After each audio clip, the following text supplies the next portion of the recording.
The Chemistry of Death by Simon Beckett. Read by David Thorpe. 1. A human body starts to decompose 4 minutes after death. Once the encapsulation of life, it now undergoes its final metamorphoses. It begins to digest itself. Cells dissolve from the inside out. Tissue turns to liquid, then to gas. No longer animate, the body becomes an immovable feast for other organisms. Bacteria first, then insects. Flies. Eggs are laid, then hatch. The larvae feed on the nutrient-rich broth and then migrate. They leave the body in orderly fashion, following each other in a neat procession that always heads south. Southeast or southwest sometimes, but never north. No one knows why.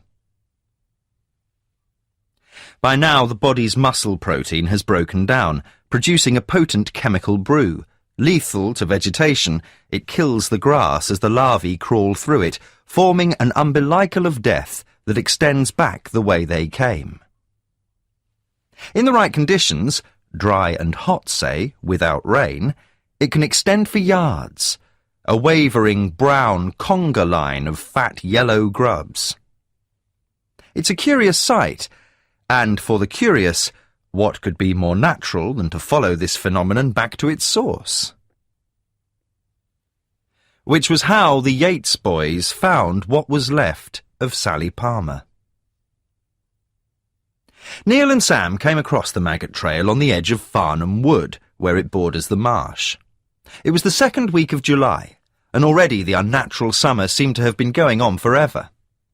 The heat seemed eternal, leaching the colour from the trees and baking the ground to the hardness of bone. The boys were on their way to Willow Hole, a reed pond that passed as the local swimming pool. They were meeting friends there, and would spend the Sunday afternoon bombing into the tepid green water from an overhanging tree. At least, so they thought.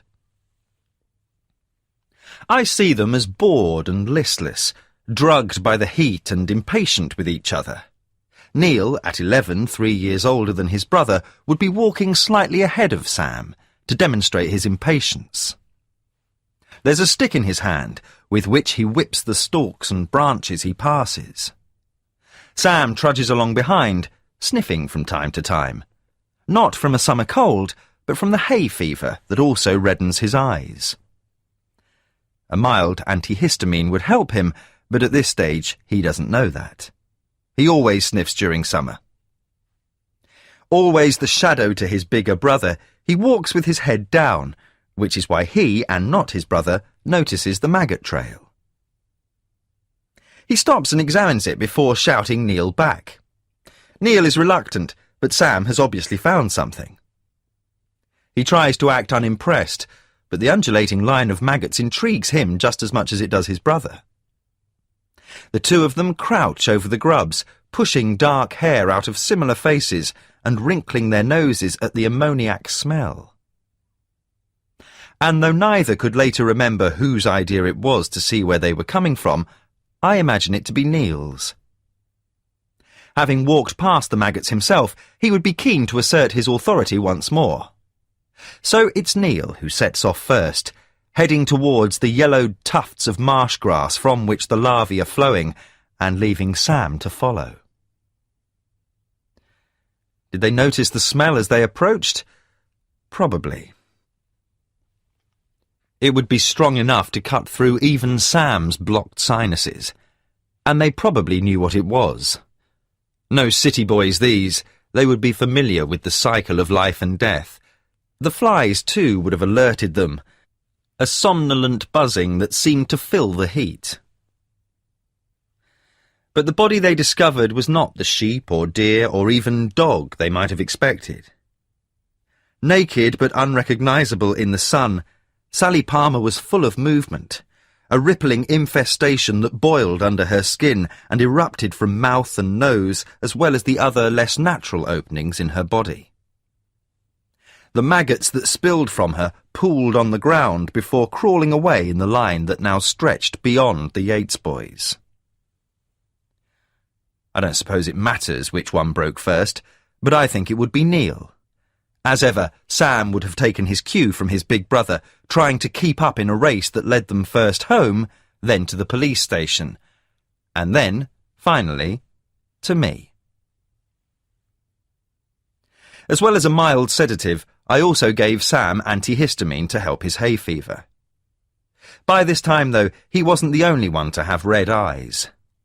Neil, too, was still shaken by their discovery, although now he was beginning to recover his juvenile poise.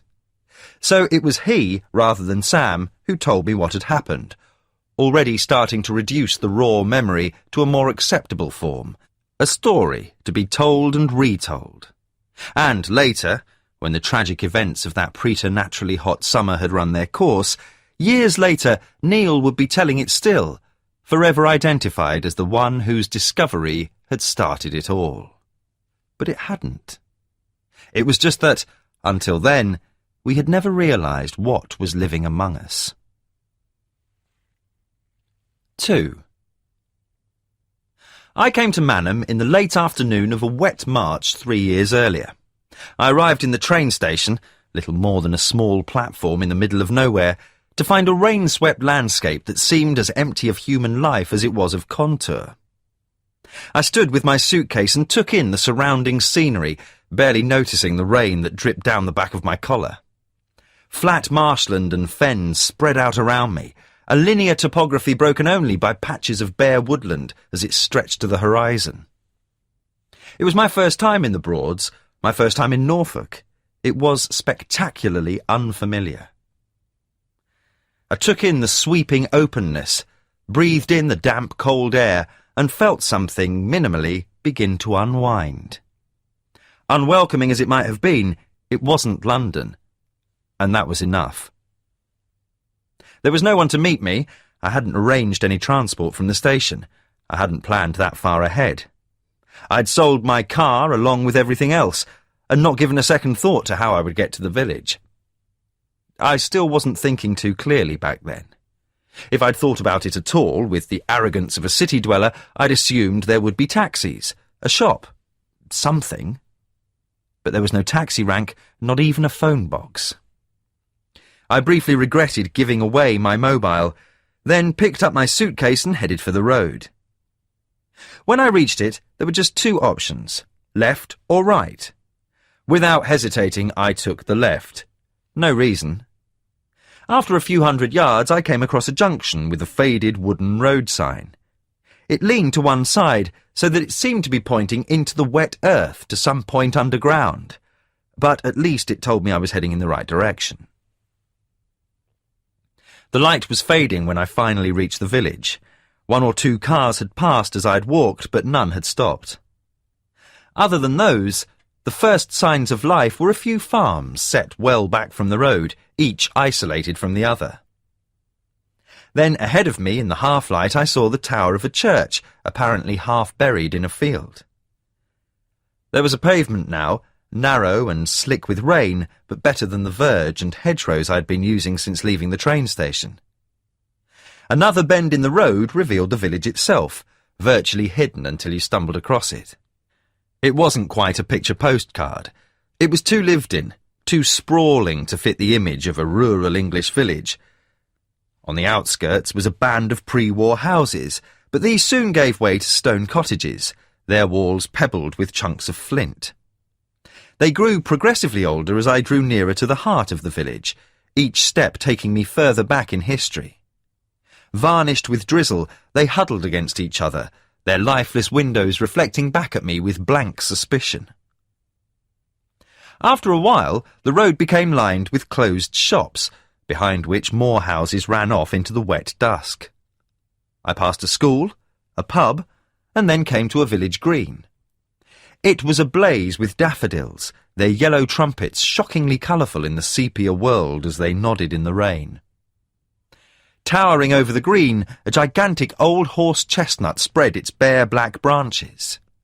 Behind it, surrounded by a graveyard of canted, moss-covered stones, was the Norman church, whose tower I'd seen from the road.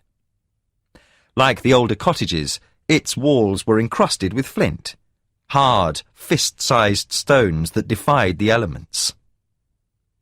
But the softer mortar surrounding them was weathered and worn by age, and the church windows and door had subtly warped as the ground it stood on had shifted over the centuries. I stopped. Further on, I could see that the road gave way to more houses. It was obvious that this was pretty much all there was to Manham.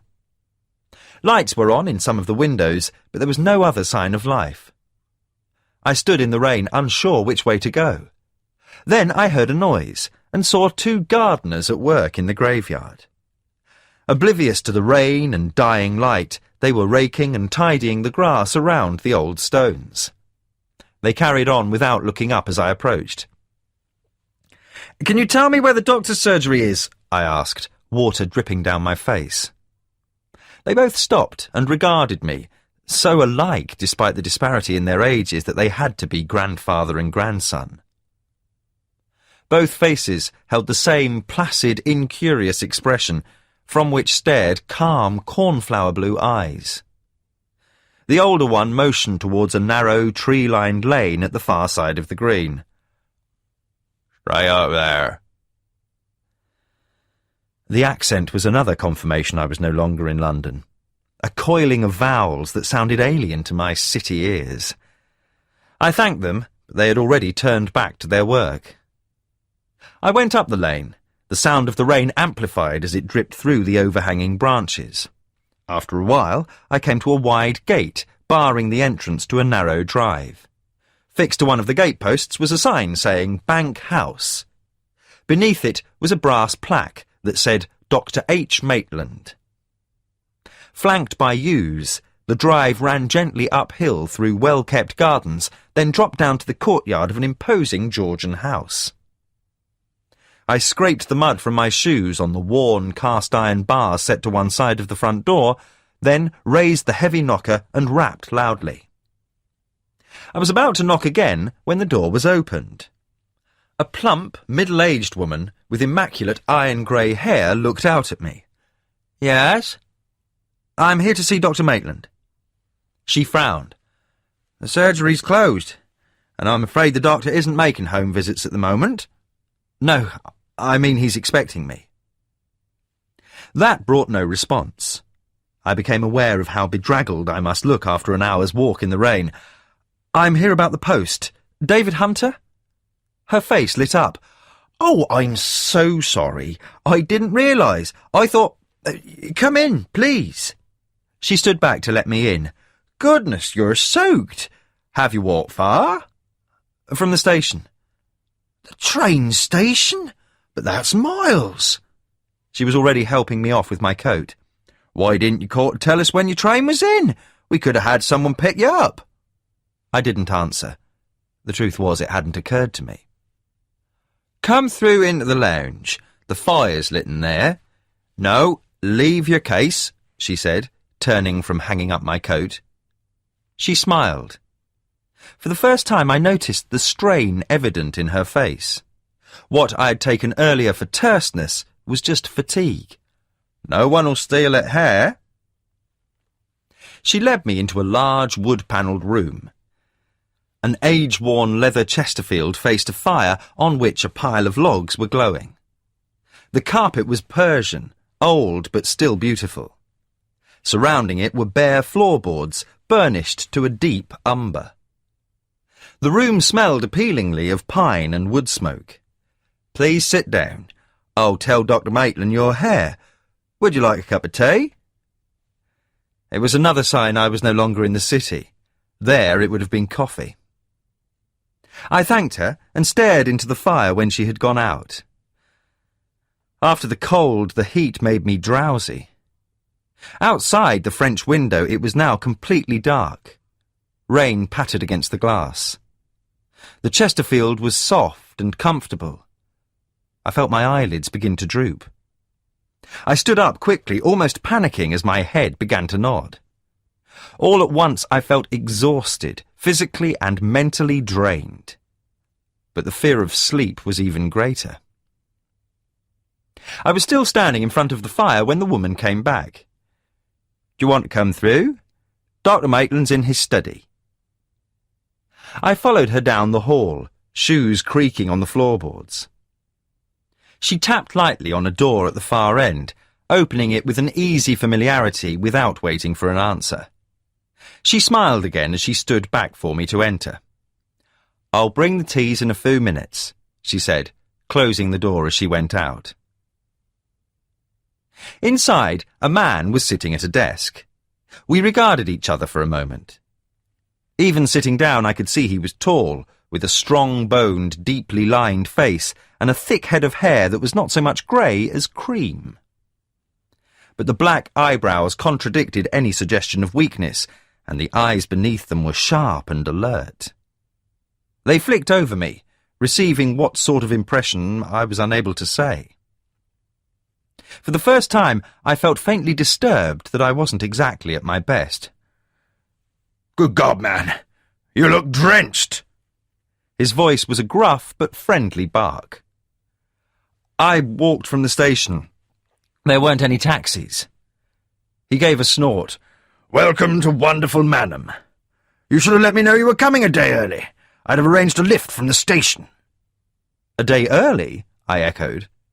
"That's right. I wasn't expecting you till tomorrow." For the first time, the significance of the closed shops dawned on me. This was a Sunday. I had not realised how badly skewed my sense of time had become. He pretended not to notice how thrown I was by my gaffe. "Never mind, you're here now. It'll give you more time to settle in. I'm Henry Maitland. Pleased to meet you." He extended his hand without getting up, and it was only then I noticed his chair had wheels on it. I went forward to shake his hand, but not before he had noticed my hesitation. He smiled wryly. "Now you see why I advertised." It had been in the appointments section of the Times, a small notice that was easy to overlook, but for some reason my eyes had fallen on it straight away. A rural medical practice was looking for a GP on a temporary contract. 6 months, accommodation provided. It was the location that attracted me as much as anything. Not that I particularly wanted to work in Norfolk, but it would take me away from London.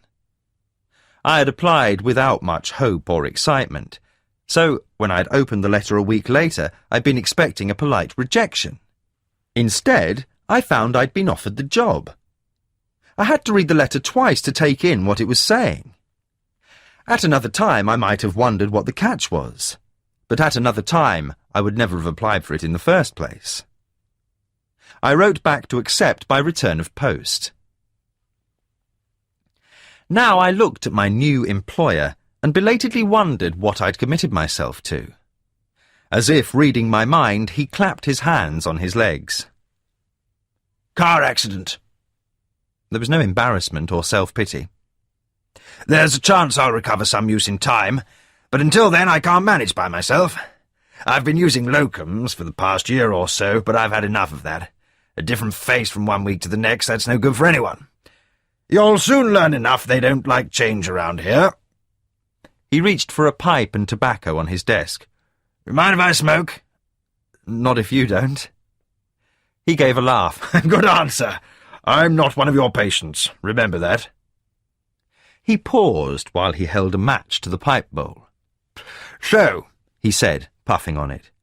"Going to be quite a departure for you after working in a university, isn't it? And this certainly isn't London." He looked at me over the top of the pipe. I waited for him to ask me to enlarge on my previous career, but he didn't. "Any last-minute doubts? Now's the time to speak up." "No," I told him. He nodded, satisfied. "Fair enough. You'll be staying here for the time being. I'll get Janice to show you to your room. We can talk more over dinner. Then you can make a start tomorrow. Surgery kicks off at 9. "Can I ask something?" He raised his eyebrows, waiting. "Why did you hire me?" It had been bothering me. Not enough to make me turn it down, but in a vague way, nevertheless. "You looked suitable. good qualifications, excellent references, and ready to come and work out in the middle of nowhere for the pittance I'm offering." I would have expected an interview first. He brushed aside the comment with his pipe, wreathing himself in smoke. Interviews take time. I wanted someone who could start as soon as possible, and I trust my judgment." There was a certainty about him I found reassuring. It wasn't until long afterwards, when there was no longer any doubt that I'd be staying, that he laughingly confided over malt whiskies that I'd been the only applicant. But right then, such an obvious answer never occurred to me. "I told you I don't have much experience in general practice. How can you be sure I'm up to it?" "Do you think you are?" I took a moment to answer, actually considering the question for the first time. I had come here so far without thinking very much at all. It had been an escape from a place and people it was now too painful to be around any longer. I thought again about how I must look. A day early and soaking wet. Not even sense enough to come in out of the rain. "Yes," I said. "There you are, then." His expression was sharp, but there was an element of amusement.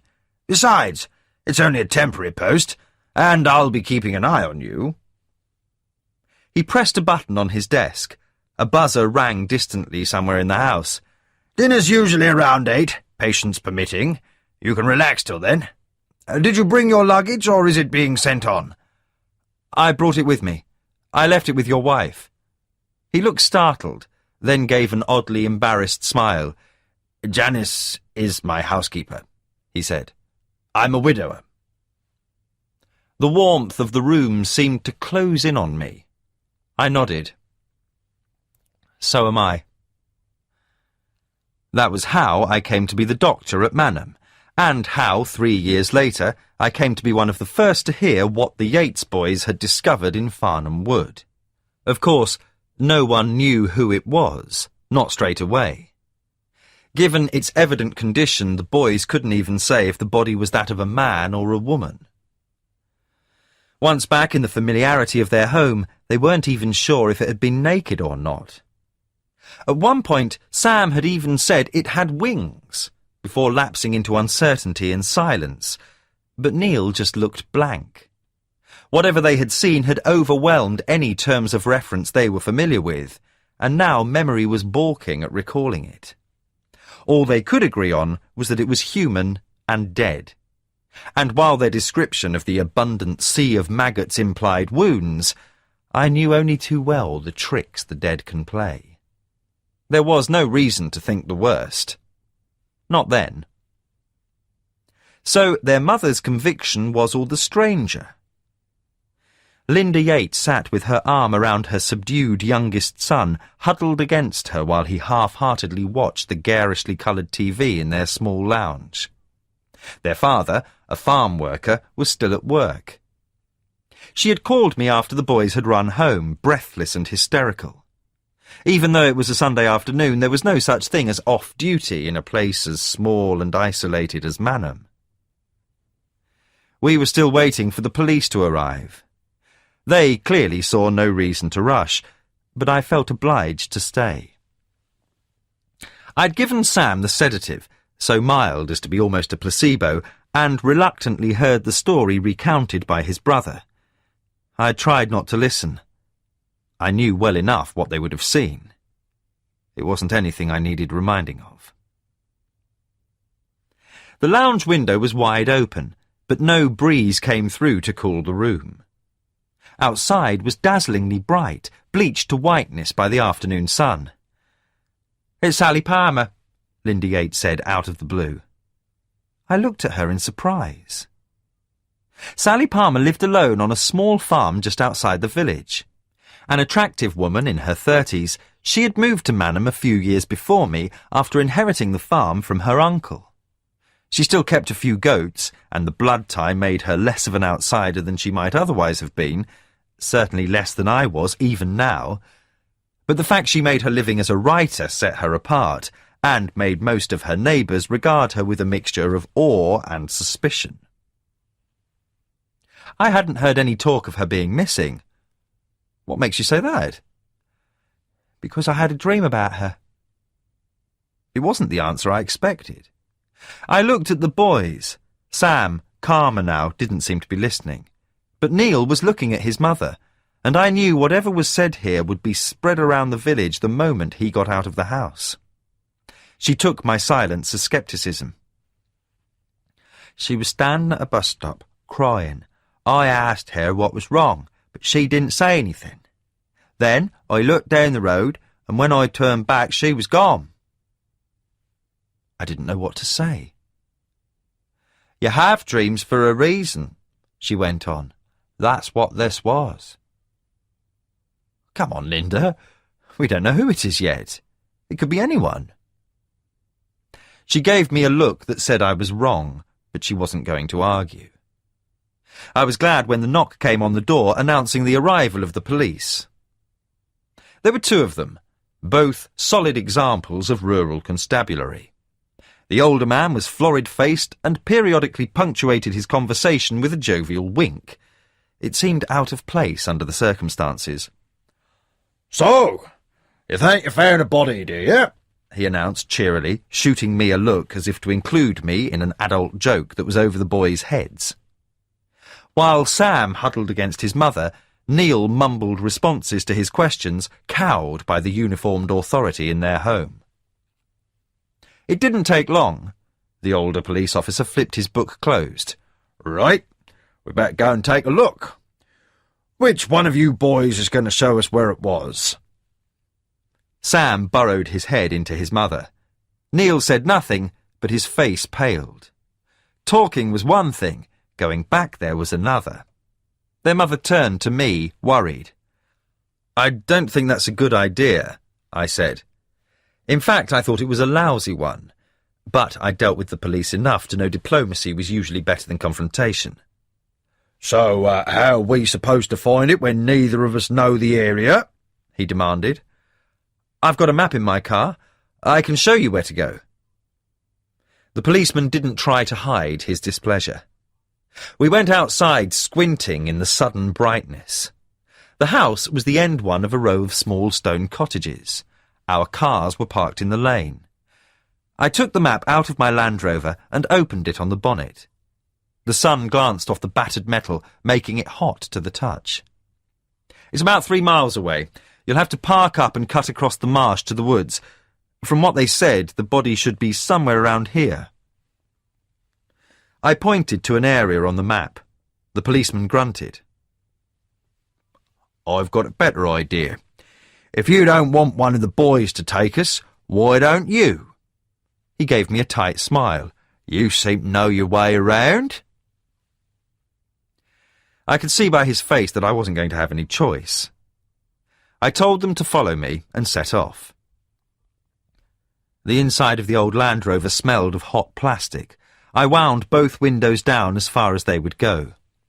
The steering wheel burned my hands as I gripped it. When I saw how white my knuckles were, I made myself relax. The roads were narrow and meandering, but it wasn't far. I parked in a rutted semicircle of baked earth, the passenger door brushing against the yellowed hedge. The police car bumped to a halt behind me. The two officers climbed out, the older one hitching up his trousers over his gut. The younger, sunburned and with a shaving rash, hung back a little. There's a track across the marsh, I told them. It'll take you to the woods. Just keep following it. It can't be more than a few 100 yards. The older policeman wiped the sweat from his head. The armpits of his white shirt were dark and wet. An acrid waft came from him. He squinted at the distant wood, shaking his head. It's too hot for this. Don't suppose you want to show us where you think it is? He sounded half hopeful, half mocking. Once you reach the woods, your guess is as good as mine, I told him. Just keep an eye out for maggots. The younger one laughed, but stopped when the other looked at him balefully. Shouldn't you let a scene of crime team do this? I said. He snorted. They'll not thank us for calling them out for a rotting deer. That's all it usually is. The boys didn't think so. Well, I think I'd rather see it for myself, if you don't mind. He motioned to the younger man. Come on, let's get this over with. I watched the two of them clamber through a gap in the hedge and make their way towards the woods. He hadn't asked me to wait, and I couldn't see any point in staying. I'd brought them as far as I could. The rest was up to them. But I didn't move.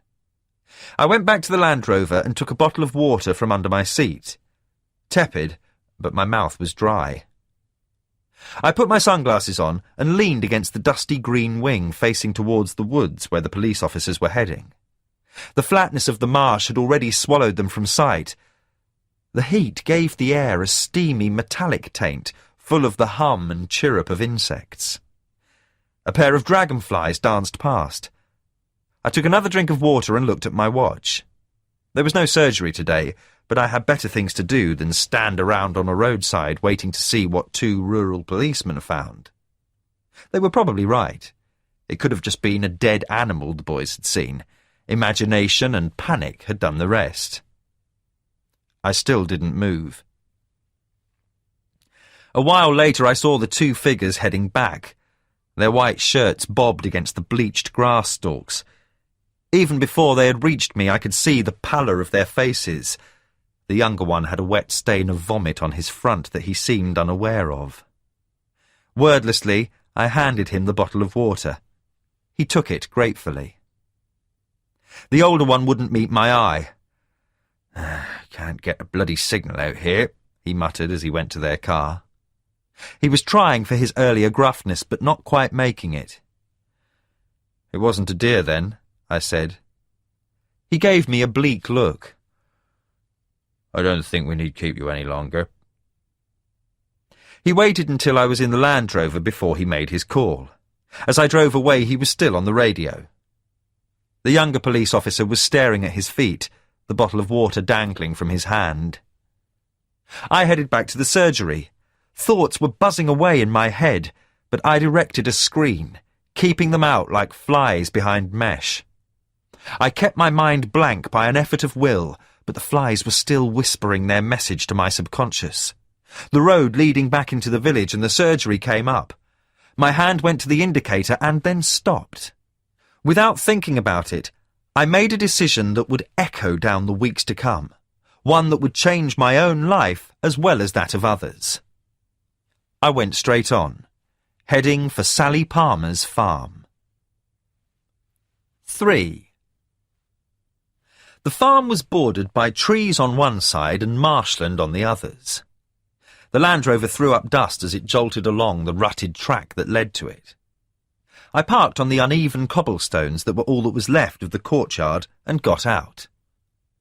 A tall, corrugated metal barn shimmered in the heat. The farmhouse itself was painted white, peeling and fading now, but still blindingly bright in the sun.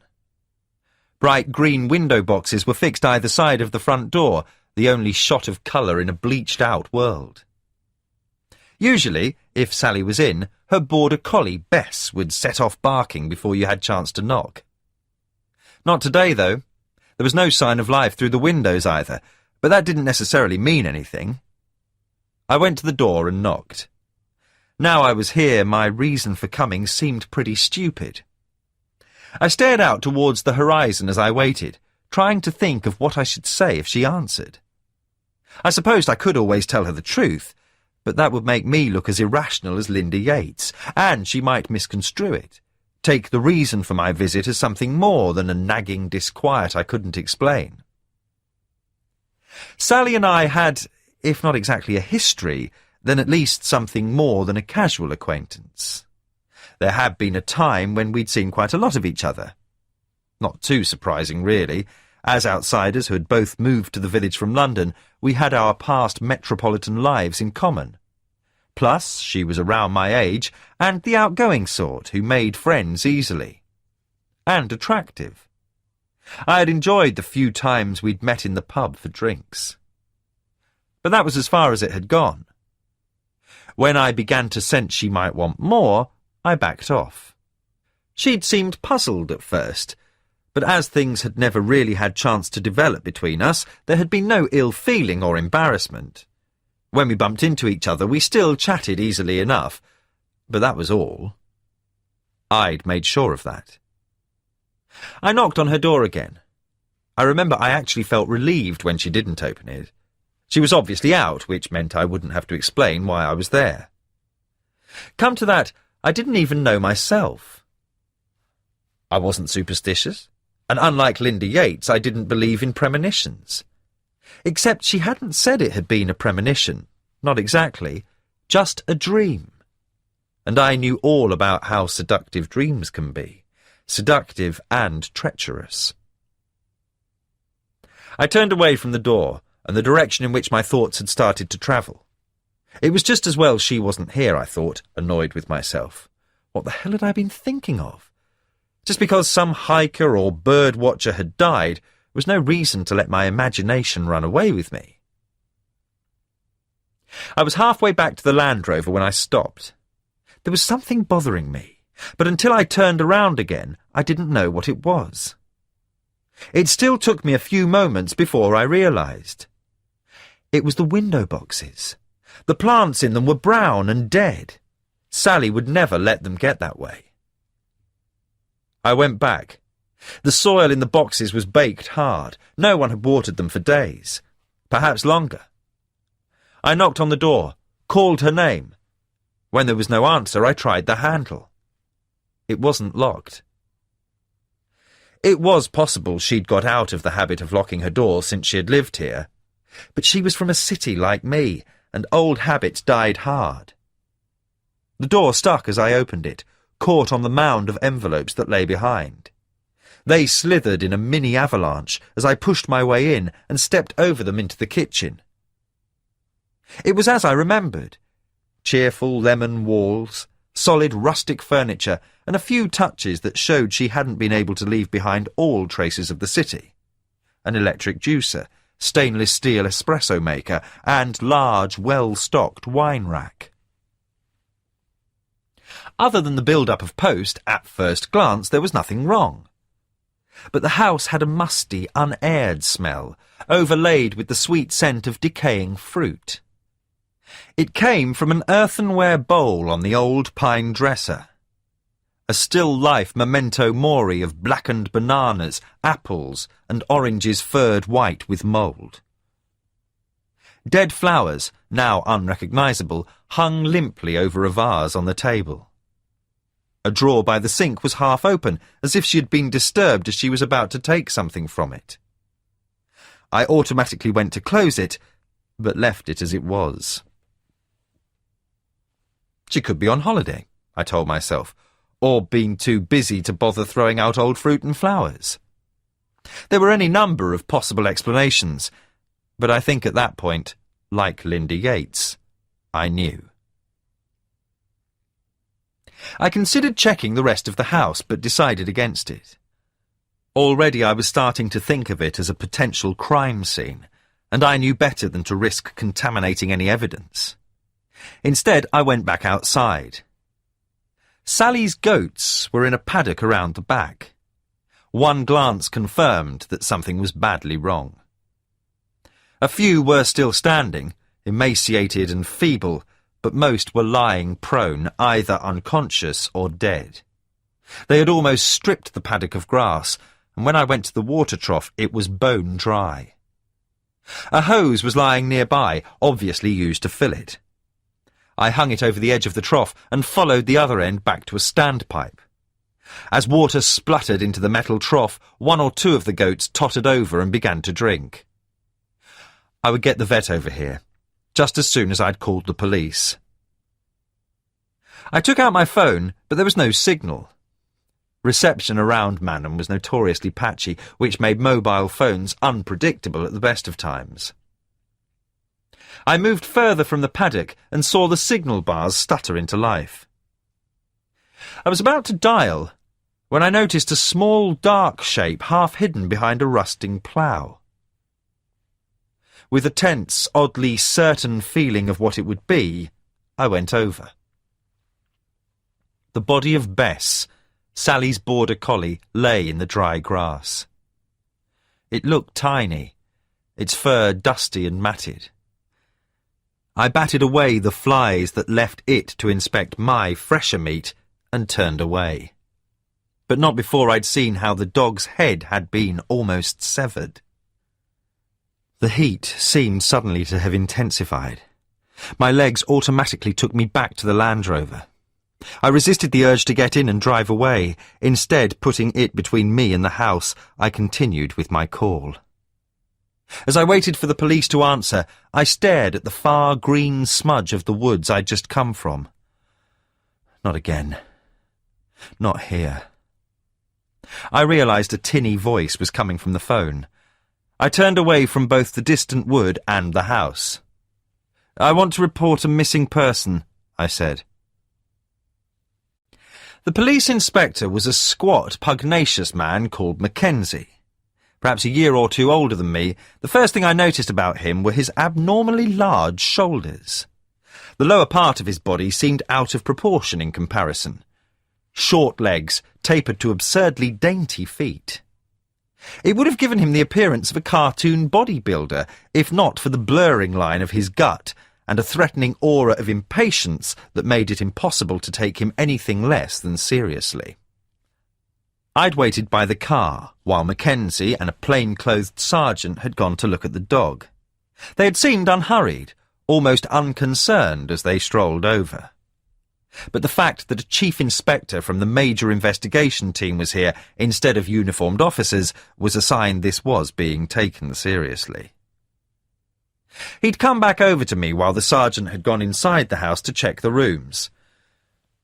"So, tell me again why you came." He smelled of aftershave and sweat, and faintly of mint. His sunburnt scalp flamed through his thinning red hair, but if he felt any discomfort at standing out in the sun, he didn't show it. "I was nearby. I thought I'd call round." "Social call, was it?" "I just wanted to make sure she was all right." I wasn't going to bring Linda Yates into it unless I had to. As her doctor, I had to suppose she had told me what she had in confidence, and I didn't think a policeman would put much stock in a dream anyway. I should have known better myself, except that, irrational or not, Sally wasn't here. "When was the last time you saw Miss Palmer?" Mackenzie asked. I thought back. "Not for a couple of weeks." "Can you narrow it down more than that?" "I remember seeing her in the pub for the summer barbecue about 2 weeks ago. She was there then." "With you?" "No, but we spoke." "Briefly. Hi, how are you? Fine, see you later." Hardly meaningful as last words go. If that's what they were, I reminded myself. But I no longer had any doubt. "And, after not seeing her since then, you suddenly decided to come round today?" "I'd just heard a body had been found. I wanted to check she was all right." "What makes you so sure the body is a woman's?" "I'm not, but I didn't think it would hurt to make sure Sally was okay." "What's your relationship?" "Friends, I suppose." "Close?" "Not really." "You sleeping with her?" "No." "Been sleeping with her?" I wanted to tell him to mind his own business, but that's what he was doing. Privacy didn't count for much in these situations. I knew that well enough. "No." He stared at me without saying anything. I looked back at him. After a moment he took a packet of mints from his pocket. As he unhurriedly put one in his mouth, I noticed the odd-shaped mole on his neck. He put the mints back without offering me one. "So you weren't in a relationship with her, just good friends, is that it?" "We knew each other, that's all." "But you still felt compelled to come out to see if she was all right? No one else?" "She lives out here by herself. It's pretty isolated, even by our standards." "Why didn't you phone her?" That stopped me. It didn't occur to me. "Does she have a mobile?" I told him she did. "Do you have her number?" It was in my phone memory. I scrolled to it, knowing what he was going to ask and feeling stupid for not having thought of it myself. "Shall I ring it?" I offered before he could say anything. "Why don't you?" I could feel him watching me as I waited for the connection to be made. I wondered what I would say if she answered, but I didn't really think she would. The bedroom window opened in the house. The police sergeant leaned out. "Sir, there's a phone ringing in a handbag." We could hear it faintly from behind him, a tinkling electronic tune. I rang off. In the house, the notes stopped. Mackenzie nodded to him. "All right, it was just us. Carry on." The sergeant disappeared. Mackenzie rubbed his chin. "Doesn't prove anything," he said. I didn't answer. He sighed. "Christ, this bloody heat." It was the first sign he'd given that it bothered him. "Come on, let's get out of the sun." We went to stand in the shadow of the house. "Do you know of any family?" he asked. "Anyone who might know where Miss Palmer is?" "Not really. She inherited this place, but as far as I know, she doesn't have any more family in the area." "Well, how about friends, apart from yourself?" There might have been a barb there, but it was difficult to tell. "She knew people in the village, but I don't know of anyone in particular." "Boyfriends?" he asked, watching for my reaction. "I wouldn't know. Sorry." He grunted, looking at his watch. "So what happens next?" I asked. "Will you check if the DNA from the body matches a sample from the house?" He regarded me. "You seem to know a lot about it." I could feel my face reddening. "Not really." I was glad when he didn't pursue it. "We don't know this is a crime scene yet anyway. We've got a woman who may or may not be missing, that's all. There's nothing to link her to the body that's been found." "What about the dog?" "Could have been killed by another animal." From what I could see, the wound in its throat looks like a cut, not a tear. It was made by a sharp edge. Again, he gave me that appraising look, and I kicked myself for saying too much. I was a doctor now, nothing else. "I'll see what the forensic boys say," he told me. "But even if it was, she could have killed it herself." "You don't really think that?" He seemed about to retort, then thought better of it. No, I don't. But I'm not going to jump to conclusions either." The house door opened. The sergeant emerged, giving a shake of his head.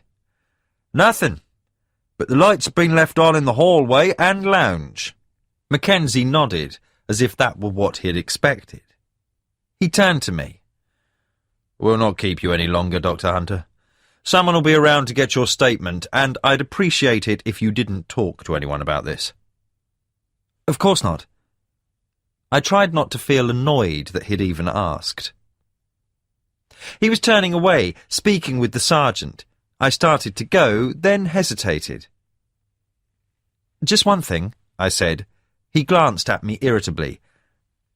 "That mole on your neck, it's probably nothing, but it might not hurt to get it checked out." I left them staring after me as I went back to the car. I drove back to the village feeling numbed. The road cut past Manham Water, the shallow lake or broad that each year lost a little more of itself to the encroaching reed beds. Its surface was mirror still, fragmented only by a flight of geese that descended onto it. Neither the lake nor the choked creeks and dikes that cut through the marshes to it were navigable, and with no river close to the village, Manham was bypassed by the boat and tourist traffic that descended on the rest of the Broads during summer. Although only a few miles separated it from its neighbours, it seemed to belong to a different part of Norfolk, older and less hospitable. Surrounded by woodland, bog-like fens and poorly drained marshland, it was a literal as well as a figurative backwater. Apart from the occasional bird-watcher, the village was left to itself, sinking further into its isolation like an antisocial old man. Perversely, this evening Manham looked almost cheery in the sunshine. The flower beds in the church and village green were like punches of colour, so bright they hurt. They were one of Manham's few sources of pride, scrupulously maintained by old George Mason and his grandson Tom, the two gardeners I had met when I first arrived. On the edge of the green, even the martyr's stone had been garlanded with flowers by the local schoolchildren. It was an annual event, decorating the old millstone where, in the 16th century, a woman had supposedly been stoned to death by her neighbours. The story went that she had cured an infant of some palsy, only to be accused of witchcraft. Henry joked that only Manham could martyr someone for doing a good turn, and claimed there was a lesson there for both of us. I didn't feel like going home, so I headed for the surgery. I often went there, even when I didn't have to. At times, my cottage could feel lonely, whereas, at the big house, there was always at least the illusion of work, if nothing else. I let myself into the back door that led into the self-contained clinic. An old conservatory, dense and humid with plants that Janice lovingly tended, served as a reception and waiting room. Part of the ground floor had been converted into Henry's private living quarters, but that was at the other end of the house, which was more than big enough to accommodate all of us. I'd taken over his old consulting room, and as I closed the door behind me, the scent of old wood and beeswax was calming. Even though I'd been using it almost every day since I'd arrived, it was still more a distillation of Henry's personality than mine, with its old hunting oil roll-top desk and leather-seated captain's chair. The bookshelves were filled with his old medical books and journals, as well as less obvious subjects for a village GP. There were texts by Kant and Nietzsche, and an entire shelf given over to psychology, one of Henry's hobby horses. My only contribution to the room was the computer monitor that hummed quietly on the desk, an innovation Henry had disgruntledly acquiesced to after months of persuasion. He never had recovered enough to return to full-time work. Like his wheelchair, my temporary contract had developed into something more permanent. It had been first extended, then changed into a partnership, when it became apparent that he would no longer be able to run the practice solo. Even the old Land Rover Defender I now drove had once been his. It was a battered old automatic bought after the car crash that had left him a paraplegic and killed his wife Diana. Buying it had been a statement of intent when he still clung to the hope of being able to drive and walk again. But he never had, or ever would, the doctors had assured him. "Idiots! But someone in a white coat and they think they're God," he'd scoffed. Eventually, though, even Henry had to accept that they were right.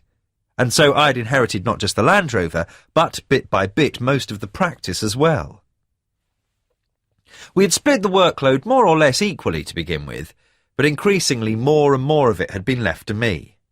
That didn't stop him remaining the proper doctor in most people's eyes, but I'd given up minding long ago. I was still a newcomer as far as Manham was concerned, and probably always would be. Now, in the late afternoon heat, I tried visiting a few medical websites, but my heart wasn't in it. I stood up and went to open the French windows. The fan on my desk whirred noisily, stirring the turgid air without cooling it. Even with the windows open, the difference was purely psychological.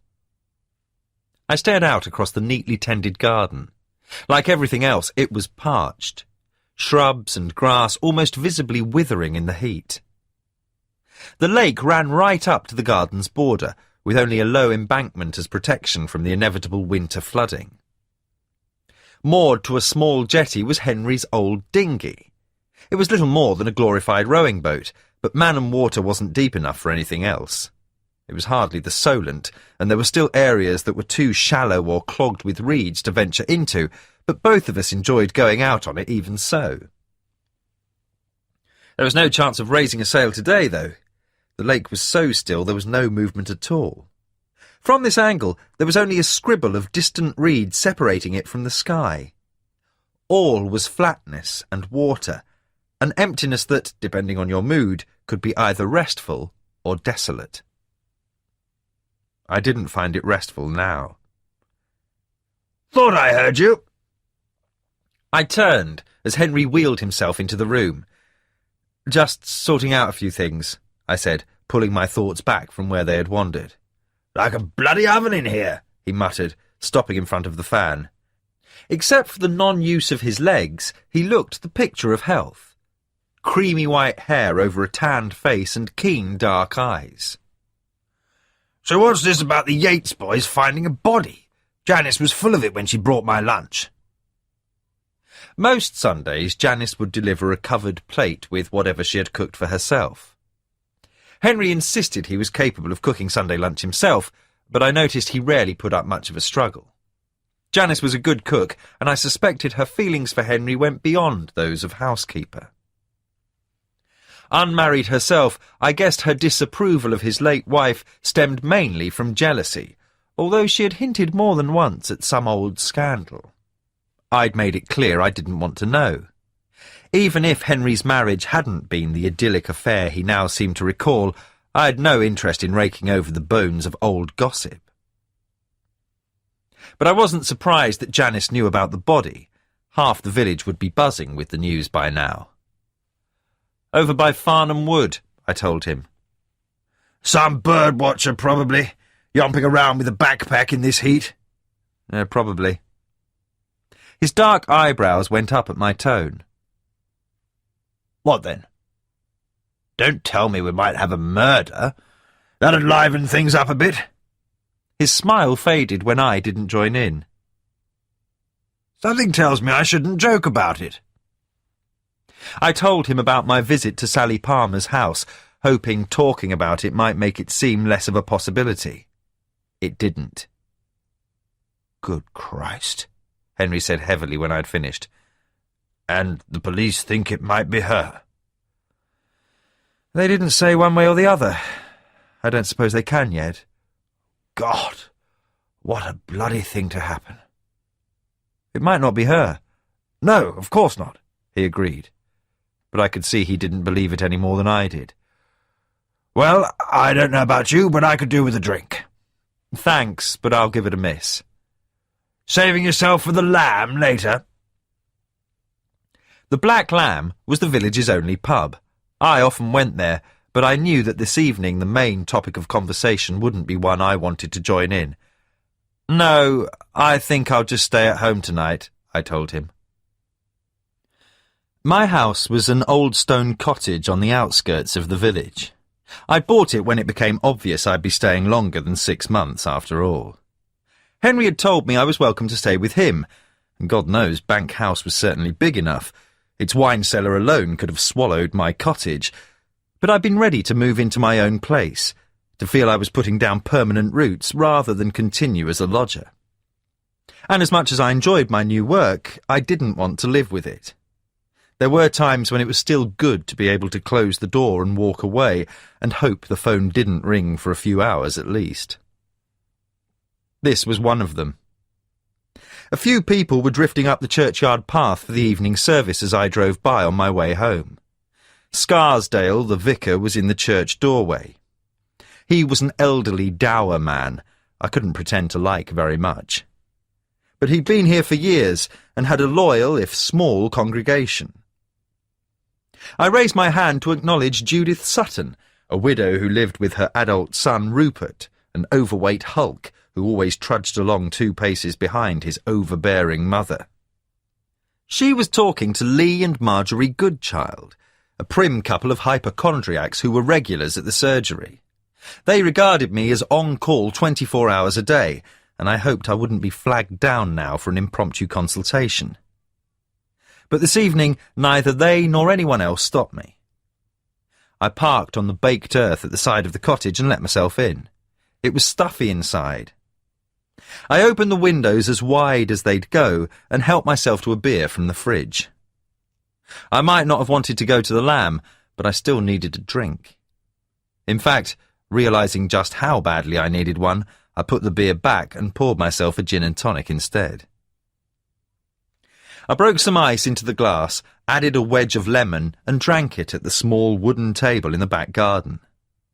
It looked out across a field onto woods, but if the view wasn't as spectacular as from the surgery, neither was it quite such a daunting landscape. I took my time over the gin, then cooked myself an omelette and ate it outside.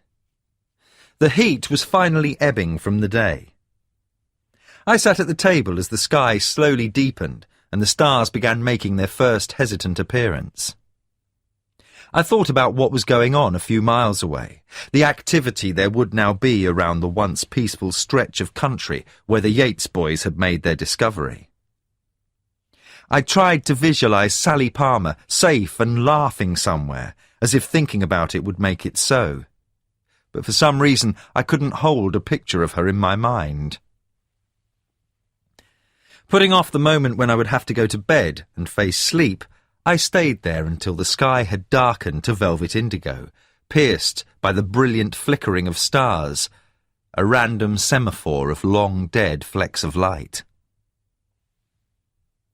I jerked awake, sweat-drenched and gasping. I stared around with no idea where I was. Then awareness draped itself on me again.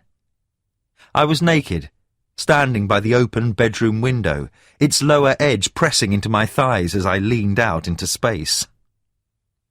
I backed away unsteadily and sat on the bed. Its crumpled white sheets were almost luminous in the moonlight.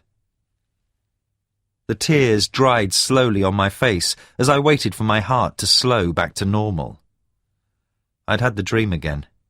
It had been a bad one. As always, it had been so vivid that waking seemed like the illusion, my dream the reality.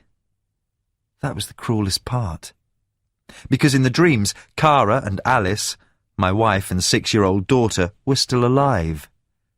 I could still see them, speak to them, touch them. In the dreams, I could believe we still had a future, not just a past. I dreaded them. Not in the sense that you would fear a nightmare, because there was nothing fearful about them in themselves. No, it was exactly the opposite. I dreaded them because I had to wake up. Then the shock of grief, of loss, would be just as fresh as when it first happened. Often I would wake to find myself somewhere else, my somnambulant body having operated without any awareness on my part.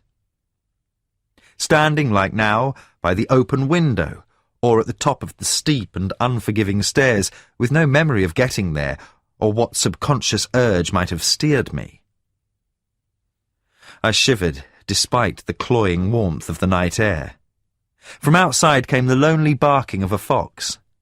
After a while, I lay down and stared at the ceiling until the shadows faded and the dark ebbed away. 4. The mist was still rolling off the marshes when the young woman closed the door behind her and set off on her morning run. Lynn Metcalf ran with an easy athleticism. The pull in her calf muscle was healing nicely, but she still took it easy at first, falling into relaxed, loping strides as she ran along the narrow lane from her house. Partway down, she cut off onto an overgrown track that led across marshland to the lake. Long grass stalks whipped at her legs as she ran, still wet and cold with dew. She took a deep breath, savouring the feeling. Monday morning or not, she couldn't think of a better start to a new week. This was her favourite time of day. Before she had to worry about balancing the accounts of farmers and small businesses who resented her advice. Before the day developed a less optimistic shape. Before other people had chance to sully it. All was fresh and sharp, reduced to the rhythmic thump of her feet on the track and the even rasp of her breathing. At 31, Lynn was proud of her condition. Proud of the discipline that kept her in shape and meant she still looked good in the tight shorts and cropped top. Not that she would be smug enough to admit that to anybody. Besides, she enjoyed it, and that made it easier. Enjoyed pushing herself, seeing how far she could go, and then trying for that extra bit further. If there was a better start to the day than pulling on a pair of running shoes and putting in the miles while the world came alive around her, she had yet to find it. Well, okay, except sex, of course. And the edge had gone from that lately. Not that it wasn't still good. Just the sight of Marcus showering off the day's plaster dust, the water flattening the dark hair on his body to an otter's pelt, could still produce a coiling in her belly. But when there was a point behind it besides pleasure, it tended to blunt the enjoyment for both of them, especially when it had come to nothing. So far. She leapt over a deep rut in the track without breaking stride, careful not to lose her rhythm. Lose my rhythm, she thought sourly. I wish. When it came to rhythms, her body was as regular as clockwork. Every month, without fail, almost to the day, the hated flow of blood would begin, signalling the end of another cycle and a fresh disappointment. The doctors had said there was nothing wrong with either of them. For some people it just took longer than others. No one knew why. Keep trying, they said. And they had, eagerly at first, laughing at being given medical approval for doing something they both enjoyed anyway. Almost like getting it on prescription, Marcus had joked. But the jokes had gradually petered out, replaced by something that wasn't quite desperation, not yet, but the embryonic beginnings of that, if nothing else, were forming. And it was starting to colour everything else, to taint every aspect of their relationship. Not that either of them admitted it. It was there, though. She knew Marcus found it hard enough that she earned more from her small accountancy practice than he did as a builder. The recriminations hadn't started yet, but she was frightened they might. And she knew she was as capable of hitting out as Marcus. Outwardly, they had reassured each other that there was nothing to worry about, that there was no rush. But they'd been trying for years, and in another 4 she'd be 35, the age she always claimed would be her cut-off point. She did a quick sum. That's 48 more menstruations. It seemed frighteningly close. 48 more potential disappointments. Except that this month was different. This month, the disappointment was 3 days late. She quickly closed down the burst of hope she felt. It was too soon for that. She'd not even told Marcus that her period hadn't started. No point raising his hopes for nothing. She would give it a few more days, then take a test. That thought alone was enough to send a flutter of nerves through her stomach. Run, don't think, she told herself firmly. The sun was coming up now, burnishing the sky directly ahead. The track ran along an embankment by the lake, cutting through reed beds as it headed for a dark expanse of woods. Mist curled slowly on the water as if it were about to combust. The sound of a fish jumping broke the silence with an invisible slap. She loved this. Loved summer, loved the landscape. Even though she had been born here, she'd still been away to university, travelled abroad, but she'd always come back. God's own country, her dad always said. She didn't believe in God, not really, but she knew what he meant. She was coming to her favourite part of the run now. A path forked off into the woods, and Lynn followed it. She slowed her pace as the trees closed in overhead, closeting her in shadows. It was all too easy to trip over a root in the dim light. It had been a stumble over one of them that had made her pull the muscle in her leg, and she'd gone almost 2 months before she could run again. But the low sun was already starting to pierce the gloom, turning the canopy of leaves into a glowing latticework. The woodland here was ancient, a wilderness of creeper-strangled trunks and swampy, treacherous ground. Cutting through it was a warren of meandering paths that could lure the unwary into its depths. When they first moved into the house, Lynn had made the mistake of exploring it during one of her morning runs. It had been hours before she had emerged onto a familiar stretch by pure luck. Marcus had been frantic and furious when she had finally made it back home. Since then, she'd kept to the same path going both in and out. The halfway point for her 6-mile route was a small clearing in the centre of which was an old standing stone. It might have been part of a stone circle once, or just a gatepost. No one knew any more. Overgrown with lichen and grass, its history and secrets were long forgotten. But it was a convenient marker, and Lynn had fallen into the habit of patting its rough surface before setting off back. The clearing wasn't far now, a few minutes at most. Breathing deeply but steadily, Lynn thought about breakfast to goad herself to run faster. She wasn't sure when the unease started. It was more a growing awareness, a subliminal itch that finally tipped into conscious thought. Suddenly, the woods seemed unnaturally quiet, oppressive. The thud of her feet on the path sounded too loud in the stillness. She tried to ignore the feeling, but it persisted, grew stronger. She fought the temptation to look around. What the hell was the matter with her? It wasn't as if she hadn't done this run most mornings for the past 2 years. She'd never been bothered before. But she was now. The back of her neck prickled, as though something was watching her. Don't be stupid, she told herself. But the urge to look back was growing. She kept her eyes on the path. The only other living thing she'd ever seen here was a deer. This didn't feel like a deer, though. That's because it isn't. It's nothing, just your imagination. Your period's 3 days late and you're letting it get to you. The thought distracted her, but only briefly.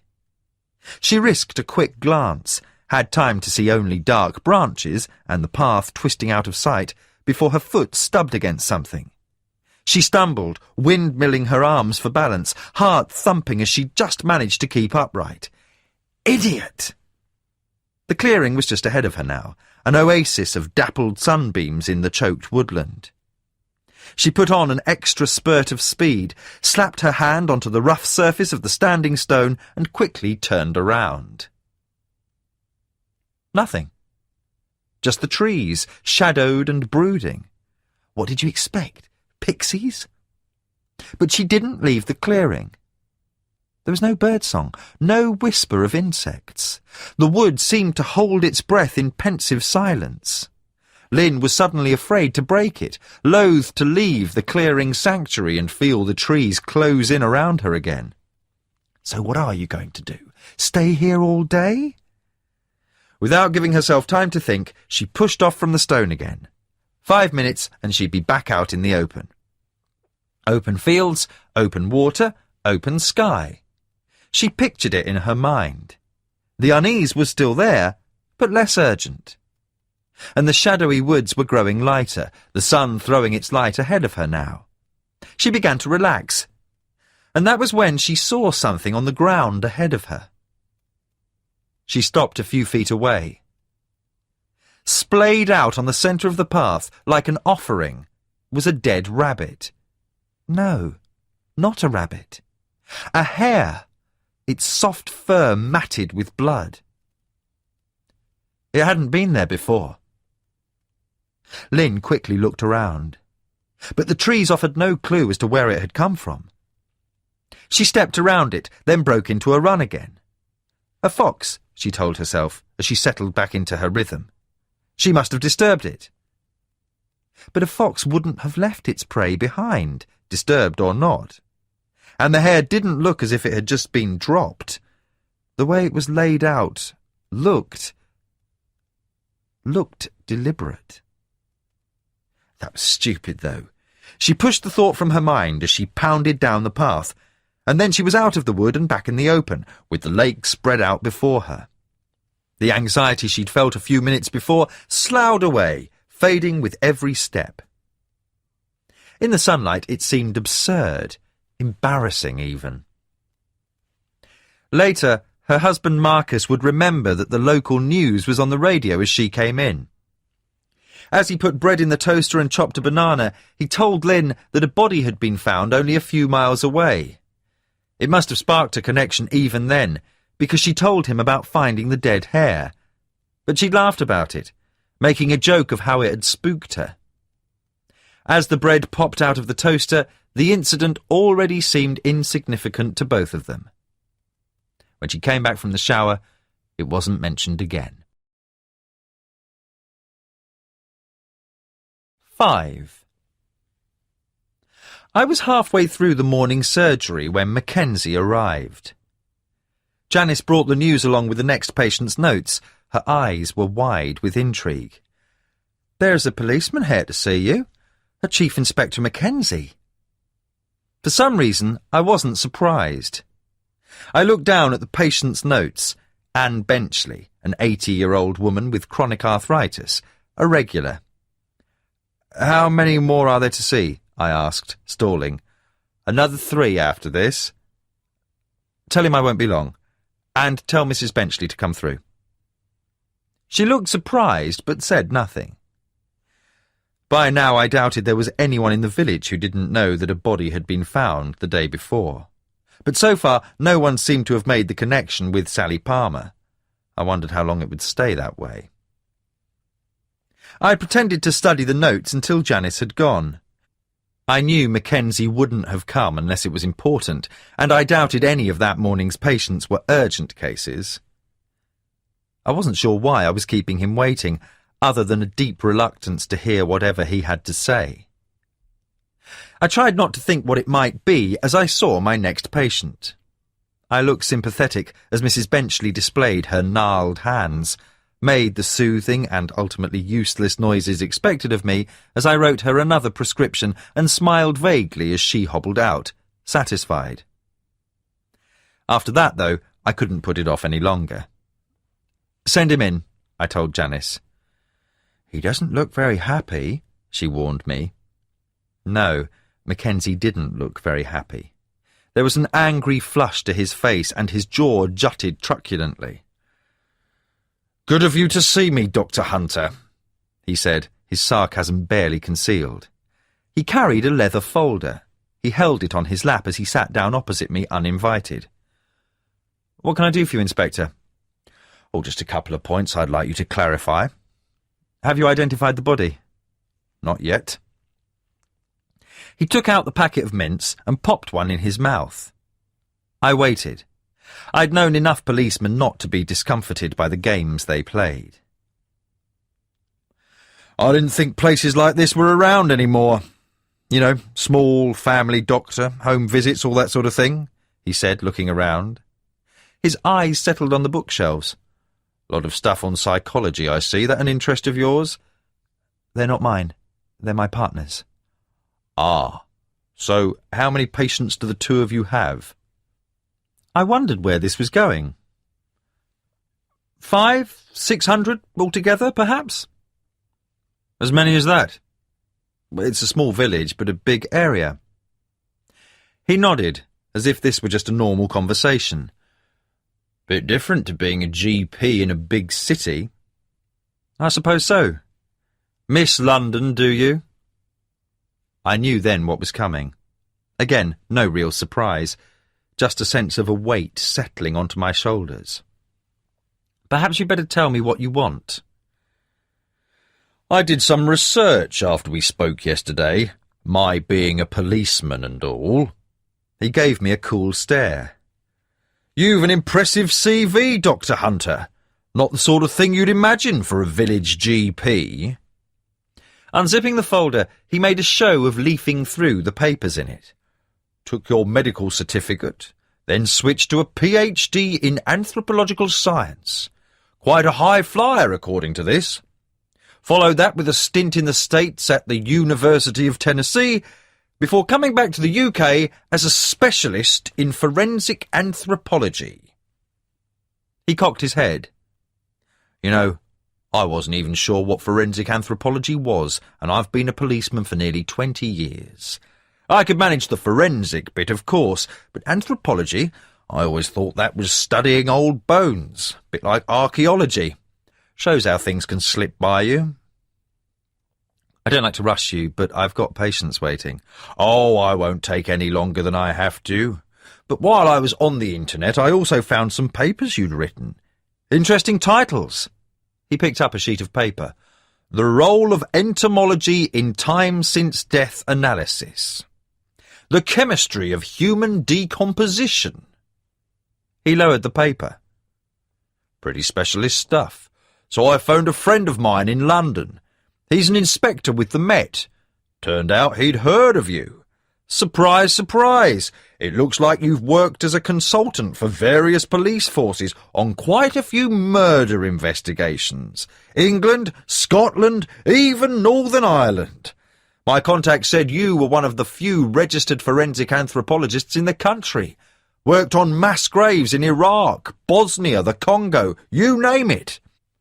According to him, you were pretty much the expert when it came to human remains, and not just identifying them, but how long they'd been dead, what they'd died of.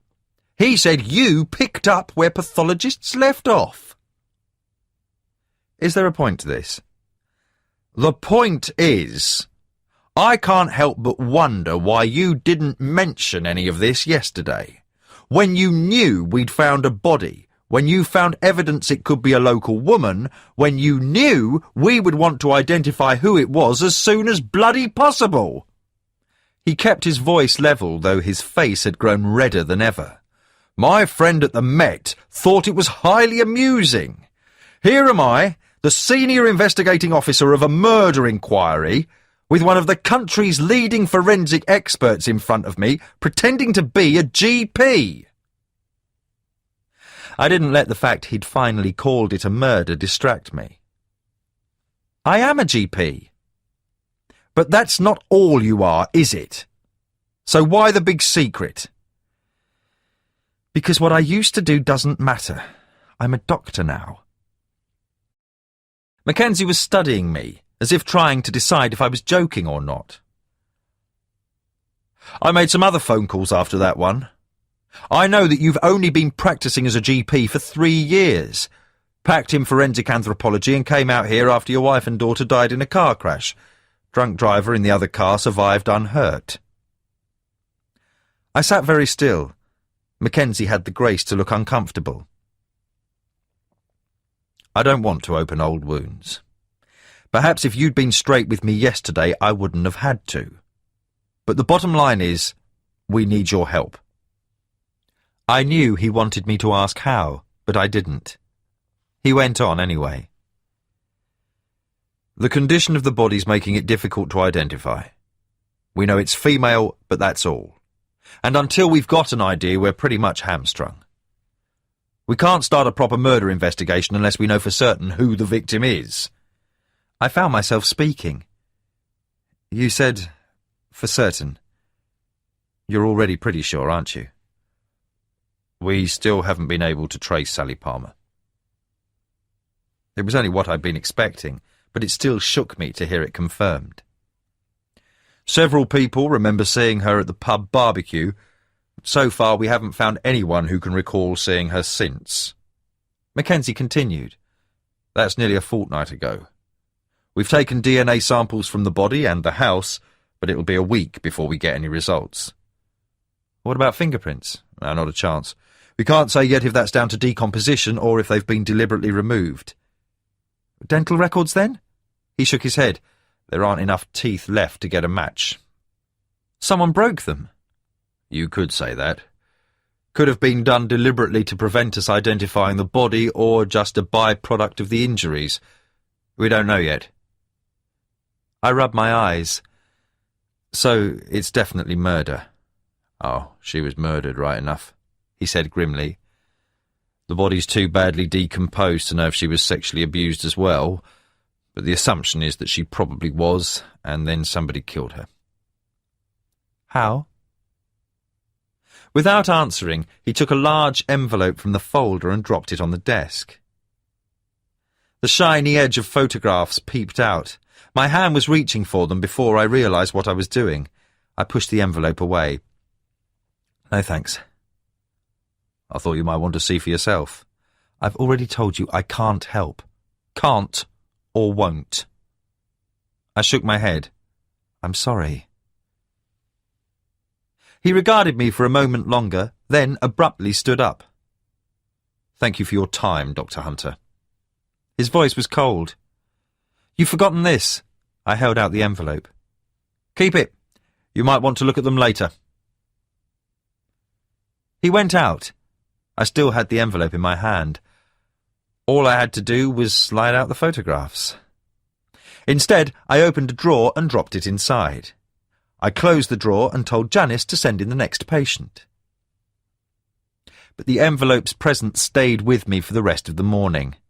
I could feel its tug throughout every conversation, each examination. After the last patient had closed the door, I tried to distract myself by writing up his notes. Those finished, I went and stared out of the French doors. 2 home visits, and then I had the afternoon to myself. If there had been a breath of wind, I could have taken the dinghy out on the lake. But as it was, I'd only be as becalmed on the water as I felt now on dry land. I'd felt curiously numb as Mackenzie had dredged up my past. He might have been talking about someone else, and in a way he was. It was a different David Hunter who had immersed himself in the arcane chemistry of death, seen the end product of countless incidents of violence, accident and nature combined. I'd looked on the skull beneath the skin as a matter of course, priding myself on knowledge that few other people were even aware existed. What happened to the human body when life had left it held little mystery for me. I was intimate with decay in all its forms, could chart its progress depending on the weather, the soil, the time of year. Grim, yes, but necessary. And I took a magician's satisfaction in identifying when, how, who. That these were individuals I was dealing with I never forgot, but only in an abstract sense. I knew these strangers only in death, not in life. And then the 2 people I cherished more than anything else in the world had been snatched from me. My wife and daughter snuffed out in an instant by a drunk who had walked away from the crash unscathed.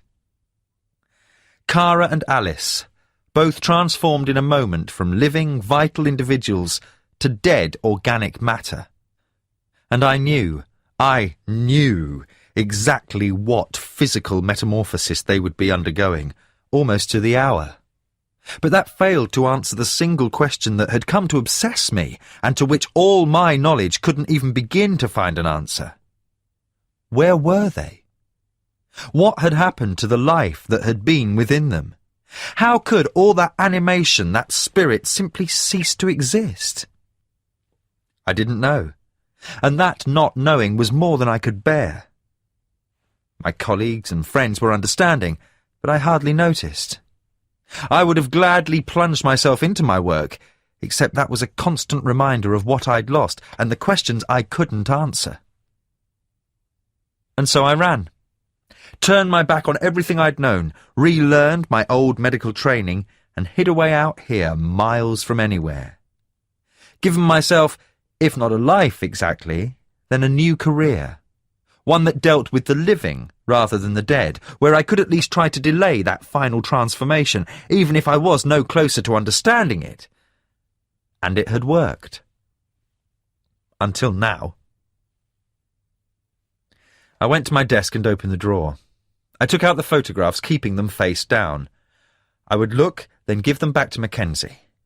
I still wasn't committing to anything, I rationalised, and turned them over. I hadn't known how I'd feel, but what I hadn't banked on was the familiarity of it all. Not so much because of what the images showed, God knows that was shocking enough, but the fact of looking at them was like taking a step back in time. Without even realising it, I began studying them for what they might tell me. There were 6 photographs, taken from different angles and viewpoints. I leafed through them quickly, then went back to the start and looked at each one again in more detail. The body was naked and lying face down, arms stretched out above it as though it were in the act of taking a dive into the long stalks of marsh grass. It was impossible to tell its sex from the photographs. The darkened skin hung off the body like badly fitting leather, but that wasn't what caught the eye. Sam had been right. He'd said that the body had wings, and so it had.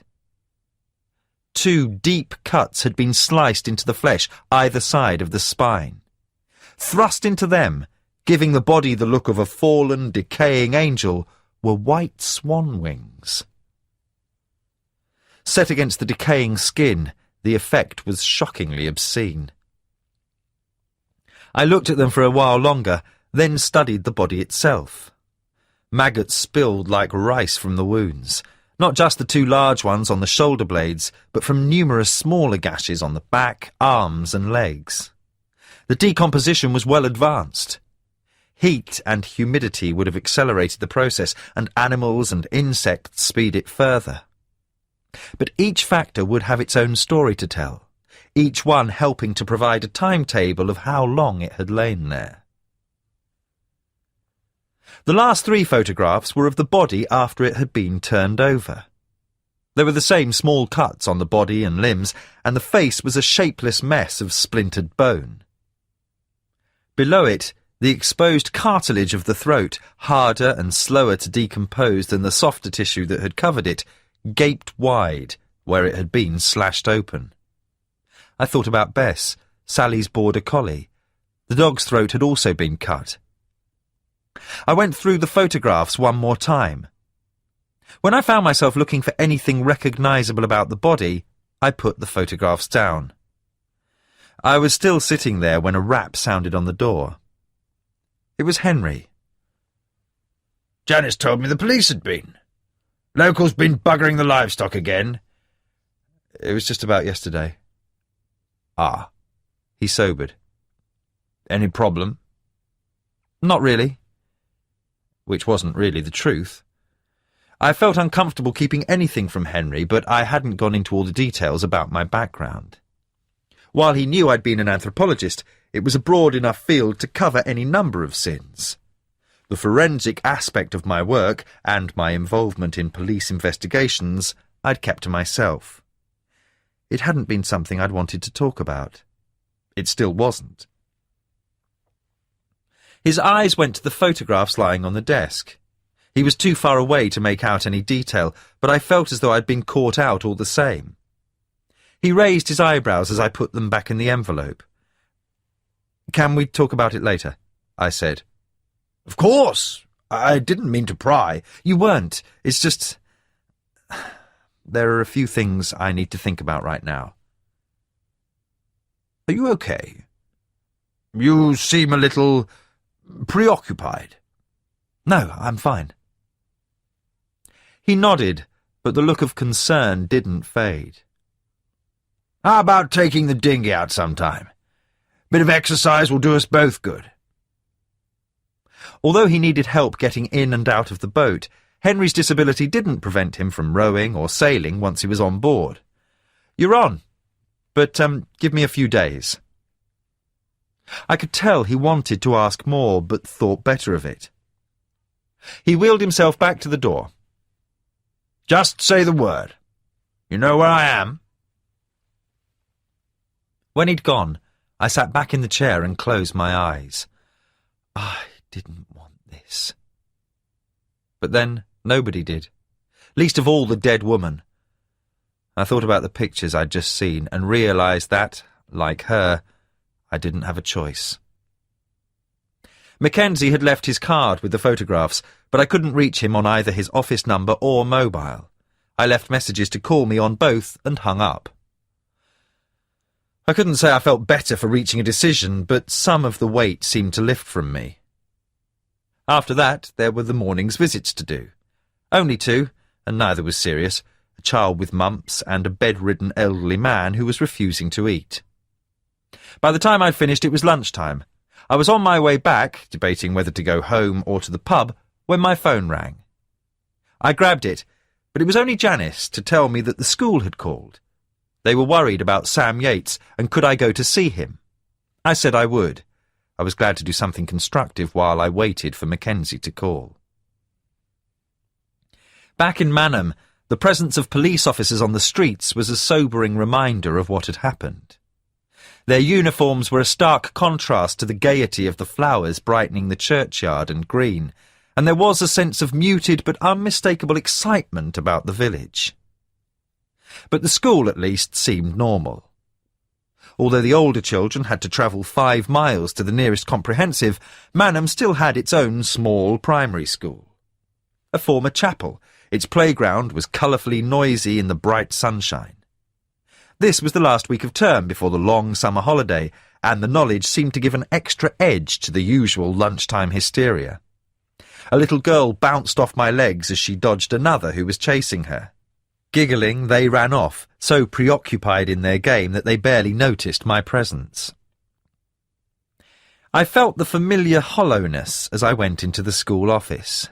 Betty, the secretary, gave me a bright smile as I knocked on the open door. "Hello there, you here to see Sam?" She was a tiny, warm-faced woman who had lived in the village all her life. Never married, she lived with her brother and treated the school children as her extended family. "How is he?"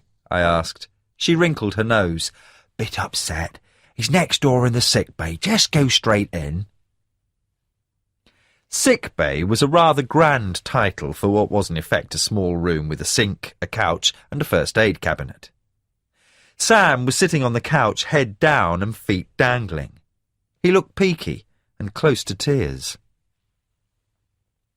A young woman was sitting next to him, talking in soothing tones as she showed him a book. She broke off, looking relieved when I walked in. "Hi, I'm Dr. Hunter," I said to her, then gave the boy a smile. "How you doing, Sam?" "He's a bit tired," the young woman answered for him. "Apparently he had bad dreams last night, didn't you, Sam?" She sounded matter-of-fact, calm, without seeming condescending. I guessed she was his teacher, but I hadn't seen her before, and her accent was too slight for her to be local. Sam had dropped his chin onto his chest. I squatted down so I was on his eye level. "That right, Sam? What sort of nightmares?" After seeing the photographs, I could guess. He kept his head down, saying nothing. "OK. Let's take a look at you." I didn't expect there to be anything physically wrong with him, and there wasn't. Temperature a little high, perhaps, but that was all. I ruffled his hair as I stood up. "Strong as an ox. Will you be OK while I have a word with your teacher?" "No," he said, panicked. She gave him a reassuring smile. "It's all right. We'll be right outside. I'll even leave the door open, and then I'll come right back, OK?" She gave him the book. After a second, he took it sullenly. I followed her into the corridor. She left the door ajar, as promised, but stood far enough away so we were out of earshot. "Sorry you had to come out. I didn't know what else to do," she said in a low voice. "He got completely hysterical earlier. Not like him at all." I thought again about the photographs. "I suppose you've heard about what happened yesterday." She grimaced. "Everybody's heard. That's the trouble. All the other kids wanted to hear about it. It just got too much for him." "Have you sent for his parents?" "Tried to. Can't get hold of them at any of the contact numbers we have." She shrugged apologetically. "And that's why I thought we'd better send for you. I was really worried about him." I could see she meant it. I'd have put her in her late 20s or early 30s. Her short, cropped blonde hair looked natural, but it was several shades lighter than the dark eyebrows that, at the moment, held an anxious crease. Her face was lightly dusted with freckles, brought out by a faint tan. "Well, he's had a bad shock. It might take a while for him to get over it," I said. "Poor Sam. Just when he's got the school holidays coming up as well." She glanced towards the open door. "Do you think he's going to need counselling?" I'd been wondering that myself. If he was no better in a day or two, then I'd have to refer him.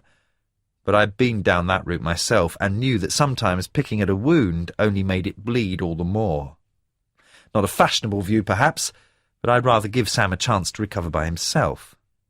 Let's see how it goes. By the end of the week, he might be up and running again. I hope so. I think the best thing for him now is to get home, I told her. Have you tried his brother's school? They might know how to get in touch with their parents. No. No one thought of that. She looked annoyed with herself. Can someone stay with him till they get here? I will. I'll get someone to cover my class. Her eyes widened. "Oh, sorry, I should have said I'm his teacher." I smiled. I sort of guessed that. God, I've not introduced myself at all, have I? A blush made her freckles more prominent. Jenny Hammond." She held out her hand self-consciously. It was warm and dry. I remembered hearing that a new teacher had started earlier that year, but this was the first I'd seen of her. Or so I thought. "I've seen you in the Lamb once or twice, I think," she said. "That's more than possible. The nightlife's a bit limited around here." She grinned. I noticed. Still, that's why you come somewhere like this, isn't it? Get away from it all. My face must have registered something. "Sorry, you don't sound local, so I thought—" "It's all right, I'm not." She looked only slightly relieved. "I'd better get back to Sam anyway." I went back in with her to say goodbye to him and make sure he didn't need a sedative. I would check on him that evening. Tell his mother to keep him off school for a few more days, until the raw memory of what he'd seen had sufficiently scabbed over to resist the pokings of his schoolmates. I was back at the Land Rover when my phone rang. This time it was Mackenzie. "You left a message," he said bluntly. I spoke in a rush, in a hurry to get rid of the words. "I'll help you identify the body, but that's all. I'm not going to get involved beyond that, okay?" "Whatever you like." He didn't sound exactly gracious, but then neither was my offer. "So, how do you want to play it?" "I need to see where they found the body." "It's already been taken to the mortuary, but I can meet you there in an hour." "No, I don't want to see the body itself, just where it was found." I could feel his exasperation down the line. "Why? What good's that going to do?" My mouth was dry. "I'm going to look for leaves." 6. The heron drifted lazily above the marsh, sliding across the gelid air. It looked too big to be able to stay aloft, a giant compared to the smaller waterfowl its shadow passed over. Angling its wings, it banked down towards the lake, giving two breaking flaps as it landed. With an arrogant shake of its head, it picked its way deliberately across the shallows before standing immobile, a fossilized statue on its reed-thin legs. I turned reluctantly away from it as I heard Mackenzie approach. "Here," he said, holding out a sealed plastic bag. "Put these on." I took the white paper overalls from the bag and stepped into them, careful not to rip the flimsy fabric as I tugged them over shoes and trousers. As soon as I zipped them up, I could feel myself beginning to sweat. The humid discomfort was disturbingly familiar. It was like stepping back in time. I'd been unable to shake a sense of déjà vu ever since I'd met Mackenzie at the same stretch of road where I'd brought the two policemen the day before. Now it was lined with police cars and the big trailers that functioned as mobile incident rooms. After I'd put on the overalls and paper shoes, we walked in silence on the track across the marsh, our route marked by parallel ribbons of police tape. I knew he wanted to ask what I was planning to do, knew also that he thought it was a sign of weakness to let me see his curiosity. But I wasn't holding back out of any misplaced desire to play power games. I was just putting off the moment when I'd have to face up to why I was here. The area where the body had been found was cordoned off with more tape. Inside it, crime scene investigators swarmed over the grass, anonymous and identical in their white overalls. The sight brought another unwelcome jolt of memory. "Where's the bloody Vicks?" Mackenzie asked no one in particular. A woman held out a jar of vapour rub. He put a smear under his nose and offered it to me. "It's still a bit ripe in there, even though the body's gone." There had been a time when I was so used to the smells inherent in my work I no longer worried about them. But that was then. I daubed the menthol-smelling Vaseline on my top lip and wriggled my hands into a pair of surgical rubber gloves. "There's a mask if you want it," Mackenzie said. I shook my head automatically. I'd never liked wearing masks unless I had to. "Come on, then." He ducked under the tape. I followed him. The officers on the crime scene team were combing the ground inside. A few small markers stuck into the earth indicated where potential trace evidence had been found. I knew most would turn out to be irrelevant. Sweet wrappers, cigarette ends, and fragments of animal bone that would have nothing to do with what they were looking for. But at this stage they had no idea what was important and what wasn't. Everything would be bagged and taken away for examination. We received one or two curious glances, but my attention was on the patch of ground in the centre. The grass here was blackened and dead, almost as if there had been a fire. But it wasn't heat that had killed it. And now something else was noticeable, an unmistakable smell that cut through even the concealing smear of menthol. Mackenzie flipped a mint into his mouth, put the packet away without offering it. "This is Dr. Hunter," he told the other officers, teeth cracking the sweet. "He's a forensic anthropologist. He's going to help us try to identify the body." "Well, he's going to have to try harder than this," one of them said. "It isn't hair." There was laughter. This was their job, and they resented anyone else encroaching on it, especially a civilian. It was an attitude I'd encountered before. "Dr. Hunter's here at the request of Detective Superintendent Ryan. You'll obviously give him any assistance he needs." There was an edge to Mackenzie's voice. I could see from the suddenly closed faces that it hadn't been well received. It didn't bother me. I was already crouching down by the patch of dead grass. It held the vague shape of the body that had been lying on it, a silhouette of rot. A few maggots still squirmed, and white feathers were scattered like snowfall on the black and flattened stalks. I examined one of the feathers. "Were the wings definitely from a swan?" "We think so," one of the crime scene officers said. "We've sent them to an ornithologist to find out." "How about soil samples? Already at the lab?"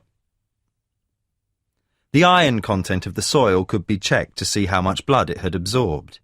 If the victim's throat had been cut where the body was found, the iron content would be high. If not, then either the wound had been made after she was dead, or she'd been killed somewhere else and her body dumped here later. "What about insects?" I asked. "We have done this before, you know." "I know, I'm just trying to find out how far you've got." He gave an exaggerated sigh. "Yes, we've taken insect samples." "What did you find?" "They're called maggots."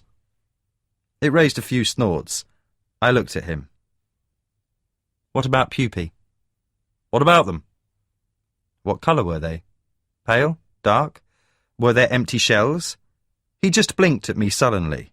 There was no laughter now. "How about beetles? Were there many on the body?" He stared at me as though I were mad. "This is a murder inquiry, not a school biology project." He was one of the old school. The new breed of crime scene investigators were keen to learn new techniques, open to any knowledge that might help them. But there were still a few who were resistant to anything that didn't fit into their prescribed experience. I'd come across them every now and again. It seemed there were still some around. I turned to Mackenzie. Different insects have different life cycles. The larvae here are mainly blowfly, blue bottles and green bottles. With the open wounds on the body, we can expect insects to have been attracted straight away. They'll have started laying eggs within an hour if it was daylight. I poked about in the soil and picked up an unmoving maggot. I held it out on my palm. This is about to pupate. The older they are, the darker they get. By the look of this, I'd say it was 7 or 8 days old.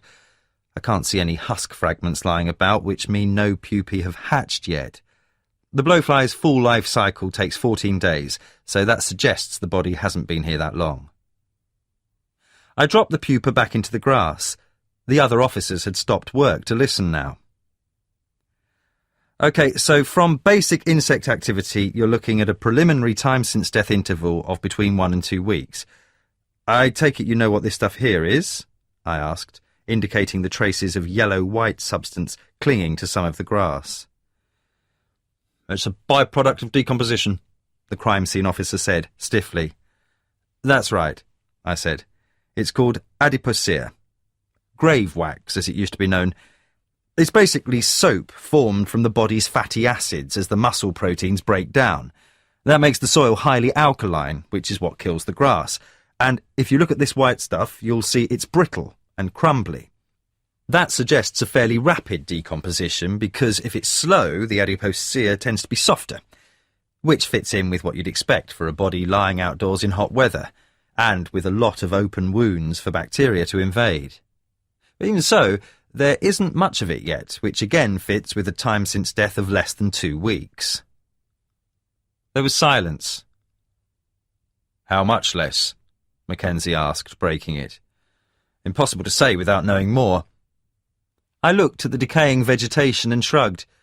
Best guess, even allowing for a rapid rate of decomposition, I'd say perhaps 9-10 days. Much longer than that in this heat, and the body would have been fully skeletonized by now. As I was talking, I'd been scanning the dead grass, trying to see what I hoped would be there. Which way was the body orientated? I asked the crime scene officer. Which way what? Which end was the head? He pointed sullenly. I visualised the photographs I'd seen, how the arms had been outstretched above the head, and moved to examine the ground around that area. I couldn't find what I wanted on the area of dead grass, so I began to extend my search beyond, carefully parting the grass stalks to see what lay at their base. I was beginning to think nothing was there, that some scavenging animal had discovered it, when I saw what I'd been looking for. Can I have an evidence bag? I waited till one was produced, then reached into the grass and gently lifted out a wizened brown scrap. I put it into the bag and sealed it. What's that? Mackenzie asked, craning his head to look. When a body's been dead for a week or so, you start getting skin slippage. That's why it looks so wrinkled on a corpse, like it doesn't fit properly, particularly the hands. Eventually, the skin will slough completely off like a glove. It's often overlooked because people don't know what it is and mistake it for leaves. I held up the see-through plastic bag containing the parchment-like scrap of tissue. You said you wanted fingerprints. Mackenzie drew his head sharply back. You're joking? No. I don't know if this is from the right or left hand, but the other should be around here as well, unless an animal's had it. I'll leave you to find it. The crime scene officer snorted.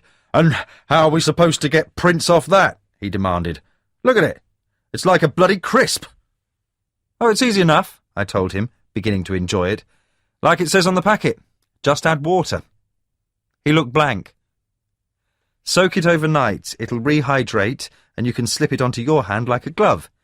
Should give you a decent enough set of prints to get a match from. I held the bag out to him. I'd get someone with small hands if I were you, and put rubber gloves on first. I left him staring at the bag and ducked under the tape. Reaction was beginning to set in. I stripped off the overalls and protective shoes, glad to be rid of them. Mackenzie came over as I was wadding them up. He was shaking his head. Well, you live and learn. Where the hell did you pick that up from? Over in the States. I spent a couple of years at the Anthropology Research Facility in Tennessee. The Body Farm, as it's called unofficially. It's the only place in the world that uses human cadavers to research decomposition, how long it takes under different conditions, what factors can affect it. The FBI use it to train in body recovery. I nodded over at the crime scene officer, who was bad-temperedly snapping instructions to the rest of the team. We could use something like it over here. Fat chance. Mackenzie struggled out of his own overalls. I hate these bloody things, he muttered, brushing himself down. So you reckon the body's been dead for about 10 days? I peeled off my gloves. The smell of latex and damp skin brought back more memories than I cared for. 9 or 10, but that doesn't mean it's been here all that time. It could have been moved from somewhere else, but I'm sure your forensic boys will be able to tell you that. You could help them. Sorry, I said I'd help you identify the body. This time tomorrow you should have a better idea of who it is. Or isn't, I thought, but kept that to myself. Mackenzie obviously saw through me. "We've started serious inquiries now to try and find Sally Palmer," he said. "No one we've spoken to so far has seen her since the pub barbecue. She'd got a grocery order she was supposed to be picking up the next day that she never appeared for, and she usually called into the newsagents every morning for her papers. Avid Guardian reader, apparently, but she stopped collecting that as well." A dark, ugly feeling was beginning to grow in me. "Nobody reported this till now?" "Apparently not. Seems like nobody missed her. Everyone thought she must have gone off somewhere or be busy writing. The newsagent told me it wasn't like she was a local. So much for living in a close-knit community, eh?" I couldn't say anything. I'd not noticed her absence either. "It doesn't mean it's her. The barbecue was almost 2 weeks ago. Whoever you found here hasn't been dead for that long, and what about Sally's mobile phone?" "What about it?" "It was still working when I called it. If she'd been missing for all that time, the battery would be dead." "Not necessarily. It's a model with a standby time of 400 hours. That's about 16 days. Probably exaggerated, but just sitting in her bag without being used, it could have lasted." "This could still be somebody else," I persisted, not believing it myself. "Perhaps." His tone implied there was something he wasn't going to share with me. "But whoever it is, we need to find who killed her."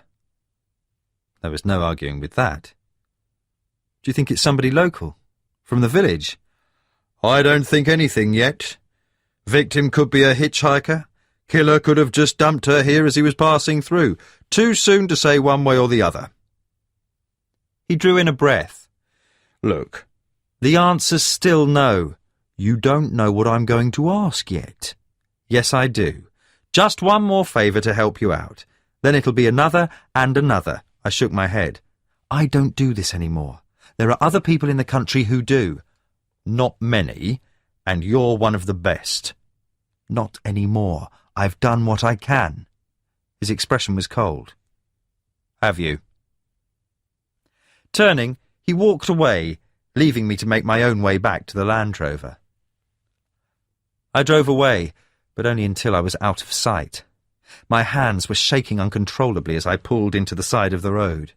All at once I felt I couldn't breathe. I rested my head on the wheel, trying not to gulp air, knowing if I hyperventilated that would only make it worse. Finally, the panic attack subsided. My shirt was sticking to me with sweat, but I didn't move until there was a blare of horn from behind me. A tractor was chugging up towards where I was blocking the road. As I looked, the driver gestured angrily for me to get out of the way. I held up my hand in apology and set off again. By the time I reached the village, I was beginning to feel calmer. I wasn't hungry, but I knew I should eat something. I stopped outside the store that was the closest thing the village had to a supermarket. I was planning to buy a sandwich and take it back home, snatch an hour or two trying to put my thoughts in order before evening surgery started. As I passed the chemist's, a young woman came out and almost bumped into me. I recognised her as one of Henry's patients, one of the loyal number who still preferred to wait until they could see him. I'd treated her once when Henry hadn't been working, but still had to search for her name. Lynn, I thought. Lynn Metcalf. "Oh, sorry," she said, clutching a parcel to her. "That's all right. How are you, anyway?" She gave me a huge grin. "I'm great, thanks." As she went off up the street, I can remember thinking it was good to see someone so obviously happy. And then I didn't give her another thought. 7. It was later than usual when Lynn reached the embankment that ran through the reed beds, but the morning was even mistier than the day before. A white smudge overlaid everything, swirling into aimless shapes that remained just out of sight. It would burn off later, and by lunchtime it would have become one of the hottest days of the year. But right now, all was cool and damp, and the idea of sun and heat seemed far away. She felt stiff and out of sorts. She and Marcus had stayed up late the night before to watch a film, and her body was still protesting about it. She'd found it uncharacteristically hard to force herself out of bed that morning, grumbling to Marcus, who merely grunted unsympathetically as he locked himself in the shower. Now she was out, her muscles felt stiff and grudging. "Run it off. You'll feel better for it afterwards." She grimaced. Yeah, right. To take her mind off how hard the run was proving, she thought about the parcel she'd hidden in the chest of drawers under her bras and pants, where it was a safe bet Marcus wouldn't find it. The only interest he took in her underwear was when she was wearing it. She hadn't intended to buy the pregnancy testing kit when she went into the chemist's. But when she'd seen them on the shelves, impulse had made her put one into her basket along with the extra box of tampons she hoped she wouldn't be needing. Even then she might have had second thoughts. It was hard enough keeping anything secret in this place, and buying something like that could well mean the entire village would be giving her knowing looks before the day was out. But the shop was empty, and there had only been a bored young girl on the checkout.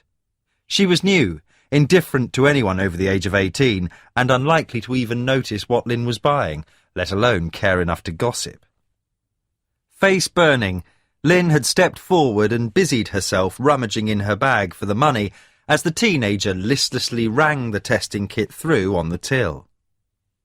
She'd been grinning like a kid when she hurried out, only to bump straight into one of the doctors. The younger one, not Dr. Henry. Dr. Hunter. Quiet, but not bad looking. Caused quite a stir among the younger women when he arrived, though he didn't seem to notice it. God, she had felt so embarrassed. It had been all she could do not to laugh. He must have thought she was mad, beaming at him like an idiot. Or thought she fancied him. The thought of it made her smile again now. The run was doing its work. She was finally starting to loosen up, kinks and aches easing as the blood began to pump. The woods were just ahead now, and as she looked at them, some dark association stirred in her subconscious. At first, still distracted by the memory of what had happened at the chemist, she couldn't place it. Then it came to her. She'd forgotten about the dead hare she'd found on the path the day before until now, and the sense of being watched she'd felt when she'd entered the woods. Suddenly, the prospect of going into them again, especially in this mist, was strangely unappealing. Stupid, she thought, doing her best to dismiss it. Still, she slowed a little as she approached them. When she realised what she was doing, she clicked her tongue in irritation and picked up her speed. Only when she had almost reached the tree line did she think about the woman's body that had been found. But that hadn't been near here, she told herself. Besides, the killer would have to be some sort of masochist to be out this early, she thought wryly. And then the first of the trees closed around her. It was a relief when the foreboding she'd felt the day before failed to materialise. The woods were just woods again. The path was empty. The dead hare, no doubt part of the food chain by now. Just nature, that was all. She glanced at the stopwatch on her wrist, saw she'd lost a minute or two on her usual time and picked up her pace as she approached the clearing. The standing stone was in sight now, a dark shape ahead of her in the mist. She was almost on top of it before it registered that something about it was wrong. Then light and shadow resolved themselves, and all thoughts of running went out of her mind. A dead bird had been tied to the stone. It was a mallard, bound with wire around its neck and feet. Recovering, Lynn quickly looked around. But there was nothing to see. Only trees and the dead mallard. She wiped sweat from her eyes and looked at it again. Blood darkened its feathers where the thin strand bit into it. Uncertain whether or not to untie it, she leaned forward to examine the wire more closely. The bird opened its eyes. Lynn cried out and stumbled backwards as it began to thrash about, head jerking against the wire, pinning its neck. It was damaging itself even more, but she couldn't bring herself to go near the wildly beating wings. Her mind was beginning to function again, making the connection between this and the dead hair laid on the path as though for her to find. And then that was swept away by a more urgent realization. If the bird was still alive, it couldn't have been here long. Someone had done this recently. Someone who knew she'd find it. Part of her insisted that was just fantasy, but she was already sprinting back down the path. Branches whipped her as she pounded past, no thought of pacing herself now, just get out, get out, get out, yelling again and again in her head. She didn't care if she was being stupid or not, wanted only to escape from the woods to the open landscape beyond. Only one more twist in the path and she'd be able to see it. Her breath rasped as she ran, eyes flitting to the trees at either side, expecting someone to appear out of them at any second. But no one did. She gave a half-moan, half-sob as she neared the final bend. Not far, she thought, and as she felt the first stirrings of relief, something snatched her foot out from under her. There was no time to react. She pitched forward onto the ground, the impact forcing the air from her lungs. She couldn't breathe, couldn't move. Stunned, she managed one breath, then another, sucking the damp scent of loam into her throat. Still dazed, she looked back at what had tripped her. At first, what she saw made no sense. One leg was stretched out awkwardly, the foot twisted at an odd angle. There was a thin gleam of fishing line snagged around it. No, she realised, not fishing line. Wire. Understanding came too late. As she tried to scramble to her feet, a shadow fell across her. Something pressed into her face, smothering her. She tried to rear back from the cloying chemical stink, fighting with all the strength in her legs and arms. It wasn't enough, and now even that was ebbing. Her struggles grew weak as the morning swam away from her, light bleeding to black. No! She tried to resist, but she was already sinking further into darkness, like a pebble dropped into a well. Was there a last sense of disbelief before consciousness winked out? Possibly, though it wouldn't have lasted long. Not long at all.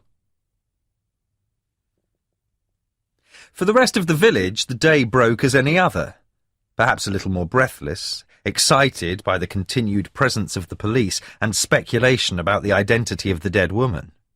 It was a soap opera come to life, Manham's very own melodrama. Someone had died, yes, but for most people it was still a tragedy at arm's length, and therefore not really a tragedy at all. The unspoken assumption was that it was some stranger. If it had been one of the village's own, wouldn't it have been known? Wouldn't the victim have been missed, the perpetrator recognised? No, far more likely that it was an outsider, some human flotsam from a town or city who had climbed into the wrong car only to wash up here. And so it was regarded almost as an entertainment, a rare treat that could be savoured without shock or grief. Not even the fact that the police were asking about Sally Palmer was enough to change that. Everyone knew she was a writer, often travelled to London. Her face was too fresh in people's minds to associate with what had been found on the marsh. So Manham was unable to take any of it seriously, slow to accept the fact that, far from being an onlooker, its role was far more central. That would change before the day was out. It changed for me at 11 o'clock that morning, with the phone call from Mackenzie. I'd slept badly, gone into the surgery early to try and shake the vestiges of another night's ghosts from my mind. When the phone on my desk rang and Janice told me who was on the line, I felt a renewed tension in my gut.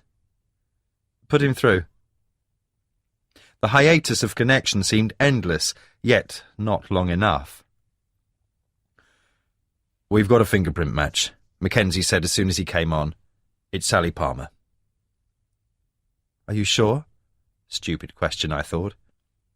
"No doubt about it. The prints match samples from her house, and we've got hers on record as well. She was arrested during a protest when she was a student." She hadn't struck me as the militant type, but then I hadn't really got to know her, and never would now. Mackenzie hadn't finished. "Now we've got a firm ID, we can get things moving. But I thought you might be interested to know we still haven't found anyone who can remember seeing her after the pub barbecue." He waited as if I should find some significance in that. It took me a moment to drag my thoughts back. "You mean the maths don't add up?" I said. "Not if she's only been dead for 9 or 10 days. It's looking likely now that she went missing almost a fortnight ago, and that leaves several days unaccounted for." "That was only an estimate," I told him. "I could be wrong. What does the pathologist say?" "He's still looking into it," he said dryly, "but so far he isn't disagreeing." I wasn't surprised. I'd once come across a murder victim who'd been stored in a freezer for several weeks before the killer finally dumped the body. But usually, the physical processes of decay work to an ordered timetable. It might vary depending on the environment, be slowed down or speeded up by temperature and humidity. But once they were taken into account, then the process was readable. And what I'd seen at the marsh the day before, I still hadn't made the emotional jump to connecting it with the woman I'd known, had been as irrefutable as the hands on a stopwatch. It was just a matter of understanding it. That was something few pathologists were comfortable with. There was a degree of overlap between forensic anthropology and pathology, but once serious decomposition started, most pathologists tended to throw up their hands. Their area of expertise was cause of death, and that became increasingly difficult to determine once the body's biology started to break down, which was where my work started. Not anymore, I reminded myself. "You still there, Dr. Hunter?" Mackenzie asked. "Yes." "Good. Because this is going to leave us with a predicament. One way or another, we need to account for those extra days." She might have been holed up writing, or just have gone off somewhere, been called away without having time to tell anyone, and been killed as soon as she got back without anyone in the village seeing her. "It's possible," I said stubbornly. "She could have surprised a burglar." "She could," Mackenzie conceded, "in which case we need to know one way or the other." "I don't see where I come into it." "What about the dog?" "The dog?" I repeated, but I could already see what he was getting at. "It makes sense to assume that whoever killed Sally Palmer killed her dog as well. So the question is, how long has the dog been dead?" I was torn between being impressed at Mackenzie's sharpness and irritation that I hadn't seen it myself. Of course, I'd been trying hard not to think about it at all, but there was a time when I wouldn't have needed it pointing out.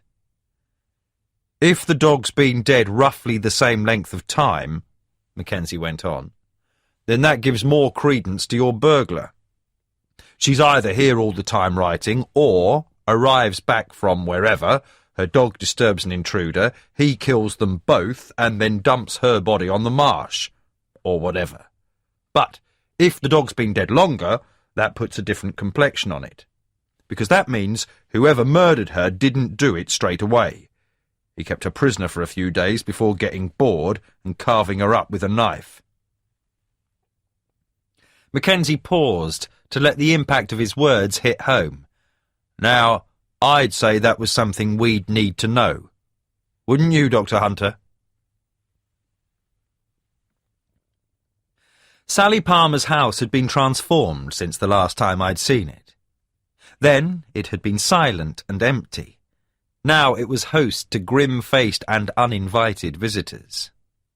The courtyard had filled with police vehicles, while uniformed and white boiler-suited forensic officers went about their business. But the activity only seemed to underline the atmosphere of abandonment, transforming what had once been a home into a pathetic time capsule of the recent past, to be picked apart and pored over. There seemed nothing left of Sally's presence as I walked across the courtyard with Mackenzie. "The vet came for the goats," he told me.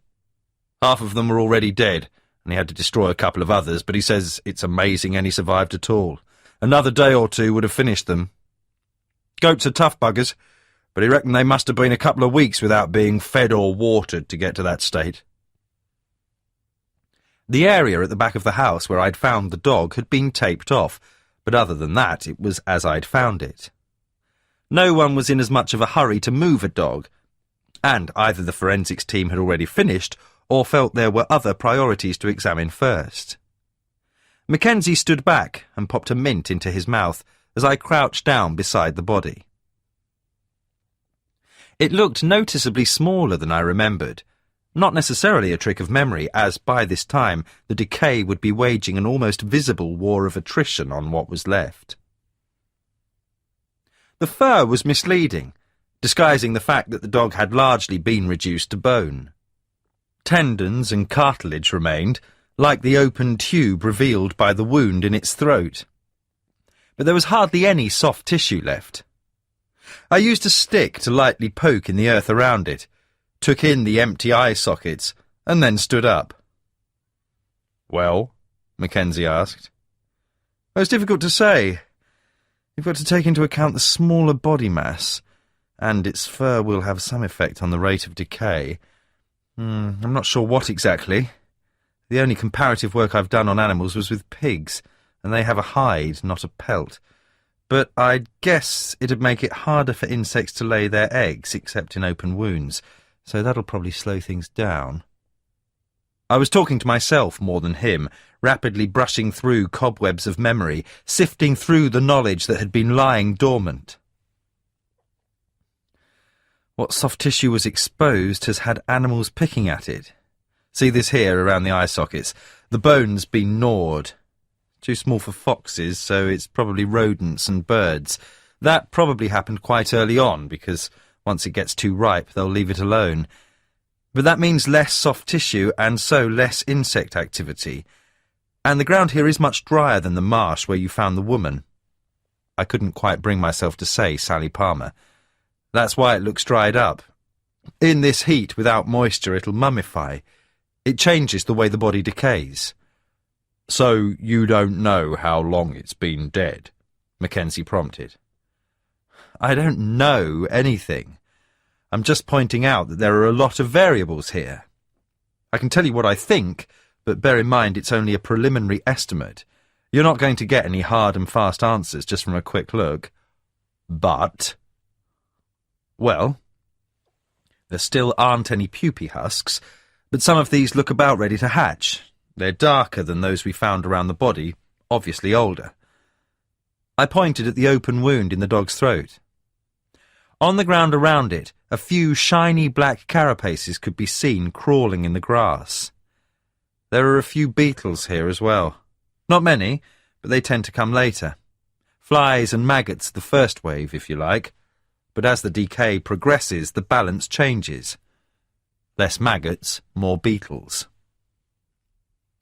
Mackenzie was frowning. "Were there beetles where Sally Palmer was found?" "Not that I saw. But beetles aren't as reliable an indicator as maggots, and, like I say, there are all the other variables to take into account." "Look, I'm not asking you to swear under oath. I just want some idea of how long the damn thing's been dead." "Rough guess?" I looked at the scrap of fur and bone. 12 to 14 days. He chewed his lips, scowling. "So, it was killed before the woman." "That's how it looks to me. Comparing this with what I saw yesterday, the decomposition is perhaps 3-4 days more advanced. Take off the extra day and night this has been lying outside, and you're still looking at around 3 days. But, like I say, it's only guesswork at this stage." He eyed me thoughtfully. "Do you think you're wrong?" I hesitated, but he wanted advice, not false modesty. "No." He sighed. "Shit." His mobile rang. He unclipped it from his belt and moved away to answer it. I stayed by the dog's body, scrutinizing it for anything that might cause me to revise my opinion. Nothing did. I bent down to take a closer look at its throat. Cartilage lasted longer than soft tissue, but animals had been here too, chewing the edges. Even so, it was still evident that it was a cut, not a bite. I took a pencil light from my pocket, reminding myself to disinfect it before I examined anyone's tonsils again, and shone it inside. The cut extended all the way to the cervical vertebrae. I played the light on a pale line gouged across the bone. No animal had caused that. The blade had gone so deep it had cut into the spine as well. That made it a big knife, a sharp one. "Seen something?" I'd been too engrossed to hear Mackenzie return. I told him what I'd found. If the bone's marked clearly enough, you might be able to tell if the blade was serrated or not. In any event, it would have taken strength to cut that deeply. You're looking for a powerful man. Mackenzie nodded, but he seemed distracted. "Look, I've got to go. Take as long as you like here. I'll tell forensics not to disturb you." "No need, I'm done." "You won't change your mind?" "I've told you as much as I can." "You could tell us more if you wanted to." I was beginning to feel angry at the way he was trying to manipulate me. "We've already been through this. I've done what you asked." Mackenzie seemed to be weighing something up. He squinted into the sun. "The situation's changed," he said, reaching a decision. "Someone else has gone missing. You might know her. Lynn Metcalf." The name hit me hard. I remembered seeing her outside the chemist's the evening before, thinking how happy she had looked. "Went running this morning and didn't come back," Mackenzie went on relentlessly. "Could be a false alarm, but right now it doesn't look like it. And if it isn't, if this is the same man, then the shit's really going to hit the fan. Because either Lynn Metcalf's already dead, or she's being held somewhere, and given what was done to Sally Palmer, I wouldn't wish that on anybody." I almost asked why he was telling me all this, but even as the question formed, I knew the answer. On the one hand, he was putting more pressure on me to cooperate. On the other, Mackenzie was simply being a policeman. The fact that I'd reported Sally Palmer as missing had put me low on the list of potential suspects, but if there was now a second victim, then everything was up in the air again. No one could be discounted, including me. Mackenzie had been watching to see how I would react. His expression was unreadable. "I'll be in touch, and I'm sure I needn't ask you to keep this to yourself, Dr. Hunter. I know you're good at keeping secrets." With that, he turned and walked away, his shadow chasing him across the grass like a black dog at his heels. If Mackenzie had been serious about my keeping Lynn Metcalf's disappearance to myself, he needn't have bothered. Manham was too small a place for something like that to remain secret for long. Word had already spread by the time I'd got back from the farm. It came at roughly the same time as news broke that the murdered woman was Sally Palmer. A double blow that was almost too much to take in. Within hours, the mood of the entire village had changed from febrile excitement to one of shock. Most people clung to the hope that the two events would prove unconnected, and that the supposed second victim might yet turn up safe and sound. But it was a hope that faded every hour. When Lynn didn't return from her run, her husband Marcus had set out to look for her. He admitted later he wasn't unduly worried to start with. At that point, before Sally Palmer's name had been released, his main concern was that his wife might have decided to try a different route and become lost. It had happened before, and as he followed the track towards the lake, it was with a degree of irritation that he called her name. Lynn knew he had a busy day, and now her stupid insistence on an early morning run was making him late. He still wasn't too anxious as he crossed the reed beds and cut into the woods. When he found a dead mallard tied to the standing stone, his first reaction was anger at the senseless cruelty. He had lived all his life in the country and had no time for sentiment where animals were concerned, but neither did he like casual sadism.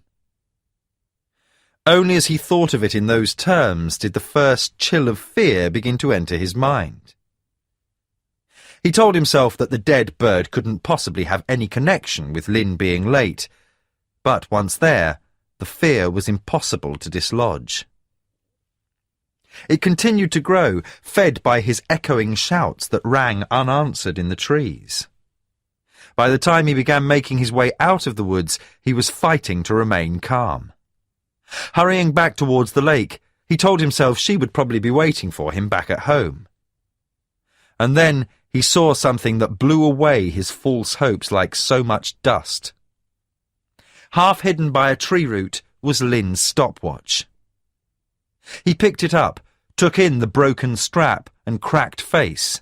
Fear now giving way to panic, he looked around for some other sign of her. There was nothing, or at least nothing he recognized as such. He saw the thick wooden stake hammered into the ground nearby without realizing its significance. It would be several hours before the police forensic team confirmed it as the remains of a snare, and several more before splashes of Lynn's blood were identified on the path. But of Lynn herself, there was no trace. 8. It seemed like most of the village turned out to help with the search.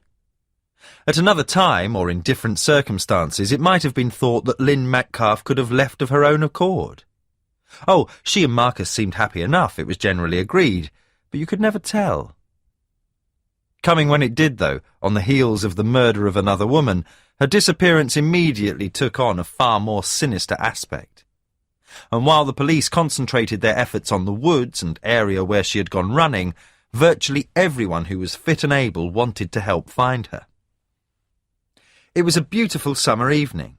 As the sun lowered in the sky and swallows dipped and swooped, the atmosphere could almost have been festive, a rare sense of communal unity and resolve. But no one could forget for long the reason for them being there. And with that came another unpalatable fact. Whoever had done this was one of Manham's own. It was no longer possible to blame an outsider, not any more. It could hardly be an accident, and certainly no coincidence, that the two women came from the same village. No one could believe that an outsider would have either stayed around after killing Sally Palmer or come back to claim a second victim. Which meant that whoever had hacked one woman to death and strung wire across a path to snare another had to be local. There was a chance it was someone from a neighbouring village, but that begged the question of why Manham had been the site for both attacks. The other possibility was both more likely and more frightening, that not only did we know the two women, we also knew the animal responsible. That realisation was still taking root as people set out to look for Lynn Metcalfe. And although it hadn't yet begun to flower, it was already beginning to put up shoots. It revealed itself as a slight distance in the way people responded to each other. Everyone knew of murders where the killer had taken part in the search, where they had publicly expressed revulsion and sympathy, even shed reptilian tears when, all the while, the victim's blood was barely dry on their hands, the final screams and entreaties locked away to fester in their heart. And even as Manham showed its solidarity as a community, kicking aside long grass and peering under bushes, suspicion was already undermining it from within. I joined the search myself as soon as I finished evening surgery. Its epicentre was the police trailer, set up as near to the woods where Marcus Metcalfe had found his wife's stopwatch as the road allowed. It was on the outskirts of the village, and cars were pulled into the hedgerows for 1/4 of a mile either side of it. Some people had just struck off by themselves, but the majority had come here, drawn by the glut of activity. There were a few journalists, but only from the local press. At that point, the National still hadn't picked up on the story, or perhaps felt that one woman murdered and another abducted wasn't particularly newsworthy. That would soon change, but for the moment, Manham was still able to go about its business with relative anonymity. The police had set up a table to help coordinate the public search. It was as much a PR exercise as anything, giving the community a sense that it was doing something and making sure the volunteers didn't get in the way of the professional teams. But the countryside around Manham was so wild that it would be impossible to cover all of it anyway. It could soak up searchers like a sponge without ever giving up its secrets. I saw Marcus Metcalf standing with a group of men, yet slightly apart from them. He had the undefined muscle bulk of a manual worker, and a face that, under normal circumstances, was pleasant and cheerful under a shock of blonde hair. Now he looked haggard, a pallor yellowing his tanned features. With him was Scarsdale, the Reverend finally finding a situation that suited the severity of his features. I'd considered going over to express... what? Sympathy? Condolences? But the hollowness of anything I could say, and memory of how little I'd appreciated the awkward utterances of near strangers myself, prevented me. Instead, leaving him to the Reverend's ministrations, I went straight to the table to be told where to go. It was a decision I would come to regret. I spent an unproductive few hours trudging across a boggy field as part of a group that included Rupert Sutton, who seemed glad of the excuse to be out without his domineering mother. His bulk made it hard work for him to keep up with the rest of us, but he persevered, breathing heavily through his mouth as we slowly made our way across the uneven landscape, trying to skirt the wetter patches of ground. Once he slipped and stumbled to his knees. His perspiring body gave off an animal whiff of exertion as I helped him up. "Bugger!" he panted, his face colouring with embarrassment as he stared at the mud coating his hands like black gloves. His voice was surprisingly light, almost girlish. "Bugger!" he kept repeating, blinking furiously. Other than that, few people spoke. When the growing dusk made it impractical to search any longer, we abandoned the attempt and made our way back. The general mood was as sombre as the darkening landscape. I knew many of the searchers would stop off at the Black Lamb, seeking company more than alcohol. I almost went straight home, but I didn't feel like being alone any more than anyone else did that night. I parked outside the pub and went in.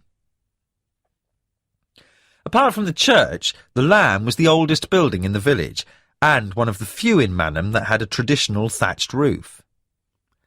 Anywhere else in the Broads it would have been smartened into twee respectability, but with only the locals to please, no real attempt had been made to halt its slow decay.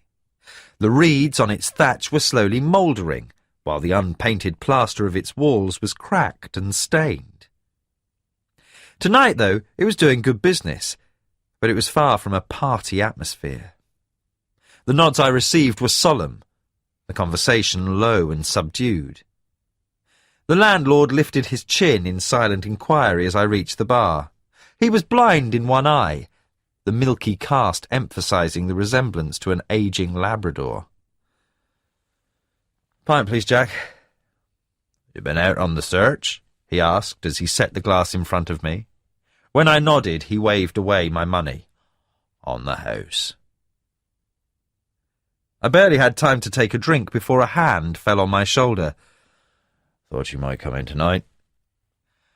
I looked up at the giant who had materialised beside me. "Hi, Ben."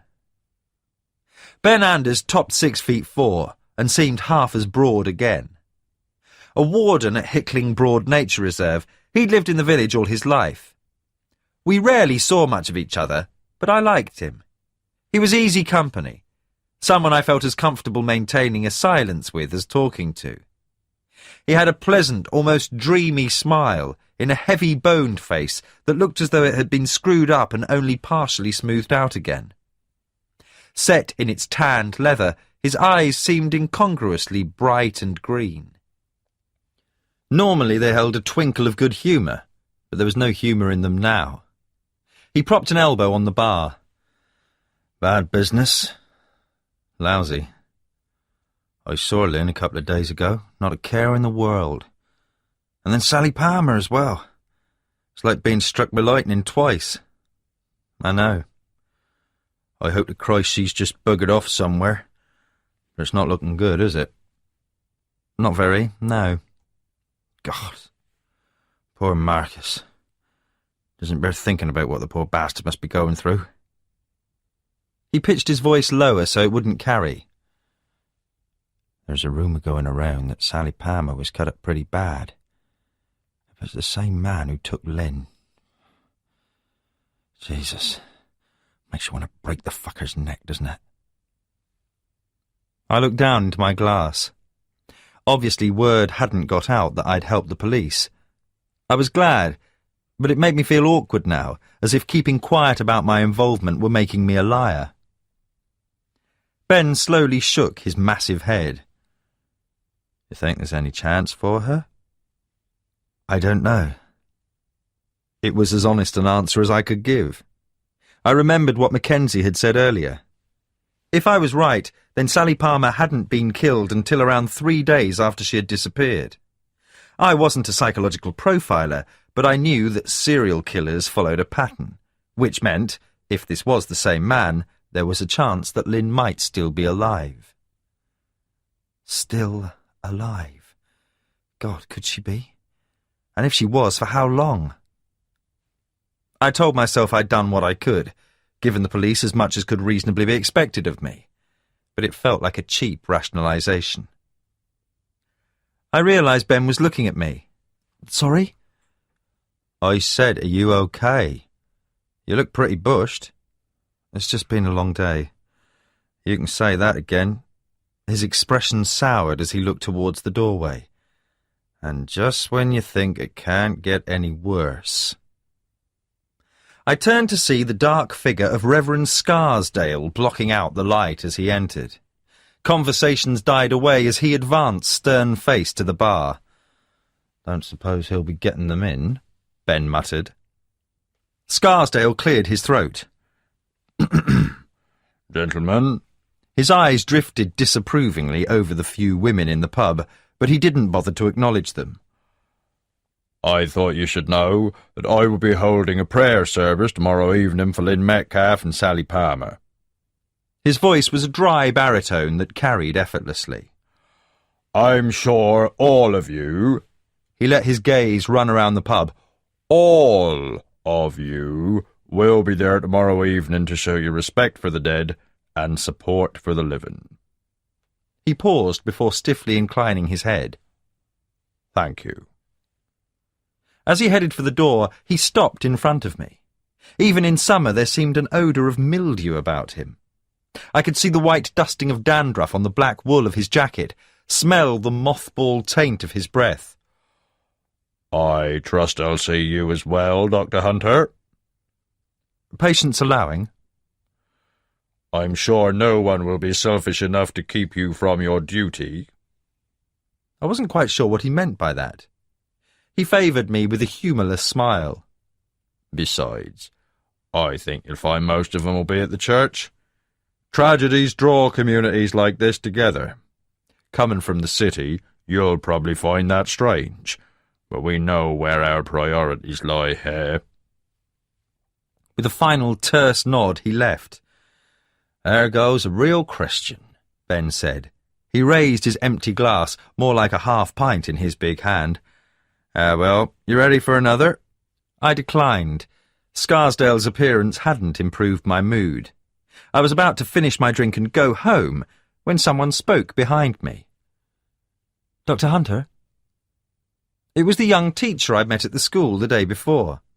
Her smile faltered at my expression. Sorry, I didn't mean to intrude. No, that's okay. I mean, no, you aren't. I'm Sam's teacher. We met yesterday? She said uncertainly. Normally I'm bad at remembering names, but I recalled hers straight away. Jenny Hammond. Sure. How is he? Okay, I think. I mean, he didn't come to school today, but he seemed better by the time his mother collected him yesterday afternoon. I had meant to check on him, but other things had intervened. I'm sure he'll be fine. There's no problem with him being off, is there? Oh, no, not at all. I just thought I'd, say hello, that's all. She looked embarrassed. I'd assumed she'd come over to ask something about Sam. Belatedly, it occurred to me she might just be being friendly. So, are you with some of the other teachers? I asked. No, I'm by myself. I went on the search and then... Well, my housemate's out and it just didn't feel like a night for sitting in alone, you know? I knew. There was a silence for a while. Can I get you a drink? I asked, just as she said, well, I'll see you later. We laughed self-consciously. What would you like? No, it's all right, really. I was just going to get myself another. I realised as I said it that my glass was still half full. I hoped she wouldn't notice. A bottle of Beck's, then. Thanks. Ben had just finished getting served as I leaned on the bar. Changed your mind? Here, let me. He started putting his hand in his pocket. No, it's all right, I'm getting someone else's. He glanced behind me. His mouth twisted in a smile. Fair enough. See you later. I nodded, conscious of my face burning. By the time I was served, I'd finished the rest of my beer. I ordered myself another and took the drinks over to where Jenny was standing. Cheers. She raised the bottle in a little toast and took a drink. I know the landlord doesn't like you doing it, but it just doesn't taste the same from a glass. And it's less to wash up, so you're actually doing him a favour. I'll remember that the next time he tells me off. She grew more serious. I just can't believe what's happened. It's so awful, isn't it? I mean, 2 of them, from here. I thought places like this were supposed to be safe. Was that why you came? I didn't mean it to sound as intrusive as it did. She looked down at the bottle she was holding. Let's just say I was tired of living in a city. Where was that? Norwich. She had started to peel the label from the bottle. As if realising what she was doing, she suddenly stopped. Her expression cleared as she smiled at me. Anyway, how about you? We've already established you're not a local either. Nope. London, originally. So what made you come to Manham? The bright lights and scintillating nightlife? Something like that. I saw that she was expecting more. Same as you, I suppose. I wanted a change. Yeah, well, it's that all right, she smiled. Still, I quite like it. I'm getting used to living out in the middle of nowhere. You know, the quiet and everything. No crowds or cars, or cinema, or bars, or shops. We grinned at each other. So, how long have you been here? She asked. 3 years. And how long did it take you to be accepted? I'm still working on it. Another decade and I might be thought of as a permanent visitor, by the more progressive elements, obviously. Oh, don't say that. I've only been here 6 months. Still a tourist, then. She laughed. But before she could say anything, there was a commotion in the doorway. Where's the doctor? A voice demanded. Is he hurt? I pushed my way forward as a man was half supported, half carried into the pub. His face was contorted in pain.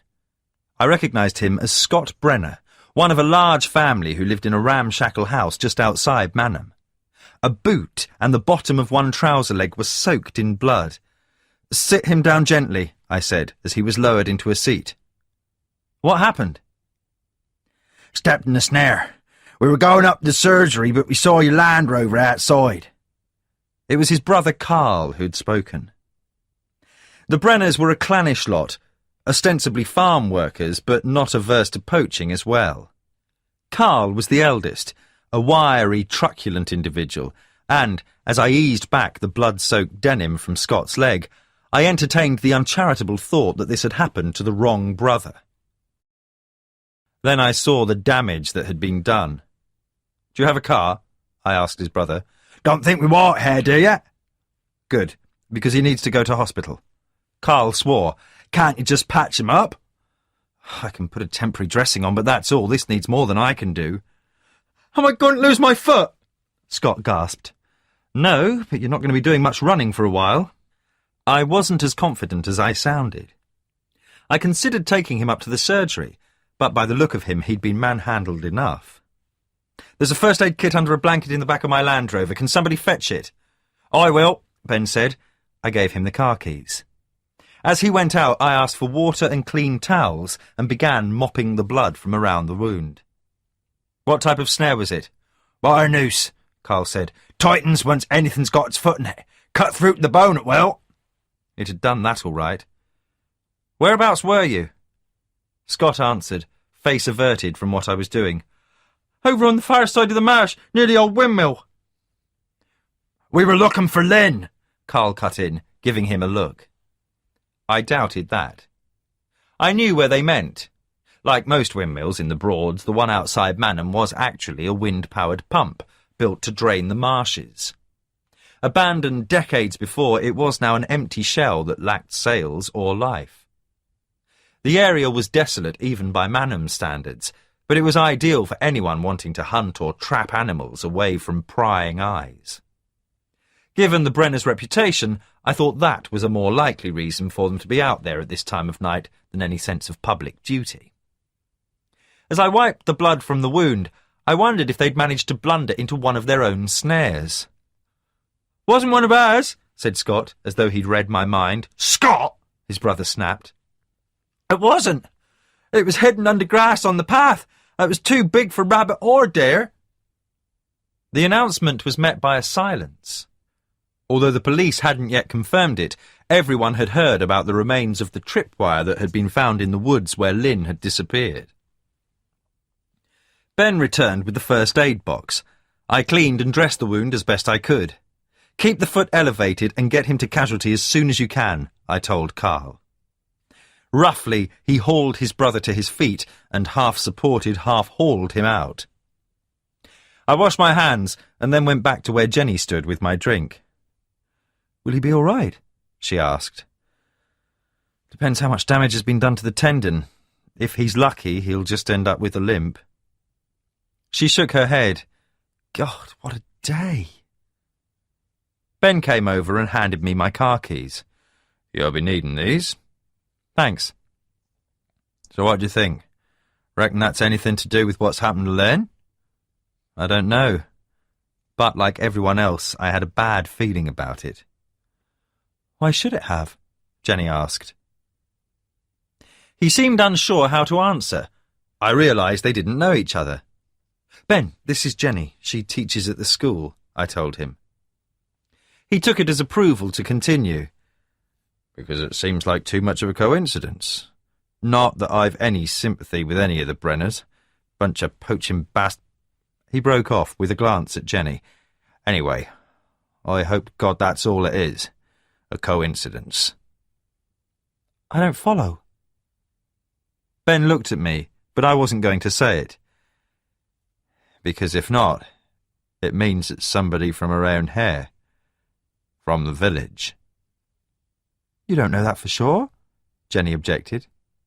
His face said otherwise, but he was too polite to argue. Well, we'll see. And on that note, I think I'll say good night. He drained his glass and started for the door.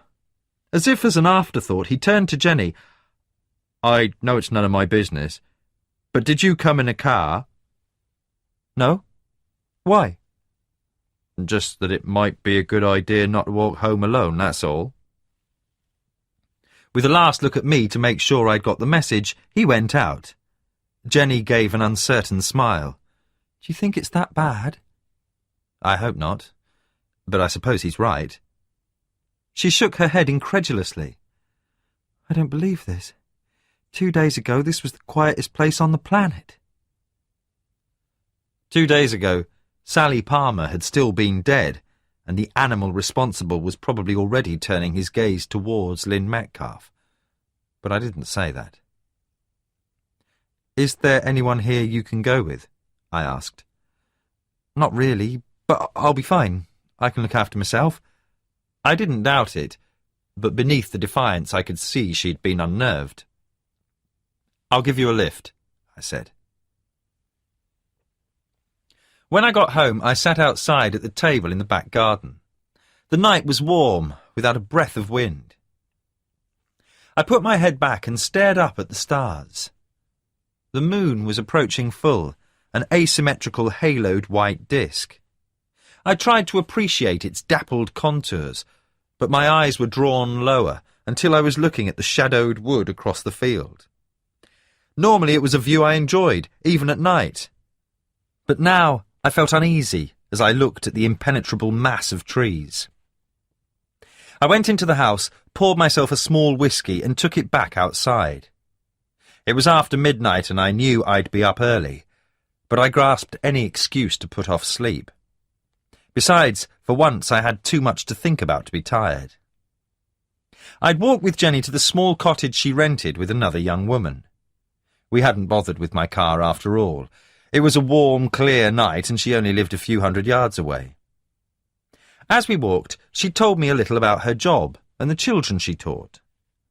Only once had she spoken about her past life, mentioning working at a school in Norwich, but she'd quickly brushed past it, burying the lapse in a flurry of words. I'd pretended not to notice. Whatever it was she was avoiding, it was none of my business. As we walked up the narrow lane towards her house, a fox suddenly cried out nearby. Jenny grabbed my arm. "Sorry," she said, quickly letting go as if burned. She gave an embarrassed laugh. "You'd think I'd be used to living out here by now." There'd been an awkwardness between us after that. When we reached her house, she stopped by the gate. "Well, thanks. No problem." With a last smile, she'd hurried inside. I'd waited until I'd heard the snick of the lock before turning away. All the way back through the dark village, I could feel the pressure of her hand on my bare arm. I could still feel it now. I sipped my drink, wincing at the memory of how flustered I'd become just because a young woman had accidentally touched me. No wonder she'd gone quiet. I finished the whiskey and went inside.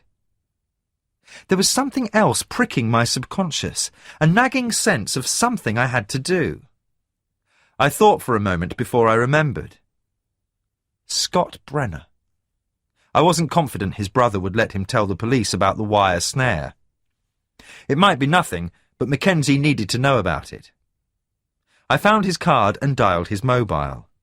It was almost 1 o'clock, but I could leave a voicemail message for him to get first thing. He answered straight away. "Yeah." "It's David Hunter," I said, caught off guard. "Sorry, I know it's late. I just wanted to make sure Scott Brenner had got in touch." I could hear his irritation and fatigue in the pause. "Scott who?" I told him what had happened. When he spoke, the tiredness had gone. "Where was this?" "Near an old windmill, a mile or so south of the village. You think it might be connected?" There was a sound it took me a moment to identify. The rasp of his whiskers as he rubbed his face. "Oh, what the hell, we're going to have to go public with this tomorrow anyway," he said. "2 of my officers were injured tonight. One got caught by a wire snare, the other stepped in a hole someone had stuck a sharpened stick in." There was no mistaking the anger in his voice. "So I think we've got to assume that whoever took Lynn Metcalf expected us to come looking for him." There was no shock of transition from the dream that night. I simply found myself awake, eyes open and staring at the spill of moonlight falling through the window. For once I was still in bed, my nocturnal wandering this time confined to the dream. But the memory of it remained with me, as vivid as if I'd just walked from one room into another. It was always in the same setting, a house I'd never seen in my waking life, a place I knew didn't exist, but that nevertheless felt like home. Cara and Alice were there, vibrant and real. We would talk about my day, about nothing in particular, just as we had when they were alive. And then I would wake and confront again the stark fact that they were dead. I thought again about what Linda Yates had said.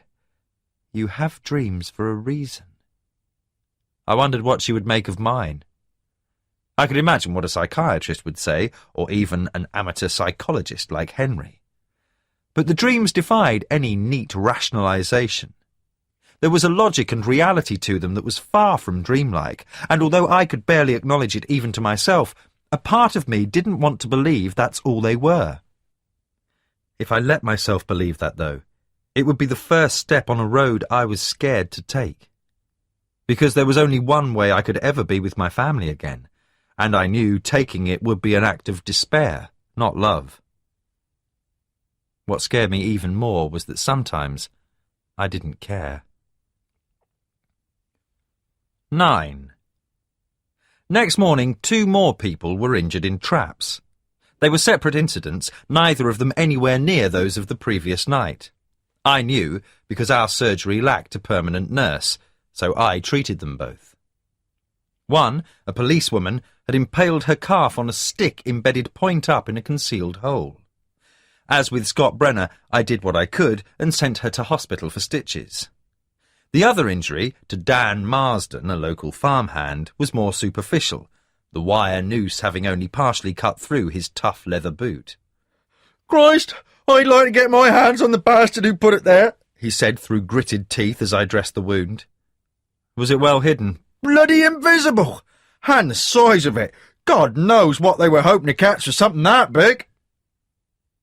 I didn't say anything, but I thought it was likely the traps had caught exactly what had been intended. So did Mackenzie. He called a temporary halt to the search for Lynn Metcalf and had a first aid station set up outside the mobile incident room. He also issued a statement warning everyone else to stay out of the woods and fields around the village. The result was predictable. If the mood before had been largely one of numb shock, news that the countryside around Manham was no longer safe brought the first touch of real fear. Of course, there were those who refused to believe it, or stubbornly insisted they weren't going to be scared away from land they'd known all their lives. That lasted until one of the loudest objectors, fuelled by an afternoon's drinking in the Lamb, put his foot into a hole that had been covered with dried grass and snapped his ankle. His yells drove home the point far more effectively than any police warning.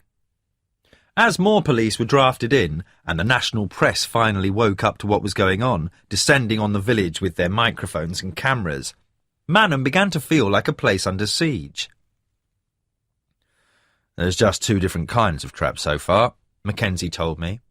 "The wire one's pretty much a basic snare, same sort of thing any poacher might know how to make, except these are big enough to take an adult's foot. The stakes are even worse. Could be ex-military or one of those survivalist buffs, or just someone with a nasty imagination." "You said so far." "Whoever laid them knows what he's doing. There's real thought been put into this.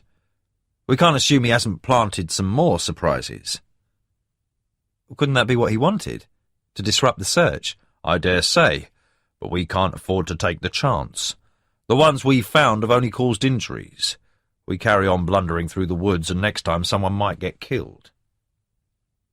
He broke off as we came to a junction, drumming the steering wheel impatiently as he waited for the car in front to pull out. I looked out of the window, my anxiety returning in the silence. I'd called Mackenzie first thing that morning to tell him I would examine Sally Palmer's remains if he still wanted me to. The knowledge had been with me from the moment I'd woken, as if the decision had been made while I was asleep, which, in a way, I suppose it had. Realistically, I didn't know how much use I would be. At best, I might be able to give a more precise idea of the time-since-death interval, assuming my rusty knowledge hadn't deserted me.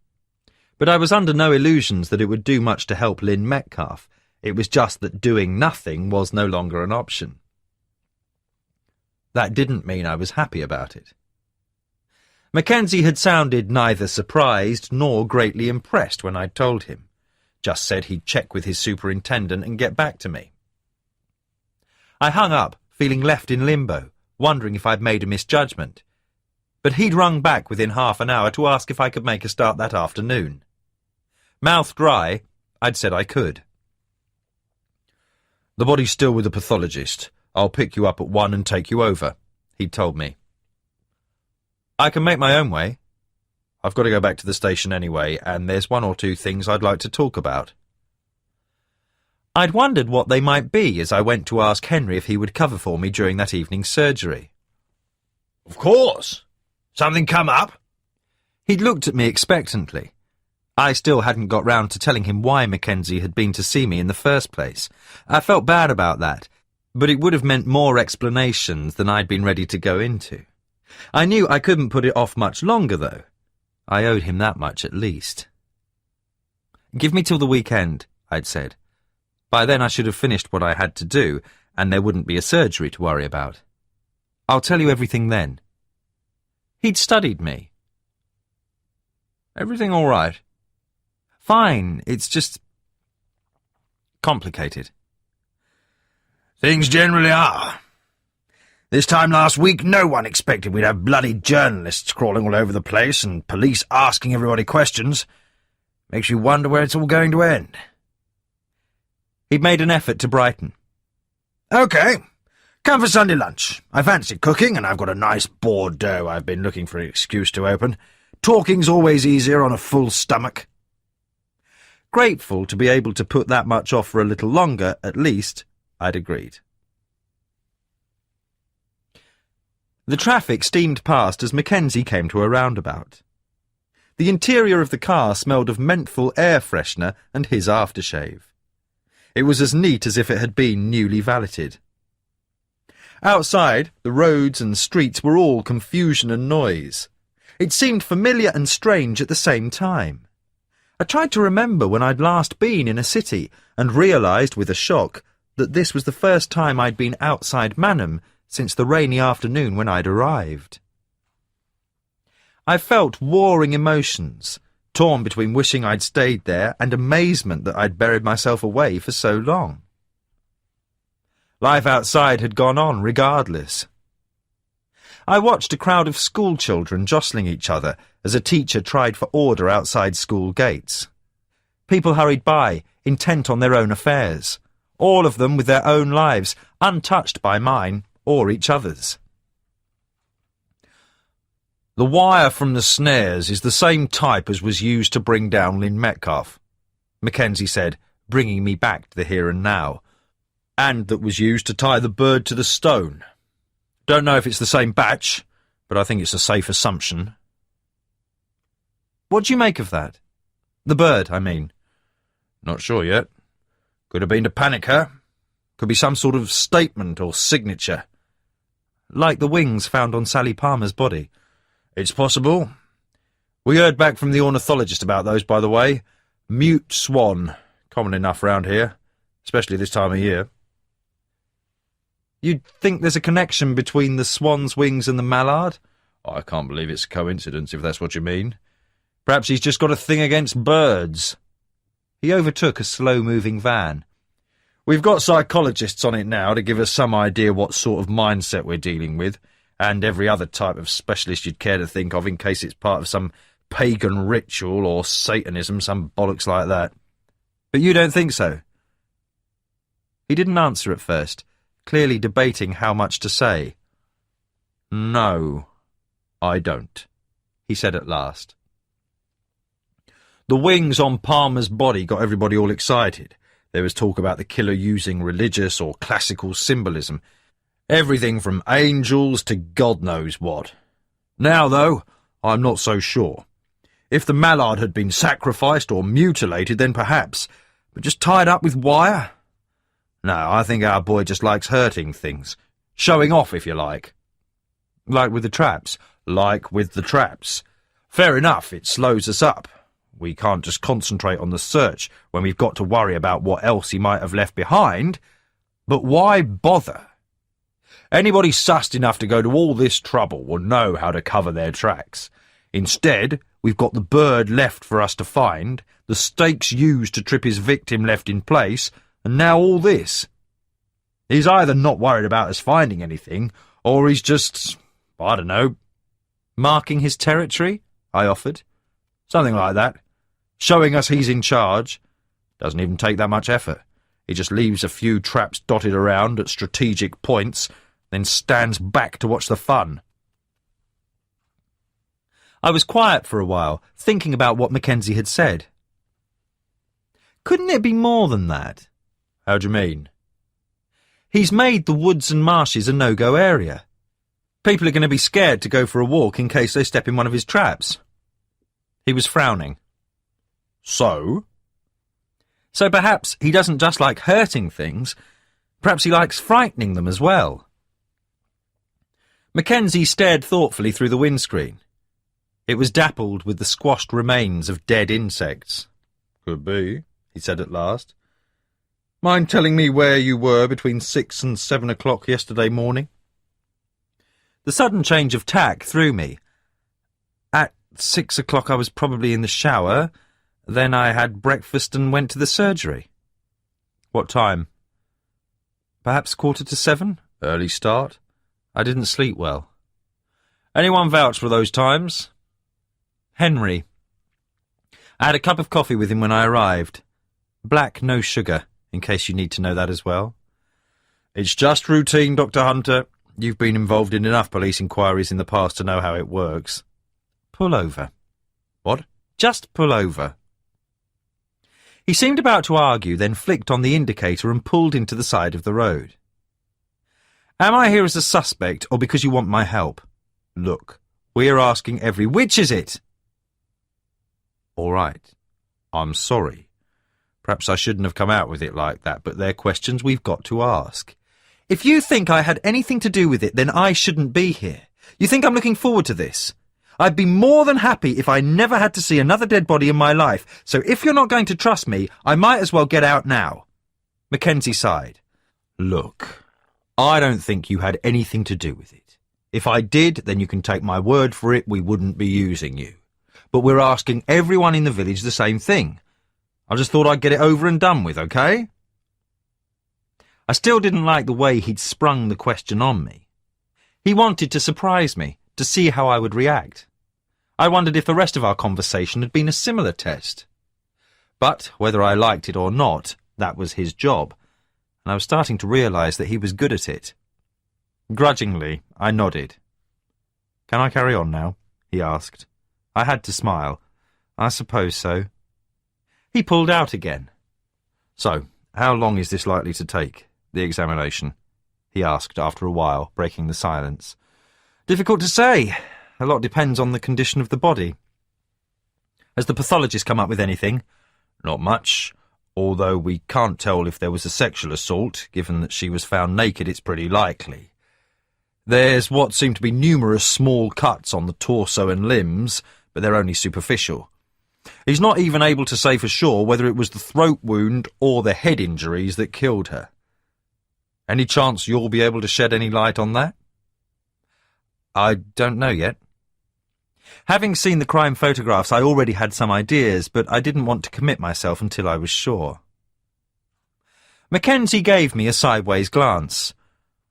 I know I'm probably going to regret asking, but what exactly is it you're going to do? I'd been trying deliberately not to think about it, but the answers came automatically. I'll need to x-ray the body, if it hasn't been already. Then I'll take samples of the soft tissue to find the TSG and the what? Time since death interval. You can analyse changes in the body chemistry to find out how long it's been dead, basically. Composition of amino acids, volatile fatty acids, the level of protein breakdown. After that, I'll have to remove any soft tissue that's left so I can examine the skeleton itself and see what sort of trauma it suffered, what type of weapon caused it, that sort of thing. Mackenzie had a frown of distaste. How do you do that? Well, if there's not much soft tissue left, you can either use a scalpel or forceps. Or you boil the body for a few hours in detergent. Mackenzie pulled a face. Oh, now I know why you wanted to be a GP. I could see the moment when he remembered my other reasons. Sorry, he added. Forget it. We drove in silence for a while. I noticed Mackenzie scratching his neck. Have you had it looked at yet? I asked. Had what looked at? The mole. He was scratching it. He hurriedly lowered his hand. Just an itch. He turned into a car park. Here we are. I followed him into the hospital. We took a lift from the ground floor to the basement. The mortuary was at the end of a long corridor. The smell of it hit me as soon as I went inside, a sweetly pungent chemical blanket that seemed to coat the lungs after a single breath. Inside was an essay in white, stainless steel and glass. A young Asian woman in a white lab coat stood up from behind a desk as we walked in. "Afternoon, Marina," Mackenzie said easily. "Dr. Hunter, Marina Patel. She's going to be around to help you." She smiled as we shook hands. I was still trying to get my bearings, adjust to once again being back in a setting that was both so familiar and strange. Mackenzie looked at his watch. "Right, I'd better get to the station. Just ring me when you've finished and I'll get you a lift back." After he'd gone, the young woman looked at me expectantly, waiting for instructions. "So, are you the pathologist?" I asked, putting off the moment for a little longer. She grinned. "Not yet, just a graduate student, but I have hopes." I nodded. Neither of us moved. "Do you want to see the body?" she asked, eventually. No, I didn't. "Fine." She gave me a lab coat and led me through a pair of heavy swing doors. Behind them was a smaller room, like an operating theatre. It was cold inside. The body was laid out on a stainless steel table, incongruous on the dulled metal surface.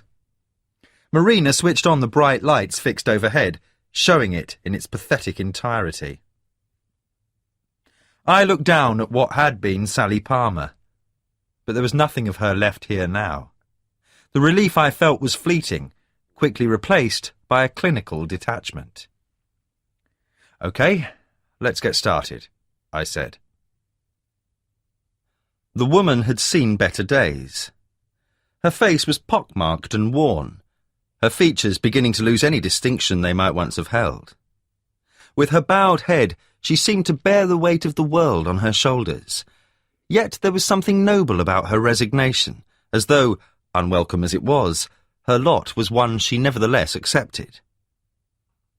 The statue of the unknown saint drew my attention during the church service. I couldn't say what there was about it I liked. Mounted on its stone pillar, it was roughly hewn, and even to my unschooled eye, the sculptor had a poor sense of proportion. Yet, whether it was the softening effect of age or something less definable, there was something about it that appealed. It had endured for centuries, seen countless days of joy and tragedy played out beneath it. It would still be there, watchful and silent, long after everyone else had faded from memory. It was a reminder that, good or bad, everything passes. Right now, that was a comforting thought. The old church was cool and musty even on a warm evening. Light fell through the stained glass window in blues and mauves, the ancient glass warped and uneven in its leaded frames. The central aisle was flagged with uneven stone slabs now worn smooth, interspersed with ancient gravestones. The one nearest me was engraved with a skull, beneath which some medieval stonemason had inscribed a sombre message. "As you are now, so I once was. As I am now, so will you be." I moved my weight from side to side on the hard wooden pew as Scarsdale's insidious baritone echoed off the stone walls. What had supposedly set out to be a prayer service had predictably become an excuse for the Reverend to inflict his own brand of piety on a captive audience. "Even as we pray for the soul of Sally Palmer and for the deliverance of Lynn Metcalf, there is undoubtedly a question all of us want answered. Why? Why should this have happened? Is it judgment that these two young women have been taken from us so brutally? But judgment for what? And on who?" Gripping the aged wooden pulpit in both his hands, Scarsdale glowered down at his congregation. "Judgment can fall upon any of us at any time. It is not for us to question it. It is not for us to cry that it isn't fair. God is merciful, but we have no right to expect his mercy, and God's mercy is delivered in ways we may not understand. It does not fall to us to decry it simply because of our ignorance." Flashbulbs popped silently as Scarsdale paused for breath. He'd allowed the press inside the church, which added to the unreality of the situation. Its normally meagre congregation had swollen to overflowing. By the time I'd arrived, the pews were full, and I'd been forced to ease my way through to a small space at the back. I'd forgotten about the service until I'd seen the glut of people in the churchyard. Mackenzie had arranged for me to be driven back to Manham by a taciturn, plainclothed police sergeant who clearly resented being forced into taxi duties.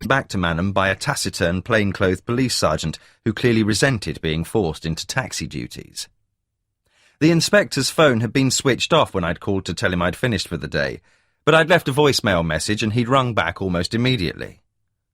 "How did it go?"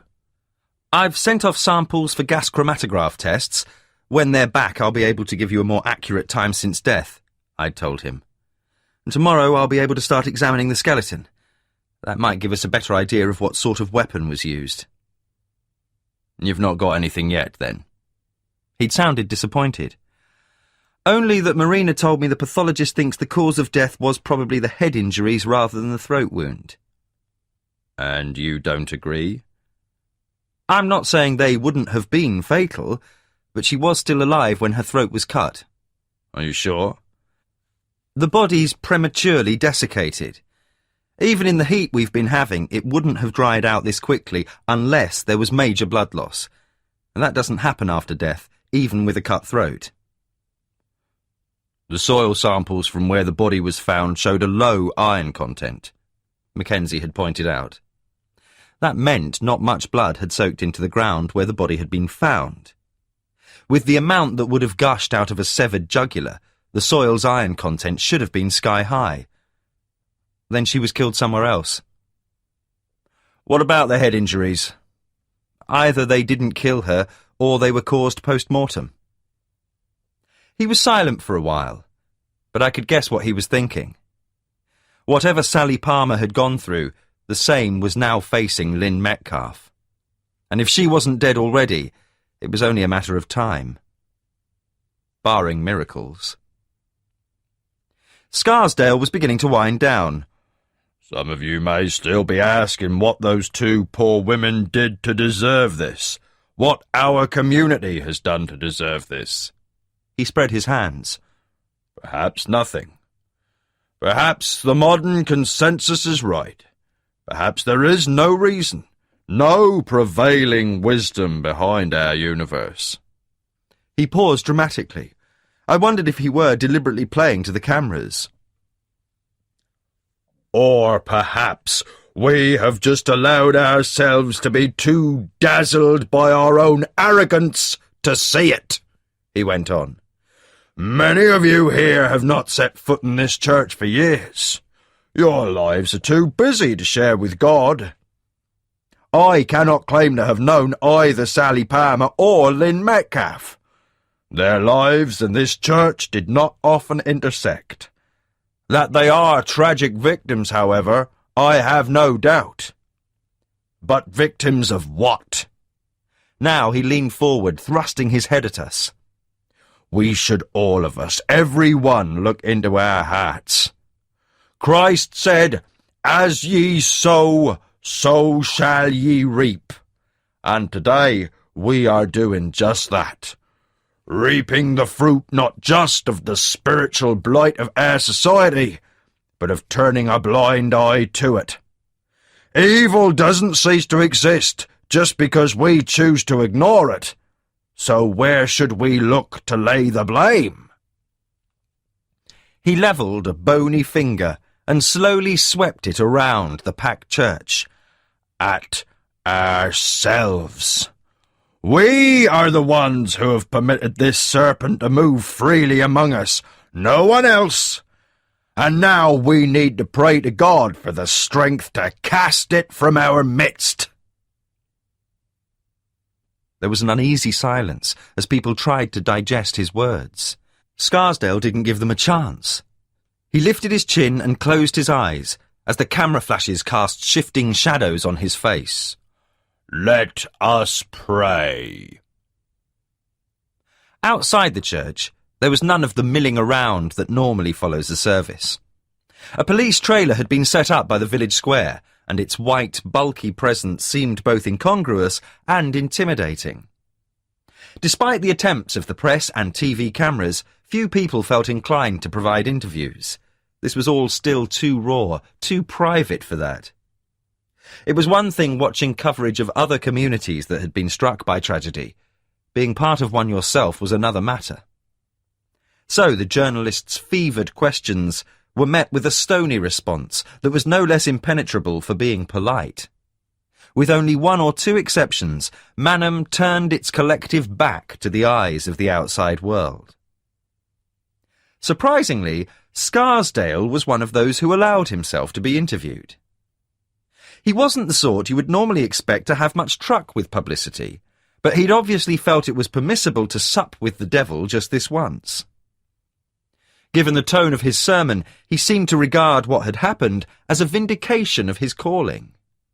In his jaundiced eyes, he had been proved right, and he was going to grasp the moment in both gnarled fists. Henry and I watched him preaching to soundbite-starved journalists in the churchyard, while behind him excited children scrambled over the martyr's stone, trampling the wilted flowers that still decorated it as they hoped to get in shot. His voice, if not his actual words, carried to the green where we waited under the horse-chestnut. I'd found Henry there when I'd emerged after the service. He'd given me a skewed smile when I went over. "Couldn't you get in?" I asked. "I didn't try. I wanted to show my respects, but I'll be damned if I'm going to pander to Scarsdale's ego or listen to his bile. What was it? God's judgment on our sins? We've brought this on ourselves?" "Something like that," I admitted.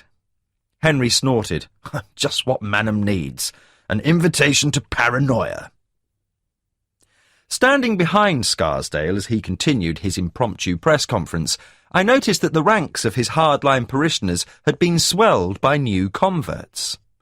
The likes of Lee and Marjorie Goodchild and Judith Sutton and her son Rupert had been joined by many less regular churchgoers. They looked on like a mute, approving chorus as the Reverend raised his voice to drive home his point to the cameras. Henry shook his head in disgust. "Look at him. In his element. Man of God! Ha! This is just his chance to say, 'I told you so.'" "Still, he has a point." He gave me a sceptical look. "Don't tell me you've been converted." "Not by Scarsdale. But whoever's behind this must be local. Someone who knows the countryside around here. Knows us."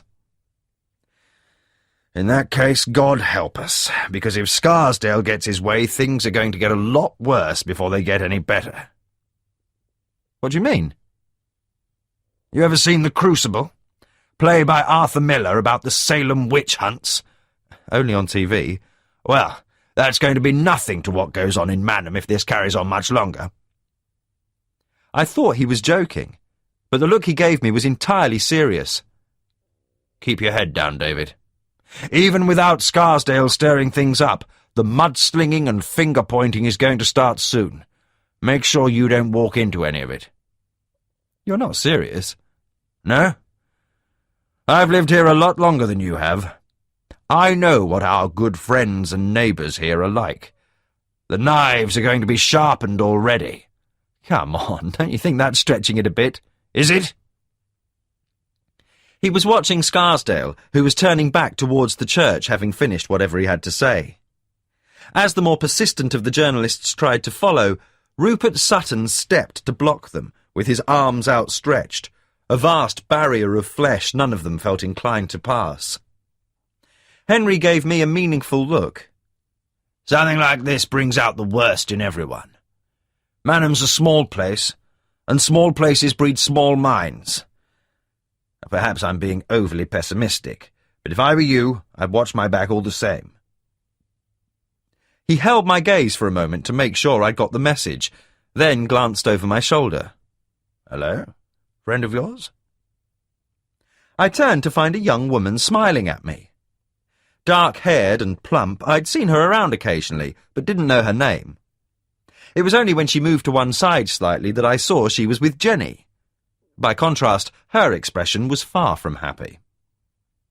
Ignoring the look Jenny shot her, the other young woman stepped forward. "Hi, I'm Tina." "Pleased to meet you," I said, wondering what was going on. Jenny gave me a brief smile. She looked flustered. "Hello, Tina," Henry said. "How's your mum?" "Better, thanks. The swelling's nearly gone now." She turned to me. There was an unmistakable glint in her eye. "Thanks for walking Jenny home last night. I share the house with her. Nice to see there's some courtesy left." It wasn't a problem. "I was just saying you'll have to come round sometime, for a drink or a meal or something." I glanced at Jenny. Her face was crimson. I felt my own beginning to match it. "Well, how about Friday night?" "Tina, I'm sure he's got—" Jenny began, but her friend didn't take the hint. "You're not busy then, are you? We could always make it another night." No, but great. See you at 8 o'clock. Still grinning, she took Jenny's arm and marched her away. I stared after them. "What was all that about?" Henry asked. "No idea." He looked amused. "I haven't," I insisted. "Well, you can tell me all about it over Sunday lunch anyway." The smile left his face as he looked at me, serious again. "Just remember what I said. Be careful who you trust, and watch your back." With that, he began to wheel himself away. 10. The music floated through the shadowed room, its off-key notes dancing through the objects hanging from the low ceiling. Moving almost in counterpoint to it, the bead of dark liquid traced a crooked line, gaining momentum as gravity finally claimed it. As it fell, it formed a perfect sphere, only for its short-lived symmetry to end as it burst against the ground. Lynn stared dumbly at the blood as it ran down her arm, dripping off her fingers to spatter onto the floor. It had formed a small but spreading puddle, already beginning to thicken and clot at the edges. The pain from the cut had merged with that from all the others, the hurt from one becoming indistinguishable from the rest. The blood from them smeared her skin in an abstract pattern of cruelty. She wobbled unsteadily on her feet as the discordant music slowed to a stop. Thankful it had ended, she leaned against the rough stone of the wall for support, becoming aware once again of the bite of the rope tied around her ankle. Her fingertips were torn from the futile hours spent trying to untie it as she lay in darkness. But the knot remained as unyielding now as ever. She had passed beyond the initial feelings of disbelief and betrayal to a state almost of resignation. There was no pity for her in this dark room, she knew that much. No chance of mercy. Still, she had to try. Shielding her eyes from the harshness of the light focused on her, she tried to see into the shadows where her captor sat and watched. "Please." Her voice was a parched croak she barely recognized. "Please. Why are you doing this?" Her question was met by silence, broken only by the sound of his breathing. The smell of burning tobacco hung in the air. There was rustling, an indistinct sound of movement. Then the music began to play again. 11. Thursday was the day when the chill began to set into Manham. Not a physical chill, the weather remained as hot and arid as ever. But regardless of whether it was an inevitable reaction to recent events or a result of Scarsdale's sermon, the psychological climate of the village seemed to undergo a marked change overnight. Now that it was no longer possible to lay blame for the atrocities on an outsider, the village had little choice but to turn its scrutiny on itself. Suspicion stole in like an airborne virus, not apparent at first, but already carried unknown by the first victims. Like any contagion, there were those who were more vulnerable than others. I was unaware of this as I came back from the lab in the early evening. Henry had agreed to cover for me again, waving away my suggestion of bringing in a locum. "Take as long as you want. Do me good to get my finger out for once," he'd said. I drove with the windows full down. Once I was away from the busiest roads, the air was scented with pollen, a tickling sweetness that overlay the faintly sulphurous scent of drying mud from the reed beds. It was a welcome counter to the chemical stink of detergent that still seemed to coat the back of my nose and throat. It had been a long day, most of which had been spent working on Sally Palmer's remains. Occasionally, I still felt an odd schism if I tried to reconcile my memories of the extrovert, vital woman I'd known with the collection of bones that had been boiled of any last vestiges of flesh. But that wasn't something I wanted to dwell on. Luckily, there was too much to do for my thoughts to wander. Unlike skin and flesh, bone retains the impression of anything that cuts into it. In Sally Palmer's case, some of these were little more than scratches, revealing nothing.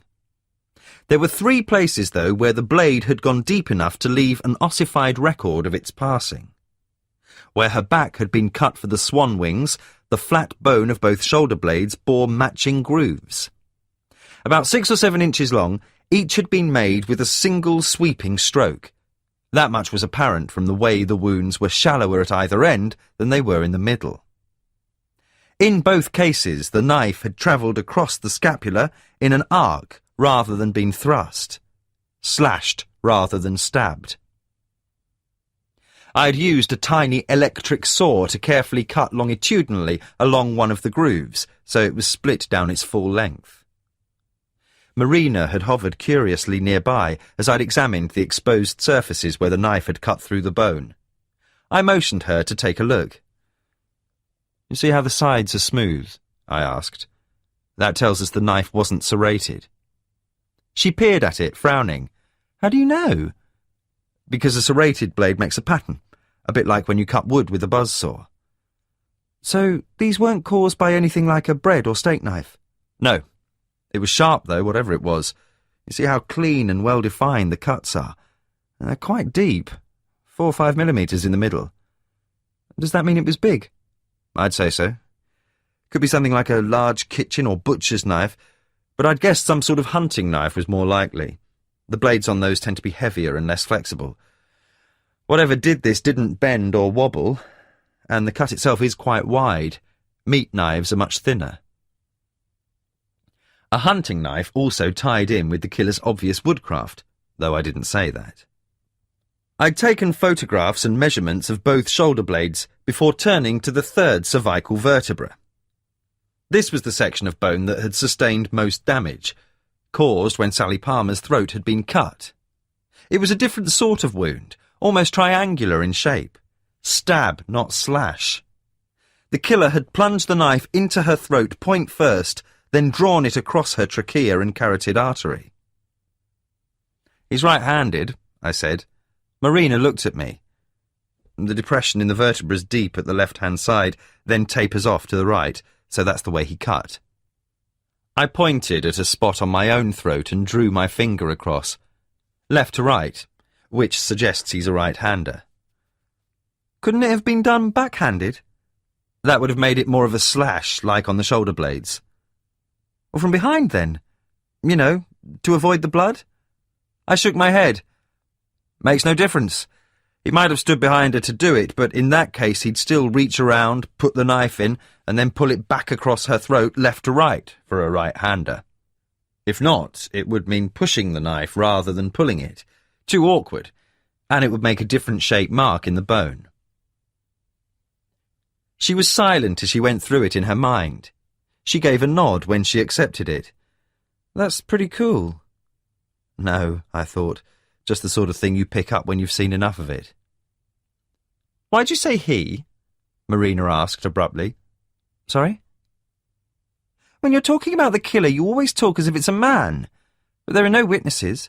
and the body's too far gone for us to find any evidence of rape. So I just wondered how you knew." She shrugged, embarrassed. "Is it just a figure of speech, or have the police found something out?" I hadn't given it much thought, but she was right. I'd automatically assumed the killer was male. Everything so far pointed to it: physical strength, female victims, but I was surprised I'd taken something like that for granted. I smiled. Force of habit. It usually is, but no, I don't know for sure. She looked at the bones we had been so clinically examining. "I think it's a man too. Let's hope they catch the bastard." Thinking about what she'd said, I almost missed the final piece of evidence. I'd examined the vertebra under a bright light and low-powered microscope, and it was only as I was about to straighten that I spotted it.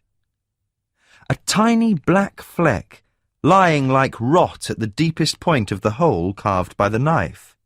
But whatever it was, this was no rot. I carefully scraped it out. "What's that?" asked Marina. No idea. But I felt a race of excitement. Whatever it was, the only way it could have got there was on the tip of the killer's knife. Perhaps it was nothing. Perhaps. I sent it off to the forensic lab for spectroscopic analysis, something I had neither the expertise nor equipment to carry out myself, and started making plaster casts of the knife cuts in the bones. If the weapon that had caused them was ever found, it would be possible to identify it simply by seeing if it fitted, a match every bit as conclusive as Cinderella's slipper. I was almost done now. It was just a matter of waiting for the lab results, not just on whatever substance I'd just found, but for the other tests from the day before. They would give an accurate time since death, and once I had that, I would be finished. My role in Sally Palmer's death, a far more intimate one than we'd ever shared while she was alive, would be over. I could retreat back to my new life, bury myself away again. The prospect didn't bring the relief I'd expected. Or perhaps it was that, even then, I knew it wouldn't be as simple as that. I had just washed and dried my hands when there was a rap on the steel door. Marina went to see who it was, and came back with a young policeman. With a sinking feeling, I eyed the cardboard box he was holding. "Chief Inspector Mackenzie sent this." He looked for somewhere to put it down. I pointed at the empty stainless steel table, knowing what would be inside. "He wants you to carry out tests on it. He says you'll know what he means," the policeman said. The box didn't look very heavy, but he was still red-faced and breathless from carrying it. Or perhaps he'd just been trying to hold his breath. The smell was already noticeable. He hurried out as I opened the box. In it, wrapped in plastic, was Sally Palmer's dog. I guess Mackenzie wanted me to carry out the same analysis on the animal as I had on its owner. If, as seemed likely, it had been killed when she had been abducted, knowing how long ago it had died would also tell us when its owner had been taken, and how long she had been kept alive. There was no guarantee her killer would do the same for Lynn Metcalf, but it would give some idea of her possible survival window. It was a good idea. Unfortunately, it wouldn't work. A dog's body chemistry isn't the same as a human's, so any comparative tests would be meaningless. The best I could do was examine the score marks made on its vertebra. With luck, that might show if the same knife had also cut the animal's throat. It was hardly going to change the course of the investigation, but had to be done all the same. I gave Marina a rueful smile. "Looks like we'll be working late." In the end, though, it hadn't taken as long as I'd expected. The dog was much smaller, which made life easier. I'd taken the x-rays I needed and then put its body to boil in detergent. Tomorrow, when I arrived at the lab, there would be nothing left but its skeleton to examine. The thought of the remains of both Sally and her dog lying in the same room struck a chord within me, but I wasn't sure if it was a comforting or mournful note.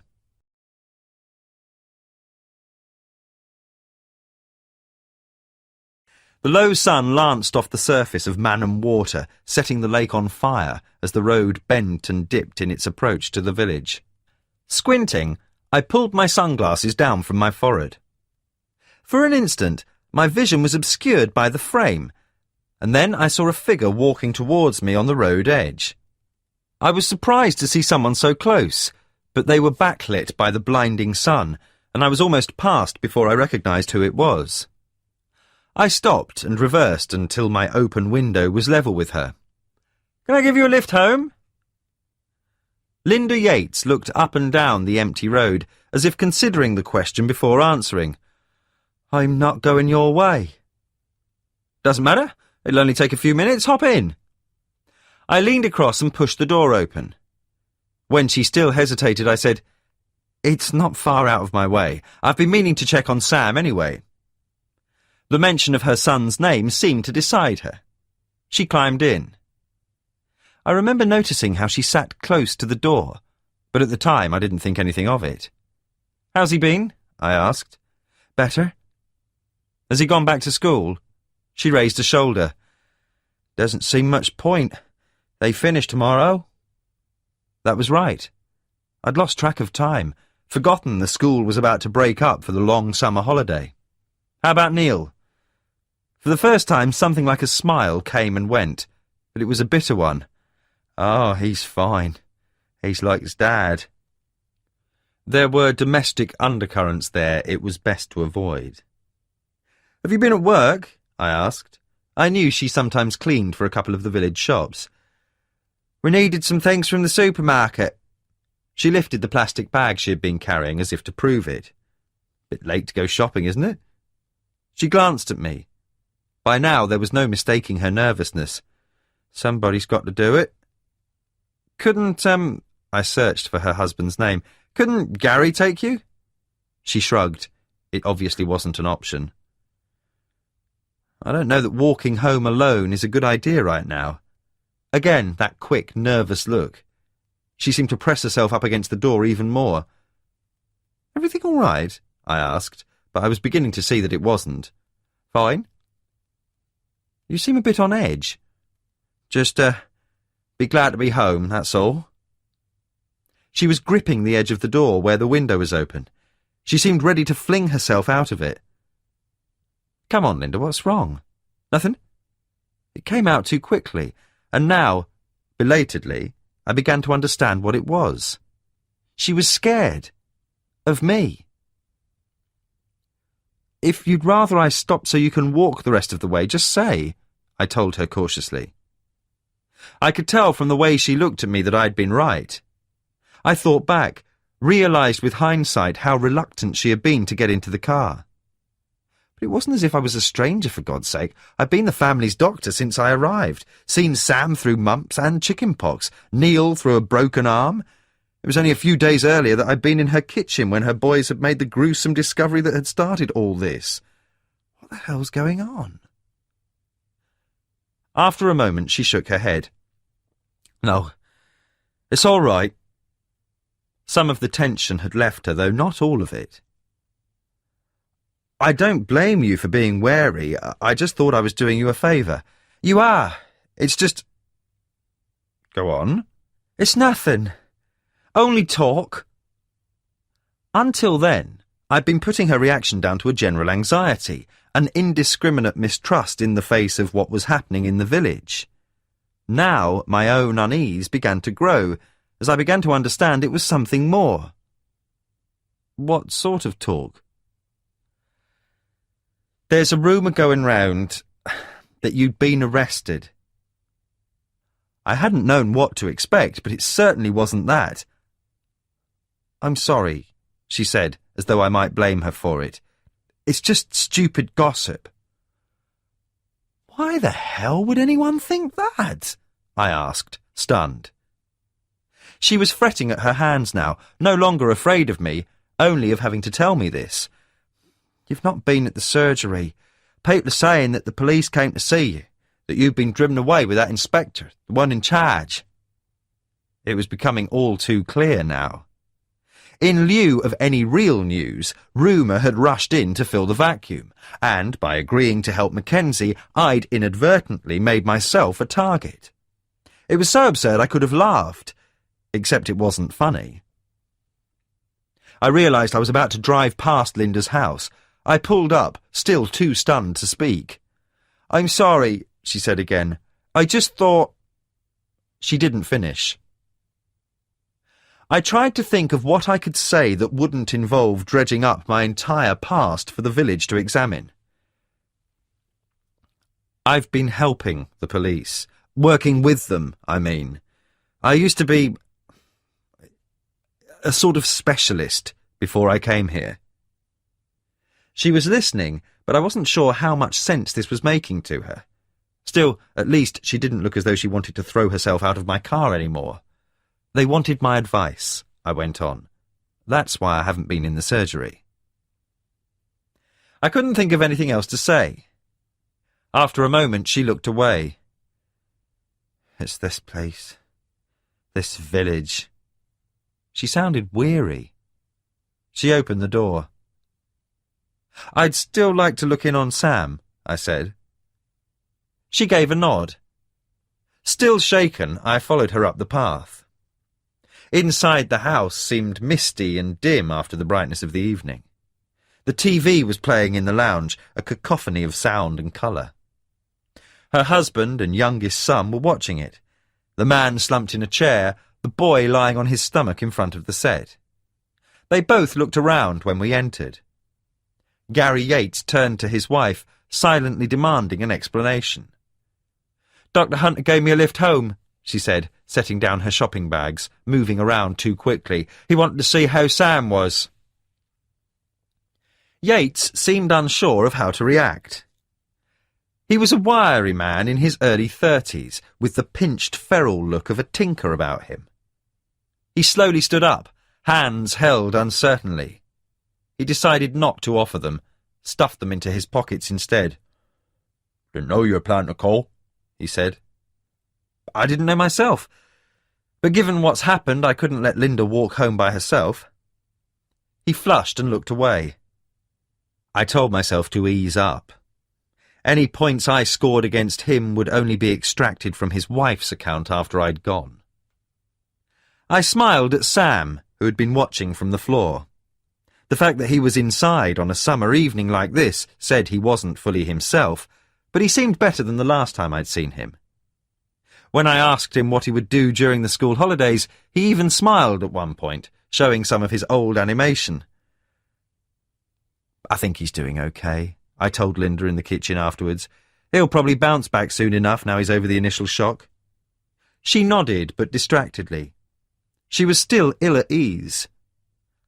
"About earlier," she began. "Forget it. I'm glad you told me." It had never occurred to me that people might get the wrong impression, but perhaps it should have. Only the night before, Henry had warned me to be careful. I'd thought he was overreacting, but he obviously knew the village better than I did. It rankled, not so much because of my misjudgment, but because a community I'd considered myself a part of was so readily prepared to think the worst. I should have known even then that the worst can always surpass expectations. I glanced over my shoulder to make sure the door to the lounge was shut. There was a question I'd been waiting to ask since I'd stopped to give Linda a lift. "On Sunday, after Neil and Sam found the body," I began, "you said you knew it was Sally Palmer because you'd dreamed about her." She busied herself at the sink, rinsing cups.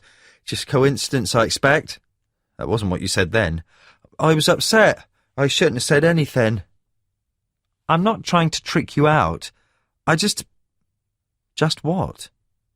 I was no longer sure what I was hoping to prove. I ploughed on anyway. "I wondered if you'd had any more dreams.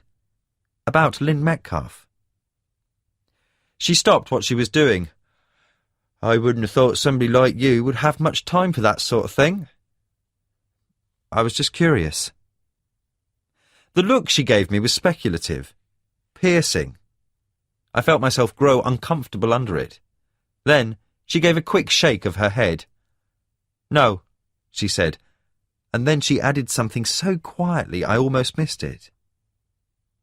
I would have asked her more, but at that moment the door opened. Gary Yates regarded us with suspicion. "I thought you'd gone." "I'm just going," I said. He went to the fridge, opened its rust-edged door. A skewed fridge magnet on it said, "Start the day with a smile." It showed a grinning crocodile. He took out a can of beer and opened it. As if I wasn't there, he took a long pull, giving a stifled belch as he lowered the can. "Bye then," I said to Linda. She bobbed her head nervously. Her husband watched through the window as I went back to the Land Rover. As I drove into the village, I thought about what Linda Yates had said. After she had denied dreaming about Lynn Metcalf, she had added something else. Just 2 words, barely loud enough for me to hear. Not yet. Ridiculous as the rumours about me were, I couldn't afford to ignore them. It was better to meet them head-on than let the whispers get out of hand, but I still felt an unaccustomed apprehension as I headed for the Lamb. The garlands on the martyr's stone were limp and dying now. I hoped it wasn't an omen as I drove by the police trailer parked by the village square. 2 bored-looking policemen sat outside it in the evening sunshine. They stared incuriously at me as I passed. I parked outside the pub, took a deep breath and pushed open the doors. When I stepped inside, my first thought was that Linda Yates had exaggerated. People glanced my way, but there were the usual nods and acknowledgements. A little subdued, perhaps, but that was only to be expected. No one was going to be laughing and joking around here for a while yet. I went to the bar and ordered a beer. Ben Anders was on his mobile in the corner. He held up his hand in greeting before going on with his conversation. Jack pulled my drink as contemplatively as ever, placidly watching the golden liquid chase the suds up the glass. Henry's warning the previous night had been misplaced, I thought with relief. People knew me better than that. Then, someone further along the bar cleared his throat. "Been away?" It was Carl Brenner. And as I turned to him, I realised that the room had gone quiet. Henry had been right after all, I realised. "Hear you've not been around much the last couple of days," Brenner went on. He had a jaundiced, heavy-lidded look about him that told me he was in his cups. "Not much, no." "How come?" There were some things I needed to do. As much as I wanted to end the rumours about me, I wasn't going to be bullied into anything or give the village tongues even more to wag about. "That's not what I heard." There was a yellow anger burning in his eyes, waiting only for a target. "I heard you were with the police." The pub seemed very quiet now. "That's right." "So, what do they want?" "Just advice." "Advice?" He made no attempt to hide his disbelief. "About what?" "You'll have to ask them that." "I'm asking you." His anger had found its focus now. I looked away from it, around the room. Some people were staring into their drinks. Others stared back at me, not yet condemning, but waiting. "If someone's got something to say it," I said, as calmly as I was able. I held their gazes until, one by one, the faces turned away.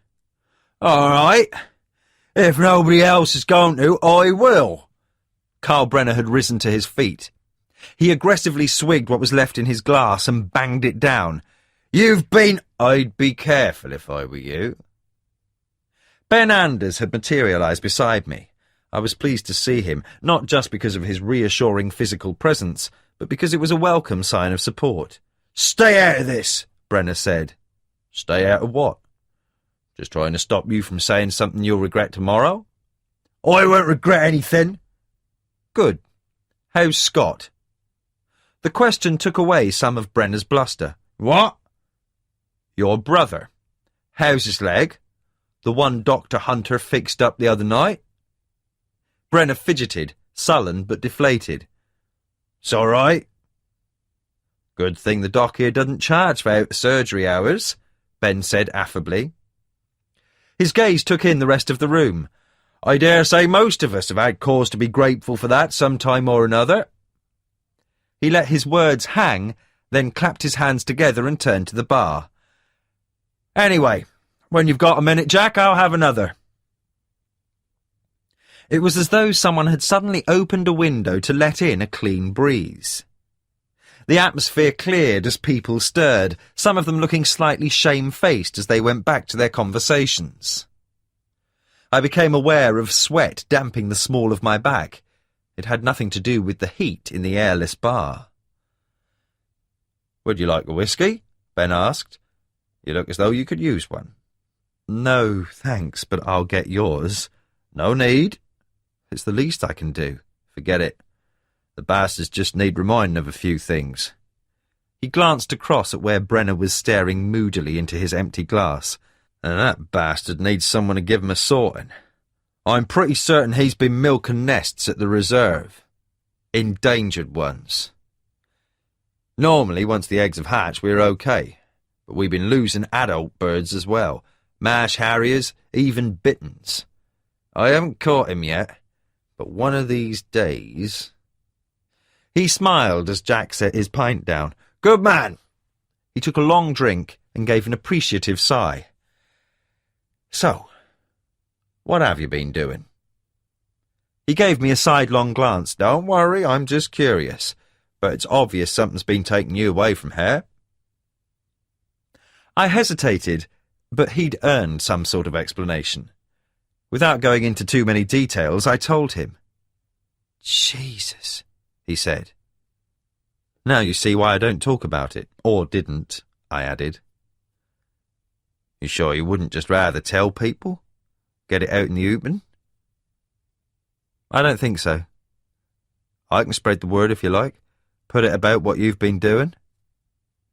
I could see the sense in that, but it still went against the grain. I never used to talk about my work, and old habits died hard. Perhaps I was just being stubborn, but the dead had rights to privacy just as much as the living. Once word got out what I'd been doing, there would be no end to the morbid curiosity, and I was far from sure how Manham would feel about its doctor's unorthodox activities. I was well aware that my two vocations might not sit comfortably with each other in some people's eyes. No thanks, I told him. Your choice, but there's still going to be talk. Although I knew as much, my stomach still sank. Ben gave a shrug.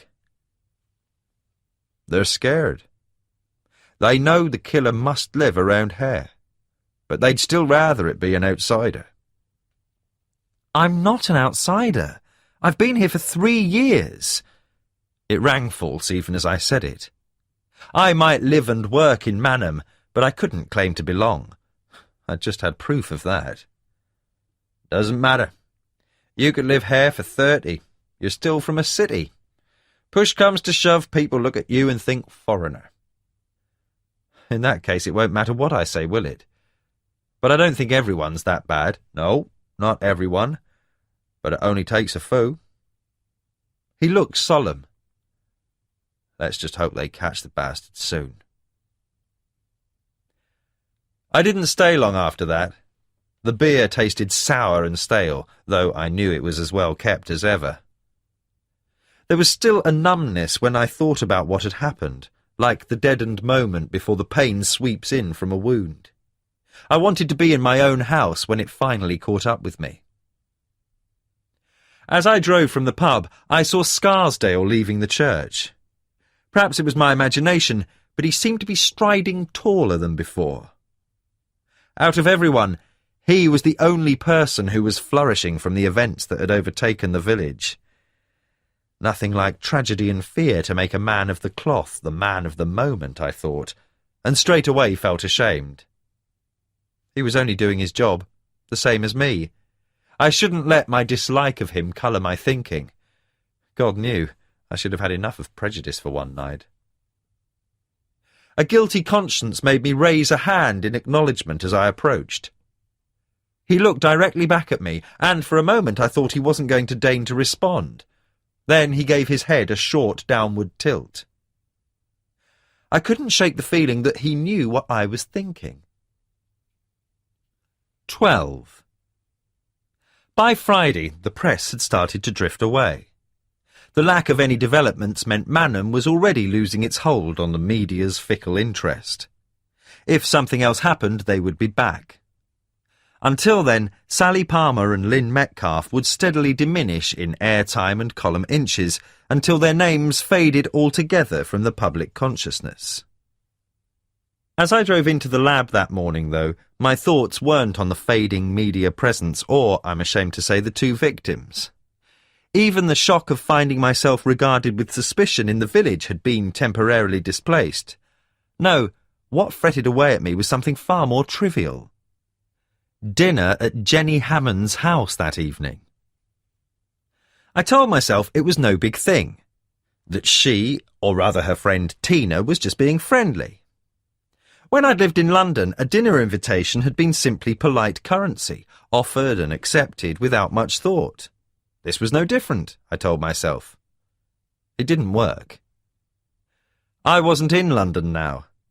My social life had become reduced to bland conversations with patients or a beer in the pub.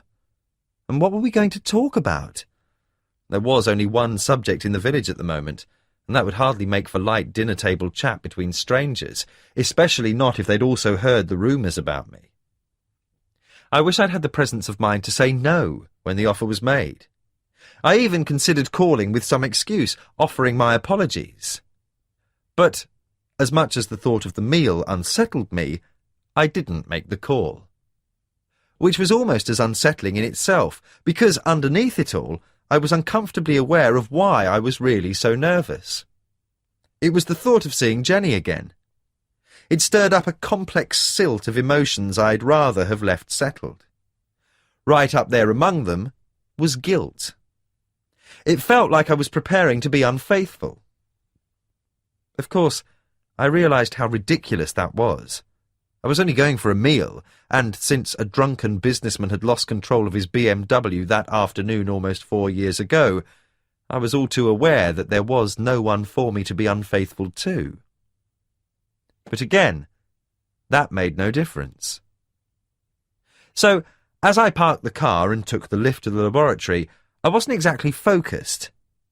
I tried to pull my thoughts together as I pushed open the steel door to the mortuary lab and went in.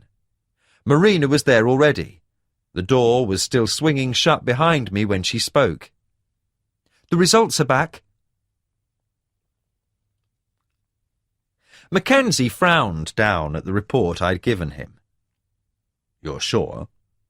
"Pretty much. The tests confirm that Sally Palmer had been dead for around 9 days when her body was found." We were in the lab's small office. I'd offered to email the results, but when I'd called him, he'd said he'd call round instead. "How reliable is that?" he asked now. "The amino acid analysis is accurate to 12 hours. Either way, which is as close as you're going to get. I can't tell you the exact time she was killed, but it was sometime between noon on the Friday and Saturday." "You, can't narrow it down any more than that?" I resisted the urge to snap. I had spent all morning working out the time-since-death equations. It was a complicated business, factoring in the test results with the average temperature and other weather data for the days that Sally Palmer's body had lain outside.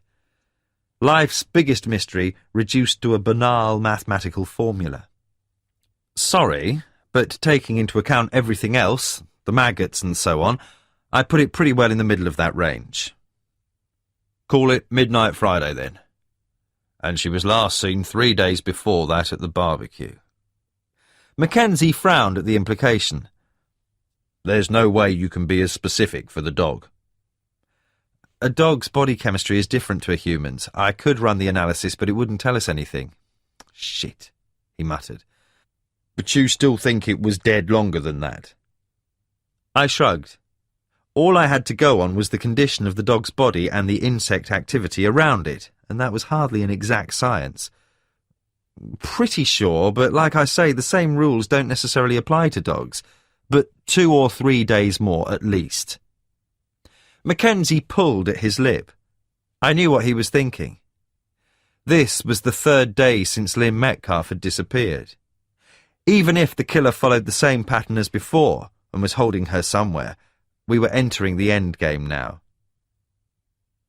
Whatever warped agenda he was following, if it hadn't already run its course, it soon would.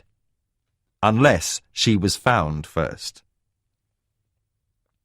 We've also got the analysis on the substance that was in one of the knife marks on Sally Palmer's vertebra, I told Mackenzie. I read from my own copy of the report. It's a hydrocarbon.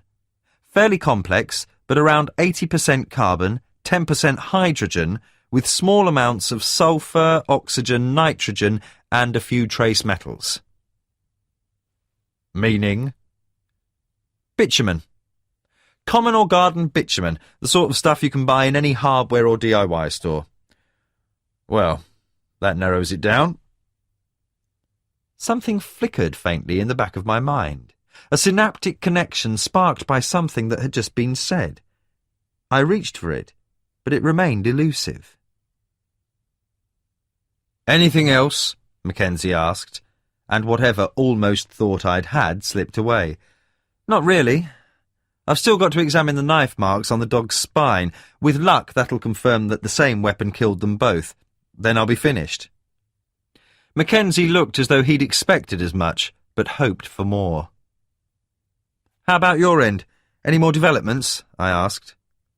I could see the answer from the way Mackenzie's face closed down. We're following up a few leads, he said stiffly. I said nothing. After a moment he sighed. We've got no suspect, no witnesses, and no motive, so no is the short answer. Door-to-door inquiries haven't turned up anything, and even though we've restarted the search, we're still having to go slow to check for traps. And it's going to be impossible to cover an area like this. Half of it's like a bloody swamp, and then there's Christ knows how many bloody woods and ditches. He shook his head, frustration getting the better of him again. If he's decided to hide her body properly, we might never find her. You think she's dead, then? The look he gave me was jaded. You've been involved with enough murder investigations. How often do we get 'em back alive? It happens. Yeah, it happens, he conceded, but so does winning the lottery. Frankly, I'd give better odds on that than Lynn Metcalf surviving. Nobody's seen anything, nobody knows anything. Forensic didn't find any useful evidence either where she was snatched or where we found Sally Palmer's body. Nothing's been flagged when we check criminal records or the sex offenders register. All we've got to go on is that the suspect must be reasonably strong and fit and knows a bit about woodcraft and hunting. Doesn't narrow it down much, does it? He gave a sour laugh. Not much. It might if this was Milton Keynes, but a country community like this, hunting's a way of life. People don't even notice it. No. Whoever he is, so far our boy's been able to stay under the radar. What about profiling? Same problem. We just don't have enough to go on. The only profile the psychologists can come up with is so vague it's useless. We're dealing with an outdoor type who's physically fit and reasonably intelligent, but still reckless or careless enough to have left Sally Palmer's body where it could be found. That could apply to half the men in the village. Extend that to neighbouring villages as well, and you're looking at 200 or 300 potential suspects. He sounded depressed. I couldn't blame him. I was no expert, but I knew from experience that most serial killers were found either by luck or because they made some glaring mistake. They're chameleons, apparently ordinary members of society who hide in plain view. When they're finally exposed, the first reaction of friends and neighbours is always disbelief. Only with hindsight are the jagged, saw-toothed edges that have been there all along finally recognised. Regardless of what atrocities they've committed, the single most shocking thing about our real-life monsters is how normal they seem. Just like you and me. Mackenzie scratched at the mole on his neck. He stopped when he caught me watching. "There's one thing that's come up that might be important," he said with a casualness that wasn't entirely convincing. "One witness who spoke to Sally Palmer at the barbecue says she was annoyed because someone had left a dead stoat on her doorstep. She thought it was a sick idea of a joke." I thought about the swan wings that had been with Sally Palmer's body and the mallard tied to the stone on the morning Lynn Metcalf had disappeared. "You think the killer left it there?" He shrugged. "Could have been kids, or it might have been some sort of marker or warning, staking a claim sort of thing. We already know he uses birds as a signature. There's nothing to say he might not use animals as well." "What about Lynn Metcalf? Did she find anything like that?" "She mentioned to her husband about finding a dead hare in the woods the day before she disappeared, but it could just as easily have been killed by a dog or fox. There's no way of knowing now." He was right, but I still wondered. Coincidences happen in murders, as in every other facet of life, but given the way the killer had behaved so far, it didn't seem impossible that he was confident enough to have marked out his victims in advance. "So, you don't think there's anything to it?" I asked. "That's not what I said," he snapped. "But at this stage, there's not a lot we can do. We're already looking for anyone with a record of animal cruelty. A couple of people can remember a spate of cats being killed about 10-15 years ago, but no one was ever caught, and, What? I'd started shaking my head. "You said yourself this isn't like a town or city. Attitudes are different here. I'm not saying people are deliberately cruel, but you don't get much sentiment either." "Meaning no one would notice a few dead animals," he said flatly. "If someone set fire to a dog on the village green, there'd probably be a reaction. But this is the countryside. Animals are killed all the time." He reluctantly accepted what I'd said. "Let me know what you find out from the dog," he said, getting to his feet. "Anything important, you can get me on my mobile." "Before you go," I said, "there's something else you should know." I told him about the rumour circulating in the village that I'd been arrested. "For God's sake," he sighed when I'd finished. "Is it going to be a problem?" "I don't know. I hope not. But people are getting twitchy. When they see you coming to the surgery, they're liable to jump to conclusions. I don't want to have to keep explaining myself." "Point taken." He didn't seem too worried, though, or surprised, come to that. After he'd gone, it crossed my mind that he might have been expecting something like this to happen, that it might suit him if I became some sort of stalking horse. I told myself that was ridiculous, but the thought persisted as I went back to my examination of the dog's skeleton.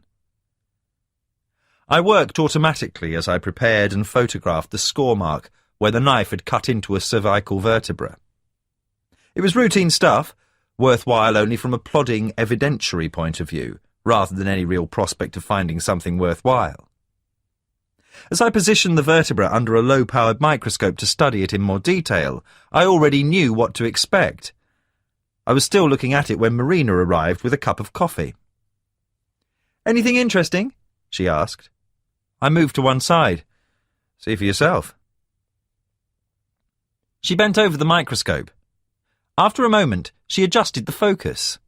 When she straightened, she looked puzzled. "I don't understand."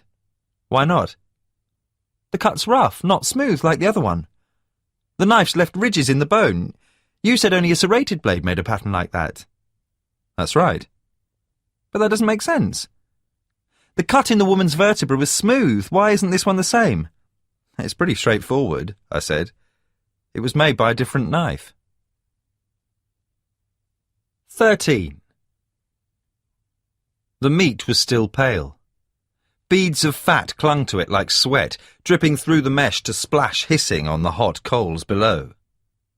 Thin curls of smoke drifted lazily up from them, scenting the air with a pungent blue haze. Tina frowned as she poked at one of the uncooked burgers lying on the barbecue. "I told you it's not hot enough."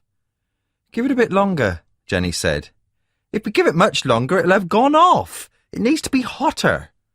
You're not putting any more fluid on. Why? We'll be here all night at this rate. I don't care. That stuff's lethal. Come on, I'm ravenous. We were in the back garden of the tiny cottage the two of them shared. It was little more than a yard, really, an untidy scrap of lawn enclosed on two sides by a large paddock. But it was private, overlooked by only the bedroom window of the house next door, and there was an uninterrupted view of the lake that lay a mere 100 yards away. Tina gave the burgers one last prod and turned to me. What do you think? As a doctor, should we risk poisoning ourselves with barbecue fluid or starving to death? Compromise, I suggested. Take the burgers off while you put the fluid on. They won't pick up the taste that way. God, I love a man who's practical, Tina said, using a cloth to pick up the wire tray from the coals. I took another drink from my beer bottle, more to give myself something to do than out of thirst. My offer of help had been turned down. No bad thing, probably, given the level of my cooking skills. But that also left me with nothing to do, and with nothing to take my mind off my nervousness. Jenny seemed equally ill at ease, spending more time over arranging the bread and salads on the white plastic picnic table than was really necessary. She looked tanned and slim in a white vest and denim shorts. Apart from saying hello when I'd arrived, we'd barely spoken a word to each other. In fact, if not for Tina, I doubted there would have been anything said at all. Luckily, Tina wasn't the sort to leave any uncomfortable gaps in conversation. She had kept up an almost incessant buzz of talk, a cheerful monologue interspaced with instructions for me to make myself useful by making the salad dressing, fetching the kitchen roll that would double as napkins, and opening more beers for the three of us. That there would be just the three of us was very obvious. I swung between relief that I wouldn't have to face anyone else and regret that I couldn't take refuge in numbers. Tina liberally squirted lighter fluid onto the barbecue. "Shit!" she yelped, jumping back as the coals billowed into flame. "I told you not to put any more on," Jenny laughed. "Don't blame me. It came out in a rush." The barbecue was wreathed in smoke. "Well, it's hot enough now," I commented as the heat from it made us all move away. Tina whacked me on the arm. "For that you can go and get some more beers." "Don't you think we should move the food first?" I said. The smoke had engulfed the plastic picnic table where the salads were uncovered. "Oh, bollocks!" Tina darted into the cloud to make a grab for the dishes. "Be easier if we just move the whole thing," I said, starting to drag the table. "Give 'em a hand, Jen. I got my hands full," Tina said, holding up a bowl of pasta. Jenny gave her a wry look, but said nothing as she took hold of the opposite side of the table. Together we half-dragged, half-carried it out of range of the smoke. As we stopped, the table legs at her side gave way. The table lurched, sending dishes and glasses careering towards the edge. "Watch it!" Tina yelled. I lunged and managed to right it before anything fell off. My hand was against Jenny's as I took its weight. "I've got it if you want to let go," I said. She started to lower her side, but quickly took hold of it again when it started to wobble. "I thought you'd fix this," she said as Tina hurried over. "I did. I stuck some paper in where the legs were loose." "Paper? It needed screwing properly. It's not the only thing around here." "Tina," Jenny said, blushing, but she was trying not to laugh. "Watch it! Watch the table!" Tina warned as it began to rock again. "Don't just stand there. Go and get a screwdriver or something." Tina hurried through the curtain of glass beads that hung across the kitchen doorway. Left holding the table, we smiled at each other self-consciously. But the ice had been broken. "Bet you're glad you came," Jenny said. "Well, it's a first, anyway." "Yeah, not everywhere's this sophisticated." "No, I can tell that." I saw her eyes flick downwards. I don't know how to tell you this, but you're getting wet." I looked down to see that a bottle had fallen over on the table, spilling beer that was now soaking into the crotch of my jeans. I tried to move out of its way, but all that accomplished was to let it drip down onto my legs instead. "Oh, God, I don't believe this," Jenny said. And then we were both laughing helplessly. We hadn't stopped when Tina came back with a screwdriver. "What's up with you two?" she asked. Then she saw the wet patch on my trousers. "Should I come back later?" Once the table had been repaired, a pair of baggy shorts was produced for me. They had belonged to an ex-boyfriend of Tina's, she said. "But you can keep 'em. He won't be asking for them back," she added grimly. Looking at the loud pattern on them, I wasn't surprised. But they were better than my beer-soaked jeans, so I changed into them. When I went back into the garden, both Tina and Jenny started giggling. "Nice legs," Tina commented, setting them off again. The burgers were sizzling over the hot coals now. We ate them with salad and bread and the bottle of wine I'd taken. When I went to top up Jenny's glass, she hesitated. "Just a little." Tina raised her eyebrows. "You sure?" Jenny nodded. "I'm fine, really." She saw my querying look and pulled a face. "I'm diabetic, so I have to watch what I eat and drink." "Type 1 or 2? I asked. "Oh, God, I keep forgetting you're a doctor. Type 1. I'd expected as much. That was the most common diabetes for anyone her age. "But it's not bad. I'm only on a low insulin dose. I saw Dr. Maitland about getting it on prescription when I first moved here," she added apologetically. I guessed she was embarrassed at seeing the proper doctor instead of me. She needn't have worried. I was used to it. Tina gave an exaggerated shudder. "I'd pass out if I had to inject myself every day like she does." "Oh, come on, it's not that bad," Jenny protested. "It's not even a proper needle. Only one of those pen things. Stop going on about it. You make David feel embarrassed to have more wine." "God forbid," Tina declared. "I need somebody round here to keep up with me."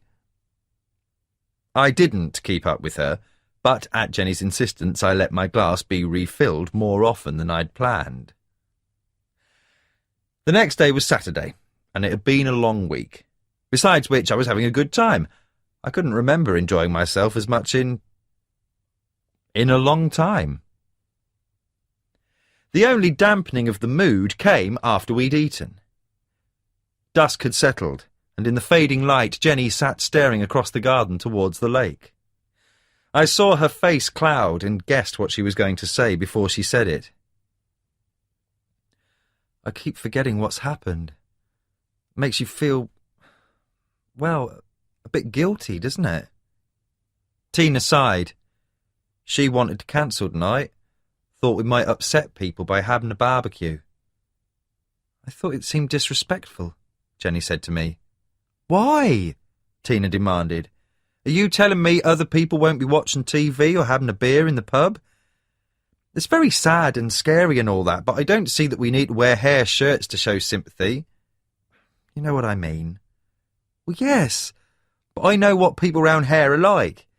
If they decide to get the knives out to somebody, they will, regardless of what they have or haven't done." Tina paused.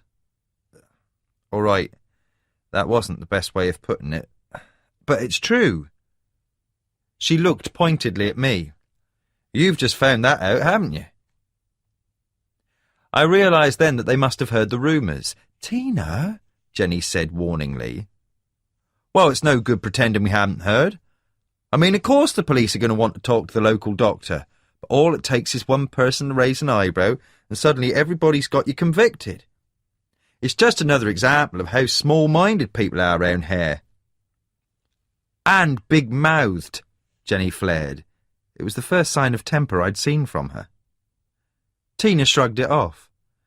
"Better to get it out in the open. There's too much whispering goes on in this place as it is. I grew up here. You didn't." "Sounds like you don't like Manham very much," I said, hoping to change the subject. She gave a thin smile. "Given the chance, I'd be out here like a shot. I can't understand people like you two who come here from choice." There was a sudden silence. Jenny stood up, white-faced. "I'll make some coffee." She went into the house, causing the bead curtain to swing crazily. "Shit," Tina said. She gave an apologetic smile. "Big-mouthed, like she says. And a bit drunk," she added, putting down her wine. I'd thought at first that the awkwardness was on my behalf, but I saw now it wasn't. Whatever the reason for Jenny's reaction, it was nothing to do with me. She all right? Just pissed off by her tactless housemate, I imagine. She stared into the house as if considering going after her. "Look, it isn't for me to say anything, but just so you know, she had a bad experience a year or so ago. That's why she came here, to sort of get away from it." "What sort of bad experience?" Tina was already shaking her head. "If she wants to tell you, she will. I probably shouldn't have said anything. I thought you should know. Jenny likes you, so... Oh, God, I'm making a mess of this, aren't I? Can we forget I said anything? Let's talk about something else." "Okay." Still distracted by what she had just told me, I said the first thing that came to mind. "So, what rumours did you hear about me?" Tina pulled a face. "I asked for that, didn't I?" "Nothing really. Just gossip. That you'd been questioned by the police and that you were a suspect." She gave a grin that was meant to be cocky but didn't quite make it. "You're not, are you?" "Not as far as I know." It was enough for her. That's what I mean about this bloody village. People are ready to think the worst at the best of times, when something like this happens. She waved her hand. There I go again. Tell you what, I'll go and help with the coffee." "Can I do anything?"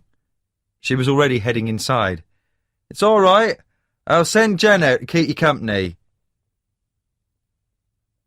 I sat in the night silence when she had gone, thinking about what Tina had said.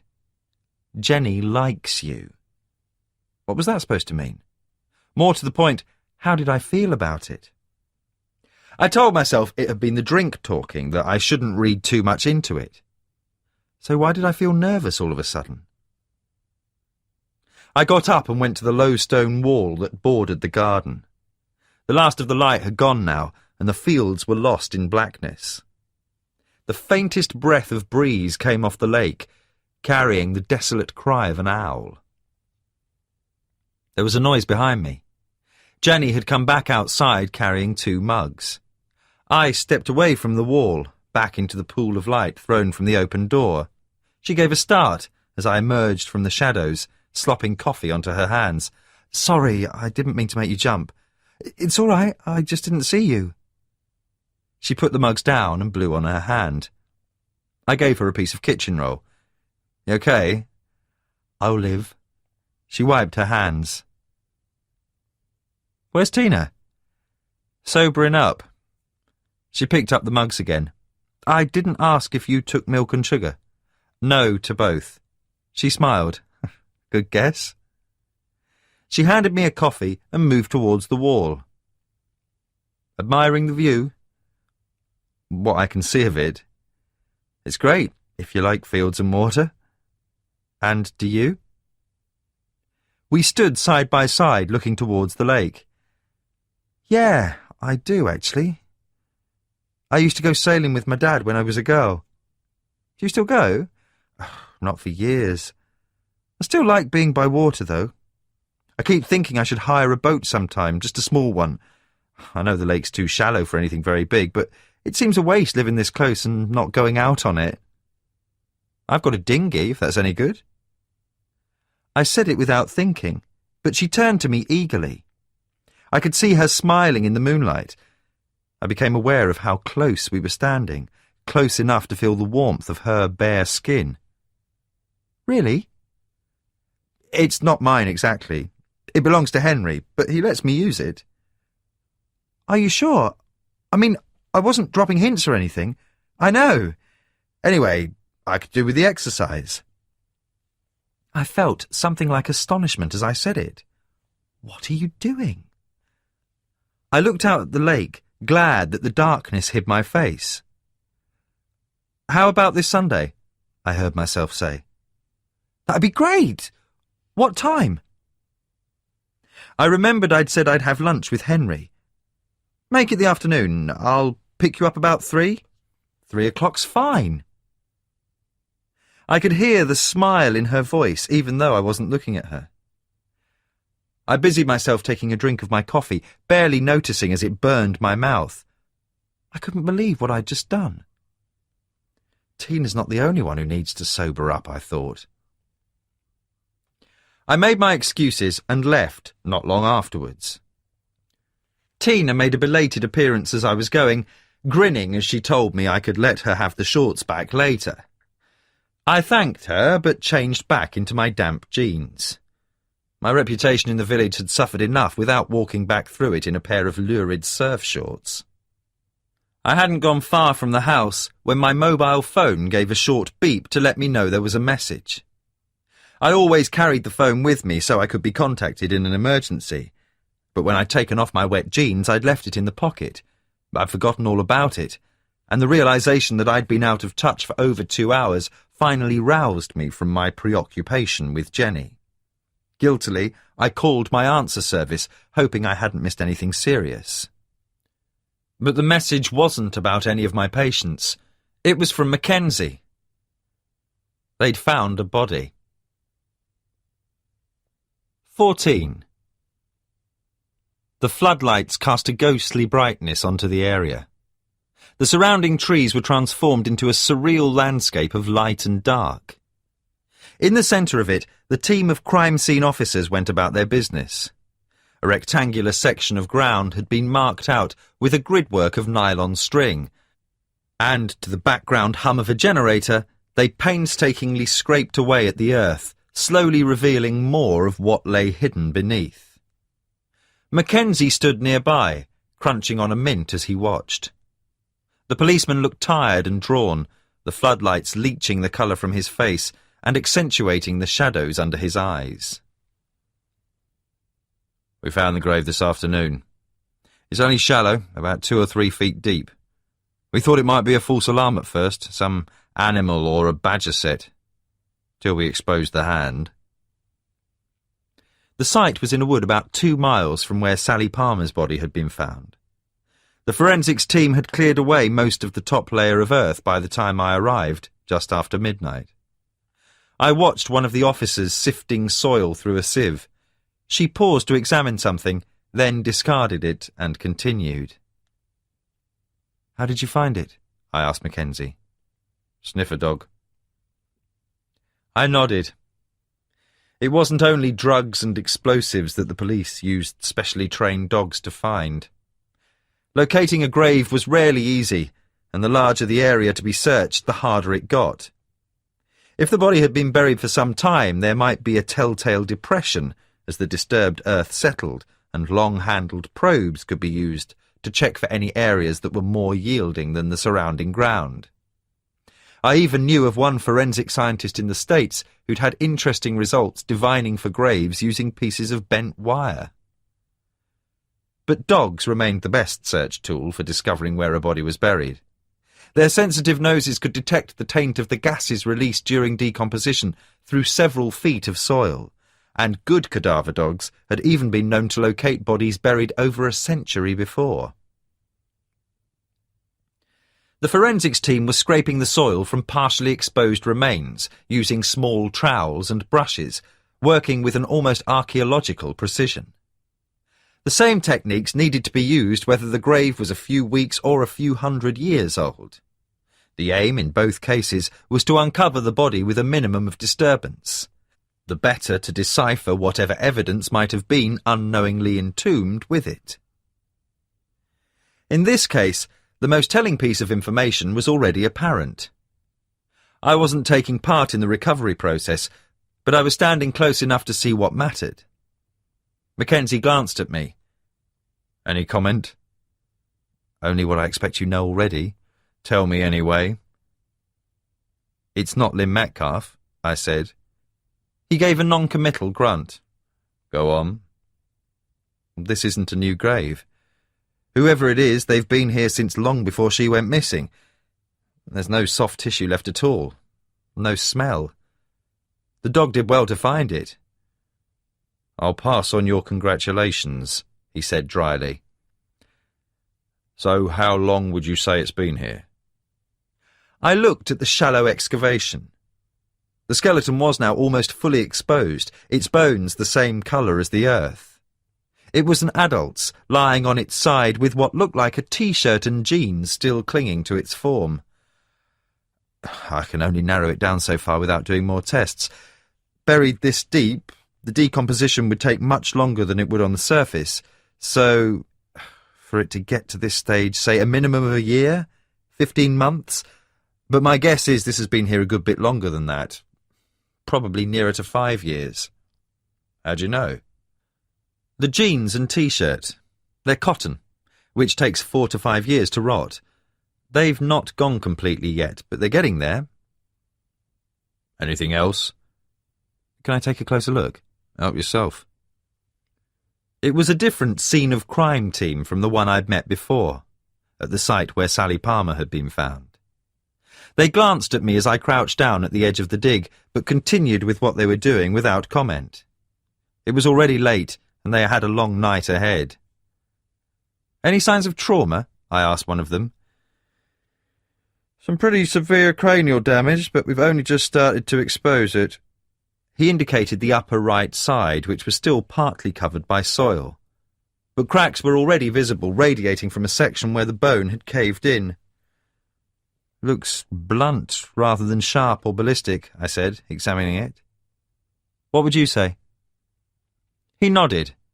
Unlike his colleague I'd met at the previous gravesite, he didn't seem to resent any interference.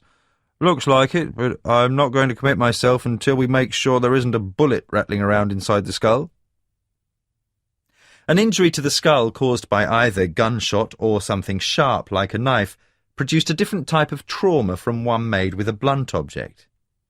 It wasn't usually difficult to recognise them, and the signs so far were that this one, with the bone crushed inwards like an egg, was the latter. But I approved of his caution all the same. You think the head injury was the cause of death? Mackenzie asked. Could be, I said. By the looks of it, it would have been fatal, assuming it wasn't made post-mortem, but it's too soon to say one way or the other. What else can you tell me then? He said, disgruntled. Well, it's a male, probably white, in his late teens or early 20s. He peered into the grave. Seriously? Well, look at the skull. The jaw shape is different for men and women. A man flares out more. And see where the ear was, how that big bit of bone is projecting. That's the zygomatic arch, and it's always bigger in men than women. As for race, the nasal bones suggest European descent rather than African. Could be Asian, I suppose, but the cranial shape is too lozenge-shaped, so I'd say not. Age? I shrugged.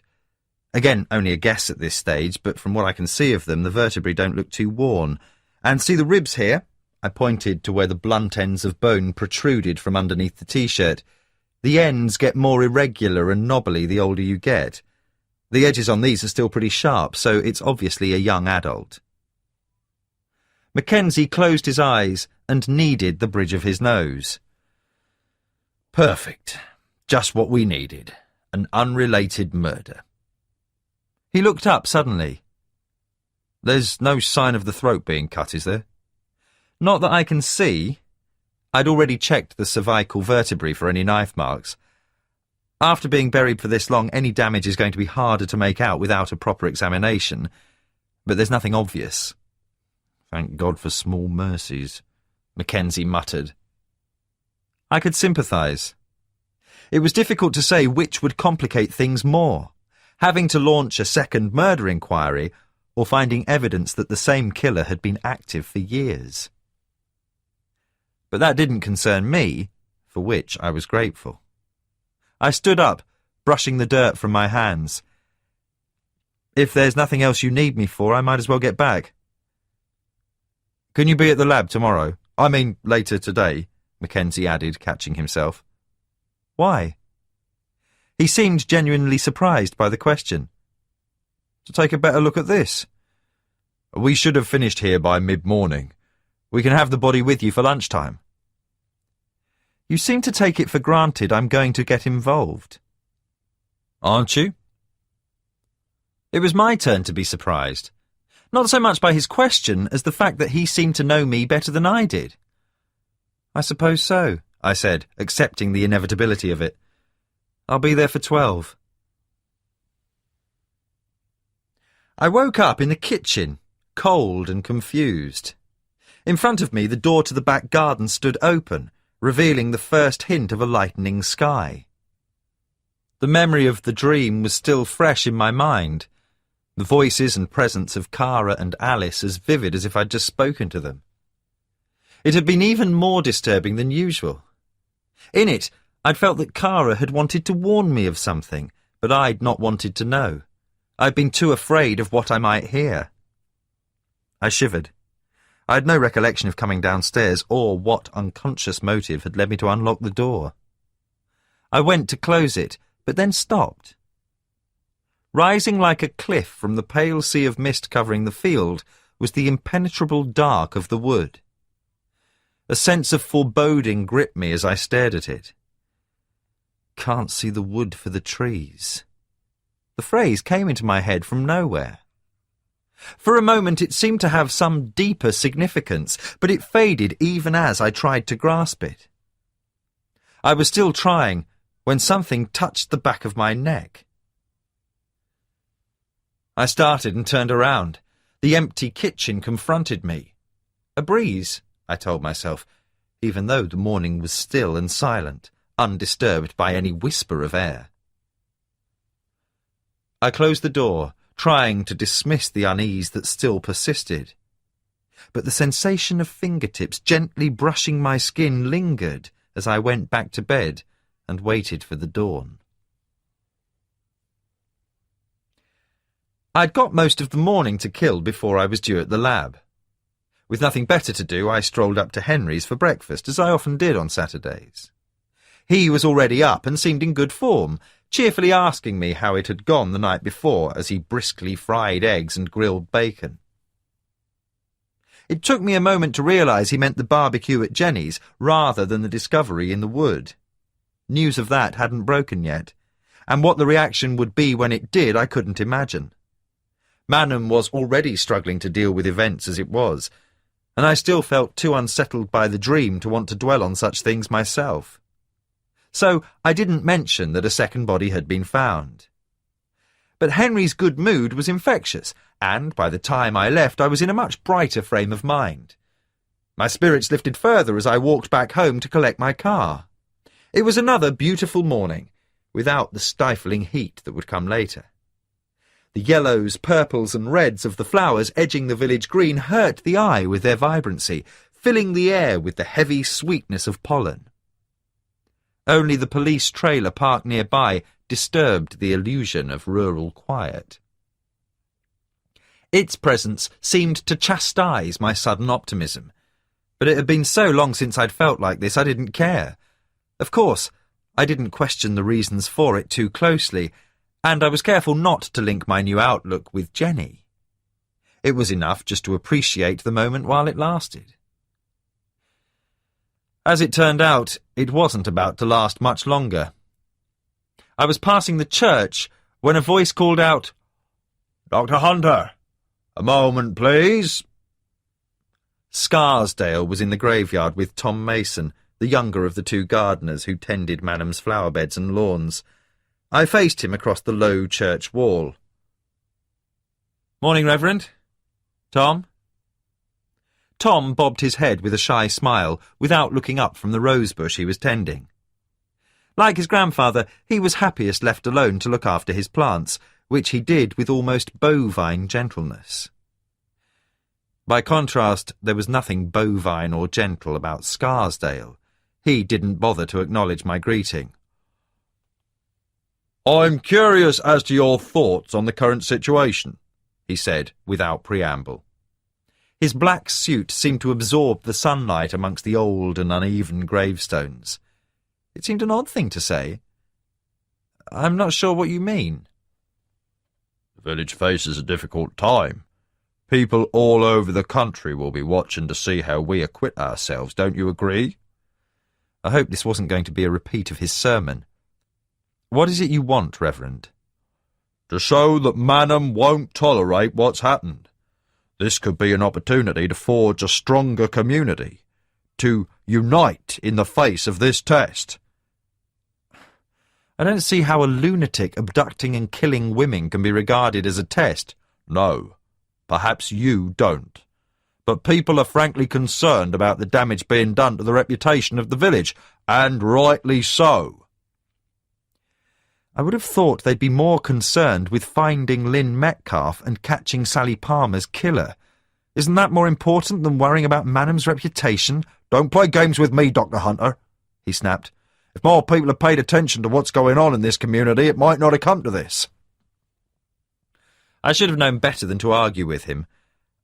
I still don't understand what your point is.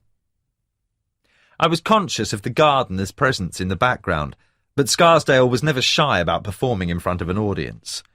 He rocked back on his heels so that he was looking at me down the length of his nose. I've been approached by a number of parishioners. It's felt we need to present a united front, especially in our dealings with the press. Meaning what exactly? I asked, though I was beginning to get an inkling of where this was leading. It's felt that the village needs a spokesman. Someone best able to represent Manham to the outside world. That's you, I take it. If anyone else is willing to take on the responsibility, I'll be happy to stand aside. What makes you think there'll be need for anyone to do it? Because God hasn't finished with this village yet. He said it with a conviction I found unnerving. So what do you want from me? You're a figure of some importance. Your support would be welcome. The idea of Scarsdale using this as a public platform for himself was galling. Yet I knew the fear and distrust that pervaded the village would create a receptive audience for him. It was a depressing thought. I've no intention of talking to the press, if that's what you mean. It's also a question of attitude. I wouldn't want to think anyone was undermining the efforts of those acting in the village's best interests. I tell you what, Reverend, you do what you think best for the village, and so will I. Is that supposed to be a criticism? Let's say we just have different views on what constitutes the village's best interests. He considered me coldly. Perhaps I should remind you that people here have long memories. They're not likely to forget any transgressions at a time like this, or forgive them, unchristian as that may be. In that case, I'll just have to try not to transgress. You can be as glib as you like, but I'm not the only one who's wondered about your loyalties. People talk, Dr. Hunter, and what I've been hearing is quite disturbing.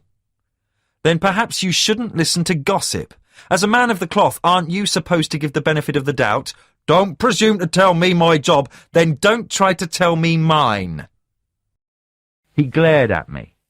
He might have said more, but there was a clatter from behind him as Tom Mason put his tools in the wheelbarrow. Scarsdale drew himself up, his eyes as hard as the gravestones he stood among. I won't keep you any longer, Dr. Hunter. Good day, he said stiffly, and walked away. Well, you handled that well, I thought, sourly, as I continued on past the church. I hadn't meant to turn it into a confrontation, but Scarsdale brought out the worst in me. Still brooding about what he had said, I didn't notice the car until it pulled up alongside. You look like you lost £1 and found a penny. It was Ben, sunglasses on. He had a brawny arm propped on the open windowsill of his new black Land Rover. It was dusty, but still made mine look like an antique. Sorry, I was miles away. So I noticed. Nothing to do with the Witchfinder General over there, was it? He said, jerking his head towards the church. I saw you talking to him. I had to laugh. Yeah, it was, actually. I gave him a brief rundown of the encounter. He shook his head. I don't know what god he's supposed to worship, but if the good reverend's any indication, I wouldn't like to meet him down a dark alley. You should have told him to bollocks. Well, that would have gone down well. By the sound of it, he's got it in for you anyway. You're a threat to him. Me? I said, surprised. Well, think about it. Until now, he's been a dried-up minister with a shrinking congregation. This is his big chance, and as far as he's concerned, you're a potential challenge to his authority. You're a doctor, educated, come from the big city, and secular. Let's not forget that. I'm not interested in competing with him, I said, exasperated. Doesn't matter. Miserable old bastard set himself as the voice of Manham. If you're not with him, you're against him. As if things aren't bad enough as they are. Oh, never doubt the ability of a righteous man to fuck things up, all in the name of the greater good, of course. I looked at him. His normal good humour seemed to have left him. You all right? Just feeling cynical today, as you might have noticed. What did you do to your head? There was a grazed bump next to one of his eyes, partly hidden by his sunglasses. His hand went to it. Got it chasing another bastard poacher in the reserve last night. Someone made a try for a marsh harrier's nest I've been keeping an eye on. I set off after them and went ass over elbow on one of the trails. Did you catch them? He gave an angry shake of his head. I will, though. I'm sure it's that fucking Brenner. I found his car parked nearby. I waited for him, but he didn't show. Probably hiding, waiting for me to leave. He gave a hard smile. I let the bastard's tyres down, so I hope he was. Taking a chance, aren't you? What's he going to do? Report me? He snorted derisively. Going to the lamb later? Maybe. I'll see you there, then. He drove off, the Land Rover's powerful engine leaving a haze of exhaust dissipating in the air behind it.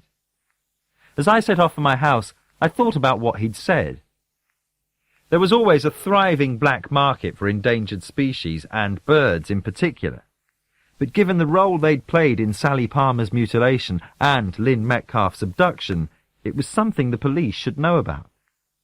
The problem was that aspect of the crimes hadn't been made public, so it wasn't something I could suggest to Ben, which meant it was down to me to tell Mackenzie. I wasn't happy with the idea of going behind Ben's back, especially when it would probably turn out to be nothing, but I couldn't take that chance. Experience had shown me that sometimes even the smallest details could be important. I didn't know it then, but that was about to be proved in the way I least expected. 15. That night there was another victim. Not at the hands of the man responsible for Sally Palmer and Lynn Metcalf, at least not directly. No, this was a casualty of the suspicion and hostility that had started to grip the village. James Nolan lived in a tiny cottage in a cul-de-sac behind the garage. One of my patients. He worked in a shop in a neighbouring village. A quiet man whose reserve hid both a gentle nature and a deep unhappiness.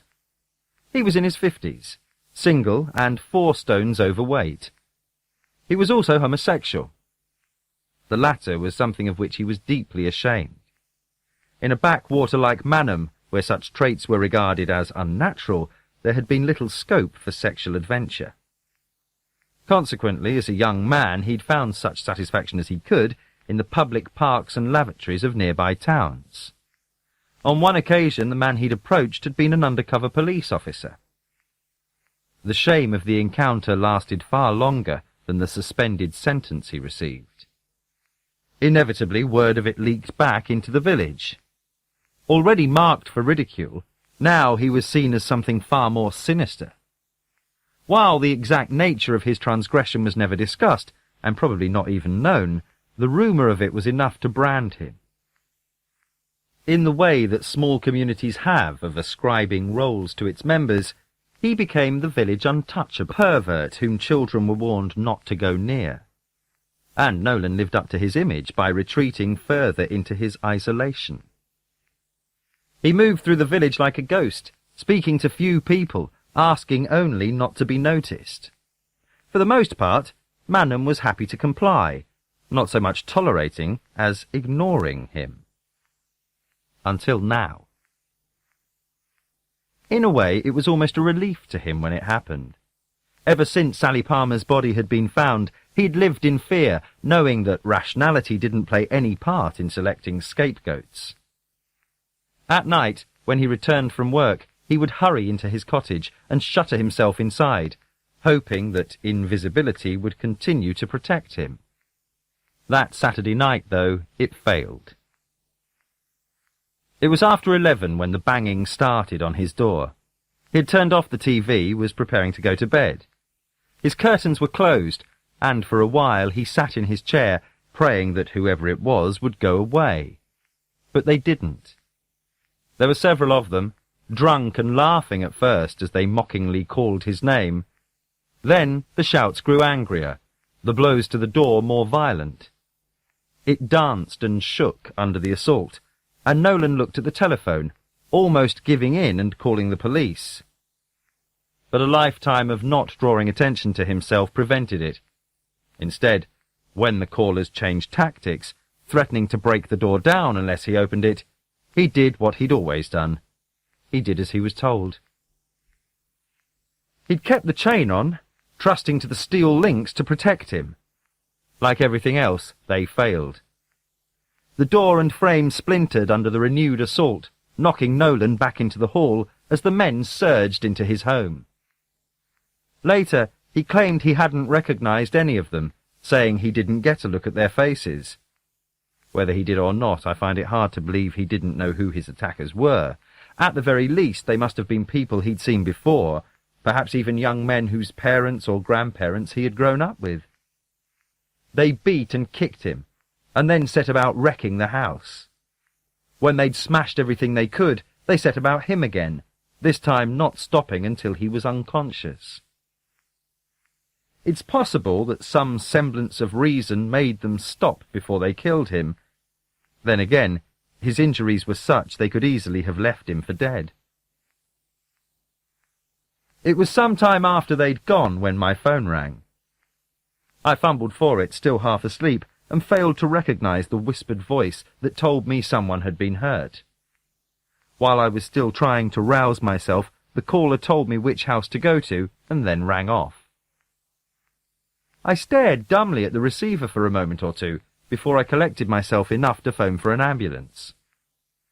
There was always a chance it was a false alarm, but this hadn't sounded like a prank, and it would take an ambulance long enough to get out here as it was. On the way to Nolan's, I stopped off at the police trailer in the village square. It was manned 24 hours a day, and I didn't relish the thought of going to the house by myself. It was a mistake. My call to emergency hadn't been passed on to them, and I wasted valuable time on explanations. By the time one of them agreed to come with me, I wished I'd gone alone. The cul-de-sac where Nolan lived was in darkness.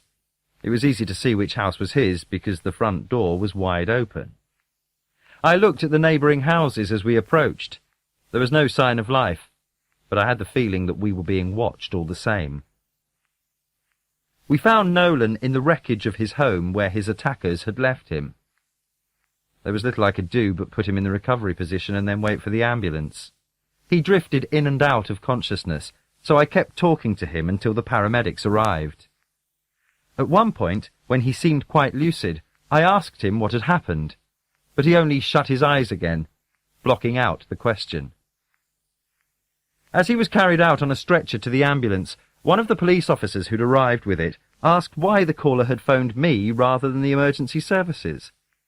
I said I didn't know, but that wasn't really true. I looked at the flashing blue lights reflecting from the windows of the surrounding houses. Despite the disturbance, no one was visible in them, and no one had come out to see what was happening. But I knew people were looking, just as they had looked on or looked the other way as first Nolan's door and then the man himself was assaulted. Someone's conscience might have been pricked, but not enough to try to stop the attack or to involve outsiders. This was village business. Calling me, an almost outsider myself, had been a compromise. There would be no witnesses to this, I was certain, just as no one would ever admit to making the anonymous call. Even that, it emerged, had been made from the village's only public phone box, making the caller impossible to trace. As the ambulance drove away, I looked at the blank windows and closed doors and felt like shouting at them. But what I would have shouted, or what good that would have done, I didn't know. Instead, I went home and tried to sleep for what was left of the night. Next morning, I woke feeling grainy and ill at ease.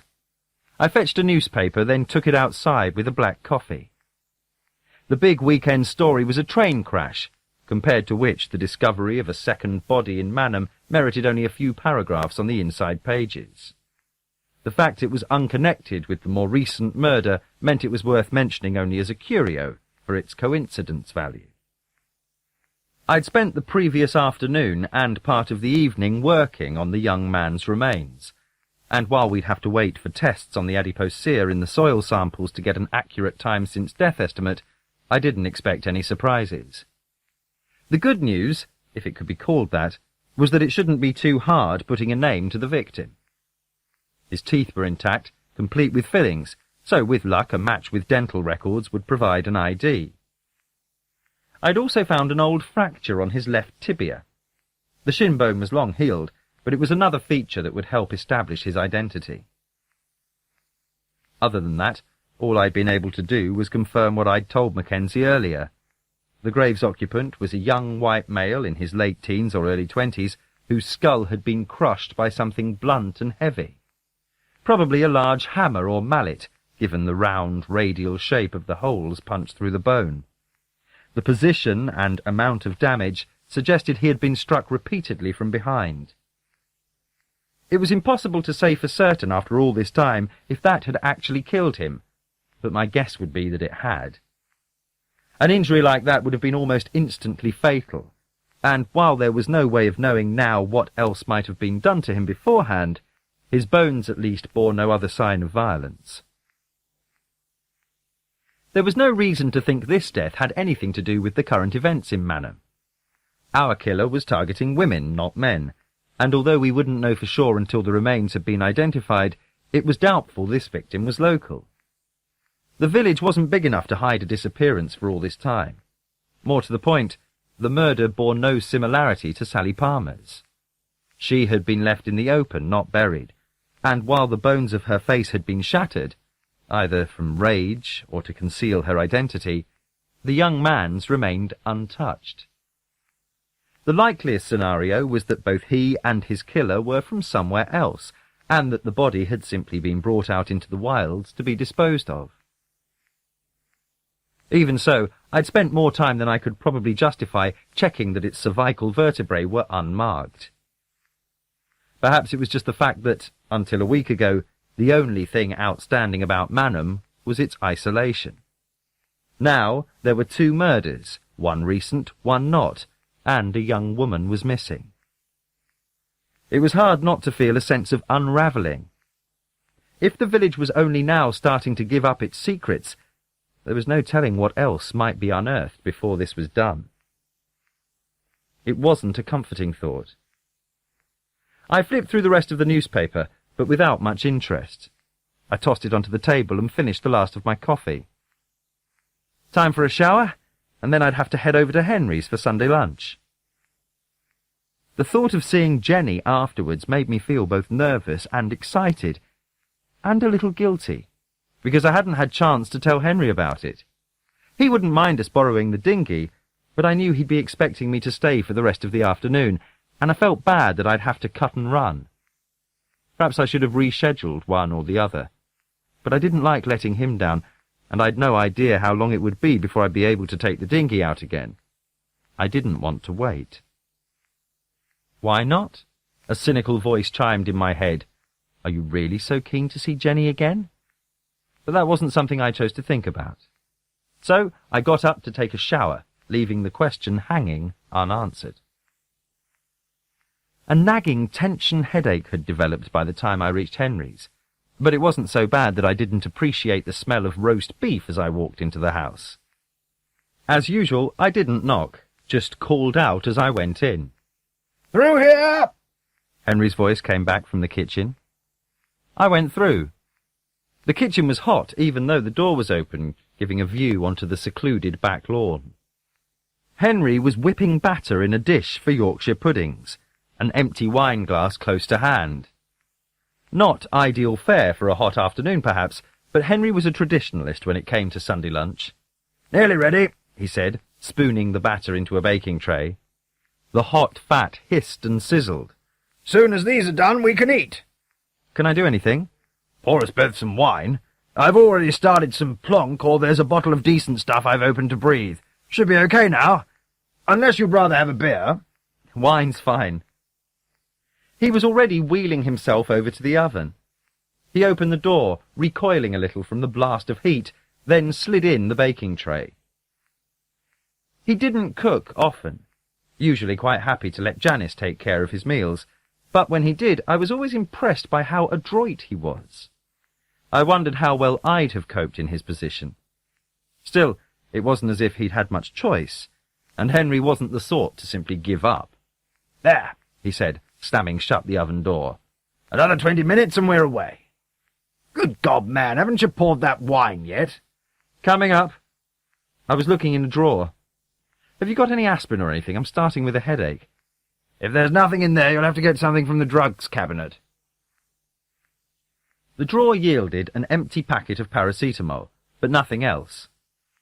I went down the hallway to Henry's study, which doubled as his surgery since I'd taken over his old room. We kept the drugs stored there, as well as much of Henry's other paraphernalia. He was a hoarder, and had kept all manner of ancient powders, bottles, and medical instruments he'd inherited from the previous doctor. Keeping them probably broke any number of health regulations, but Henry had scant regard for red tape and bureaucracy. His collection gathered dust in an elegant Victorian glass-fronted bookcase, a marked contrast to the unlovely steel drug cabinet and small fridge where we kept our vaccines. The pair of them looked totally out of place among the fine wood and leather furniture, despite Henry's unsuccessful attempt to camouflage them with framed photographs. There was one of the two of us in the dinghy taken the year before, but most were of him and his wife Diana. In pride of place on top of the cabinet was a picture taken at their wedding. They made an attractive couple as they smiled at the camera, young and happily oblivious to the fate that awaited them. I looked at the pair of walking sticks gathering dust in the corner by the desk. When I'd first arrived, he'd still tried to use them. I would hear him grunting as he struggled to take a few steps. "I'll prove those buggers wrong," he'd said on more than one occasion. But he never had, and gradually he'd given up trying. I turned from the reminder of human frailty and unlocked the cabinet. I rummaged through the boxes until I found some paracetamol, then locked the cabinet and went back to the kitchen. "About time," he grumbled as I returned.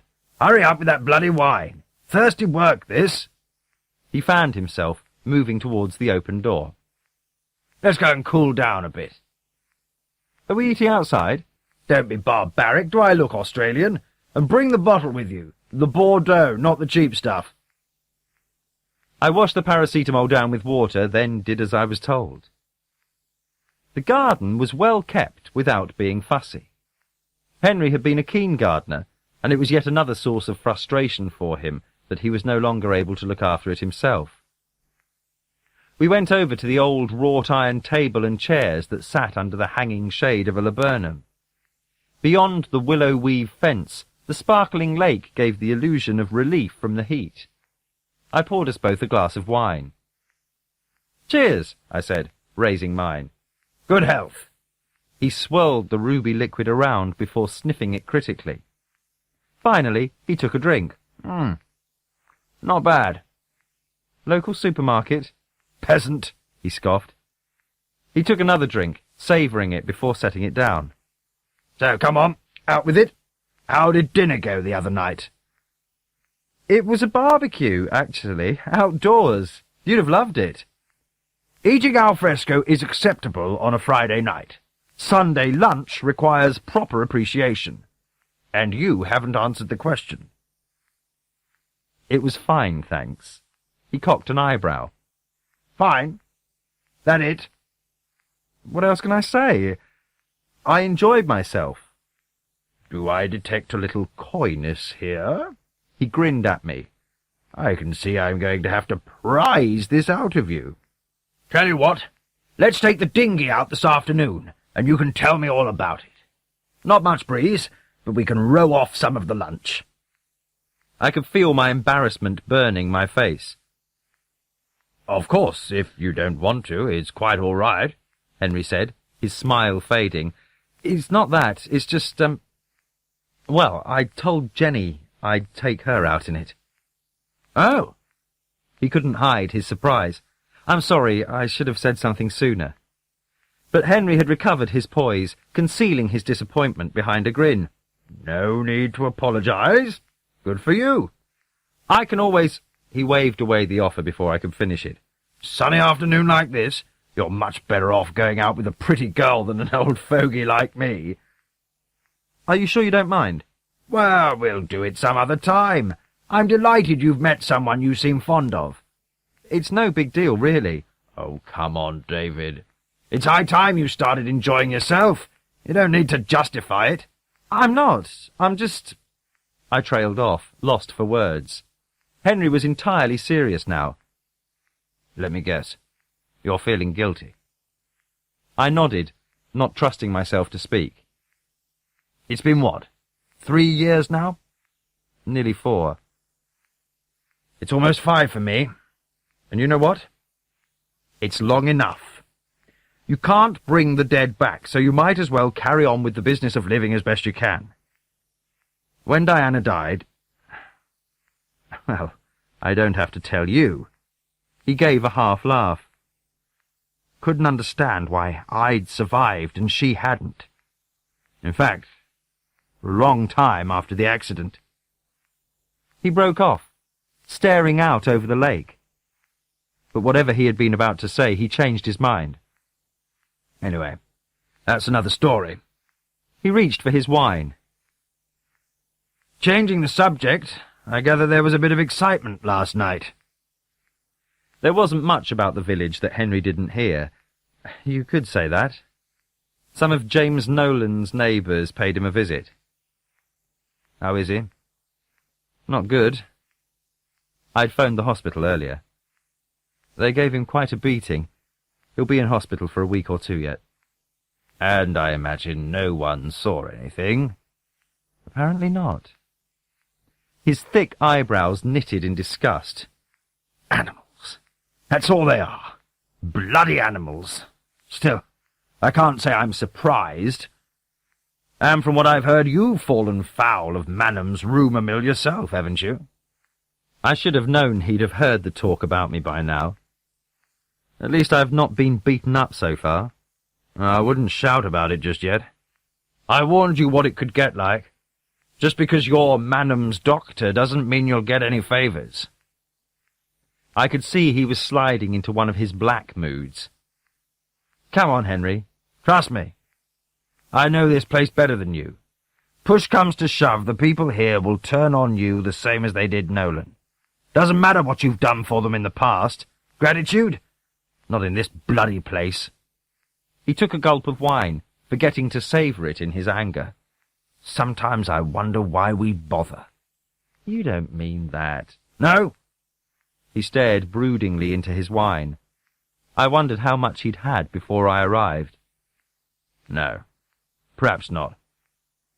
But there are times I wonder what either of us is doing here, I really do. Don't you ever ask yourself what the point of it all is? We're doctors. What other points there supposed to be? Oh, yes, I know all that, he said irritably. But what good do we actually do? Can you honestly tell me you never feel you're wasting your time, keeping some old wreck alive just for the sake of it? All we're doing is putting off the inevitable. I looked at him with concern, noticing his fatigue. For the first time I saw he was starting to show signs of age. "Are you okay?" I asked. He gave a dry chuckle. "Don't take any notice of me. I'm just feeling cynical today, or even more so than usual." He reached for the bottle. "All this business must be getting to me too. Let's have another glass, and then you can tell me what you've been up to all week that's so mysterious." That was something I hadn't been looking forward to, but now I was glad to talk about something else. Henry listened, quizzical at first as I told him the truth about my career before I came to Manham, then incredulous as I gave him a rundown of how I'd been helping Mackenzie. When I finished, he shook his head slowly. "Well, I think the phrase dark horse springs to mind." "I'm sorry. I know I should have told you before, but until this week I really thought it was all past history." "You don't have to apologize," he said, but I could tell I'd upset him. He'd taken me on at a time when I was at my lowest, only to find out now that I'd been less than open with him. All this time I'd let him believe my experience as an anthropologist had been entirely academic. Even though I hadn't actually lied, it was a poor repayment of trust. "If you'd like me to resign, I will," I offered. "Resign? Don't be ridiculous." He looked at me. "Unless you're having second thoughts about working here." "No, of course not. I didn't want to get involved in the first place. I wasn't deliberately keeping it from you. I just didn't want to think about it myself." "No, I can see that. It's just a bit of a surprise, that's all. I'd no idea your career had been so rarefied." He gazed reflectively over the lake. "I envy you. I always regret not going into psychology. I had ambitions too once upon a time, you know. Didn't work out, obviously. Too much extra training. I wanted to marry Diana, and being a GP brought in the money faster. And it seemed glamorous enough back then." "There's nothing glamorous about what I've been doing." "Exciting, then." He gave me a knowing look. "And don't deny it. There's been a definite change in you over the past week, even before the barbecue." He gave a short laugh, fishing his pipe from his pocket. One way or another, it's been a hell of a week. Any news on who this second body might be?" "Not yet, but hopefully dental records will provide an ID." Henry shook his head, filling and lighting his pipe. "You lived somewhere for all these years, and then—" He made a visible attempt to shake off the mood that had descended. "Well, I'd better go and check how lunch is coming along. Things are grim enough without burning the Yorkshires." We kept the conversation lighter after that, but Henry was looking tired by the end of lunch. I reminded myself that he'd been carrying most of my workload for the last few days. I tried to insist on washing the dishes, but he would have none of it. "I'm fine, really. Most of them will go in the dishwasher anyway. I'd much rather you get off and meet your friend." "There's plenty of time."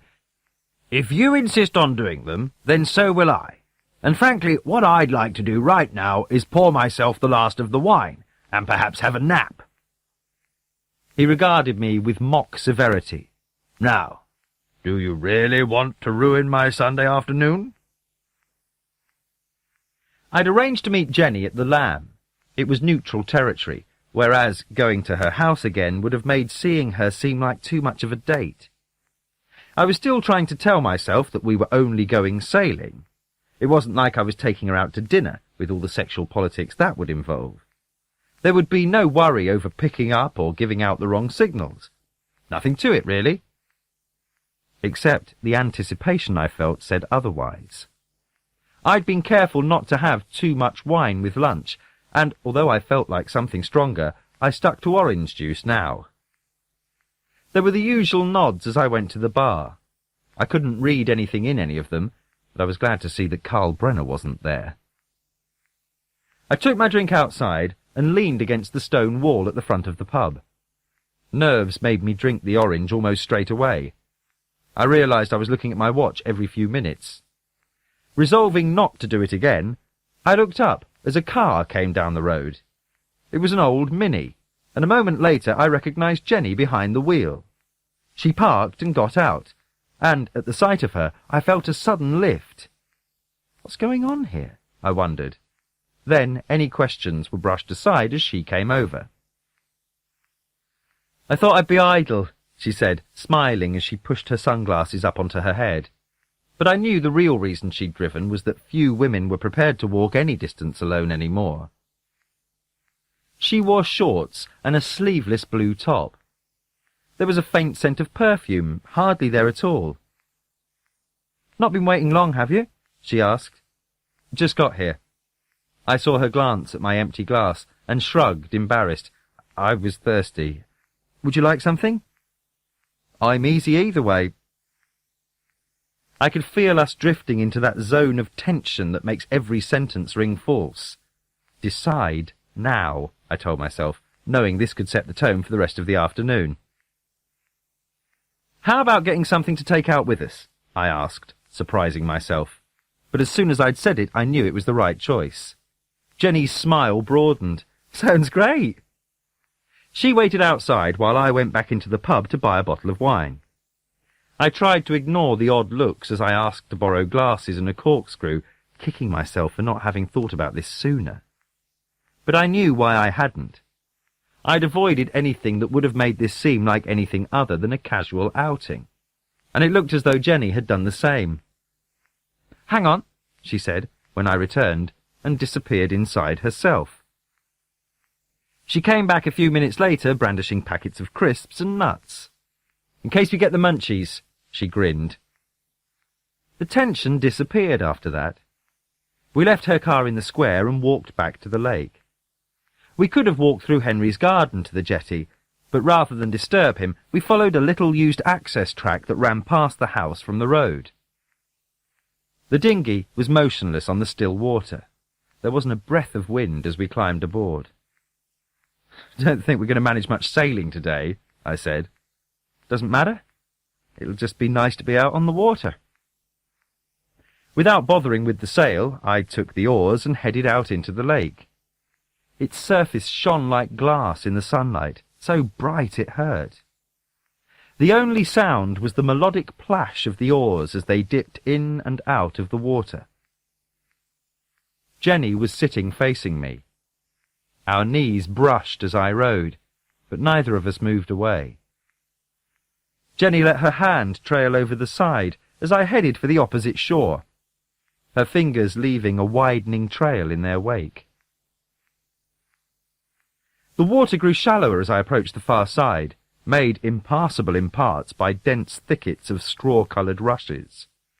A low outcrop of land protruded from them, its banks overhung with the shaggy branches of old weeping willows. I let us drift under one, loosely tying the boat to its trunk. Sunlight dappled through the leaves, turning them a translucent green. "This is lovely," Jenny exclaimed. "Do you want to have a look around?" She hesitated. "I don't want to sound like a wuss, but do you think it's safe? I mean, with the traps and everything?" "I can't see anyone going to that much trouble. Nobody comes out here anymore, so there wouldn't be much point." We left the wine to cool in the lake and set off to explore. There wasn't very much to the outcrop, just a mound of rocks and trees linked to the shore by a rush-choked strip of land. In its centre were the ruins of a tiny building, roofless and overgrown. "Do you think this used to be a house?" Jenny asked, stooping to go through a low stone doorway. Old leaves crunched underfoot. Even in the heat there was a mustiness of damp and age. "It might have. All this used to belong to Manham Hall. Could have been a groundsman's house or something." "Didn't know there was a hall around here." "Well, there isn't now.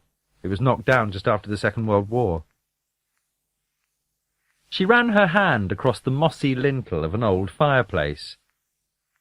"Don't you ever wonder who used to live in places like this? What sort of people they were? What their lives were like? Hard, I imagine.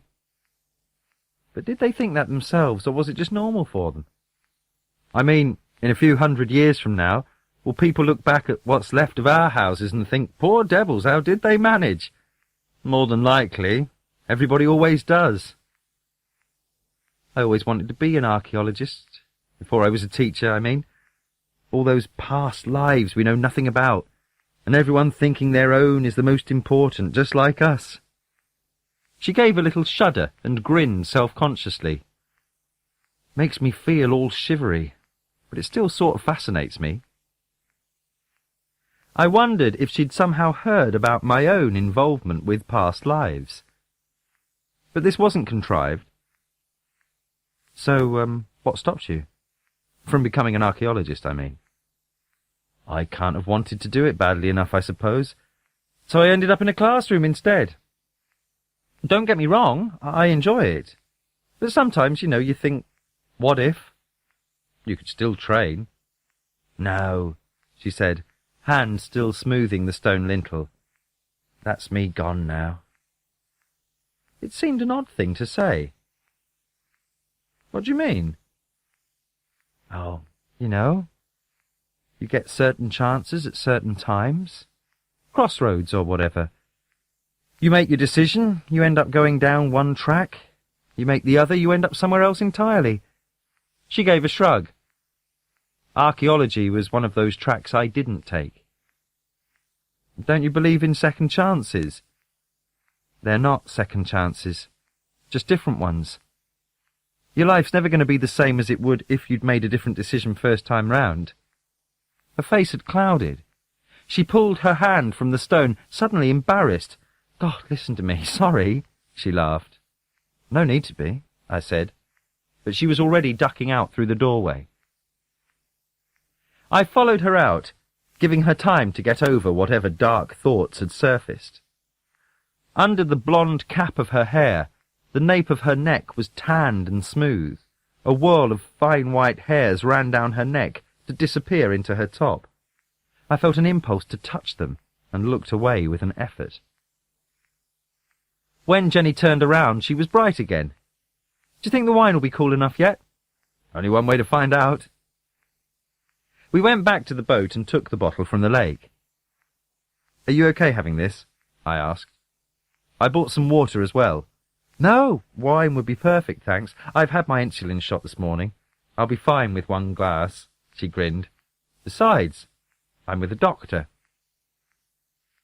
We drank it on the bank under the willow. We'd hardly spoken since coming back from the ruins, but the silence wasn't uncomfortable. Do you ever miss living in a city? She asked at last. I thought about my recent trips to the lab. Not until recently. Do you? I don't know. I miss some things about it. Not so much stuff like bars and restaurants, more the busyness of it all. But I'm getting used to the country. It's just about changing pace, really. Do you think you'll go back? She looked at me, then out at the water. I don't know. She snapped off a grass stem. How much did Tina tell you? Not much. Just that you'd had a bad experience, but she didn't say what. Jenny smiled, plucking at the grass stem. Good old Tina, she said, dryly, but without rancour. I waited, letting her make up her mind whether to say more or not. I was attacked, she said after a while, keeping her eyes on the grass. About 18 months ago. I'd been out with some friends and caught a taxi home, like you're supposed to. Street's not safe and all that. It'd been someone's birthday, and I'd had a bit too much to drink. I fell asleep, and when I woke up, the driver had parked and was getting into the back with me. When I put up a struggle, he started hitting me, threatened to kill me, and then... Her voice had grown unsteady.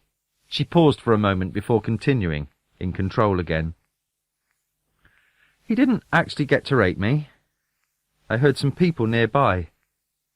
He'd parked in an empty car park and this group were cutting across it. Just fluke, really. So I started yelling and kicking on the window. He panicked, pushed me out of the car and drove off. The police said I'd been lucky, and they were right. I'd come out of it with just a few cuts and bruises. It could have been a lot worse. But I didn't feel lucky. I just felt scared. Did they catch him? She shook her head. I couldn't give them much of a description, and he drove off before anyone could get his number. I didn't even know the name of the taxi company because I'd flagged him down in the street. So he's still out there somewhere. She flicked the grass into the water. It floated on the surface, barely making an impression. It got so I was afraid to go out. I wasn't frightened of seeing him again, it was just everything. It was like, if something like that had happened for no reason once, it might again. Any time. And so I decided to get out of the city, go and live somewhere nice and safe. Saw this job advertised and ended up here. She gave a crooked smile. Good move, hey? I'm glad you did. The words were out before I knew it. I quickly looked out across the lake, anywhere but at her. Idiot, I fumed. Why the hell did you say that? Neither of us spoke. I turned to find her watching me. She gave me a hesitant smile.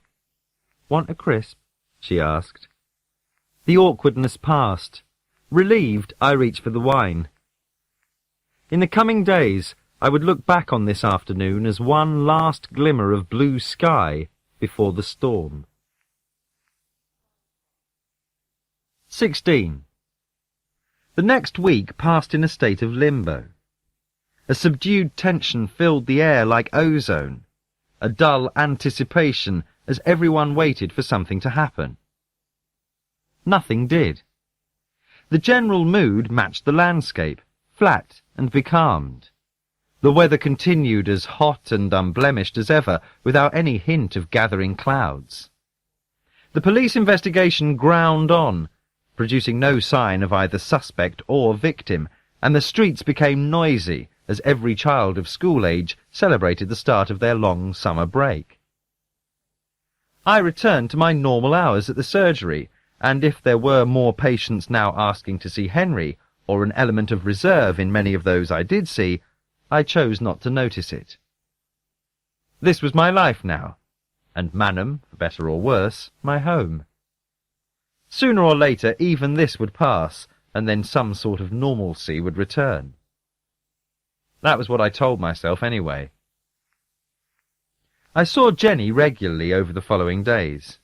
One evening we drove out for dinner to a restaurant in Horning, where the tables had linen cloths and candles, and the wine list was more than a choice between red or white. It already seemed as if we'd known one another for years instead of having just met. Perhaps that was partly because of what we'd each been through. We had both experienced a side of life that was a foreign country to most people, discovered how tenuous was the line separating the everyday from tragedy. The knowledge bonded us like a private language, unspoken most of the time, but there nevertheless. It had seemed natural to tell her about my history, about Cara and Alice, and about the forensic work I'd been carrying out for Mackenzie. She had listened without comment, only briefly touching my hand when I'd finished. I think you're doing the right thing, she said, allowing the contact to linger a moment before quickly moving her hand away. And then, without awkwardness or embarrassment, we'd started talking about something else. Only on the way back was there any tension. Jenny withdrew further into herself the closer we drew to Manham. The conversation that had been effortless first became stilted, then dried up altogether. Is everything okay? I asked, as I pulled up outside her house. She nodded, but too quickly. Well, good night, she said in a rush, opening the car door, but she hesitated before she climbed out. Look, I'm sorry, I don't want to hurry into anything. I nodded numbly. No, I don't mean... It's not that I don't want... She drew a deep breath. Just not yet, all right? She gave me an uncertain smile. Not yet. Before I could answer, she'd leaned into the car and given me a kiss. A fleeting brush of her lips before hurrying into the house. I felt breathless, buoyed and guilty at the same time. But her words stayed with me for another reason. Not yet. That had been the answer Linda Yates had given me when I'd asked if she'd dreamed about Lynn. I saw her again one afternoon during the lull when the entire village was waiting for something to happen. She was hurrying along the main street, a look of preoccupation on her face, and didn't notice me until she was a few feet away. When she did, she pulled up short. "Hi, Linda. How are the boys?" "Fine." I was about to go on, but she called me back. "Dr. Hunter?" I waited. She darted a quick look around, making sure no one was in earshot. "The police. Are you still helping them, like you said?" "Sometimes." "Have they found anything?" she blurted. "Oh, come on, Linda, you know I can't tell you that." "But they've not found her yet. You know, Lynn." Whatever her reason for asking, it wasn't idle curiosity. Her anxiety was unmistakable. "Not as far as I know." She nodded, but didn't seem reassured. "Why?" I asked, although I was already starting to suspect. "Nothing. I just wondered," she mumbled, already scurrying off. I watched her go, disturbed by the encounter. I had the uneasy impression that she hadn't been looking for news so much as confirmation, and I didn't need to be told why. Like Sally Palmer, Lynn Metcalf had finally made an appearance in her dreams. But I quickly dismissed the notion. I'd been living in Manham too long if I was starting to believe in premonitions or attach importance to dreams, hers or mine. It was easy to be complacent. My own sleep had been undisturbed recently, my waking thoughts ones of Jenny and the future. It was as though I was surfacing into the air again after a long time underground. Selfishly, in spite of everything, it was hard not to feel optimistic. Then, midway through the next week, the inertia broke. The body of the young man was identified when his dental records provided a match with those of a 22-year-old man. Alan Radcliffe had been a postgraduate ecology student from Kent who had disappeared 5 years earlier. He'd been in the area studying the countryside around Manham. At some point, he'd become a part of it. When his photograph was released, a few people in the village could even remember him. A good-looking young man with an engaging smile. For a few weeks, while he camped out on the marshes, he'd become a familiar face in the village, brightening the days of the village girls before he moved on. Except he hadn't gone anywhere.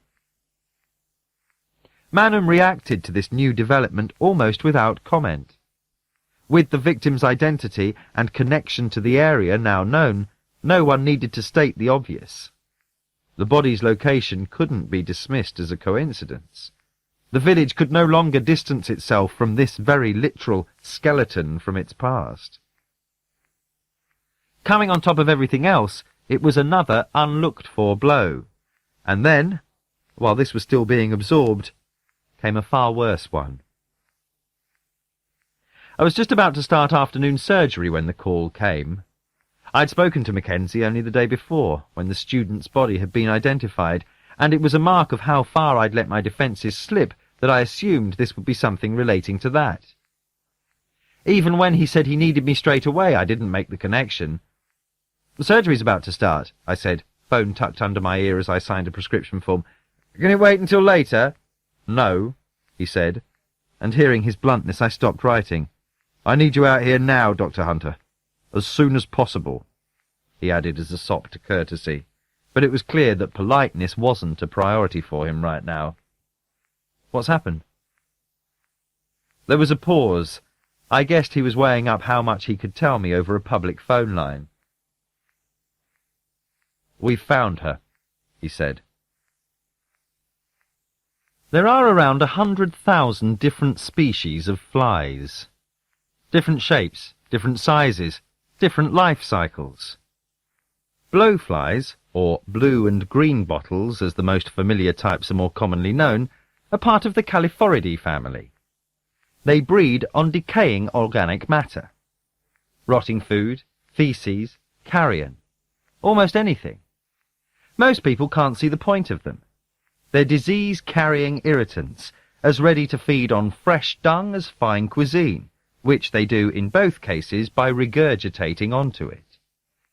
But, as with everything else in nature, they play their role.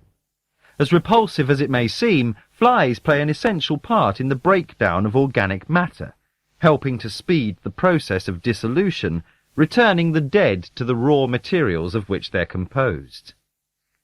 They are nature's own recycling mechanism, and, as such, there's a certain elegance to their single-minded devotion to their task. Far from being pointless, in the greater scheme of things, they're more important than the hummingbird or deer on which they'll one day feed. And, from a forensic perspective, flies are not just an unavoidable evil, they're invaluable. I hate them. Not because I find them irritating or disgusting, although I'm no more immune to those aspects than anyone else, or even because they're a reminder of our ultimate physical fate. I hate them because of the noise. The fly's music was audible as I made my way across the marsh. At first it was almost felt rather than heard, a low thrumming that seemed part of the heat itself. It grew steadily more pervasive as I approached the centre of activity, a senseless idiot drone which seems to constantly waver in pitch without actually changing. The air became busy with darting insects. I waved away those that were drawn by the sweat on my face, but by now they were accompanied by something else. The smell was at once both familiar and repellent. I'd smeared my top lip with menthol, but it cut right through. I'd once heard it likened to an overripe cheese left to sweat in the sun. It wasn't, not really, but that was as close as anything came to describing it. Mackenzie acknowledged me with a nod. The crime scene team went about their tasks in grim-faced silence, faces flushed and damp in the hot coveralls. I looked down at the object that was the reason for all this activity, from the perspiring police officers to the frenzied swarm of flies. "We haven't moved it yet," Mackenzie said. "I wanted to wait until you got here." "How about the pathologist?" "He's been and gone. Said it was too decomposed for him to tell us anything for the moment, except that it was dead." It was that all right. It had been a long time since I'd been to a crime scene and looked on what had until recently been a living, breathing person. Sally Palmer's body had already been taken away by the time I'd arrived, and examining it later, in the sterile environment of a lab, was a far more clinical business.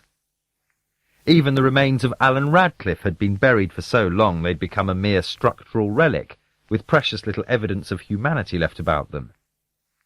This, though, this was different. This was death in its busiest, awful glory. "How did you find it?" I asked, pulling on a latex glove. I'd already suited up at the nearby trailer. We were several miles from the village, in a bleak region of drained marsh almost diametrically opposed to where the first body had been found. The lake glinted indifferently a few hundred yards away. This time I'd come prepared, and underneath the coveralls I was wearing only shorts. Even so, I was slick with sweat just from walking the short distance. "The chopper spotted it.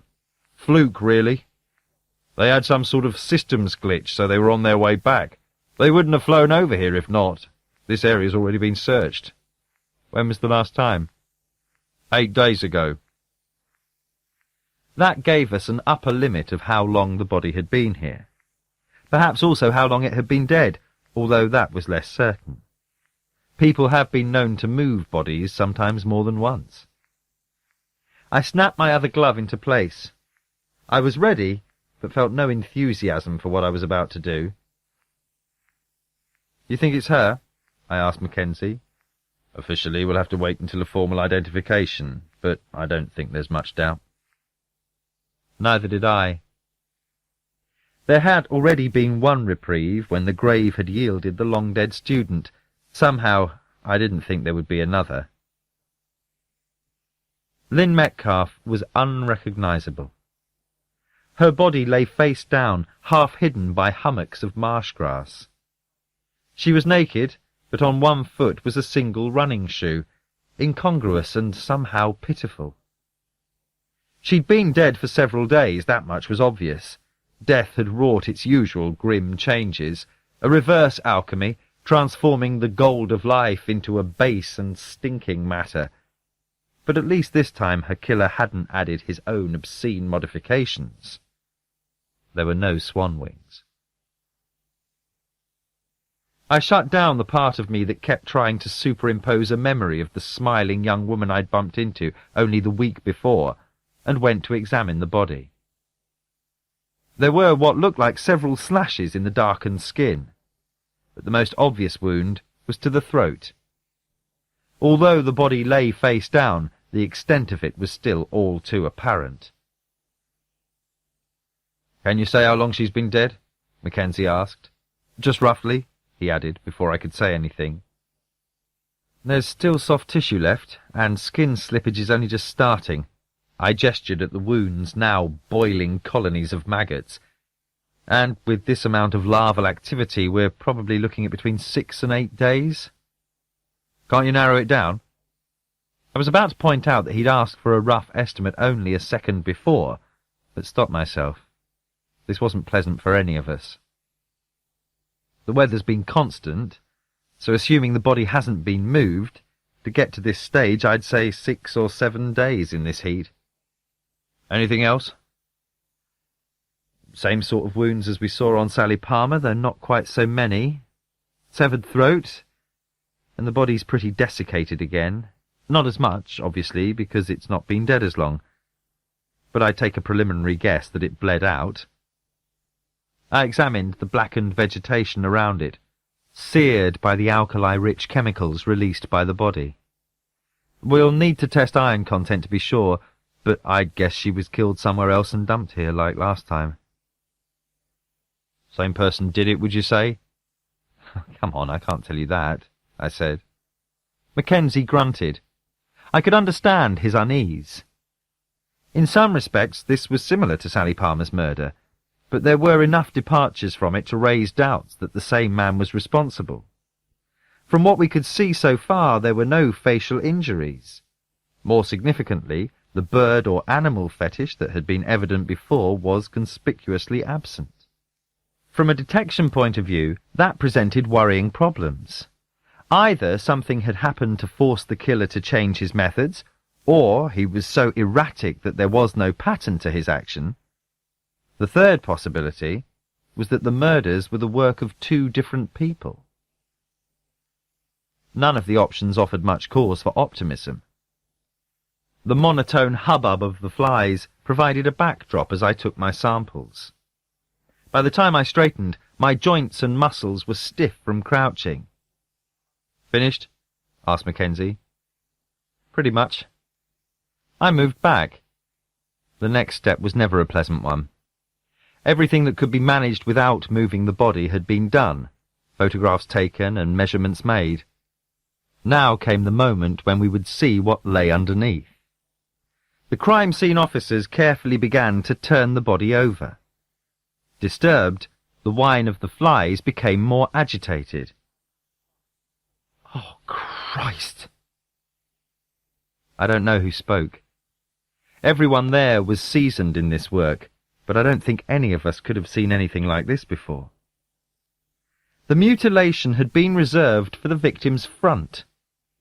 The abdomen had been cut open, and several objects spilled from the gaping wound as the body was turned. One of the officers quickly turned away, gagging. For a moment no one moved. Then professionalism took over again. "What the hell are they?" Mackenzie asked in a hushed, shocked voice. His normally sun-reddened face had turned white. I looked at them, but still couldn't say. This was outside my experience. It was one of the crime scene officers who was the first to realize. "They're rabbits," he said. "Baby rabbits." Mackenzie came over to where I was sitting in the open back of the Land Rover, a bottle of chilled water in my hand. I'd done as much as I could for now. It had been a relief to finally take off my coveralls, but even though I'd washed myself at the police trailer, I still felt unclean, and not just because of the heat. He sat next to me without saying anything. I took another drink of water as he unwrapped a packet of mints. "Well," he said at last, "at least we know it's the same man." Silver lining to every cloud, eh? It came out sounding harsher than I'd meant. He glanced at me. "You okay?" "Just out of practice at this sort of thing." I thought he might apologise for involving me. He didn't. The silence ran for a while before he spoke again. "Lynn Metcalf's been missing for 9 days. If she's been dead for 6 or 7, like you say, that means he kept her alive for at least 2. The same as Sally Palmer." "I know." He stared off into the distance, where the mercury surface of the lake shimmered in the heat. "Why?" "I'm not with you." "Why keep them alive for so long? Why take the risk?" "I'm sure this isn't news to you, but we're not exactly dealing with a rational mind." "No, but he's not stupid. So why is he doing it?" He chewed his lip, looking annoyed. "I can't see what's going on here." "In what way?" "Usually, when women are abducted and killed, the motive's sexual. But this doesn't fit the usual pattern." "So you don't think they were raped?" The condition of this second body meant it would be just as impossible to say for certain as it had been with Sally Palmer. But it would have been some small comfort if the victims had been spared that much at least. "That's not what I said. You find a woman's body without any clothes, it's a fair bet there was some kind of sexual assault at least. But your run-of-the-mill sexual predator generally kills his victims straight away as soon as he's got his rocks off. Very occasionally you'll get one who keeps them alive until he's tired of playing with them, but what this one's doing here, it doesn't make sense." "Perhaps he needs to build up to it." Mackenzie looked at me for a moment without speaking. He shrugged. "Perhaps. But on the one hand, we've got someone who's intelligent enough to snatch 2 women and disrupt the search by planting snares, and on the other, doesn't bother to get rid of the bodies properly. And what about the mutilations? What's the point of those?" "That's one to ask the psychologists, not me." "I will, don't worry. But I don't think they're likely to know either. Is he deliberately showing off or just being careless? It's like we're dealing with 2 conflicting mindsets." "A schizophrenic, you mean?" He was frowning, worrying at the puzzle. "I don't think so. Someone obviously mentally ill would have shown up long before now, and I'm not sure they'd be capable of this." "There's another thing," I said. "He's killed 2 women in, less than 3 weeks?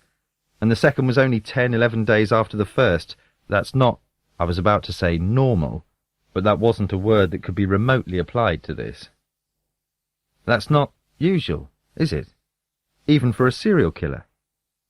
Mackenzie looked tired. No, it's not." "So how come he's suddenly in such a rush? What's triggered him?" "If I knew that, we'd be halfway to catching the bastard." He stood up, wincing as he kneaded the small of his back. "I'll have the body brought to the lab. Probably tomorrow, okay?" I nodded. But as he moved away, I called him back. "What about the dead birds and animals? Are you going to go public about them now?" "We can't release details like that." "Not even if he's using them to mark out his victims in advance?" "We don't know he is for certain." "You told me there was a stoat left on Sally Palmer's doorstep, and Lynn Metcalf told her husband she had found a dead hare the day before she disappeared." "Like you said yourself, this is the countryside. Animals die all the time." "They don't tie themselves to stones or climb into a murdered woman's stomach." "We still don't know he used them to target his victims beforehand." "But if there's even a chance, don't you think you should warn people?" "What? And invite all the cranks and practical jokers to waste everyone's time? We'd be swamped with calls every time a bloody hedgehog gets run over. If you don't, he could target another victim without them knowing it, if he hasn't already. I know that, but people are scared enough as it is. I'm not going to start a panic. But there was an undercurrent of doubt to his voice. He's going to do this again, isn't he? I said. For a second I thought he would actually answer. Then, without a word, he turned and walked away. 17. News that Lynn Metcalf's body had been found detonated in Manham like a silent bomb burst. Given what had happened to Sally Palmer, few people could have been surprised exactly, but that didn't lessen the shock. And while Sally, for all her popularity, had been an outsider, an immigrant to the village, Lynn had been born here, gone to school here, married in the church. She was a part of Manham in a way that Sally never could be. Her death, her murder, had a far more visceral impact on people who could no longer pretend that the victim might somehow have imported the seeds of their fate from outside. Now the village mourned for one of its own, and feared another. There could no longer be doubt in anyone's mind that something unprecedented and terrible was happening in Manham. For this to happen to one woman was bad enough. For it to happen to two in so short a space of time was unprecedented. Suddenly we were news again. The village once again found itself caught in the spotlight, a collective traffic accident for the public to gawp at. As all victims do, it reacted first with bewildered disbelief, then resentment, then anger. Lacking any other focus on which to vent it, Manham reacted by rounding on the outsiders attracted by its misfortune. Not the police, although resentment for their impotence was already starting to bubble, but the press had no such immunity. The news-gathering media's breathy excitement seemed to many to evince not just a lack of respect, but also contempt. It was met with hostility, exhibited first by stony faces and closed mouths, but then by more overt means. Over the next few days, untended equipment either went missing or sustained mysterious damage. Cables were cut, tyres slashed, petrol tanks spiked with sugar. One persistent reporter, whose tightly lipsticked mouth seemed curled in a permanent and inappropriate smile, needed stitches when a flung stone gashed open her head. Nobody saw anything. But all that was only a symptom, an outward expression of the real malaise. After centuries of self-containment, of knowing it could always rely on its own no matter what, Manham could no longer trust itself. If suspicion had been a contagion before, now it threatened to become an epidemic. Old feuds and rivalries developed a more sinister depth. A fight broke out one night between 3 generations of 2 different families when smoke from a barbecue drifted over the wrong garden. A woman phoned the police in hysterics, only to find that her stalker was a neighbour walking his dog. And 2 houses had bricks thrown through their windows, one for a perceived slight, the other for no reason anyone was ever able to determine, or at least admit. And through it all, one man's presence seemed to grow larger every day. Scarsdale had become the voice of Manham. Where everyone else shunned the media, he showed no such reticence in putting himself before the cameras and microphones. He played all sides off against each other, speaking out against the police failure to catch the killer, the moral complacency that he claimed had led to this situation, and, apparently unaware of the irony, the press for exploiting the tragedy. If it had been anyone else, they would have been accused of courting publicity. But while there were a few mutterings about his willingness to have his sulphurous views broadcast, our good Reverend developed a growing support. His voice thundered with the outrage everyone felt, and, what it lacked in reason, it more than made up for in intensity and volume.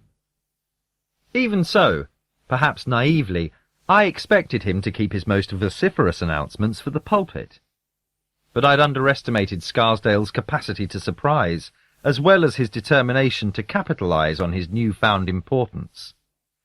So I was as unprepared as anyone when he announced he was holding a public meeting in the village hall. It was held on the Monday after Lynn Metcalf's body had been found. The day before, there had been a memorial service for her in the church. I'd been surprised to find that this time Scarsdale had refused to allow the media inside. Cynically, I'd wondered if that was less from consideration for the bereaved family than to make the press feel they were missing out. As I approached the village hall, I saw I'd been right. The hall was a low, utilitarian building set back from the village square. When I'd driven past that morning on my way to the lab, I'd seen Scarsdale outside, imperiously directing Tom Mason in its garden. Now the scent of freshly cut grass sweetened the air, and the yew hedges had been neatly trimmed. Old George and his grandson had been kept busy. Even the already immaculate green in the village square had been mown again, so that the area under the sweeping old horse chestnut and around the martyr's stone looked almost park-like in its neatness. But I doubted it had been for our benefit. Denied access to the memorial service, the press had seized on the public meeting as the next best thing. Except this was less a public meeting than a press conference, I realised as I went into the hall. Rupert Sutton stood at the entrance, sweating and breathing adenoidally as he guarded the door. He gave me a reluctant nod, clearly aware I had earned Scarsdale's disapproval. Inside it was already cramped and hot. At the far end was a small stage, on which stood a trestle table and 2 chairs. A microphone was set in front of one of them. On the floor in front of the stage, rows of collapsible wooden seats had been set out, leaving space around the sides and at the back of the hall for the TV crews and journalists. All the seats were taken by the time I arrived, but I saw Ben standing off in one corner where there was a little more space. I made my way over. "I didn't think I'd see you here," I said, as we regarded the packed hall. "Thought I'd hear what the miserable bastard has to say, see what poisonous bullshit he's dreamed up now." He stood a good head above most of the other people there. I noticed a few of the TV crews looking over at him, but none seemed inclined to try their luck with an interview, or perhaps they just didn't want to risk losing their places. "Doesn't look like any of the police are here," Ben said. "You'd have thought they'd show their faces at least." "They haven't been invited," I told him. Mackenzie had admitted as much earlier. He hadn't been happy about it, but a decision had been taken above his head not to interfere. Manham residents only. "Funny.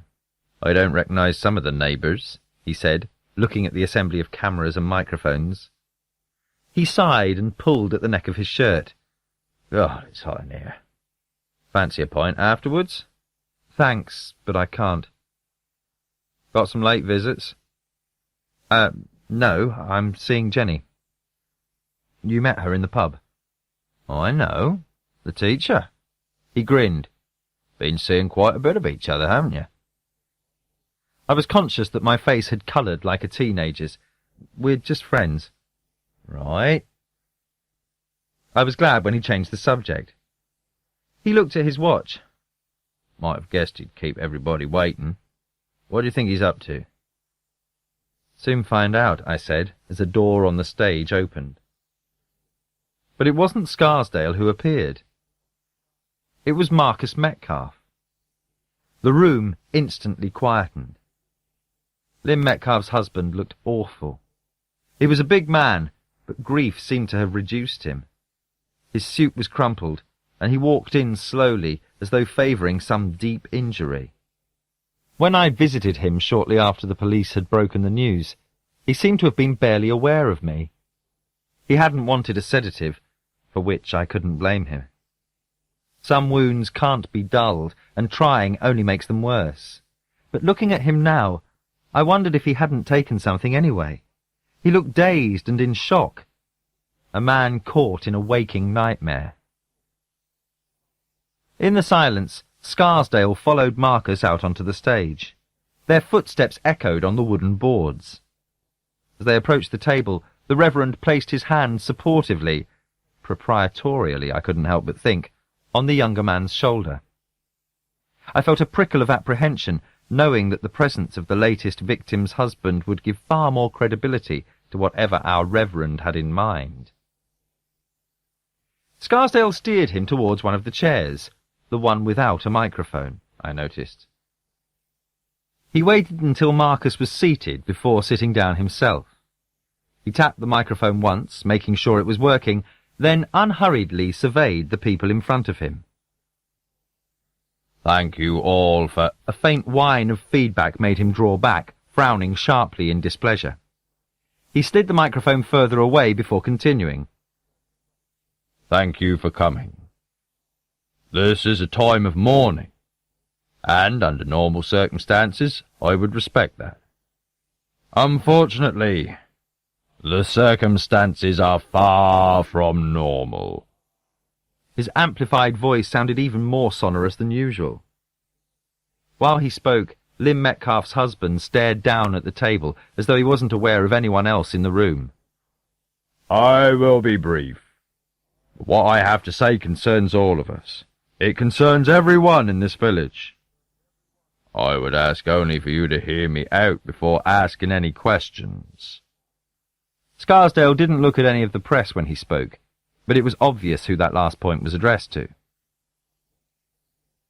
"Two women we all knew have now been killed," he went on. "As unpalatable as it may be, we can no longer avoid the fact that, in all likelihood, someone from this village is responsible. Police are obviously either unable or perhaps unwilling to take the necessary steps, but we can no longer sit back while women are being kidnapped and murdered." With deliberate, almost exaggerated solicitude, Scarsdale gestured to the man beside him.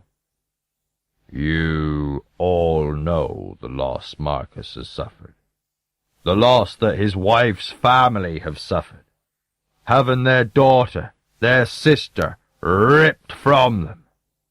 Next time it could be your wife, or your daughter, or your sister. How much longer are we going to do nothing while these atrocities continue? How many more women must die? 1, 2, more?" He glared around, as if waiting for an answer. When none came, Scarsdale turned and murmured something to Lynn Metcalf's husband. The man blinked, as if waking up. He looked blankly into the crowded hall. "You have something to say, don't you, Marcus?" the Reverend prompted, moving the microphone in front of him.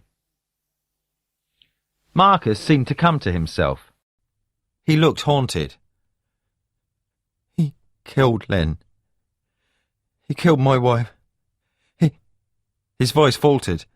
Tears had started running down his face. "He's got to be stopped. We should find him and... Scarsdale put a hand on his arm, either to comfort or restrain. The Reverend's expression was one of pious satisfaction as he slid the microphone in front of himself again. "Enough is enough," he said, in reasoned, measured tones. "Enough is enough." He slowly beat the table in emphasis. "The time for doing nothing has passed. God is testing us. It's been our weakness, our complacency, that has allowed this creature masquerading as a man to conceal himself among us, to strike with impunity and contempt. And why? Because he knows he can. Because he sees us as weak, and he doesn't fear weakness." The microphone jumped as he banged his fist on the table. "Well, now it's time to make him fear us. Now's the time to show our strength. Manham has been a victim for too long. If the police cannot protect us, then we should protect ourselves. It's our duty to root him out. His raised voice merged into a howl of feedback. As he sat back, the hall burst into commotion. Many of the people in the chairs came to their feet, applauding and shouting approval. As the cameras flashed and journalists shouted questions, Scarsdale sat centre stage and surveyed his work. For a moment he looked right at me. His eyes burned with fervour and triumph, I realised. Unnoticed, I made my way out. "I just can't believe the man," I said angrily. "He seems to want to stir people up rather than calm things down. What's wrong with him?" Jenny threw a piece of bread for a duck that had waddled up to our table. We were at a pub on the banks of the Bure, one of the 6 rivers that run through the Broads. Neither of us had wanted to stay in Manham, and although this was only a few miles away, it could have been a different world. Boats were moored on the river, children played nearby, and the tables were full of people chatting and laughing. Textbook English pub, textbook English summer. It was a far cry from the oppressive atmosphere we'd left behind. Jenny gave the last crumbs to the duck. "He's got people listening to him now. Perhaps that's what he wants. But doesn't he realise what he's doing? One man's already been put in hospital by idiots who got carried away, and now he's encouraging vigilantes and using Marcus Metcalfe to drum up support." I remembered how Scarsdale had been with him even during the search for his wife. I wouldn't have put it past our Reverend to have been priming him even then, getting ready to exploit the tragic husband. I wish now I'd spoken to Marcus when Lynn went missing. I hadn't wanted to intrude on his grief, but I couldn't deny there might be a selfish aspect as well. Seeing him had been a painful reminder of my own loss. But by standing back, I'd given Scarsdale a free rein to exert his influence, and he hadn't missed the opportunity. "You think that's really what he wants? To stir things up?" Jenny asked. She hadn't been to the meeting, said she didn't feel she'd lived in the village long enough to take part in it. But I think it was also the prospect of the crowd that had kept her away. That's what it sounded like. I don't know why I'm surprised. Fire and brimstone makes more of an impression than turning the other cheek. And he spent years standing in front of an empty church on Sunday morning. He's not going to miss his chance to say, "I told you so," now. Sounds like he's not the only one who's worked up. I hadn't realised how angry Scarsdale had made me. "Sorry. I'm just worried somebody might do something stupid." "There's nothing you can do about it anyway. You're not the village conscience." She sounded distracted. It occurred to me that she had been quiet all evening. I looked at the line of her profile, the faint pattern of freckles across her cheeks and nose, the fine blonde down on her arms, whitened by the sun against her tanned skin. She was gazing off into the distance, lost in some internal dialogue. "Anything the matter?" I asked. "No, I was just thinking." "What about?" "Oh, just stuff." She smiled, but there was a tension about her. "Look, do you mind if we go back?" I tried to hide my surprise. "Not if you want to. Please." We drove back in silence. There was a hollowness in the pit of my stomach.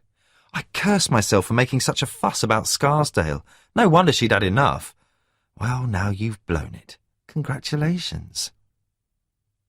The light was fading when we reached Manham. I indicated to turn off onto her road. "No, not here," she said.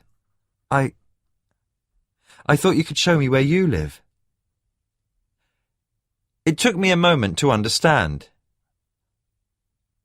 "Okay." The word didn't come out right. I felt breathless as I parked the car. I unlocked the door to the house and stood back to let her in. The delicate musk of her perfume made me light-headed as she passed. She went into the small lounge. I could feel her nervousness matching my own. "Would you like a drink?" She shook her head.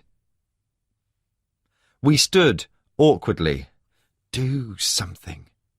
But I couldn't. In the half-light, I couldn't see her clearly, only her eyes bright in the darkness. We looked at each other, neither of us moving. When she spoke, her voice was unsteady.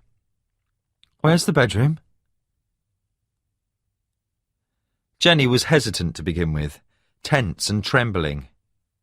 Gradually she began to relax, and so did I. At first, memory tried to impose its own template of shape, texture and scent. Then the present took over, sweeping away everything else. Afterwards, she lay curled against me, breath soft on my chest. I felt her hands go to my face, explore the tracks of wetness running down. "David? It's nothing. I know. It's all right." And it was. I laughed, hugging her, then tilted up her chin. We kissed long and slowly, and my tears dried unnoticed as we moved together again. Sometime that same night, while we were in bed together, across the village, Tina thought she heard a noise in the back garden. Like Jenny, she had avoided the meeting in the village hall. She'd stayed in, a bottle of white wine and a block of chocolate for company. She'd intended to stay up until Jenny got home, eager to hear how the evening had been. But by the time she'd watched the DVD she'd hired, she was yawning and ready for bed. It was as she turned off the TV that she heard something outside. Tina wasn't stupid. There was a killer at large who had already murdered 2 women. She didn't open the door. Instead, snatching up the telephone, she turned out the light and went to the window. With the telephone poised, ready to connect to the police, she peeped cautiously into the back garden. Nothing. The night was bright, the moon full and revealing. The garden and the paddock beyond was empty of menace. Even so, she watched for a while before she convinced herself it had been her imagination. It was only next morning that she saw what had been left outside. In the centre of the lawn was a dead fox. It might almost have been arranged there, so carefully was it positioned. If she had known about the swan wings, or the mallard, or any of the other dead creatures the killer had used to decorate and elaborate his creations, Tina would not have done what she did next. But she didn't know. Country girl that she was, she just scooped it up and deposited it into the dustbin. Judging from its wounds, it had probably crawled there after being savaged by a dog, she reasoned, or perhaps been run over. She might still have mentioned it to Jenny, if only in passing, who might then have told me about it. Except Jenny hadn't come home that night.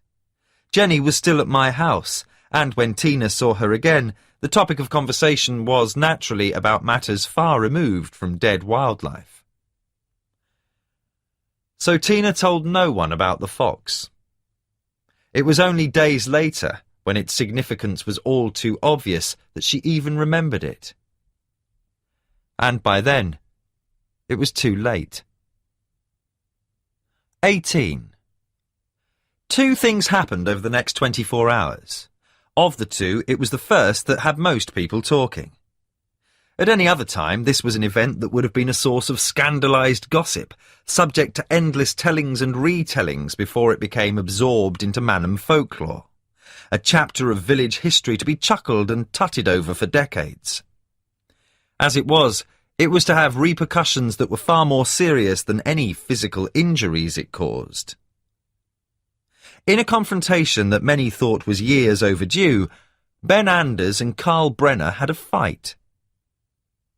It was partly drink and partly animosity, and partly the pressures of recent days. The 2 men had never made any pretence of liking each other, and the unnatural tensions in the village had the effect of rubbing raw far slighter grievances than theirs. It was almost closing time at the Lamb. Ben had just ordered a whisky to finish after what he admitted was a pint or 2 more than normal. He'd had a hellish day at the nature reserve, having to give first aid to a birdwatcher who'd had a heart attack in the heat, as well as coping with the usual crises of the tourist season. When Carl Brenner came into the pub, Cocky and full of himself, as Ben later put it, he had turned his back, determined not to give a bad day a worse end by letting himself be goaded. It didn't quite work out that way. Brenner hadn't come in just for a drink. Fired up over Scarsdale's call to arms the night before, this was both a recruitment drive and an announcement of intent. With him was Dale Brenner, a swarthy cousin, unlike him in looks, but a brother in habit and temperament. They were part of a larger group who, under Scarsdale's urging, had taken it upon themselves to patrol the village day and night. "Because the police are doing fuck all, so we got to sort this bastard out ourselves," was how Brenner put it, echoing the Reverend's sentiment, if not his language. At first, Ben remained silent as the Brenners tried to drum up more volunteers. But then Carl, emboldened by alcohol and his newfound mission, made the mistake of confronting him directly. "So what about you, Anders?" "What about me?" "You with us or not?" Ben slowly finished his whiskey before answering. "So you're going to sort this bastard out, are you?" "That's right. You got a problem with that?" "Only one." "How do you know he isn't one of you?" Never blessed with the sharpest of minds, that had obviously never occurred to Brenner. "In fact, how do we know it isn't you?" Ben demanded. "Digging holes, setting traps, sounds right up your street." He admitted later that he was merely baiting the other man, didn't stop to think what a dangerous accusation it was. And it pushed Brenner further than he might otherwise have gone. "Fuck off, Anders. The police know I had nothing to do with it." "This the same police you said a minute ago were doing fuck all, and you want me to join you? Jesus," Ben sneered, letting his contempt show. "Stick to poaching. It's all you're good for." "At least I've got an alibi. What about you?" Ben levelled a finger at him. "Watch it, Brenner." "Why? Have you or haven't you?" "I'm warning you." Bolstered by the presence of his cousin, Brenner didn't back down as he usually did. "So fucking what? I'm getting sick of you throwing your weight around. And you were quick enough to stick up for your doctor mate last week, weren't you? Where was he when Lynn went missing?" "Well, so now you're saying we both did it. Prove you didn't." "I don't have to prove anything to you, Brenner," Ben said, his tenuous grip on his temper slipping. "So why don't you and the rest of your vigilante heroes take your pathetic patrol and shove it up your ass?" They glared at each other. Brenner broke first. "Come on," he said to his cousin, and it almost ended there. But, unable to leave without an attempt to save face, he couldn't resist one final jibe. "Fucking coward," he spat as he turned to leave. That was the point when Ben's good intentions went out of the window, and so very nearly did Carl Brenner. The fight that followed was short-lived. There were enough men in the pub to jump in before it got too far out of hand, which was probably just as well for Ben. Brenner by himself posed no threat, but, as big as he was, Ben might have struggled to take on his cousin as well. By the time they were dragged apart, a table and several chairs had been smashed, and it would be several weeks before Brenner could look at himself again in a shaving mirror, far less shave, without wincing. Ben himself didn't emerge unscathed, suffering various cuts and bruises and dislocating one of his knuckles, all of which he claimed were well worth it. But the truly serious damage wouldn't emerge for several more days. I wasn't there when the fight happened. I'd cooked a meal for Jenny, who was staying the night, and Manham's problems had gone from my mind. In fact, I was probably one of the last people to hear about it, as first thing the following morning I went to continue the grim task waiting for me at the mortuary. Since Lynn Metcalf's body had been found, Henry had again been standing in for me while I went to the lab. I was doing my best to rush back in time for evening surgery, but the additional workload was taking its toll on him. He was looking tired, even though he'd reduced surgery hours to a bare minimum, running it almost on a skeleton basis when I wasn't there. I felt guilty, but at least it wouldn't be for much longer. Another half day at the lab, and I would have done as much as I could. I was still waiting for most of the test results, but so far, Lynn Metcalf's remains had yielded a similar story to those of Sally Palmer. There had been no real surprises, except the question of why the first victim's face had been so badly battered, while that of the second had been left untouched. Also, with the decomposition less advanced, some of Lynn Metcalf's fingernails had still remained on the body. They'd been broken and torn, and the forensic lab had found hemp fibres attached to some of them. Rope, in other words. Whatever else had been done to her, it seemed she had been tied up. Other than the wound that had opened her throat and the horrific mutilation, Lynn's injuries had mainly been superficial cuts. Only the one to her throat had left its mark on the bone.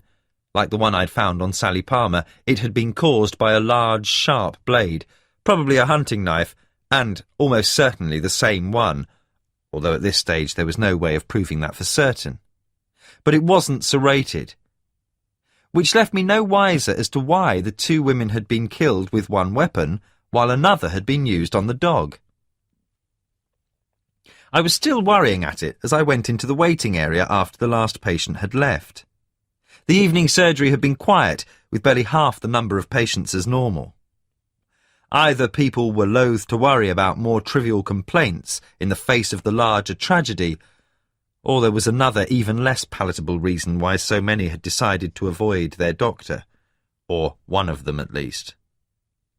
Requests to see Henry were higher than they had been for years, more and more people apparently preferring to wait rather than see me. But I was too taken up by Jenny and my work at the lab to worry about it. Janice was tidying the waiting room when I went in, straightening the mismatched old chairs and restacking the dog-eared magazines. "Quiet night," I said.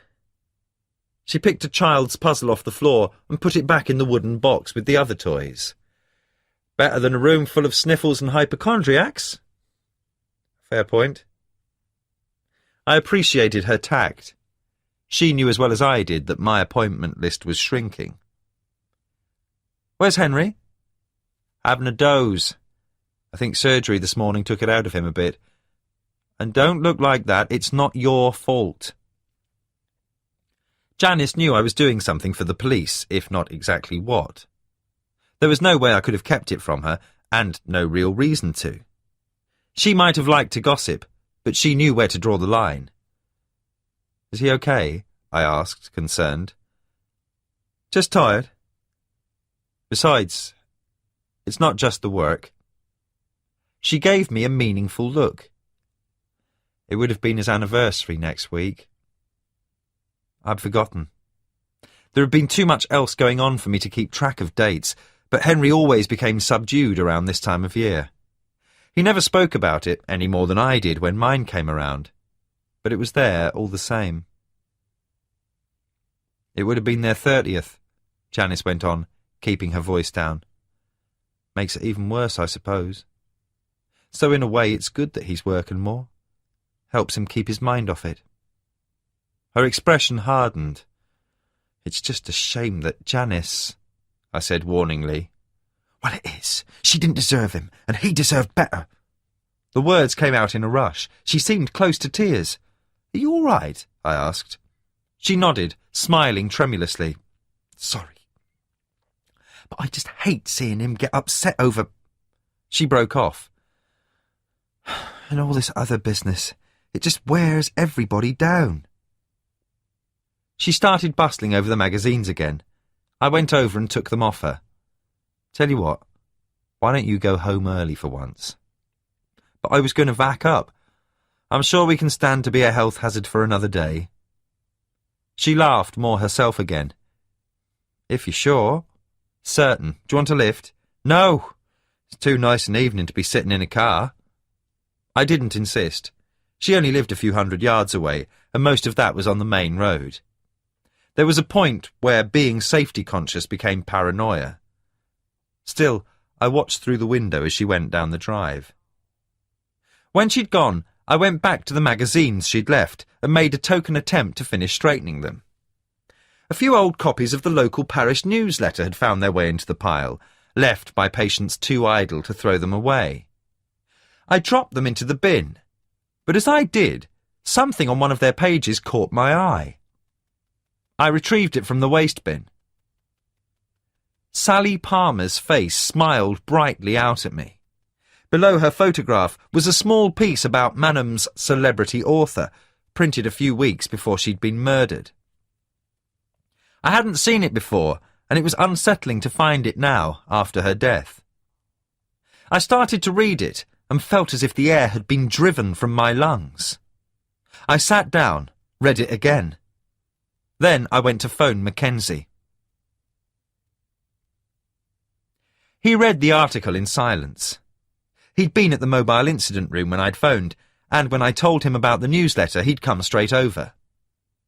The back of his neck and hands were livid with sunburn as he read the story. When he'd finished, he closed the paper without expression. "So what do you think?" I asked. He rubbed at the peeling and reddened skin on his nose. "It could be just coincidence." He was being the policeman now, professionally uncommunicative, and he might be right, but I doubted it. I picked up the newsletter and looked at the story again. It was only short, little more than a filler on a quiet news day. The caption read, "Country life gives wings to local author's imagination." The quote that had inspired it was at the end. Sally Palmer says living in Manham helps her to write her novels. "I love being this close to nature. It helps my imagination take flight. It's the next best thing to having wings," says the critically acclaimed writer. I put the newsletter down.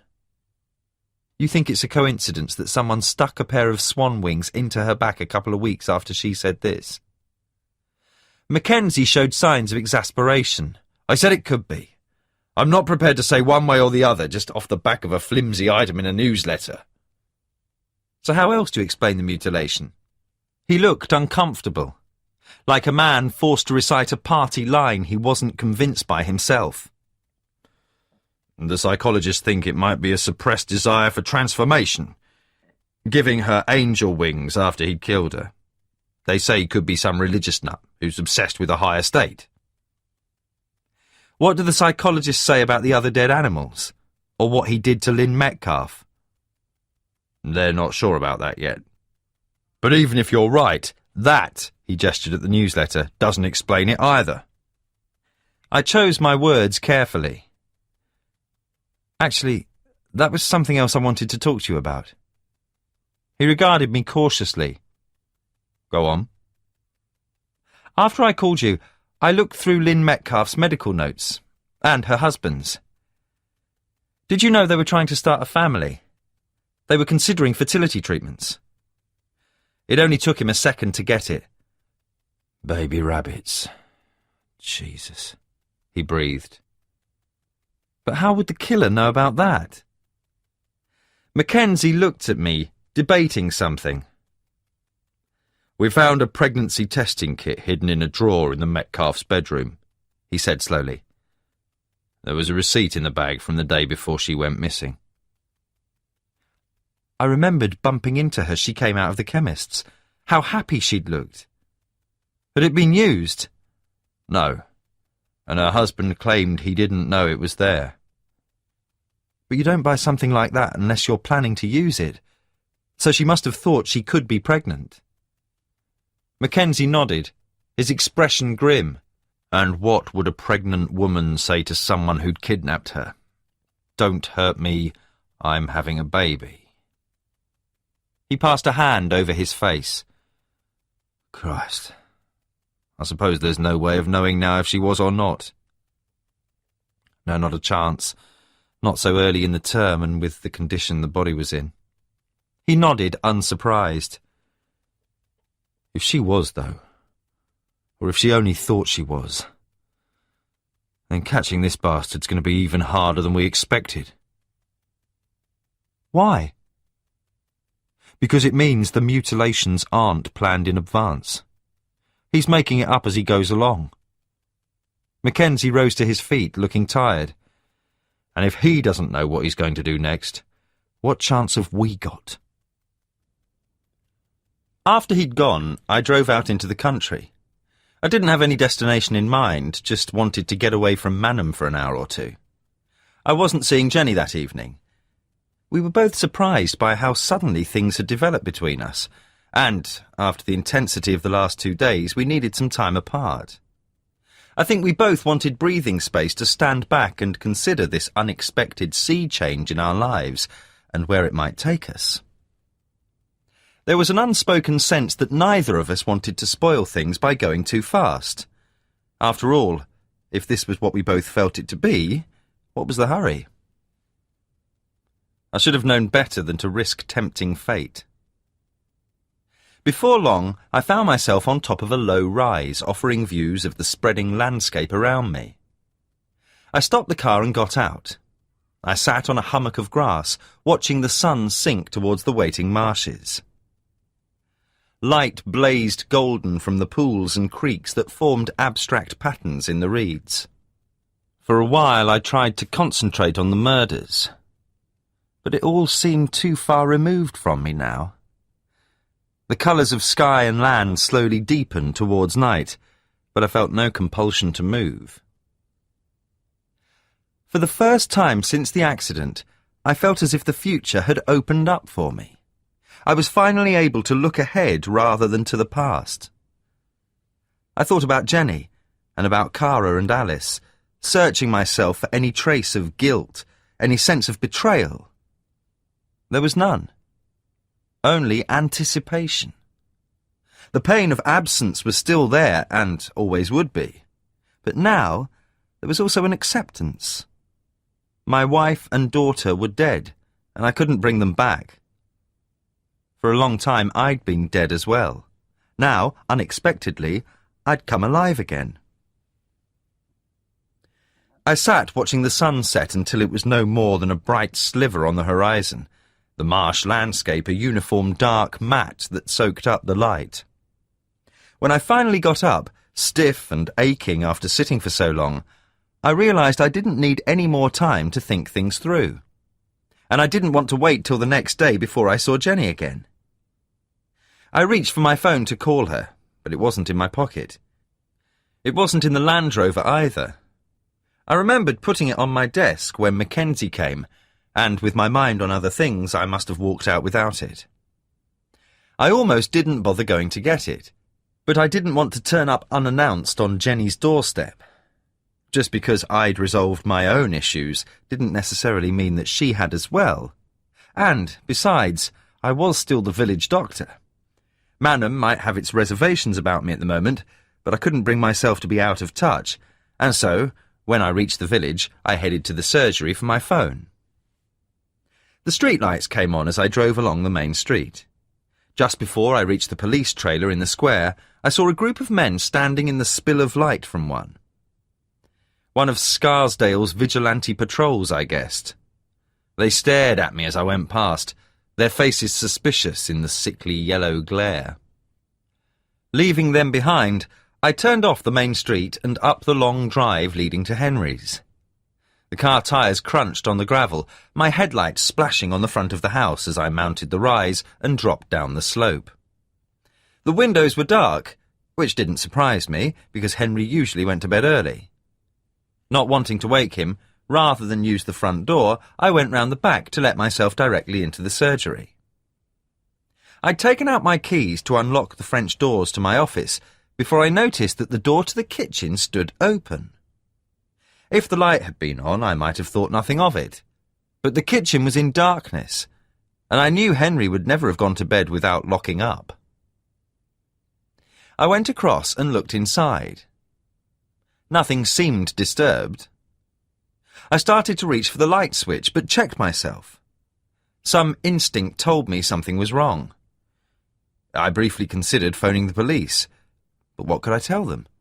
For all I knew, Henry might just have forgotten to close the door after going out into the garden. My stock in the village was low enough as it was, without word getting out that I'd made a fool of myself. Instead, I went into the hallway.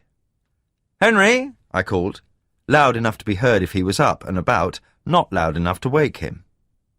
There was no reply. His study was at the far end of the hallway around the corner. Unable to shake the idea that I was overreacting, I set off towards it. The door was slightly ajar, revealing that the light was on inside. I paused, listening for some sign of life or movement, but the thump of my own heart drowned out any lesser sounds. I put my hand on the door and started to push it open. Suddenly, it was wrenched from my hand. I was knocked aside as a bulky shadow burst from the room. Winded, I lunged for it and felt a waft of air pass in front of me. My hand clutched coarse, greasy cloth, and then something crashed into my face. I staggered back as the figure bolted into the kitchen. By the time I reached it, the back door was swinging back against its hinges. Without thinking, I set off to go after him. And then I remembered Henry. Pausing only long enough to close and bolt the door to the garden, I ran back to his study. As I reached it, the hall lights came on. David, what the hell's going on? Henry was pushing himself down the hallway from his bedroom, looking dishevelled and startled. Someone was in here. They ran out when I disturbed them. Reaction was setting in now, the aftermath of adrenaline making me shaky. I went into the study. With relief, I saw that the steel cabinet was still locked. Whoever had been in here hadn't got into our drugstore, at least. Then I noticed the glass case where Henry kept his collection of medicinal relics. The doors were thrown open, the objects and bottles inside scattered. Henry swore and started towards it. "Don't touch anything. The police will want to check for fingerprints," I warned. "Any idea what might have been taken?" He was peering uncertainly at the mess. "I'm not sure." But even as he spoke, I noticed one obvious absence.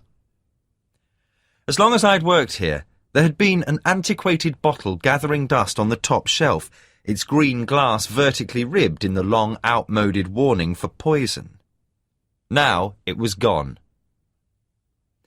Until then, I thought the intruder had been looking for drugs.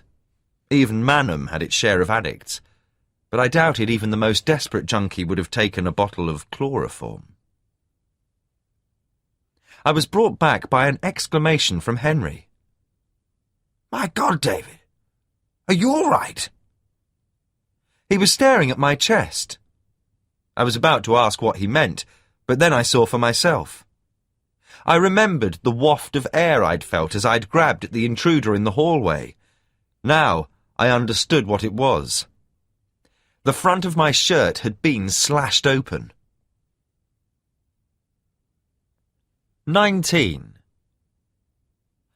After the commotion of the previous night, the next day started off like any other. That was what struck me later.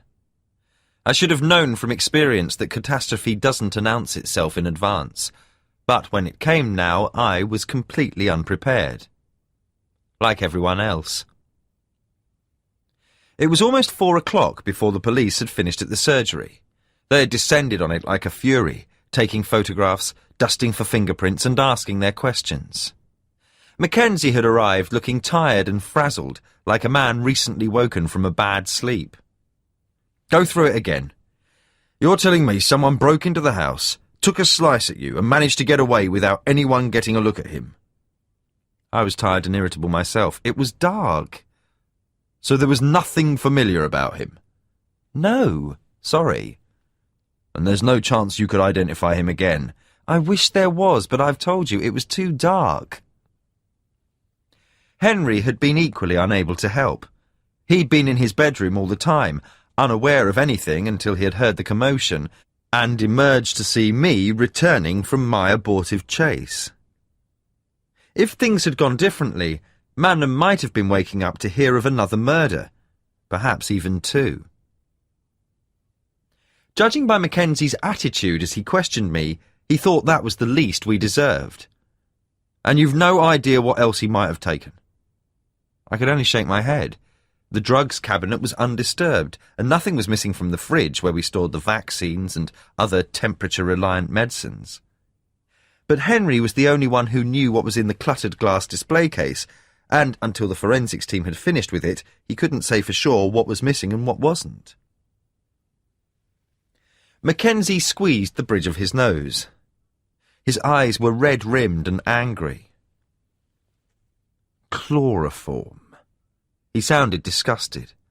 I don't even know if you've broken any laws having something like that on the premises. I didn't think doctors used it anymore. They don't. It was just a curio of Henry's. There's even an old stomach pump in there somewhere. I wouldn't care about a stomach pump, but this bastard's dangerous enough as it is without a bottle full of bloody anaesthetic. He stopped himself. How the hell did he get in here anyway? I let him in. We both turned as Henry came through the doorway. We were in my office, one of the few downstairs rooms where we knew we wouldn't compromise any evidence, as I locked it every night. I'd insisted that Henry have a break from the questioning.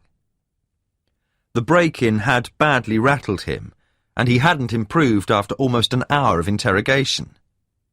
He seemed a little recovered now, although his colour still wasn't good. You let him in, Mackenzie repeated flatly.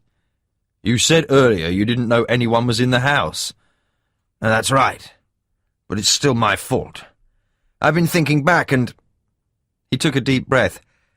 Well, I can't seem to remember actually locking the kitchen door before I went to bed. I thought you said it was locked. Yes, I assumed it was. I mean, I always lock it. As a rule, that is. But not tonight. I'm not certain. Henry cleared his throat, his discomfort painful to see. Apparently not. And what about the cabinet? Was that unlocked as well? I don't know. Henry sounded exhausted. The keys are in my desk drawer. He might have found them, or... His voice trailed off. Mackenzie looked as though he were trying hard to keep hold of his temper.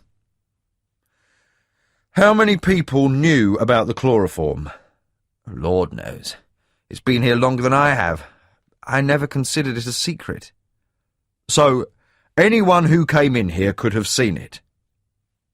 It's possible, I suppose, Henry conceded grudgingly.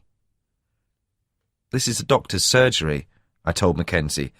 Everybody knows there's going to be dangerous substances here. Tranquilizers, sedatives, whatever.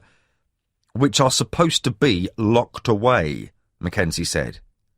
The bottom line is, this man was able to just walk in here and start helping himself. Look, I didn't bloody invite him, Henry flashed. Don't you think I feel bad enough already? I've been a doctor for 30 years and nothing like this has ever happened before. But it happened tonight, Mackenzie reminded him. The one night you forgot to lock the door. Henry looked down at his lap. Actually, it might not be the only time. There have been a couple of occasions recently when I've got up and found the door still open. Only one or two. I generally remind myself to lock up, he added hurriedly, but, well, lately I seem to have been getting a bit forgetful. Forgetful? Mackenzie's voice was toneless.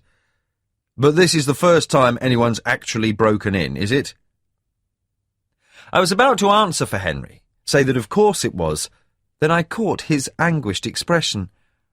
Well, He crossed and uncrossed his hands. I'm not sure. Mackenzie continued to stare at him. Henry gave a lost shrug. The thing is, I suppose there have been a couple of times I thought the cabinet seemed rearranged. Rearranged? You mean things were missing? I don't know. I was never very sure. It could have been my memory playing tricks. He gave me a shame-filled glance. I'm sorry, David, I should have told you, but I hoped... Well, I thought if I made more of an effort... He lifted his hands, let them fall helplessly. I didn't know what to say.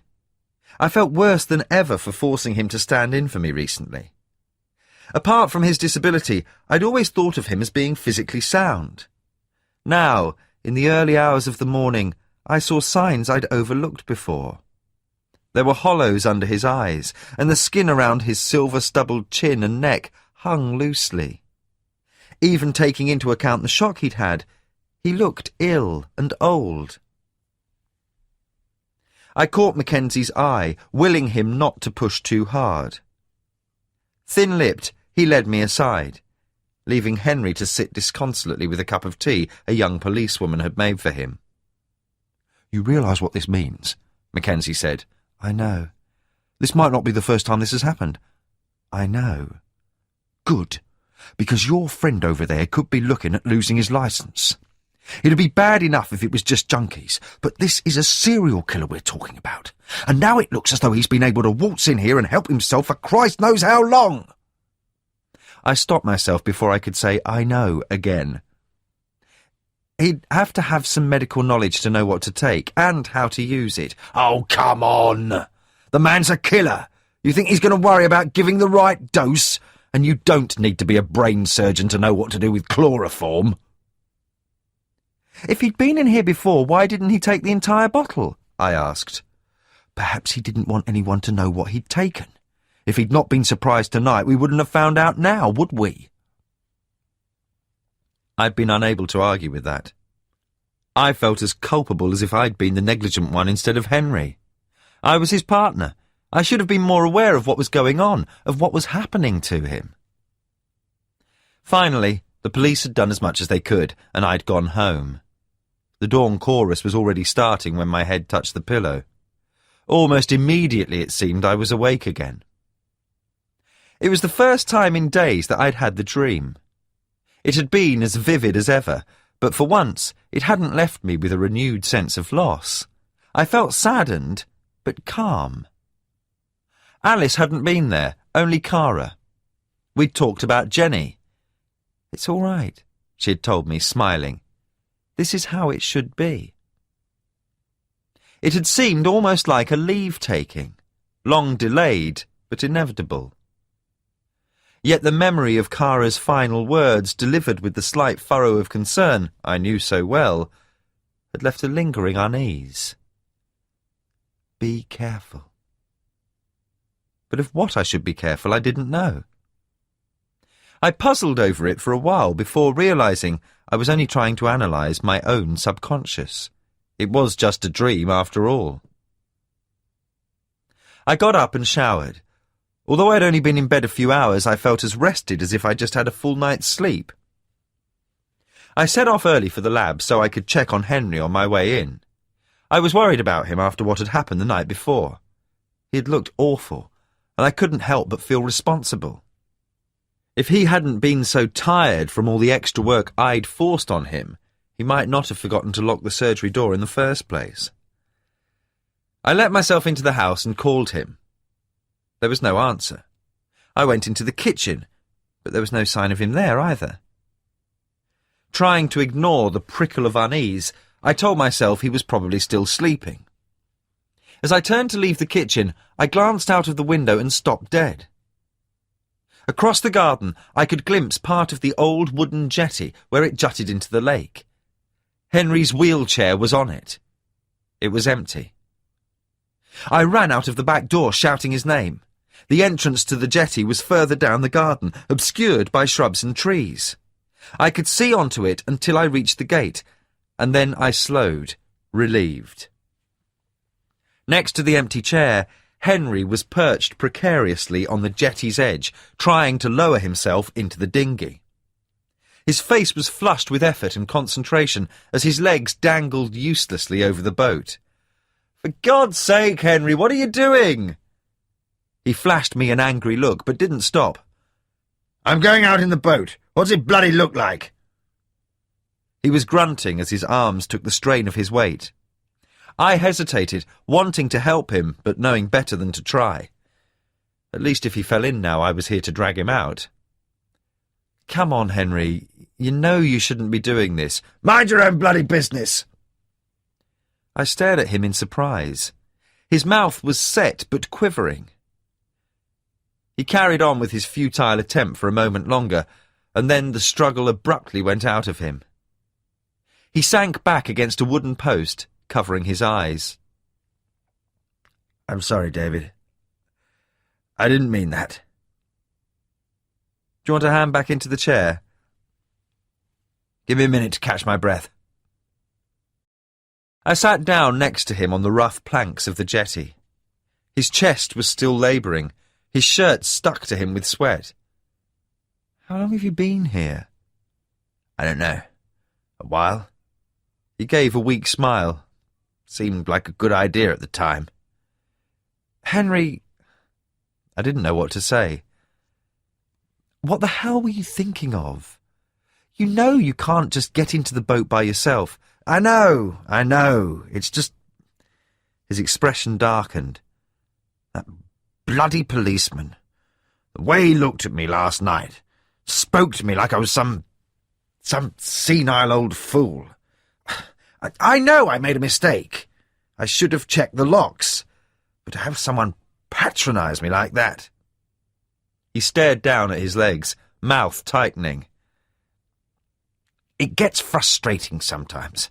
Feeling helpless. Sometimes you feel you've just got to do something, you know? I looked at the flat, deserted expanse of the lake. There wasn't another soul to be seen. What if you'd fallen in? Well, then I'd have put everyone out of their misery, wouldn't I? He glanced up at me and gave a sardonic grin, looking more like himself. Don't look at me like that. I'm not planning on topping myself just yet. I've made a big enough fool of myself for one day. He pushed himself upright, grimacing with the effort. Oh, help me back into that bloody chair, will you? I got my hands under him, supporting his weight as he levered himself back into the wheelchair. It was a sign of how tired he was that he made no objection when I pushed him back to the house. I was already late for the lab, but I stayed long enough to make him some tea and to satisfy myself he was all right. He yawned and rubbed his eyes as I stood up to leave. I better get myself ready. Morning surgery starts in half an hour. Not today. You're in no condition to work. You need to get some sleep. He cocked an eyebrow. Doctor's orders, is it? If you like. What about the patients? Janice can let them know it's cancelled this morning. If it's urgent, they can call the out-of-hours service. For once, he didn't argue. Now that the frustration had left him, he looked drained. Look, David, you won't tell anyone about this, will you? Of course not. He nodded, relieved. Good.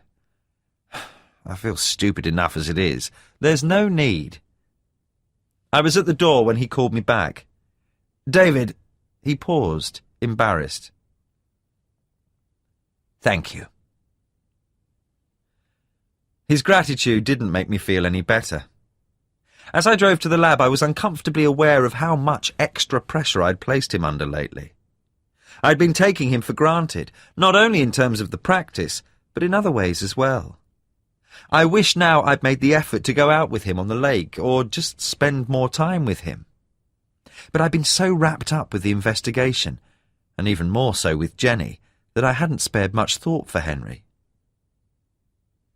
That would change, I resolved. I'd done nearly as much as I could in the lab.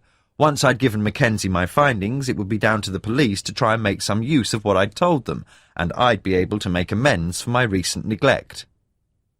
After today, I told myself, my life would be back to normal. I couldn't have been more wrong.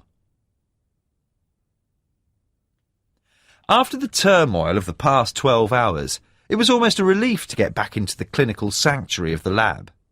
Here, at least, I was on surer footing. The results of the analyses had come back, confirming what I'd guessed already. Lynn Metcalf had been dead for approximately 6 days, meaning her killer had kept her alive, for whatever unholy reason, for nearly 3 before slitting her throat. That was the wound that killed her. Like Sally Palmer, the desiccated state of her body revealed that she had bled out, and the low iron content of the soil around the body again showed that her death had taken place somewhere else, her body taken to the marsh and dumped afterwards. Also, as with Sally Palmer, there had been nothing found at the site to indicate who might have done this to her. The ground was baked too hard to yield footprints, and, except for the rope fibres caught on her broken fingernails, there was no trace evidence, no forensic clues left as to the killer's identity. But that was for someone else to worry about. My own contribution was almost finished. I took final casts of the cervical vertebrae that had been cut by the knife, more certain than ever that the two women had been killed by the same weapon. After that, there was nothing more to do but clean up. Marina asked if I wanted to have lunch to mark the occasion, but I declined. I still hadn't had chance to talk to Jenny, and all at once I couldn't wait. I rang her as soon as Marina had left. As I waited for her to answer, my excitement was so keen it hurt. "Sorry," she said, out of breath. "Tina's out and I was in the garden." "So how are you?" I asked. I felt suddenly nervous. I'd been so busy contemplating my own navel, I had not stopped to consider what conclusions she might have reached herself about our relationship. "I'm okay, but how are you? Everyone's talking about what happened at the surgery last night. You weren't hurt, were you?" "No, I'm fine. It was worse for Henry." "God, when I heard, I thought... Well, I was worried. It had never occurred to me that she might be. I wasn't used to having to consider anyone else. Sorry, I should have called earlier." "It's all right. I'm just glad you're okay." "I would have called you, but..." I tensed as she paused. Here it comes. "Look, I know we said we were going to take a couple of days, but... Well, I'd really like to see you. If you want to, I mean." I found myself grinning. "I want to." "You're sure?" "I'm certain." We both laughed. "God, this is ridiculous. I feel like a teenager," she said. "Me too." I glanced at my watch. 1:10. I could be back in Manham by 2, and evening surgery wasn't until 4. "I could come round now if you like." "Okay." She sounded shy, but I could hear the smile in her voice. A 2-note chime sounded in the background. "Hang on a sec, someone's at the door." I heard her put the receiver down. I leaned on the edge of the workbench, an idiot grin still on my face as I waited for her to pick it up again. To hell with giving ourselves space. All I knew was that I wanted to be with her right now more than anything I'd wanted in a long time. I could hear the radio playing in the background as I waited. It was longer than I'd expected before I heard the phone being picked up again. "Milkman?" I joked. There was no answer. I could hear someone breathing at the other end. Deep and slightly rushed, as though after some exertion. "Jenny?" I said uncertainly. Nothing. The breathing continued for 1, 2 beats, then there was a soft click as the other person hung up. I stared stupidly at the receiver, then fumblingly redialed. "Answer, please, answer." But the phone rang on and on. As I broke the connection and started to call Mackenzie, I was already running to the car. 20. It wasn't hard to guess what had happened. The house itself told the story. On the same rickety table where we'd had the barbecue was a half-eaten sandwich already curling in the heat. Next to it a radio played indifferently. The door that led from the kitchen into the back garden stood wide open, bead curtains swaying from the passage of police officers. Inside, the coconut doormat had been kicked up against a kitchen cabinet, while the telephone receiver sat in the cradle where somebody had replaced it. But of Jenny, there was no sign. The police hadn't wanted to let me in when I'd arrived. They'd already cordoned off the house, and a gaggle of children and neighbours stared solemnly from the street as the uniforms came in and out. A young constable, eyes darting nervously over the paddock and fields, blocked my path as I approached the gate. He refused to listen, but then the state I was in didn't exactly work in my favour. It was only when Mackenzie arrived, holding up his hands to calm me, that I was let in. "Don't touch anything," he told me unnecessarily as we went into the house. "I'm not a bloody novice." "Then stop acting like one." I was about to snap back at him before I caught myself. He was right. I breathed deeply, trying to control myself. Mackenzie was watching me curiously. "How well do you know her?" "Mind your own business," I wanted to tell him, but of course I couldn't. "We've just started seeing each other." I balled my fists as I saw 2 forensic officers dusting the telephone for fingerprints. "How seriously?" I just looked at him. After a moment he gave a short nod. "I'm sorry." "Don't be sorry, do something." But everything that anyone could do was already being done. A police helicopter clattered overhead, while uniformed figures were already trudging through the nearby paddock and fields. "Tell me again what happened," Mackenzie instructed. I did, unable to take in that this was happening. "You're sure about the time when she said someone was at the door?" "Certain. I looked at my watch to see how soon I'd be able to get back." "And you didn't hear anything?" "No." Christ, it's the middle of the afternoon. How could someone just knock on her door and drag her away? The village is crawling with bloody police. What the hell were they doing? "Look, I know how you feel, but..." "No, you don't! Somebody must have seen something." He sighed, then spoke with what I would later recognise as rare patience. "We're talking to all the neighbours, but the garden's not overlooked by any of the other houses. There's a track leading across the paddock right up to the back here. He could have driven up in a van or car, then gone back the same way without anyone on the street seeing him." I looked out of the window. In the distance, the mirrored lake lay still and innocent. Mackenzie must have guessed what I was thinking. "There's no sign of a boat. The helicopter's still looking, but..." He didn't have to explain. Less than 10 minutes had passed between Jenny going to answer the door and the police arriving. But that was long enough for someone who knew this countryside to have disappeared, along with anyone else who was with him. "Why didn't she shout for help?" I asked, quieter now. But it was the quiet of desperation rather than calm. She wouldn't have gone without a struggle. Before Mackenzie could answer, there was a commotion outside. A moment later, Tina rushed into the house, her face white and stricken. "What's happened? Where's Jenny?" I could only shake my head. She stared around wildly. "It was Ham, wasn't it? He's got her." I tried to say something, but I couldn't. Tina's hands went to her mouth. "Oh no! Oh God, no, please!" She started to cry. I hesitated, then reached out and touched her. She fell against me, sobbing. "Sir?" One of the forensics team had approached Mackenzie. He had a plastic evidence bag. In it was what looked like a wadded piece of dirty cloth. "It was down by the hedge at the bottom corner," the officer said. "There's a gap there big enough for someone to squeeze through." Mackenzie opened the bag, gave a cautious sniff. Without a word, he held it out to me. The smell from it was faint, but unmistakable. Chloroform.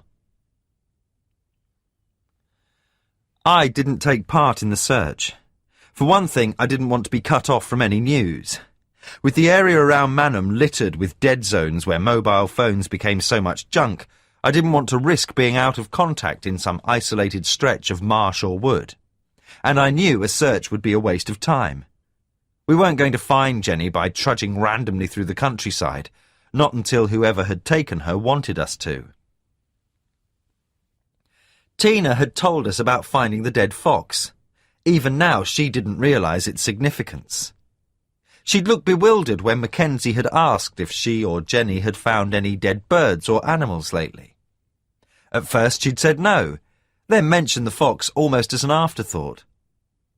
I'd felt physically sick to think there had been a warning that had gone ignored. "Still think it was a good idea to keep quiet about the mutilations?" I asked Mackenzie afterwards. His face reddened, but he said nothing. I knew I was being unfair, that the decision had probably been taken above him, but I wanted to hit out at something. Someone. It was Tina who remembered Jenny's insulin. A forensics officer was going through Jenny's handbag, and seeing him, Tina suddenly paled. "Oh, God, that's a pen!" The policeman was holding Jenny's insulin injector. It looked like a fat pen, but contained measured doses of insulin to keep her metabolism stable. Mackenzie was looking at me for an explanation. "She's diabetic," I told him, my voice cracking under this new blow. "She needs to inject herself with insulin every day." "What if she can't?" "Eventually she'll go into a coma." I didn't say what would happen after that, but by the look on Mackenzie's face he understood well enough. I'd seen enough. Mackenzie was clearly relieved when I left, promising to call me as soon as there was any news. As I drove home, the thought that ran through my head time after time was that Jenny had come to Manham after surviving one assault, only to fall victim to an even worse one. She came here because it was safer than a city. It seemed so fundamentally unfair, as if some natural order had been violated. I felt as though I'd been split in two, the past superimposed upon the present, so that I was reliving the nightmare of losing Cara and Alice all over again. Except this was a wholly different sensation. Then I'd been stunned by desolation and loss. Now I didn't know if Jenny was alive or not, or if she was, what she was going through. Try as I might, I couldn't help but think about the cuts and mutilations I'd seen on the other two women, the rope fibres snagged on Lynn Metcalf's shredded fingernails. They had been tied up and subjected to God only knew what horrors before they died. And whatever they'd experienced would be happening now to Jenny. I had never felt so scared in my life. As soon as I walked into the house, the walls seemed to press in on me. Torturing myself, I went up to the bedroom. I thought I could still detect Jenny's scent in the air, an agonising reminder of her absence. I looked at the bed where we'd been only 2 nights ago, and couldn't stand being in the house any longer. I quickly went downstairs and back out again. Without making a conscious decision, I drove to the surgery.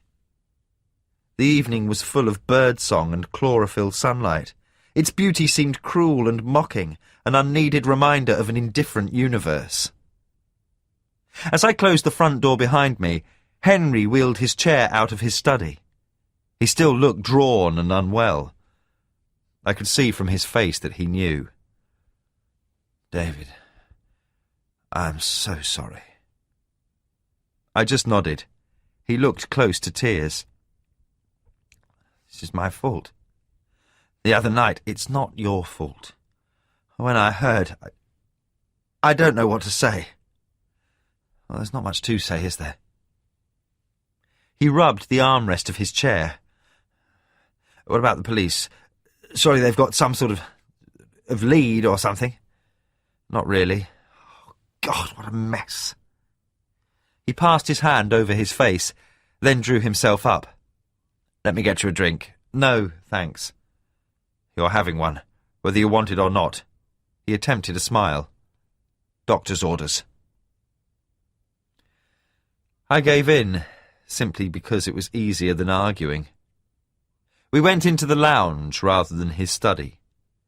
He poured us both a whiskey, handed me a glass. "Go on, straight down." "I don't just drink it." I did as I was told. The spirit burned down to my stomach.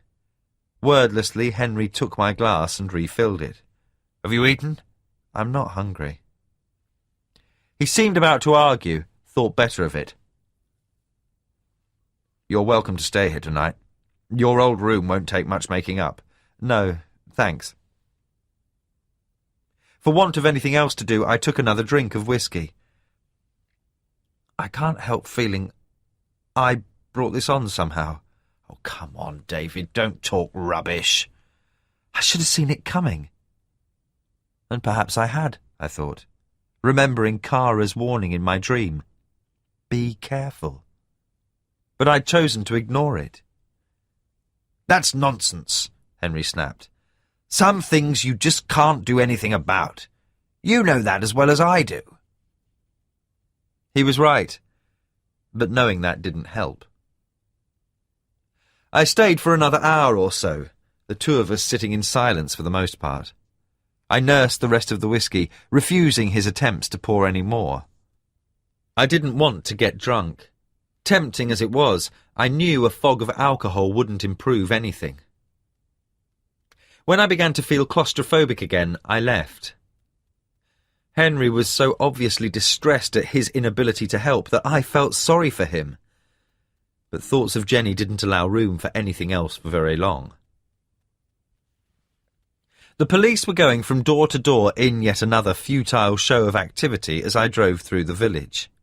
I felt an anger begin to burn as I watched them, methodically wasting yet more time. I carried on past my house, knowing I would find it no easier in there now than I had earlier. As I headed for the outskirts of the village, I saw a group of men blocking the road. I slowed, recognising most of their faces. Even Rupert Sutton was there, finally freed from his mother's apron strings, it seemed. Standing in front of them all was Carl Brenner. They all stared at the car, making no attempt to move as I leaned out of the window. "What's going on?" Brenner spat on the floor. His face was still bruised from the beating Ben had given him. "Haven't you heard? There's been another one." I felt as if someone had physically punched me on the heart. If a fourth woman had been taken already, it could only mean one thing. Something had already happened to Jenny. Brenner went on, oblivious. "The teacher from the school. He got her this afternoon."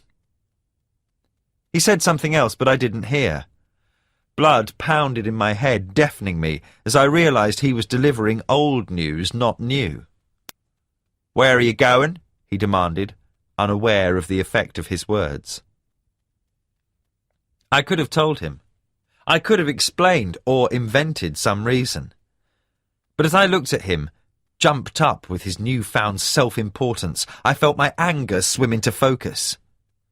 "None of your business." He looked taken aback. "You going on a visit?" "No."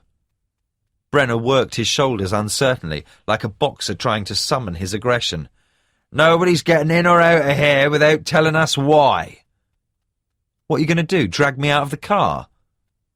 One of the other men spoke up. It was Dan Marsden, the farmhand I'd treated after he'd been injured by one of the killer's traps. "Come on, Dr. Hunter, don't take it personal." "Why not? It seems bloody personal to me." Brenner had recovered his habitual aggression. "What's wrong, Doctor?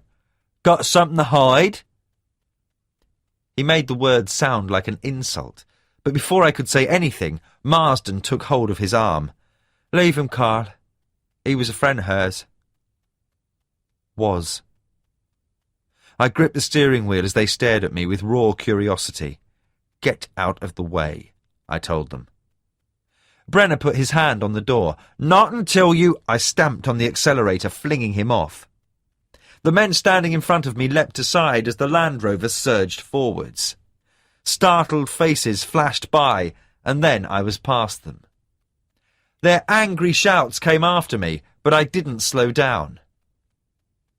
It wasn't until they were out of sight that my anger faded to the point where I could think clearly again.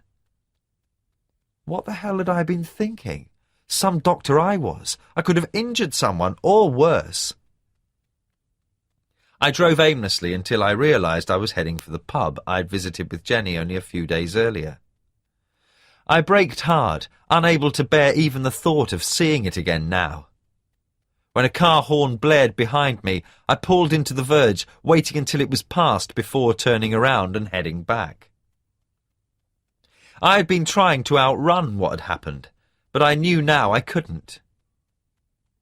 I felt exhausted as I drove back into Manham. There was no sign of Brenner or his friends.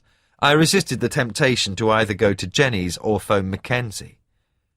There was no point. I would hear soon enough if anything happened. I let myself into my house, poured myself a whiskey I didn't want, and sat outside as the sun sank from the sky. My heart descended with it. Half a day had already passed since Jenny had been taken. I could tell myself that there was still hope, that whoever had her hadn't killed his other 2 victims straight away. But there was no comfort there. No comfort at all. Even if she wasn't already dead, a possibility that gaped terrifyingly in front of me, we had no more than 2 days to find her. If her insulin deficiency hadn't pushed her into a coma by then, the faceless animal would kill her as he had Sally Palmer and Lynn Metcalf. And there was nothing I could do to stop it. 21. After a while, the darkness stopped being absolute. There were pinpricks of light so small that at first she thought it was her imagination. When she tried to focus on them, they disappeared. It was only when she looked off to one side that they became visible, tiny specks like a horizontal plane of stars on the edge of her vision. As her eyes adjusted, she found she was able to make them out more easily. Not just specks, slits, cracks of brightness.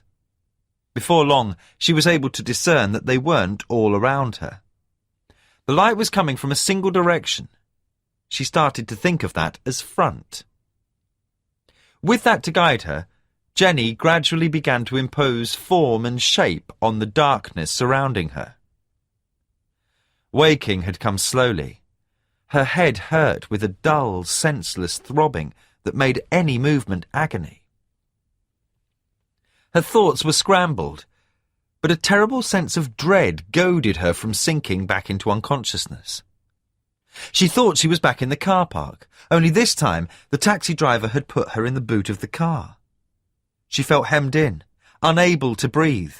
She wanted to shout for help, but her throat, like the rest of her body, wouldn't seem to acknowledge her commands. Slowly, her thoughts had grown more coherent.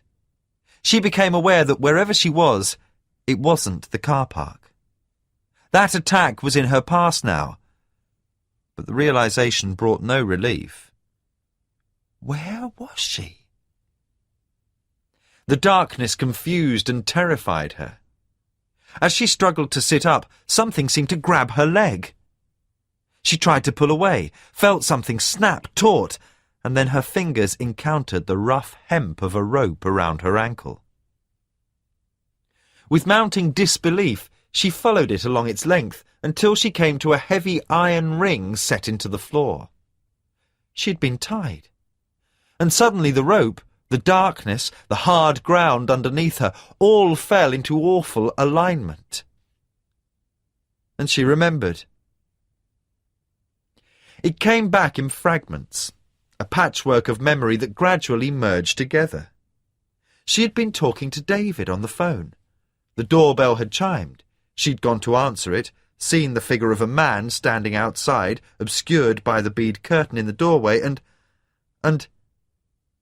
Oh, God, this couldn't be happening. Except it was. She called out, shouting for David, for Tina, anybody. No one came. With an effort, she forced herself to stop. Deep breaths. Pull yourself together. Shakily, she began to take stock of her situation. Wherever she was, it was cool, but not too cold. The air was foul with a rank odour she couldn't identify. But at least she was still dressed, her shorts and sun vest undisturbed. She told herself that was a good sign. The pain in her head had subsided to a muted throb, and now the strongest sensation was thirst. Her throat was swollen and dry, making it painful to swallow. She was hungry too, and with that thought came a far more chilling one. She didn't have any insulin. She couldn't even guess how long it was since her last shot. She had no idea how long she'd been here. She'd given herself her usual injection in the morning, But how long ago was that? If her next wasn't already overdue, it soon would be. Without insulin, there was nothing to regulate her blood sugar, and she knew only too well what would happen when it started to rise. Don't think about that, she told herself sharply. Think about getting out of here, wherever here is. Stretching out her hands, she had begun mapping the physical limits of her prison as far as the rope would allow. Behind her was a rough wall, but on the other 3 sides her hands met only air. Then, as she groped in the darkness, her foot kicked something. She gave a cry and stumbled away. When nothing else happened, she crouched down and cautiously felt for the object again. It was a shoe, she thought, testing it with her fingers. A trainer. Too small to be a man's. She dropped it as a realization swept over her. Not a trainer, but a running shoe. A woman's. Lynn Metcalf's. For a while, fear threatened to overwhelm her. Ever since she'd felt the rope around her leg, Jenny had been trying to hold back the knowledge that the killer must have selected her for his 3rd victim. Now it had been brutally confirmed. But she couldn't afford to fall apart, not if she wanted to get out of this. Moving nearer the wall until the rope was slack, she explored the knots with her fingers. They might as well have been cast from the same iron as the ring itself, all the play in them. The noose wasn't tight enough to cause her pain, but it was too small for her to free her foot. Trying only rubbed the skin of her ankle raw. After that, she braced her untethered foot against the wall and heaved as hard as she could. Neither the rope nor the iron lung had budged, but she'd still pulled until her head pounded and flashbulbs popped and burst behind her eyes. It was as they faded and she lay gasping for breath that she'd noticed the chinks of light. Light meant a way out, or at least something else beyond this black prison.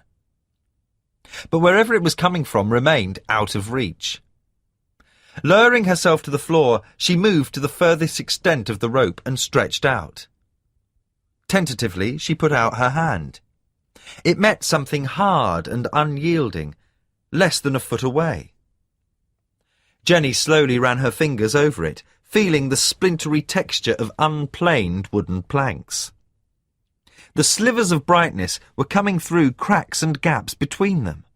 One of them was right in front of her, slightly bigger than the rest. She edged closer.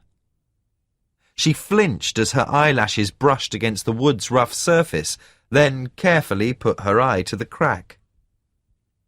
Through it, she could see part of a long, deeply shadowed room. A basement or cellar by the look of it, which would explain the subterranean dampness of the air. The walls were unpainted stone, with the look of age about them. There were shelves filled with jars and tins, all of them dusty and old. Opposite her was a wooden workbench with a vise and a variety of tools spread out on it. But that wasn't what made her breath catch in her throat. Hanging from the ceiling, like obscene pendulums, were the mutilated bodies of animals. There were dozens of them. Foxes, birds, rabbits, stoats, moles, even what looked like a badger. They undulated queasily, stirred by some faint draught like the surface of an inverted sea. Some were suspended by their necks, others by their hind legs, displaying blind stumps where their heads should have been. Many of the small corpses had rotted to skin and bone, empty eye sockets staring blankly back at her. Choking off a cry, Jenny pushed herself away from the planks. Now she knew what the foul smell was. And then the hairs on the back of her neck began to rise as something else occurred to her. She stood up and slowly felt above her head. Her fingertips brushed something soft. Fur. She snatched her hand back, then forced herself to reach up again. This time she felt the soft stir of feathers swaying slightly from her touch. There were animals hanging above her as well. She let out an involuntary cry and ducked down to the floor, scrabbling along it till her back was against the wall. She broke down then, hugging herself as she sobbed. Gradually, though, the tears stopped. She wiped her eyes and nose. Wuss. Crying wasn't going to do any good, and the creatures above her were dead. There was no harm in them. Gathering her resolve, she moved to the plank wall and put her eye to the crack once more. The room beyond was unchanged. No one was there. And now she noticed something the shock of seeing the dead animals had made her overlook. Behind the workbench was a recess. What little light there was in the cellar was spilling from this, a dim, artificial glow. Just visible in it, rising out of sight, was a flight of steps. The way out. Jenny looked at them hungrily, then moved back from the crack and gave the planks an explorative push. Resting on her knees, she slammed both hands against them. The impact jarred her arms and drove splinters into her palms. The wooden wall didn't budge. But the effort made her feel better. She drove her hands against it again and again, each blow exercising a little more of the fear that threatened to paralyse her. Breathless, she moved back until the rope was slack enough to allow her to sit down. Her tethered leg had cramped, and the exertion had made her headache and thirst worse, but she felt a grim satisfaction. She held on to it, refusing to consider how little she had actually achieved. The planks weren't impassable. Given time, she felt she could get through them. Except you don't know how much time you've got, do you? Pushing that thought from her mind, she felt for the rope and began working at the knot. 22. Next morning, when I turned on the news, I heard that a suspect had been arrested. I'd spent a largely sleepless night sitting in a chair for the most part, both hoping and dreading that Mackenzie would ring. But my phone had stayed silent. At 5 o'clock I'd got up and showered. I sat outside, watching numbly as the world came to life around me. After nearly an hour, I went back indoors. I avoided putting on the radio, knowing what the main news story would be. Soon, however, the quietness of the house had become oppressive, and not listening was even worse. When the time came for the 8 o'clock news bulletin, I gave in and switched it on. Even so, I wasn't expecting to hear anything I didn't know already. I'd been about to make myself a coffee, and as I filled the percolator, the noise from the tap drowned out the first few seconds of the broadcast. But I heard the words arrest and suspect, and frantically turned off the water. Identity hasn't been revealed, but police confirmed that a local man was arrested late last night in connection with the abduction of schoolteacher Jenny Hammond. The newsreader then went on to the next item. What about Jenny? I wanted to yell. If they'd arrested somebody, why hadn't they found her? I realised I was still gripping the percolator. I banged it down and grabbed the phone. Come on, answer, I prayed, as I dialed Mackenzie's number. It rang several times, but just when I expected his voicemail to cut in, he picked up. Have you found her? I demanded before he could say anything. Dr. Hunter?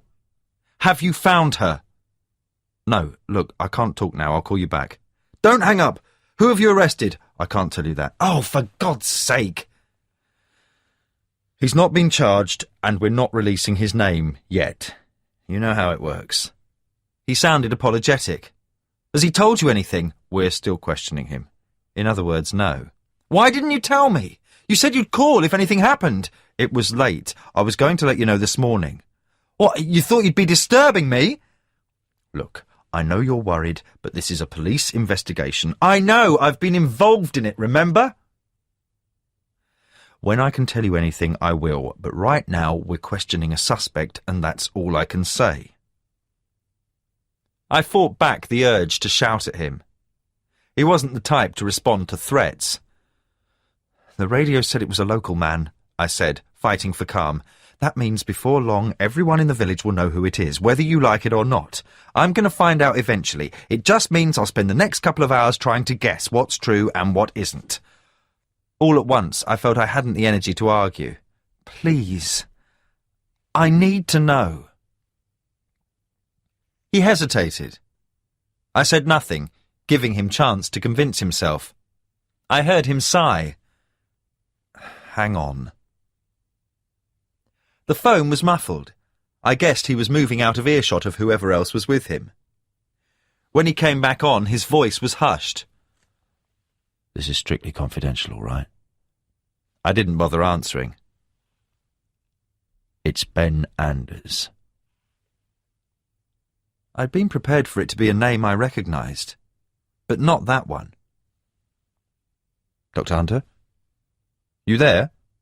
Mackenzie asked. Ben Anders, I repeated, stunned. His car was seen near Jenny Hammond's in the early hours of the morning before she went missing. And that's all? No, that's not all, he snapped. We found equipment for making traps in the back of it. Wire cutters, wood for stakes. He's a nature reserve warden. He probably uses them at work. So why was his car outside Jenny Hammond's house? I was still struggling to take this in, but my mind was starting to work now. Who saw it there? I can't tell you that. You had a tip-off, didn't you? An anonymous tip-off? What makes you say that? His voice had become suspicious. Because I know who made it, I said with sudden conviction. Carl Brenner. You remember I told you Ben thought he was poaching? They had a fight a few nights ago. Brenner lost. That doesn't mean anything, Mackenzie said stubbornly. It means you should ask Brenner what he knows about this. I can't believe Ben's got anything to do with it. Why not? Because he's a friend of yours? Mackenzie was angry now. No, because I think he's been set up.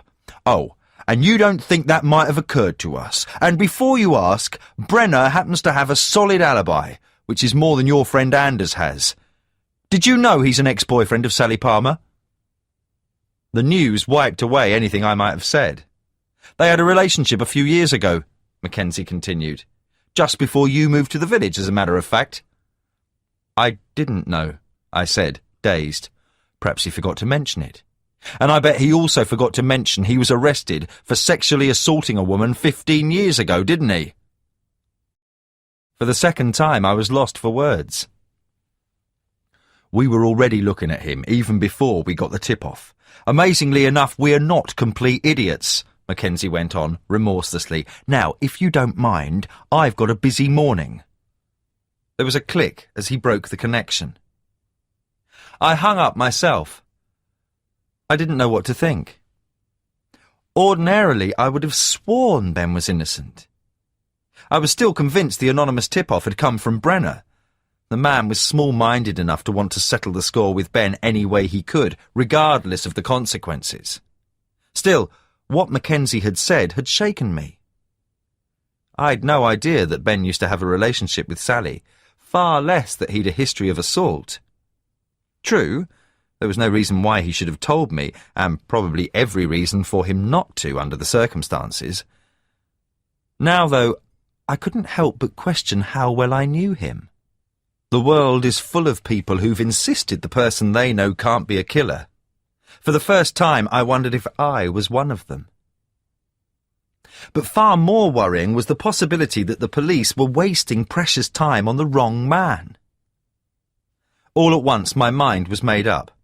I grabbed my car keys and ran out of the house. If Brenner had lied to incriminate Ben, he had to be made aware of the cost to Jenny of what he was doing. I needed to know one way or the other, and, if necessary, convince him to tell the truth. If not, I didn't want to think about what would happen. The sun was already hot as I drove through the village. There seemed more police and press than ever before. The journalists, photographers and sound engineers huddled around in disgruntled groups, frustrated in their attempts to interview the closed-mouthed locals. I couldn't bear to think they were here because of Jenny.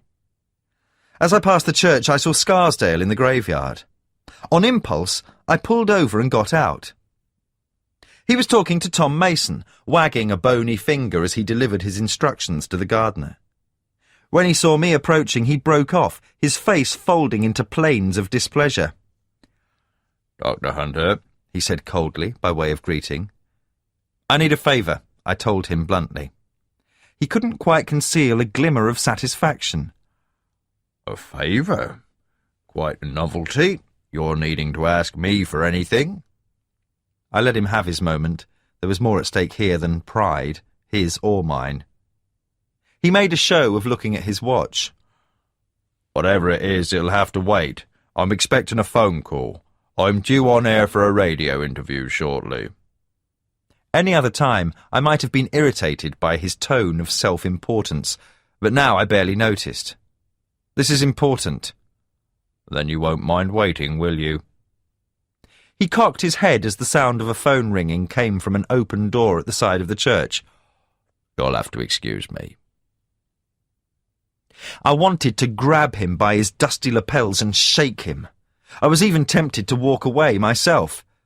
But Scarsdale's presence might help if I was going to appeal to whatever passed for Brenner's better nature. After the previous night, when I'd almost knocked him down, I doubted he'd listen to me if I went alone. So I said nothing and waited as Scarsdale hurried inside. The sound of garden clippers gradually penetrated my preoccupation. I looked over to where Tom Mason was carefully trimming the grass around a flower bed and doing his best to pretend he hadn't heard the exchange. Belatedly, it occurred to me that I hadn't even acknowledged him. "Morning, Tom," I said, trying to sound normal. I looked around for his grandfather. "Where's George?" "Still in bed." I hadn't even known he was ill. It was yet another sign of how I'd let the practice slip. "He's back again?" He nodded. "Few more days and he'll be fine, though." I felt a stab of guilt. Old George and his grandson were Henry's patients, but home visits were my responsibility. And the old gardener was such a fixture in Manham, I should have noticed he wasn't around. How many other people had I let down lately, and was still letting down because Henry would be taking this morning's surgery without me yet again? But fear for Jenny overrode anything else. The need to do something, anything, started to bubble over as the pompous drone of Scarsdale's voice drifted through the open doorway. I felt light-headed with impatience. The sunlight in the churchyard seemed too bright, the air sweetly nauseous with scents. Something was tugging at my subconscious, but whatever it was vanished as I heard Scarsdale hang up. A moment later he emerged from the church office looking self-righteously pleased with himself. "Now, Dr. Hunter, you were asking for a favour." "I'm going to see Carl Brenner. I want you to come with me." "Indeed? And why should I do that?" "Because there's more chance that he'll listen to you." "About what?" I glanced at the gardener, but he had moved away, engrossed in his work. "The police have arrested someone. I think they could be making a mistake because of something Carl Brenner told them." "This mistake wouldn't involve Ben Anders by any chance?" My expression must have been answer enough. Scarsdale looked pleased with himself. "I'm sorry to disappoint you, but it's hardly news. He was seen being taken away. You can hardly keep something like that quiet." "It doesn't matter who it is. I still think Brenner gave the police false information." "May I ask why?" "He's got a grudge against Ben. It's a chance to get his own back." "But you don't know for certain, do you?" Scarsdale's mouth pursed censoriously. "And Anders is a friend of yours, I believe." "If he's guilty, he deserves everything he gets, but if not, the police are wasting time on a dead end." "That's for them to decide, not the village doctor." I tried to stay calm. "Please." "I'm sorry, Dr. Hunter, but I don't think you appreciate what you're asking. You're talking about interfering in a police investigation, I'm talking about saving someone's life, I almost shouted. Please, I repeated more quietly. I'm not asking for me. A few days ago, Jenny Hammond sat in your church while you spoke about the need to do something. She might still be alive, but she won't be for much longer. There isn't... I can't... My voice broke. Scarsdale was watching me. Unable to speak any more, I shook my head, started to walk away. What makes you think Carl Brenner will listen to me? I took a moment to recover before I turned back to him. You started the patrols. He's more likely to take notice of you than he is me. This, third victim, he said carefully. You know her? I just nodded. He considered me for a while. There was something in his eyes I hadn't seen before. It took me a moment to recognize it as compassion. Then it was gone, replaced by his habitual hauteur. Very well, he said. I hadn't been to the Brenner house before, but it was the sort of local landmark that was hard to miss. It was a mile or so outside the village, set down a dirt track that was potholed all summer and reduced to dirty puddles and mud the rest of the year. The fields around it had once been drained farmland, but were now steadily returning to the wild again. At their epicentre, surrounded by junk and debris, sat the house. It was a tall, dilapidated building that didn't seem to have a straight line or a right angle about it. Extensions had been added over the years, ramshackle constructions that clung to the walls like leeches. The roof had been repaired with a corrugated metal sheet. Next to it, incongruously modern, was a huge satellite dish. Scarsdale hadn't said a word during the brief journey. In the confined space of the car, his musty, faintly sour odour was more noticeable. The Land Rover bumped over the rutted track towards the house. A dog came running up to us, barking furiously, but it kept its distance when we got out of the car. I banged on the front door, dislodging flakes of old paint. It was opened almost immediately by a worn-looking woman I recognised as Carl Brenner's mother. She was painfully thin, with lank grey hair and pale skin, as if the life had been sucked out of her. She was a widow, and given the nature of the family she'd had to bring up alone, it probably had. Despite the heat, she was wearing a hand-knitted cardigan over a faded dress.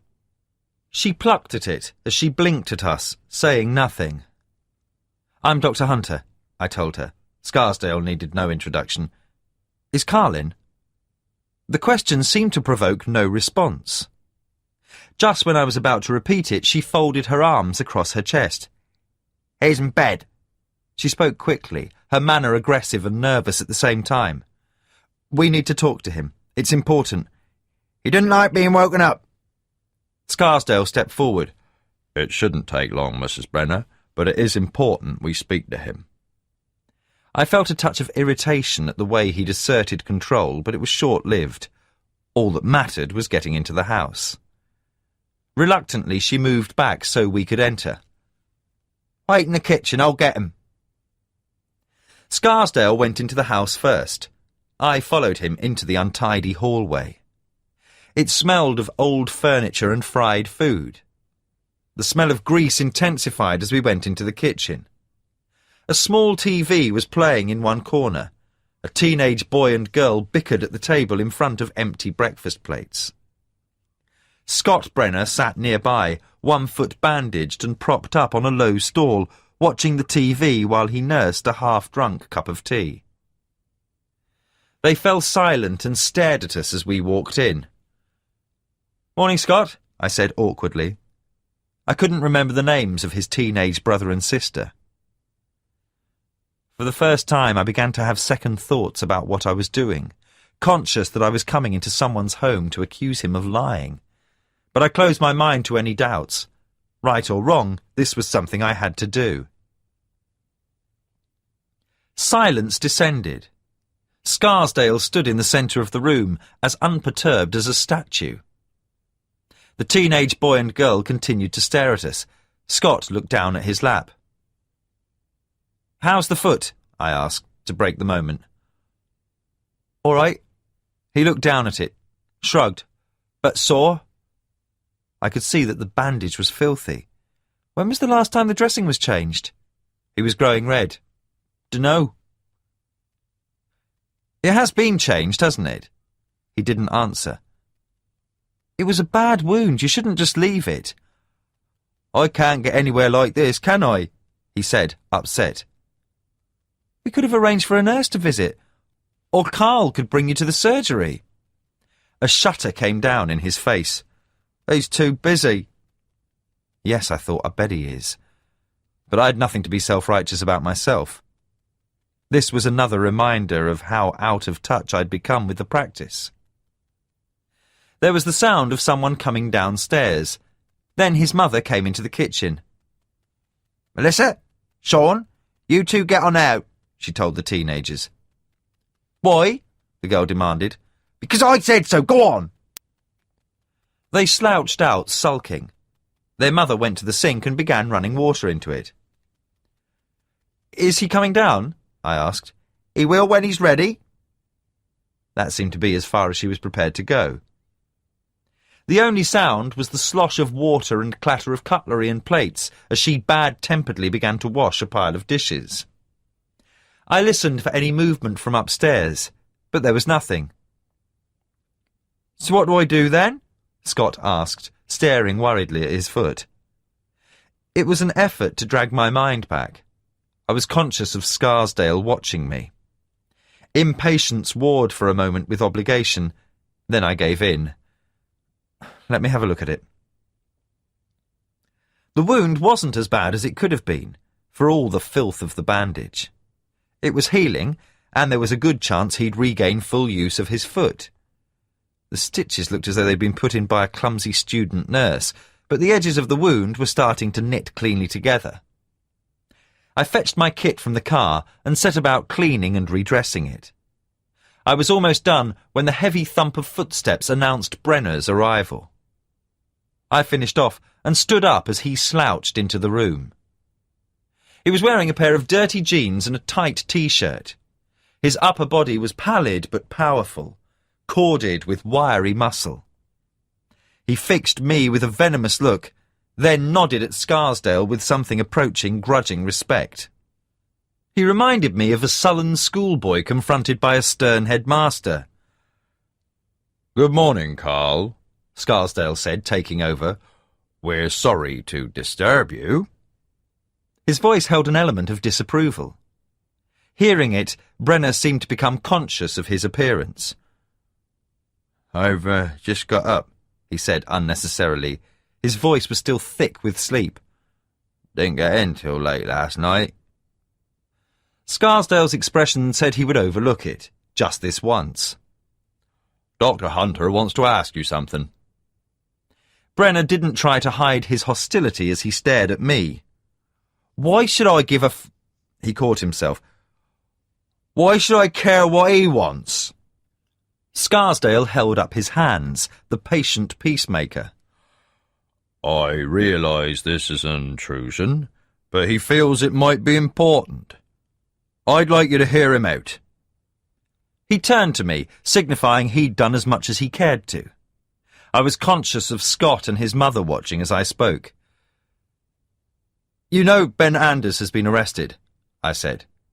Brenner took his time answering. He leaned against the table, folding his arms across his chest. "So?" "Do you know anything about it?" "Why should I?" "The police had a tip-off. Was it you?" Belligerence was coming off him like heat. "What's it got to do with you?" "Because if it was, I want to know if you really did see him or not." His eyes narrowed. "You accusing me?" "Look, I just don't want the police wasting their time." "What makes you think they are? It's about time people woke up to that bastard Anders." Scott stirred uneasily in his chair. "I don't know, Carl.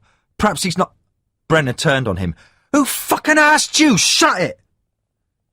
"This isn't just about Ben Anders," I said, as his younger brother flinched and ducked his head. "For God's sake, can't you see that?"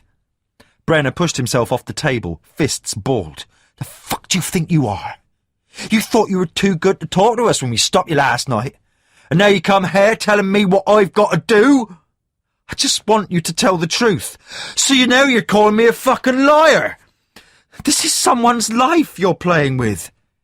He gave a savage grin. "Good. They can hang the bastard for all I care." "I don't mean him," I shouted. "What about the girl? What happens to her?" That took the grin off his face. He looked as though it had never occurred to him. He shrugged, but he was defensive now. "She's probably dead already." Scarsdale put a restraining hand on my arm as I started towards Brenner. With an effort, I made a last appeal. "He keeps them alive for 3 days before he kills them," I said, fighting to keep my voice steady.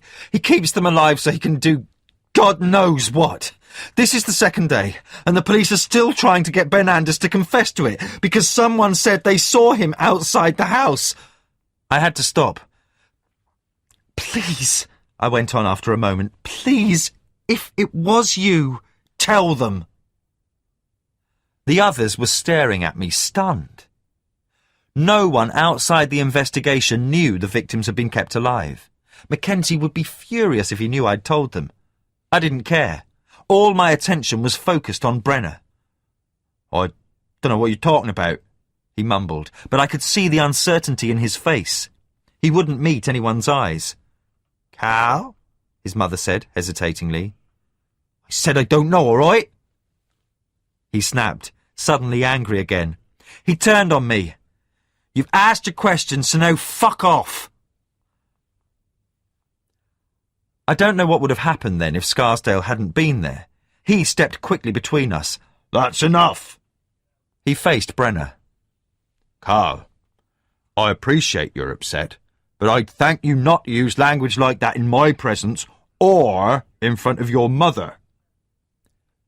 Brenner looked far from happy at the rebuke, but Scarsdale's conviction in his authority was absolute. The Reverend turned to me. "Dr. Hunter, you have your answer. I don't think there's any reason for you to stay here any longer." I didn't move. I stared across at Brenner, more certain than ever that he had incriminated Ben out of spite. Looking at his sullen features, I wanted to batter the truth out of him. "If anything happens to her," I told him, my voice sounding like a stranger's, "if she dies because you were lying, I swear I'll kill you myself." The threat seemed to soak up all the air in the room.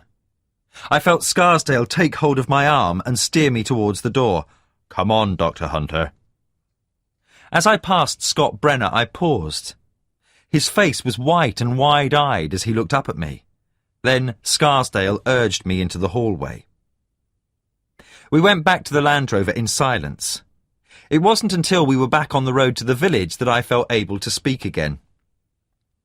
"He's lying.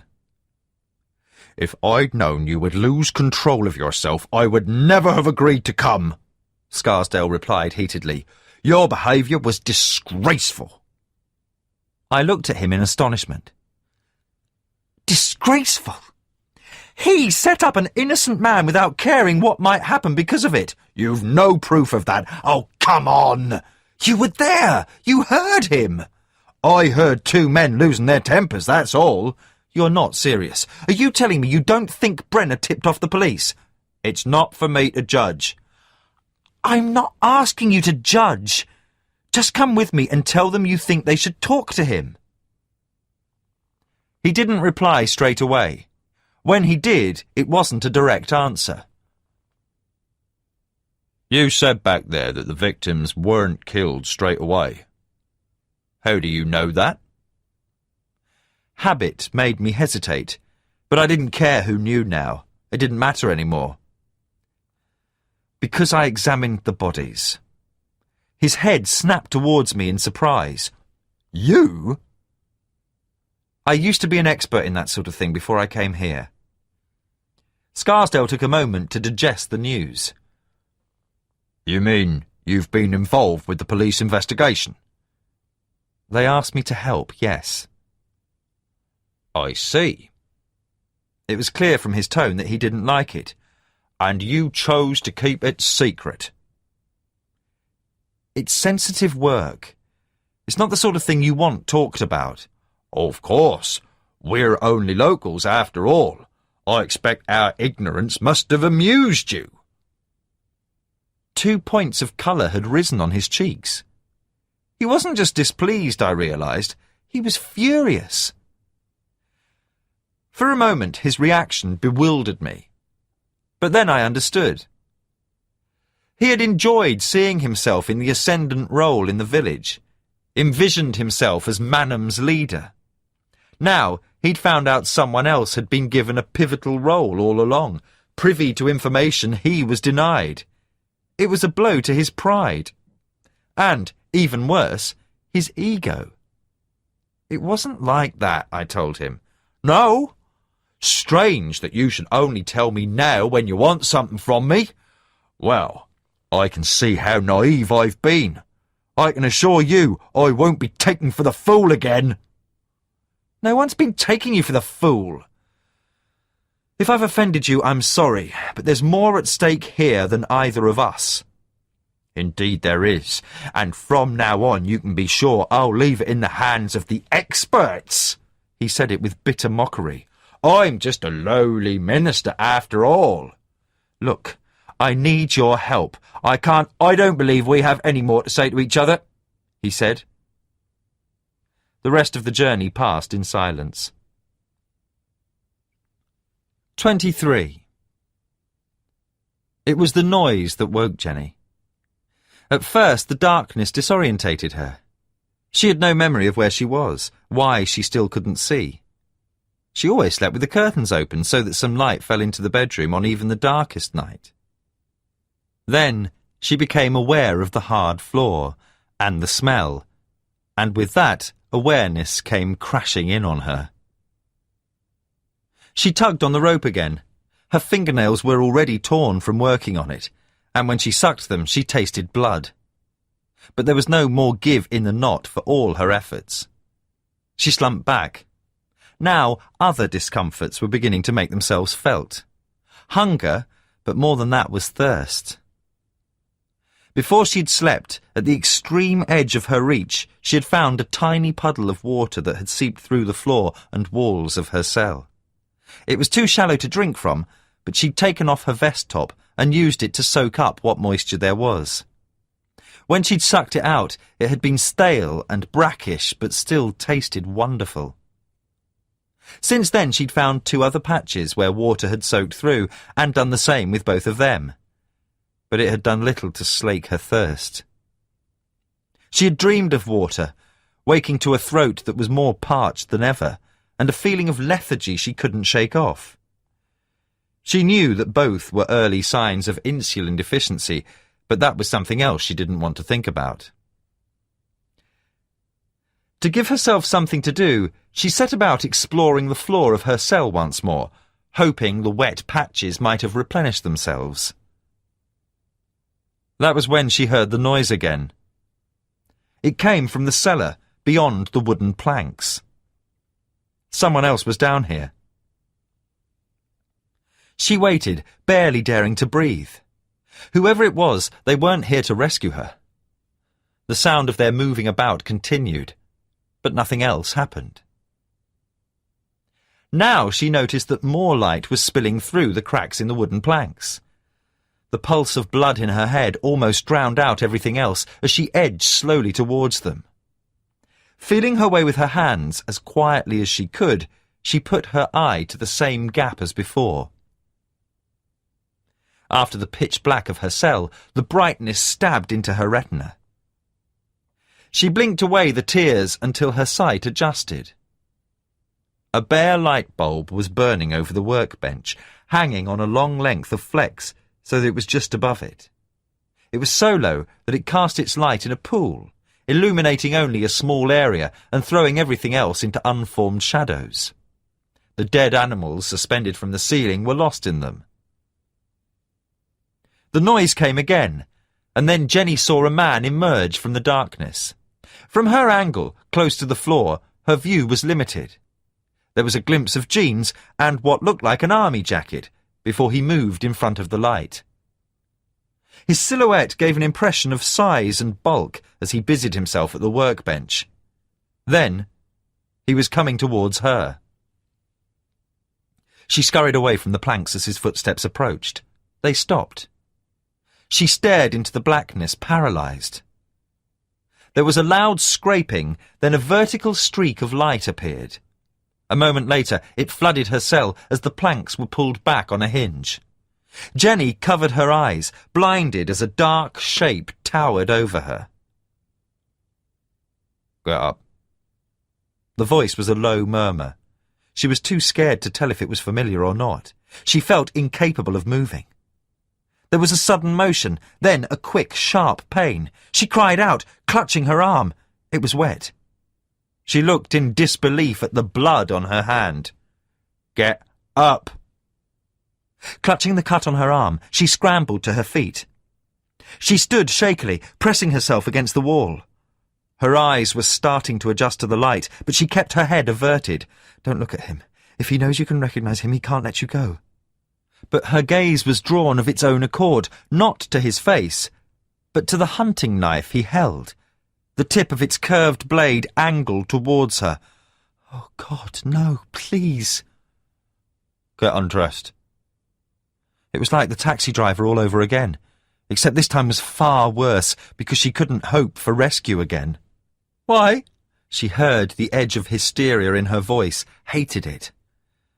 She didn't have time to react as the knife slashed out again. There was a burn of cold on her cheek. Stunned, she put her hand to it, felt the wetness start to run out between her fingers. She looked at her hand, glossy with her blood, and then it started to hurt. A clean burning that took her breath away. "Take your clothes off." Now she realised the voice was one she'd heard before. It seemed to echo down a well to her as she tried to identify it. "Don't pass out, don't pass out." The pain from her cheek helped her focus. She swayed, but didn't fall. She could hear the man's hoarse breathing as he unhurriedly extended the knife. Its tip touched the skin of her bare arm, then turned so that the flat of the blade rested lightly against her. She shut her eyes as it slid like a feather to her shoulder, tracing the outline of her breastbone before coming to rest against her throat. Its point slowly drifted up until it reached the soft underside of her chin. The pressure relentlessly continued, forcing her to lift her head. When she couldn't move away any more, it stopped, holding her poised on the needle-sharp tip, the full length of her throat exposed. Jenny struggled to keep still, her breath coming in ragged gulps. Then the knife was gone. "Take them off." She opened her eyes, still avoiding looking at the man in front of her. Her arms felt leaden as she took hold of her top, damp and filthy from where she'd used it to soak up the puddles, and drew it over her head. For a moment, blessed darkness engulfed her. Then the T-shirt was over her face, and she was back in the stinking room. For the first time, she began to take in her surroundings. Her cell was little more than a partitioned part of the cellar, walled off by the screen of rough planks. Beyond the glow from the light bulb, the cellar was a shadowed mess of old furniture, tools and junk, almost too much to take in. At the back were the steps she had seen earlier, dimly illuminated by some out-of-sight light source as they twisted upwards. And hanging above it all were the mutilated bodies of the animals. Now she could see that the entire cellar was full of them, shriveled bundles of fur, bone and feathers swaying in some unseen current. Then the man was blocking out the light as he came towards her. She couldn't keep her eyes from the knife poised in his hand. Hurriedly, she began to undress, desperate to forestall another cut. When she came to her shorts, she froze, then pushed them down, letting them puddle around her tethered foot. She was covered only by her pants now. She kept her head down, as scared to meet his eyes as she would have been a rabid dog's. Everything? The man's voice had thickened. What are you going to do? Jenny whispered, despising herself for sounding weak. Just do it. Clumsy with fear, Jenny did as she was told. He bent down and swiftly slashed her shorts and pants, pulling them from her bound foot and impatiently casting them aside. She stifled a cry as he slowly stretched out his hand and, almost hesitantly, touched her breast. She bit her lip, turning her head away as she fought back tears. As she did, she saw the bodies of the animals suspended from the ceiling. Without thinking, she struck his hand away. Her skin retained a tactile memory of the contact, a roughness of hair, the solidity of underlying bone. For a frozen moment, nothing happened. Then his arm swung in a backhand blow to her face. Jenny crashed into the wall and slid to the floor. She could hear him breathing as he stood over her. She cringed, waiting. But he didn't do anything else. With relief, she heard him moving away. Her face ached where he'd hit her, but at least it was the other side to the cut. Lucky, she thought numbly. Lucky and stupid. There was a click, and she was blinded once again as she was fixed by a piercing light. Shielding her eyes, she saw that he had turned on a desk lamp that stood on the workbench. Caught in its spotlight, Jenny heard the scrape of a chair, the creak of it taking his weight as he sat down in the shadows. Stand up. Painfully she obeyed him. Somehow, though, her brief revolt had wrought a subtle change. The fear was still there, but so now was anger. She drew strength from it, enough to straighten with something like defiance. Whatever happened, she told herself, she was going to hold on to at least a semblance of dignity. Suddenly, that seemed hugely important. All right, then. Do what you're going to do. Get it over with. Naked and shivering, she waited for what would happen next. Nothing did. There were more sounds from the shadows. What's he doing? She dared a quick glance, enough to make out his indistinct figure just sitting there, big legs widely spread, as the rhythmic muted sounds continued. She finally understood. He was masturbating. The noises from beyond the pool of light became more urgent. She heard him give a choked cry. His boots scuffed against the floor, then fell still. Jenny stood, unmoving, hardly breathing herself as she listened to his ragged breaths gradually quieten. After a while he stood up. She could hear a rustling, then he was coming towards her. She kept her eyes on her feet as he stopped, so close she could smell him. He thrust something towards her. Put it on. She reached out to take it, but found herself staring at the knife. Put it down, she thought.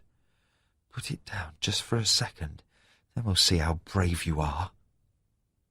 But he didn't. The knife stayed in his hand as Jenny took the bundle from him. When she saw it was a dress, she felt a faint flicker of hope, thinking he was going to let her go. But only until she recognised what she was holding. It was a wedding dress, white satin and lace, yellowed with age. It was filthy and matted with dark, crusted stains, and Jenny gagged as she realised what they were. Dried blood. Jenny dropped it. The knife lashed out, neatly splitting the skin of her arm in a crimson line. It immediately began to well and run. "Pick it up!" Her limbs seemed to belong to someone else as she made herself bend down for the dress. She began to step into it before realising that wouldn't work with the rope around her ankle. Hope flared briefly, but something made her stop before she could ask him to untie it. That's what he wants. She knew it intuitively. He wants me to give him an excuse. The room swam around her, but the insight gave her strength. Clumsily, she pulled the dress over her head. It smelled foul. A clotted odour of mothballs, old sweat, and a faint trace of perfume. As the folds of heavy cloth covered her face, she felt suddenly claustrophobic, terrified that the knife would slash at her again while she was trapped. She scrambled free, gulping for air as her head emerged. But the man was nowhere near. He was in the darkness behind the light, busy with something on the workbench. Jenny looked down at herself. The wedding dress was creased and stiff. The blood from her cuts had smeared onto it, adding new stains to the dried ones already present. But it was finely made, the satin heavy and thick, with an elaborate panel of lace fleur-de-lis on its front. Some bride wore this once, she thought numbly. The happiest day of her life. There was a ratcheting sound, like a clock being wound up. Still hidden by shadows, the man set a small wooden box next to the lamp. It was only when he lifted its lid that she realised what it was. It was a music box. There was a tiny ballerina on a plinth in its centre. Jenny stared as the figure began to revolve, and a delicate chime tinkled crookedly into the fetid air. The mechanism was damaged, but the broken tune was still recognisable. Clair de Lune. Dance. Jenny was jerked out of her trance. What? Dance. The instruction was so surreal it could have been another language. Only when the knife was raised was she shocked into motion. She began swaying from one foot to another in a drunken, tethered parody of dancing. Don't cry, don't let him see you cry, she told herself, but the tears still ran unchecked down her face. She was conscious of the man watching her, half hidden in the shadows. And then he was moving towards the steps. Jenny stopped dancing in bewilderment as he disappeared up them. For a moment, she thought he was going to leave without walling her behind the wooden planks. But after only a few seconds, footsteps started back down again. They were slow and measured, much more sluggish than when he'd gone up. There was something dreadfully ominous about their deliberate tread. He's trying to scare you, she told herself. It's just another game like the dress. She jerked her eyes away when the figure materialised at the bottom of the steps and started to shuffle in time to the music once more. Keeping her head down, she heard him move slowly across the cellar. There was a scrape of wood, and then the chair creaked again. She knew she was being watched, and her movements became stiff and uncoordinated under the physical pressure of his gaze. Are you enjoying this? She thought, fiercely, trying to fan her anger. It was the only way she could make the fear manageable. The music was slowing, growing even more discordant as the mechanism wound down. As it died, there was the scratch and flare of a match. For a moment, the shadows jerked away from its yellow flame, and then darkness flooded back. But not before Jenny caught a glimpse of the face above it. And all at once she understood. The music had stopped without her noticing. She heard the box being rewound as the mingled smell of sulphur and tobacco smoke drifted across to her.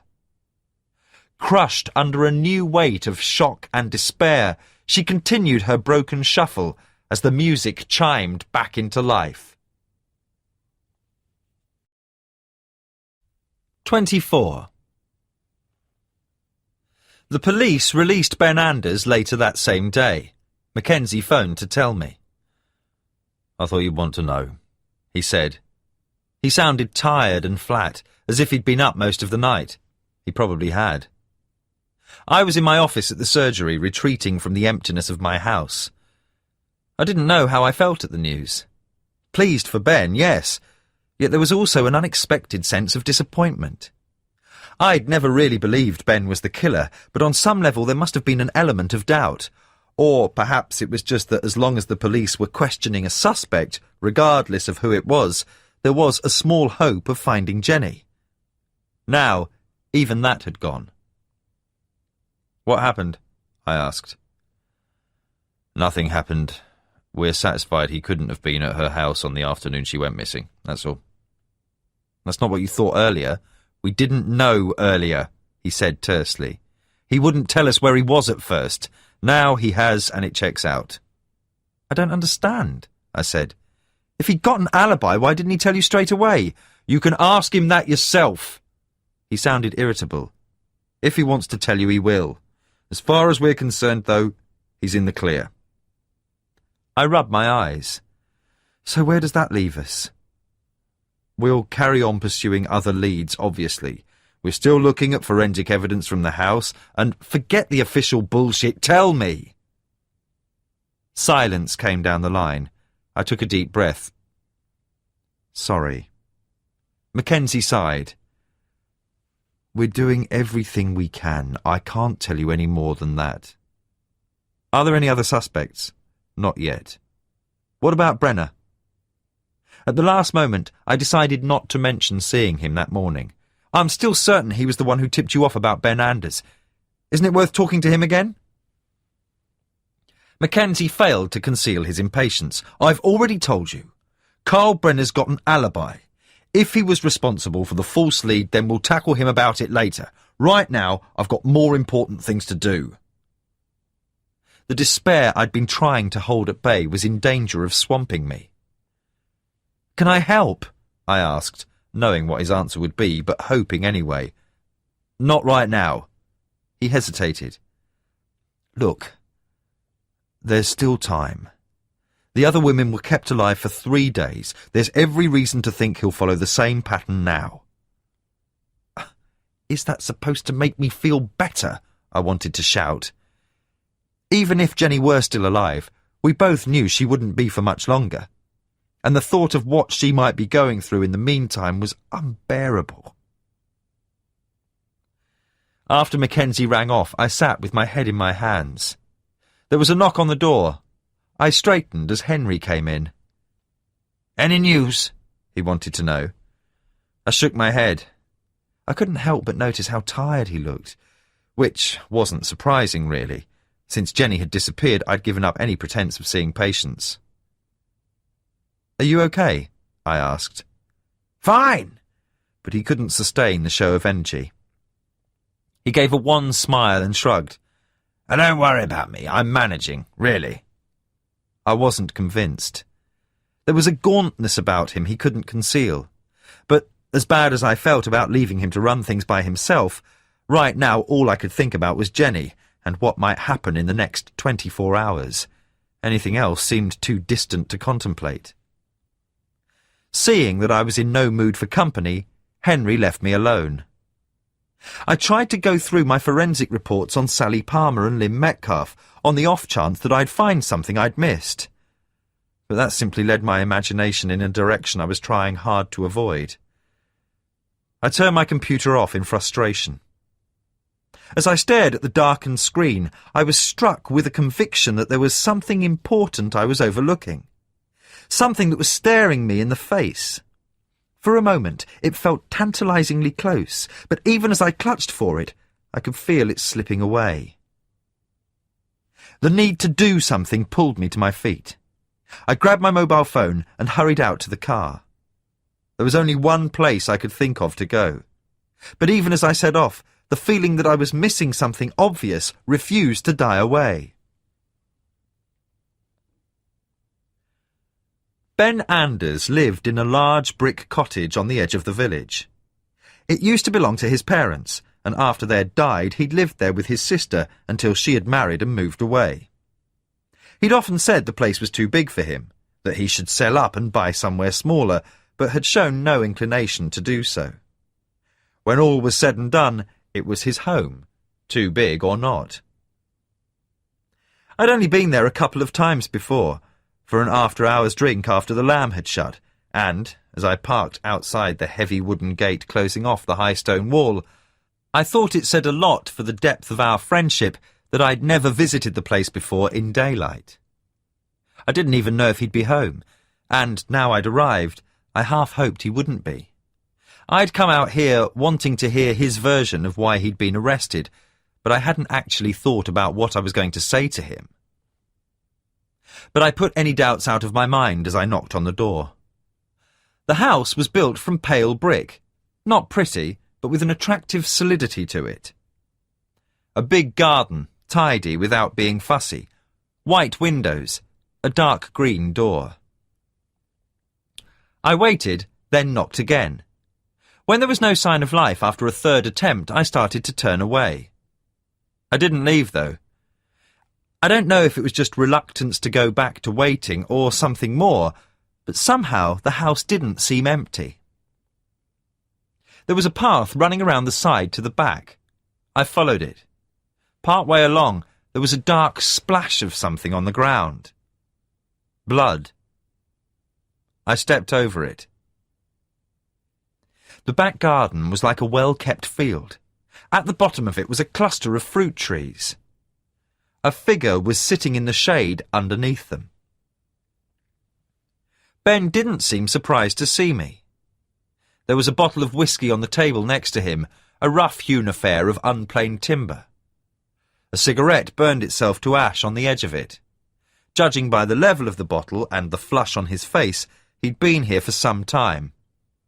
He continued pouring himself another drink as I approached. There's a glass in the house if you want to join me. No, thanks. I'd offer you a coffee, but frankly I can't be asked to get up. He picked the cigarette up, looked at it, and stubbed it out. First one in 4 years. Tastes like shit. I knocked. I heard. Thought it might be the fucking press again. Had 2 reporters round here already. Some loudmouth copper gave him the wink, I expect. He gave a lopsided grin. They took some convincing that I'd rather be left alone. They got the hint eventually. Is that where the blood on the path came from? There was some spillage involved before they accepted my no comment, yes. Apart from his careful enunciation, he didn't sound drunk. Bastards, he added, his expression darkening. Hitting reporters might not be the best idea you've had. Who said I hit them? I just escorted them off my property, that's all. A shadow clouded his face. Look, I'm sorry about Jenny. He sighed. Sorry. Shit, that don't come close, does it? I wasn't ready to acknowledge condolences. What time did the police release you? 2 or 3 hours ago. Why? Why what? Why did they let you go? He eyed me over his glass. Because I didn't have anything to do with it.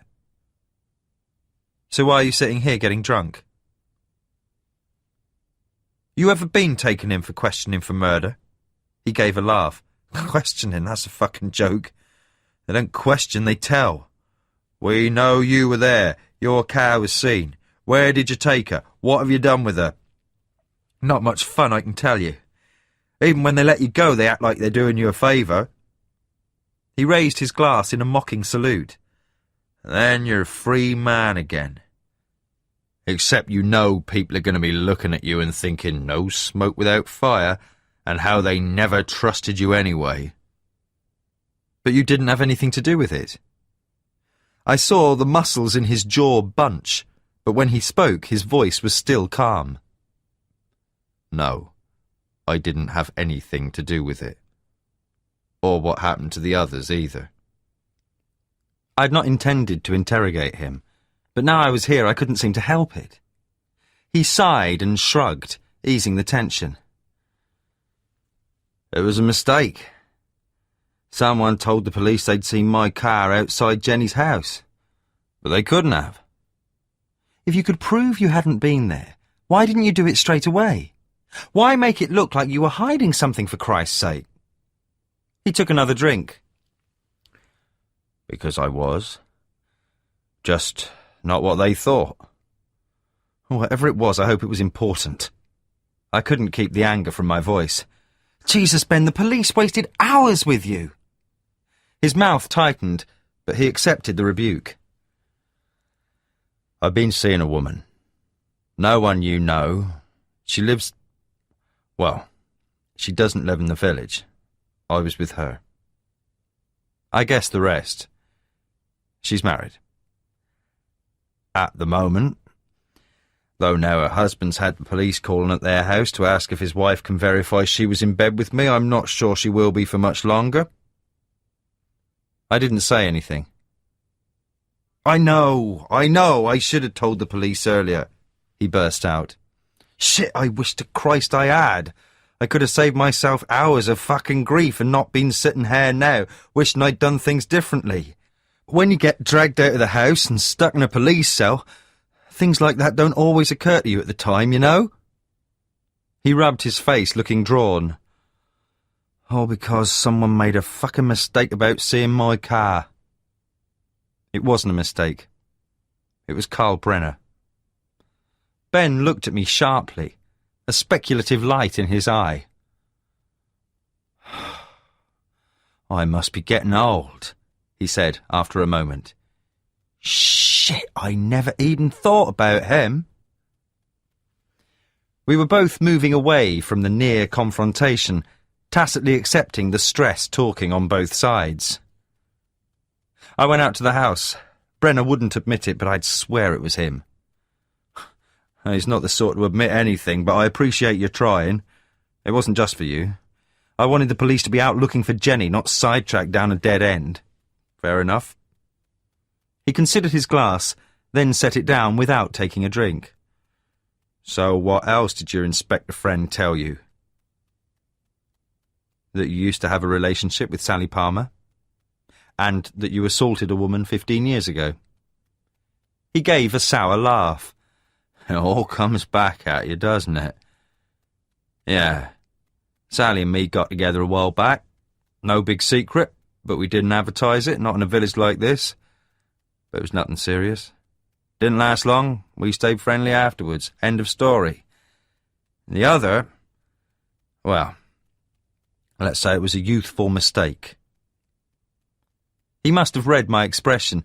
Before you get the wrong idea, I didn't assault anybody. I was 18, and I'd started seeing a woman a good bit older than me. A married woman. Again. I know. It's a bad habit. I'm not proud of it.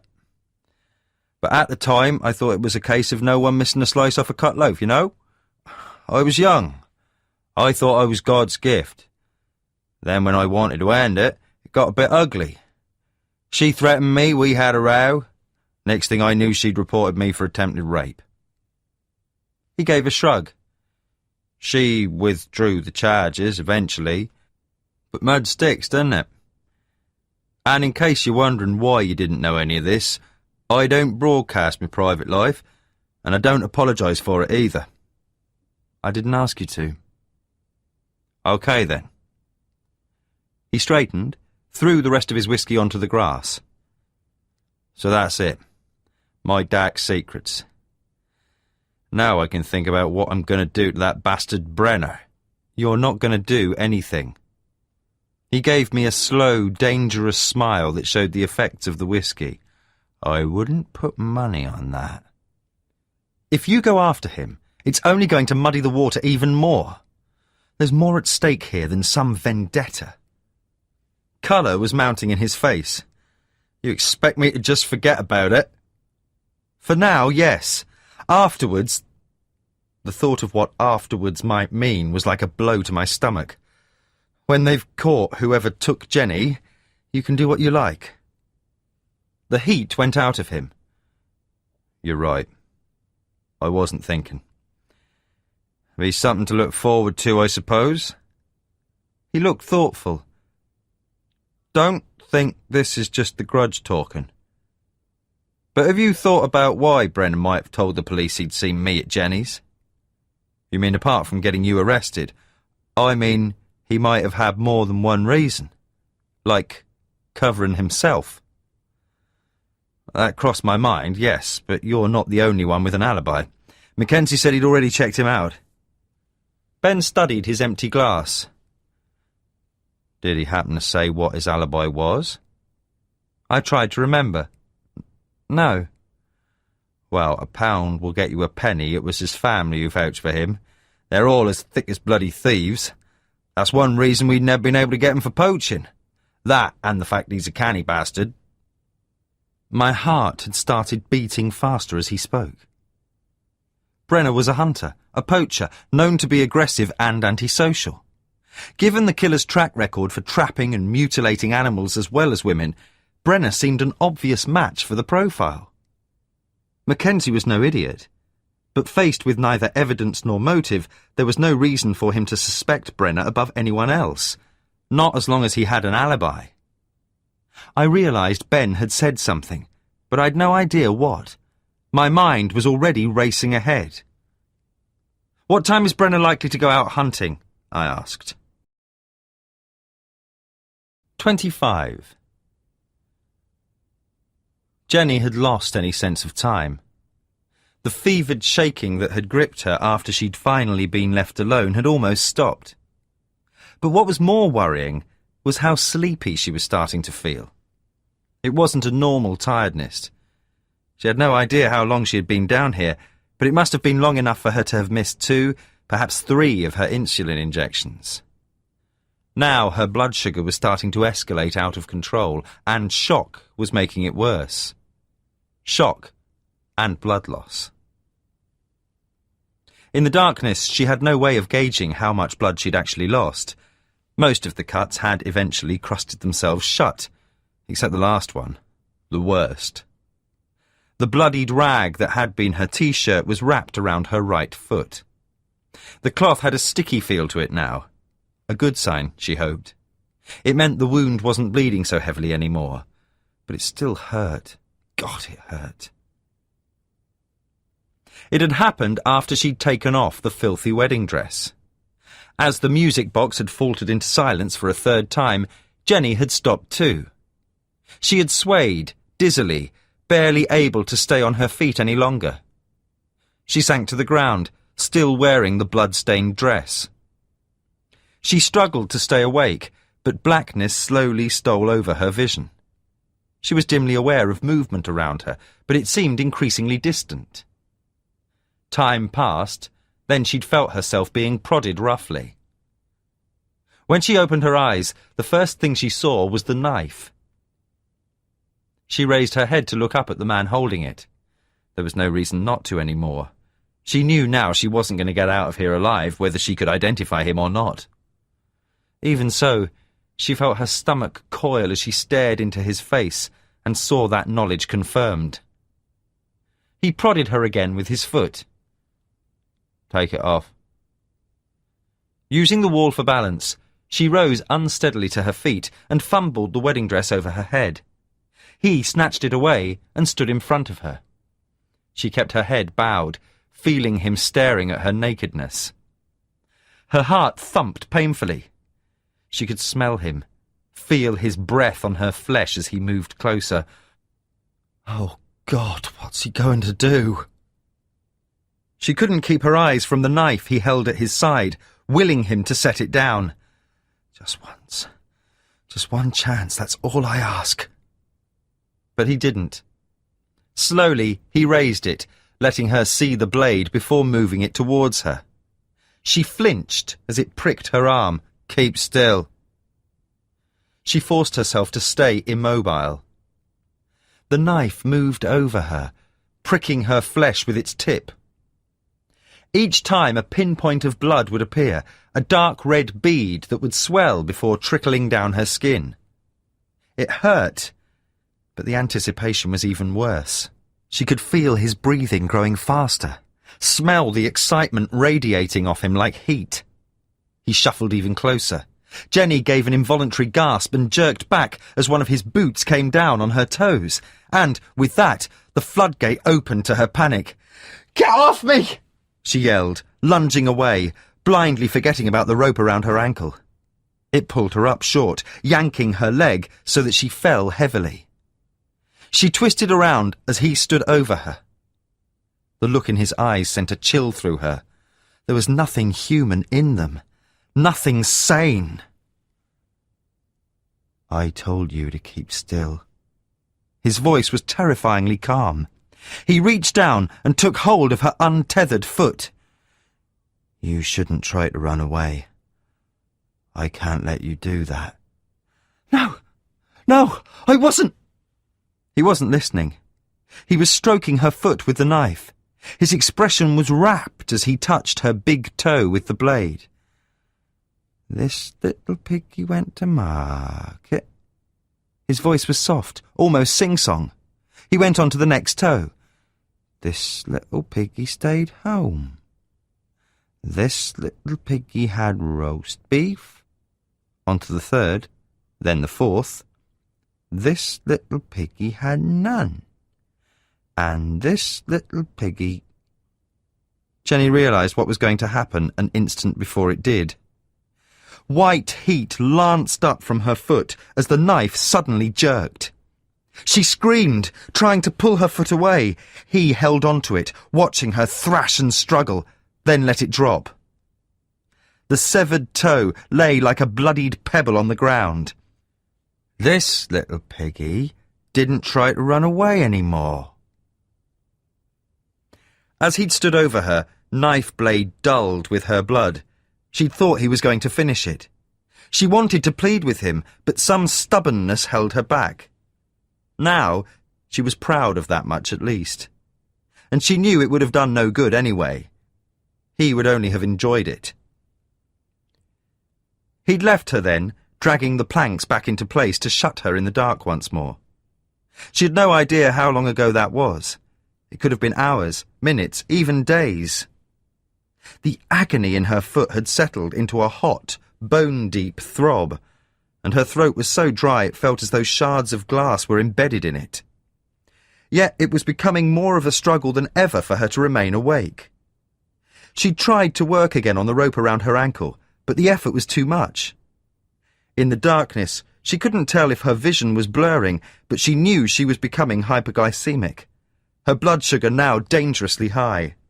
And without insulin, it was only going to get worse. Assuming she lived long enough. Jenny wondered why she hadn't been raped.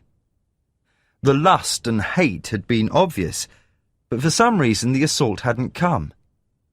Even so, she didn't delude herself.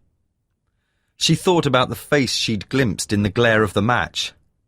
There was no mercy, no hope for her there, and she was all too aware that she wasn't the first woman to be brought down here.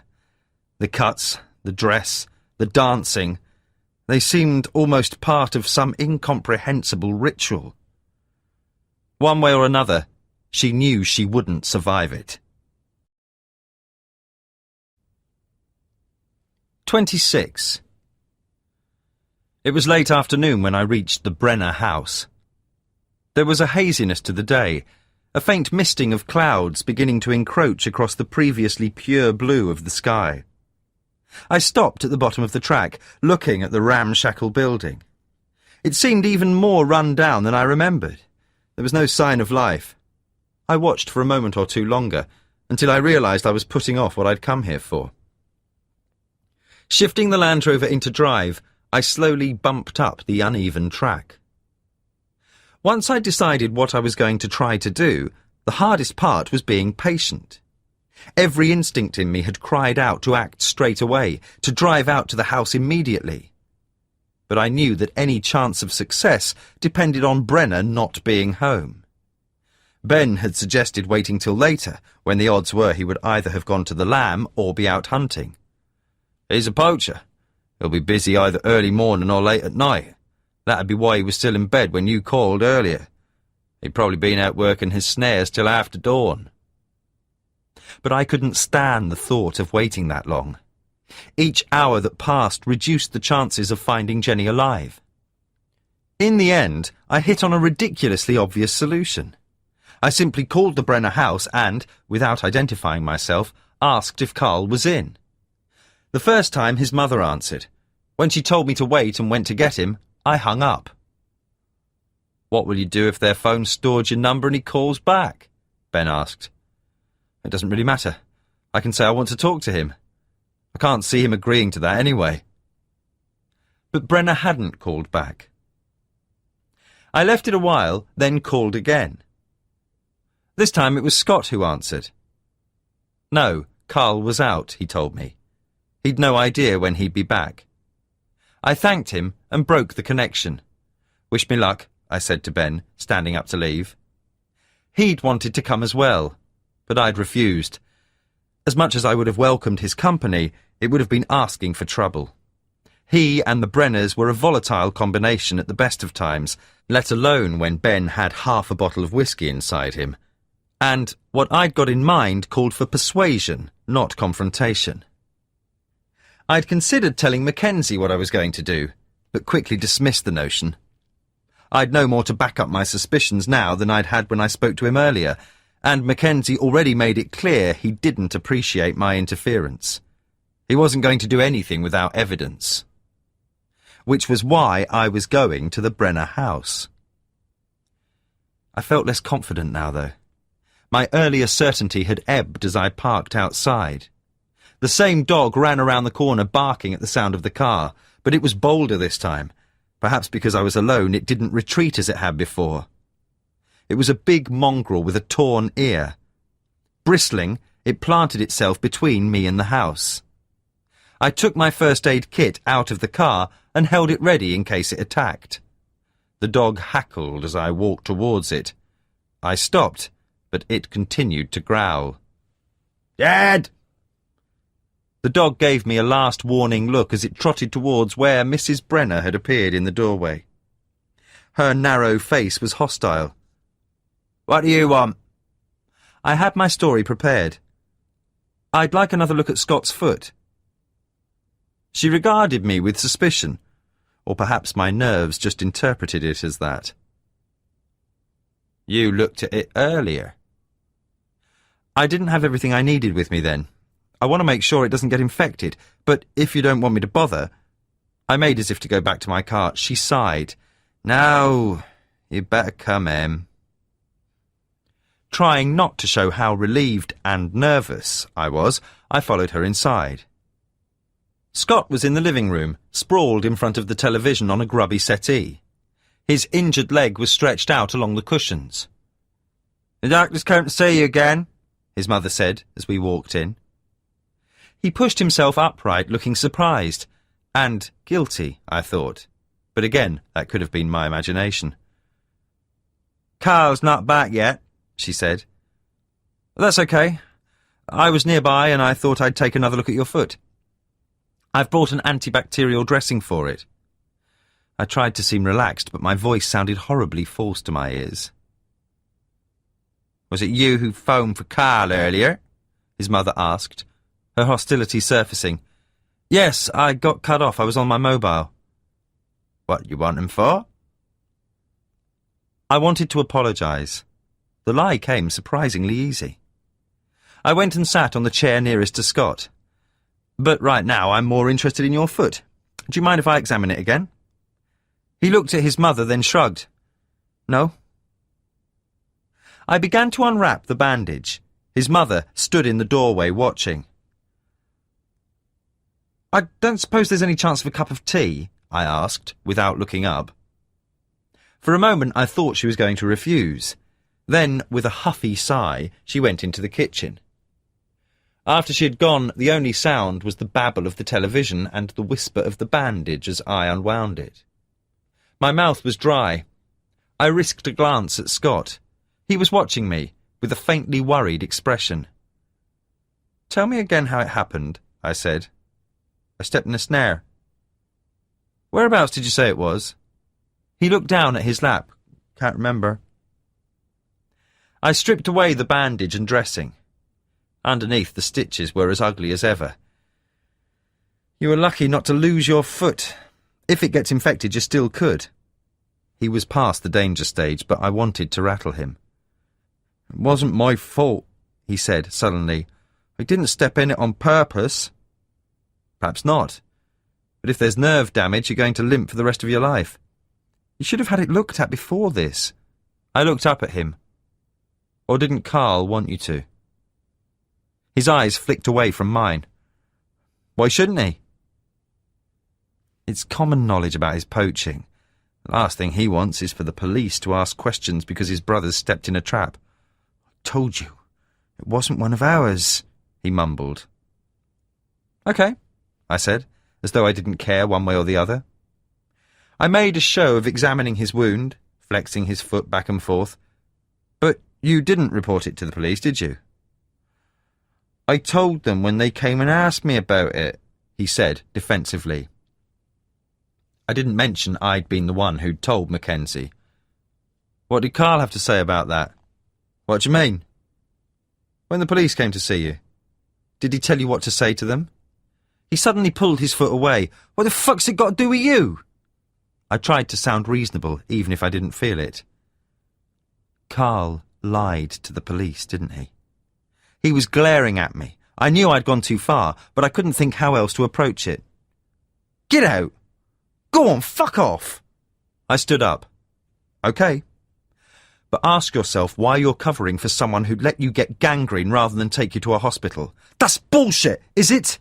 So why didn't he take you straight away? Why did he come looking for me to patch you up when he could see how badly you were hurt? You were closest, and he knew a hospital would report it to the police. He didn't want to take you even when I said you needed stitches. Something in his face made me stop. I looked down at the clumsy stitches in his foot and suddenly understood. He never did take you, did he? That's why you never had the dressing changed. You never went to the hospital in the first place. Scott's anger had evaporated. He couldn't look at me. He said it would be all right. So who put the stitches in? Him? My cousin Dale. He sounded embarrassed now that he'd been found out. He used to be in the army. He knows about stuff like that. That was the same cousin I'd seen with Brenner at the roadblock the day before. And did he bother to look at it again after he'd put them in? Scott shook his head miserably. I felt sorry for him, but not sorry enough to stop. Does he help Carl with other things as well? Like the poaching? He gave a reluctant nod. I knew I was on the verge of something. 2 men, 2 hunters, one with an army background. 2 different knives. And what else? Nothing, he insisted, but his attempt at ignorance was feeble. They put you at risk. You know that, don't you? I told him. What was so important they'd let you lose your foot over it? He was squirming now. I saw with dismay he was close to tears, but I couldn't afford to care about that. I don't want to get them into trouble, he said, so quietly it was almost a whisper. They're in trouble already, and they weren't so worried about what happened to you. I was about to push further, but instinct made me hold off. I waited, letting Scott wrestle with his decision. They've been trapping birds, he said at last. Rare ones. Animals as well, like otters and things when they can get 'em. Carl thought there might be a market for live stuff as well as eggs, to sell to collectors, you know. They're in it together. Pretty much, but Carl does most of the trapping. He keeps them out on the marsh in the old windmill. My mind was working so fast it seemed to be skidding. The windmill was completely derelict, isolated and long abandoned, or apparently not. I started rebandaging his foot again. That was where you stepped in the trap, I said, remembering their story when they'd stumbled into the lamb that night, and how Brenner had cut him off from saying too much. He nodded. When the police started searching for those women, Carl was frightened they'd look there. He doesn't let me go out with him normally. He says I should get my own business and keep out of his, but Dale was away that week, so I had to help move everything. Where to? All over. Different places. We bought most of them hair in the outhouses. My mum wasn't happy, but it was only for a couple of days, until the police had searched the windmill. But then I stepped in the trap, and he had to take them back by himself. He looked downcast. He went mad, but it wasn't like I did it on purpose. So was the trap his? He shook his head. He said afterwards it must have been that nutter who's been killing those women. I kept my face averted, feigning preoccupation with his foot. Has he got anything there now? Yeah, he's got nowhere else to put 'em. Dale won't risk moving them with all the cops knocking about. And does Carl still go out there? Every day. Got to keep 'em alive until they can sell 'em. He shrugged. Dunno how much longer he'll bother, though. They haven't been able to get rid of many yet. It was an effort to act normally. I kept my voice as casual as I could. So, did you cover for Carl with the police? He looked confused. What? My hands were trembling as I finished bandaging his foot. When they were asking about the missing women, he couldn't tell them his alibi was being out poaching, could he? Scott actually smiled. Nah, we just said we'd been here all the time. His smile faltered. You won't tell him I've said, will you? No, I said. I won't tell him. I'd told him too much already. I remembered what I'd said to Brenner earlier. He keeps them alive for 3 days before he kills them. Now he knew the police were aware of his timetable. Thanks to me, Jenny might not have even that small chance of survival. God, what had I done? I stood up, fumbling to pack away my things as Scott's mother returned, carrying a mug of tea. Sorry, I've got to go. Her mouth thinned with displeasure. I thought you wanted a cup of tea. I'm sorry. I was already hurrying from the room. Scott was looking at me uncertainly, as if he was starting to regret what he'd said. All at once, I was desperate to get away, half expecting Brenner to suddenly materialise and try and stop me. I threw my first aid kit into the Land Rover and quickly switched on the ignition, aware of Mrs. Brenner staring at me from the doorway as I bumped down the track. I was reaching for my phone as soon as I was out of sight, but when I tried to call Mackenzie, the signal wavered in and out before dying altogether. Come on! Come on! I shot out onto the road and turned towards the old windmill, willing the signal to reappear. As soon as it did, I redialed Mackenzie's number. His voicemail service answered. Shit! Carl Brenner's family lied about his alibi, I said without preamble. He's been... Mackenzie abruptly picked up. Tell me you've not been out to see him. Not Brenner, his brother, but I told you to keep away. Just listen, I shouted. Brenner's been trapping birds and animals to sell with his cousin. Name of Dale Brenner, he's ex-army. They've been keeping them out at a ruined windmill about a mile south of the village, where Scott Brenner stepped in the trap. Wait! Now I got his attention, he was all business. I heard muffled voices in the background. Okay, I know what you mean. But that was checked. There's nothing in it. They moved them all when you were searching around there for Lynn Metcalf, then put them back again. That's when Brenner's brother was injured. Brenner was so keen not to involve the police, he wouldn't even take him to hospital. He's a poacher. We already know that, Mackenzie said stubbornly.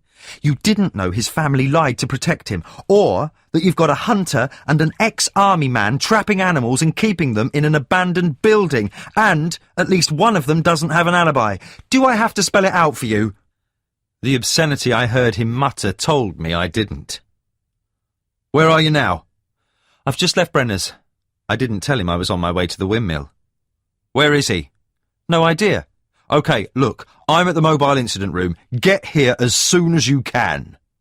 That was in the opposite direction. What for? I've told you all you need to know. And I'd like to hear about it in more detail. I don't want anyone going off half-cocked. Do you understand? I didn't answer. I drove with the phone pressed to my ear, the road whispering by under the car wheels, each second taking me closer to where I was certain Jenny was being kept. Did you hear me, Dr. Hunter? Now there was steel in Mackenzie's voice. I eased my foot off the accelerator. It was one of the hardest things I'd ever had to do. I heard you, I grated, and I turned round and went back. The sky had developed an unhealthy sheen. A thin scab of clouds had formed over the sun, giving the light a jaundiced quality. For the first time in weeks, the breeze carried a hint of something other than overheated air. Somewhere not too far off was the threat of rain, but for the moment, the increased humidity only made the heat seem worse. Even with the windows down, I was sweating by the time I reached the police trailer that served as the incident room. There was more activity than usual around it. Mackenzie was standing at a table with a group of plain-clothed and uniformed police officers when I went in, poring over a map. The ones in uniform were wearing body armour. He broke off when he saw me. His expression was far from fond as he came over. "I'm not going to pretend I'm happy about what you did," he said, jaw thrust out aggressively. "I appreciate the help you gave us earlier, but this is a police investigation. There is no room for civilians blundering about in it." "I tried to tell you about Brenner, but you wouldn't listen. What was I supposed to do?" I could see he wanted to argue, but he checked himself. "The superintendent wants to talk to you." He led me over to the group of officers at the table and introduced me. A tall, gaunt man with a no-nonsense air of command stuck out his hand. "I'm Detective Superintendent Ryan. I gather you've got some new information, Dr. Hunter." I ran through what Scott Brenner had told me, trying to stick to the bare facts. When I'd finished, Ryan turned to Mackenzie. "You know this Carl Brenner, I take it?" "He's already been interviewed, yes. Fits the profile, but he could account for himself both times, when Lynn Metcalf and Jenny Hammond went missing. His family backed him up." "There's one more thing," I interrupted. My heart bumped painfully, but they had to know. "I told Brenner yesterday that you know the victims have been kept alive." "Jesus," Mackenzie breathed. I wanted to make him see it was about more than him and Ben Anders. The attempt at justification sounded inadequate even to me. The policemen were staring at me with a mixture of disgust and hostility. Ryan gave a terse nod. "Thank you for coming in, Dr. Hunter," he said coolly. "You'll have to excuse us now. We've a lot to do." He was already turning away. Mackenzie steered me away. He held himself in check until we were outside. "What the hell possessed you to tell Brenner that?" "Because I knew you were questioning the wrong man. And believe me, there's nothing you can say that can make me regret it more than I do already." Some of the anger left him as he saw the truth of that. "It might not make any difference," he said. "As long as his brother doesn't say anything, he still doesn't know he's a suspect." That didn't make me feel any better. "Are you going to search the windmill now?" "As soon as we can. We can't just go charging into a potential hostage situation. It's only Brenner and his cousin, both possibly armed and one with military training. You can't launch a raid without planning it first." He sighed. "Look, I know this is hard for you, but we know what we're doing, all right? Trust me." "I want to come with you." Mackenzie's face hardened. No chance. "I'll stay back with the cars. I won't get in the way." "Forget it." "She's diabetic, for God's sake." Heads turned towards us at my raised voice. I made myself lower it. "I'm a doctor. She'll need insulin straight away. She might be injured or in a coma. We'll have an ambulance and paramedics standing by." I tried once more. "I need to be there, please." But he was already heading back towards the trailer. Almost as an afterthought, he turned back to me. "Don't get any ideas about going out there yourself, Dr. Hunter. For your girlfriend's sake, we can do without any distractions." He didn't have to say what we both thought. You've done enough damage already. "All right. Do I have your word on that?" I took a deep breath. "Yes." His expression softened, if only relatively. "Just try and stay calm. I'll call you as soon as we have any news." Leaving me standing there, he went back inside. 27. The summer when Jenny was 10, her parents had taken her to Cornwall. They'd camped at a site near Penzance, and, on the last day, her father had driven them along the coast to a small cove. If it had a name, she never knew it, only that the sand was fine and white, and the cliffs behind them had been full of nesting birds. It had been a hot day, and the sea had been deliciously cool. She played in the shallows and on the beach, then lay in the sun and read the book she'd been bought. It was the Chronicles of Narnia by C.S. Lewis, and she felt very addled to be reading it on holiday. They had stayed there all day. There had been a few other families in the cove, but one by one they had all gone until only Jenny and her parents were left. The sun had settled slowly into the sea, casting longer and longer shadows. Not wanting the day to end, Jenny had waited for one of her parents to finally stretch and announce that it was time to leave. But neither did. The afternoon stretched into evening, and still her parents seemed as reluctant to end the holiday as Jenny herself. They'd put sweaters on when the temperature dropped, laughing at the goosebumps on Jenny's mother when she'd insisted on one final swim. The cove faced into the west, presenting them with a panoramic view of the sunset. It had been glorious. A vast smear of gold and purple, and the three of them had fallen silent to watch as it deepened into night. Only when the last rays of the sun had fallen behind the horizon did her father stir. "Time to go," he'd said.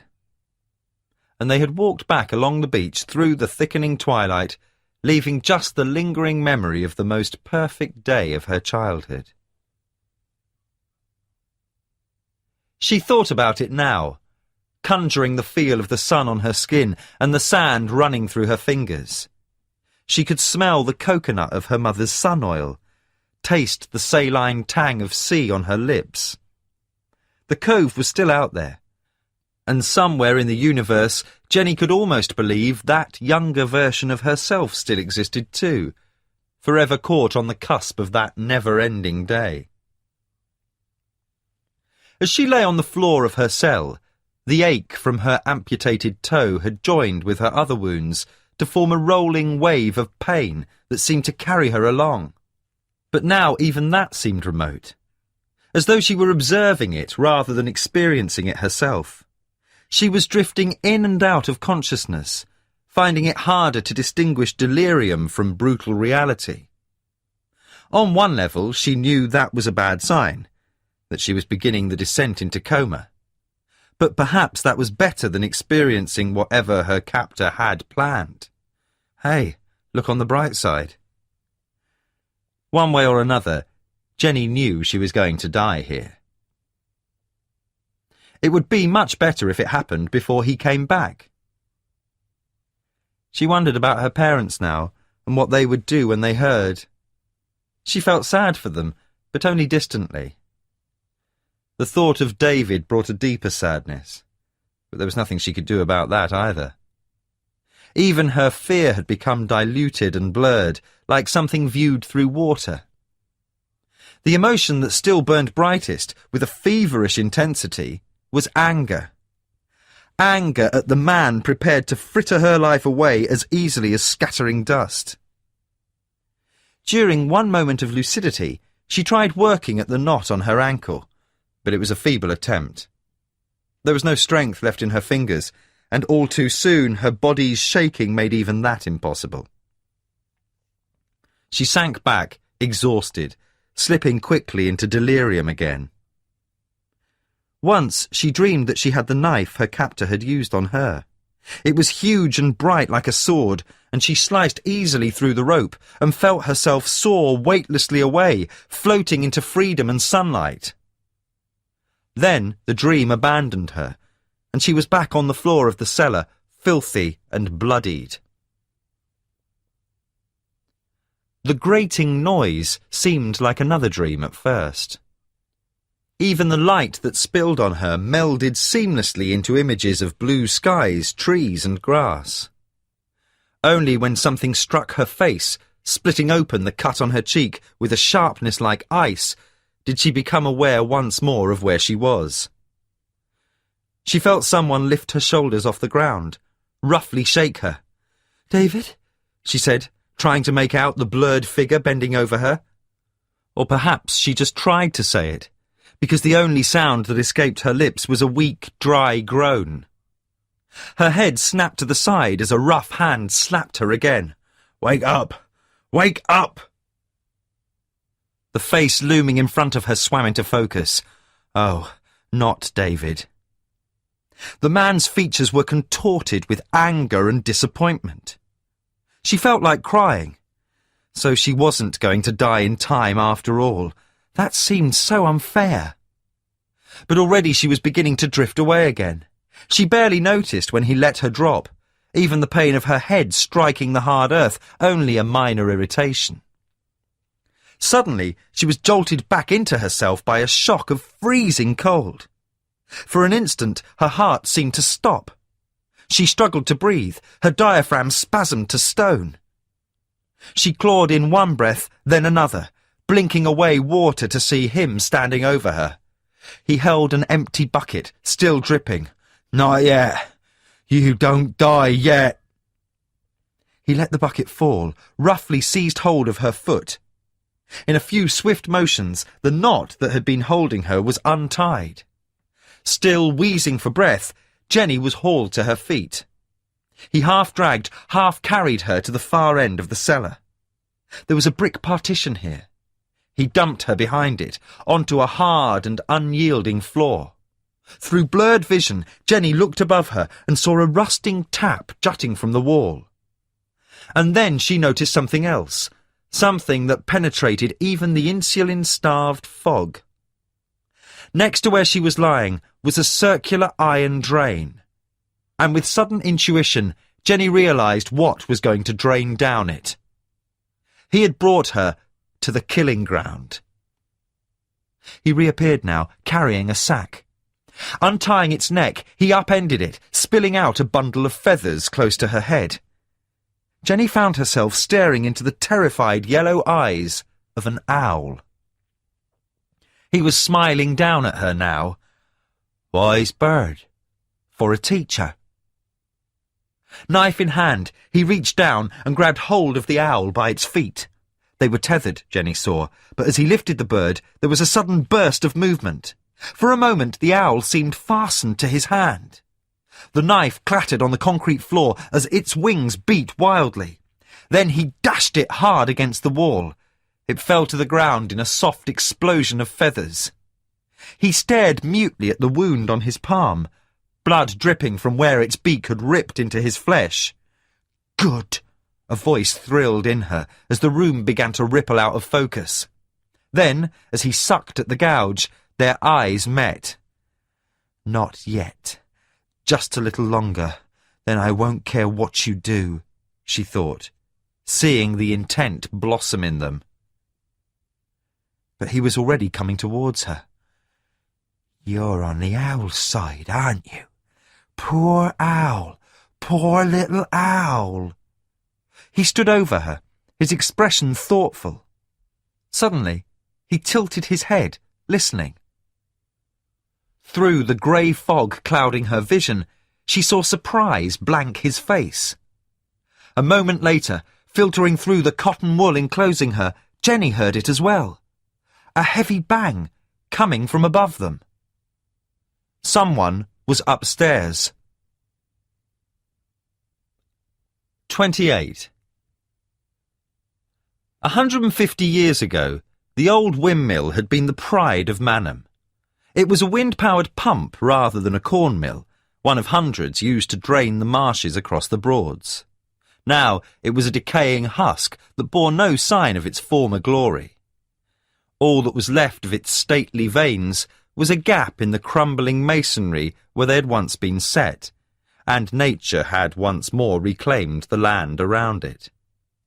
Over the years, the waterlogged ground had been steadily taken over by scrub woodland, until now the crumbling tower was all but hidden, but not unused.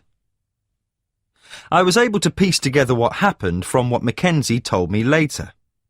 The plan had been to launch raids on the windmill, the Brenner house and the cottage where Dale Brenner lived all at the same time. The intention was to seize both men without giving either them or their family chance to issue a warning. Even though it would take longer to set up, it was thought that would give the best hope of recovering Jenny alive. If everything went according to plan, of course. I could have told them that nothing ever does. Mackenzie went with the tactical teams that would target the windmill itself. The day was settling into dusk as the cars and vans carrying police officers in body armour neared the target. An armoured response unit was among them, as well as paramedics and an ambulance ready to rush Jenny and anyone else to hospital.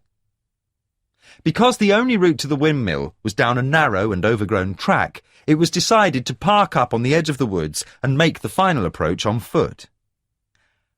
At the windmill, they stayed in the tree line while teams were sent to cover doors and windows around the back. As he waited for them to get in place, Mackenzie studied the ruined building. An air of abandonment hung over it, and, in the fading light, its brickwork seemed to soak up the gathering dark. Then his radio hissed, and a voice told him everyone was in position. Mackenzie looked at the officer heading the tactical teams. He gave a short nod. Go! At the time, I was unaware of any of this. I was aware only of the agony of having to do nothing but wait. I knew Mackenzie was right. I'd seen enough botched police operations to know they had to be planned properly. That didn't make it any easier, though. It was obvious I wasn't welcome at the police trailer, even if I had wanted to stay. But I couldn't bear the frustration of waiting there, trying to guess what was happening from the sombre faces. I went back to the Land Rover and called Ben. He'd been waiting to hear what had happened. My hands shook as I dialed his number. "Look, why don't you come and wait over here?" he said. "Help me finish the whiskey. You don't want to be alone right now." I appreciated his concern, but declined. Alcohol was the last thing I wanted right now. Or company, come to that. I ended the call and stared out of the windscreen. The sky above Manham had dulled to the colour of burnt copper, and still darker clouds were rolling in. The air was pregnant with the promise of rain. With percipient timing, the heat wave was finally ending. Like a lot of other things.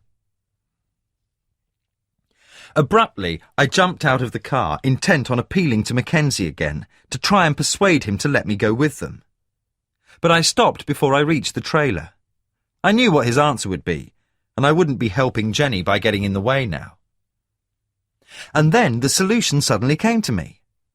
I might not be able actually to go with them to the windmill, but they couldn't stop me from waiting nearby. I didn't need to ask Mackenzie's permission for that.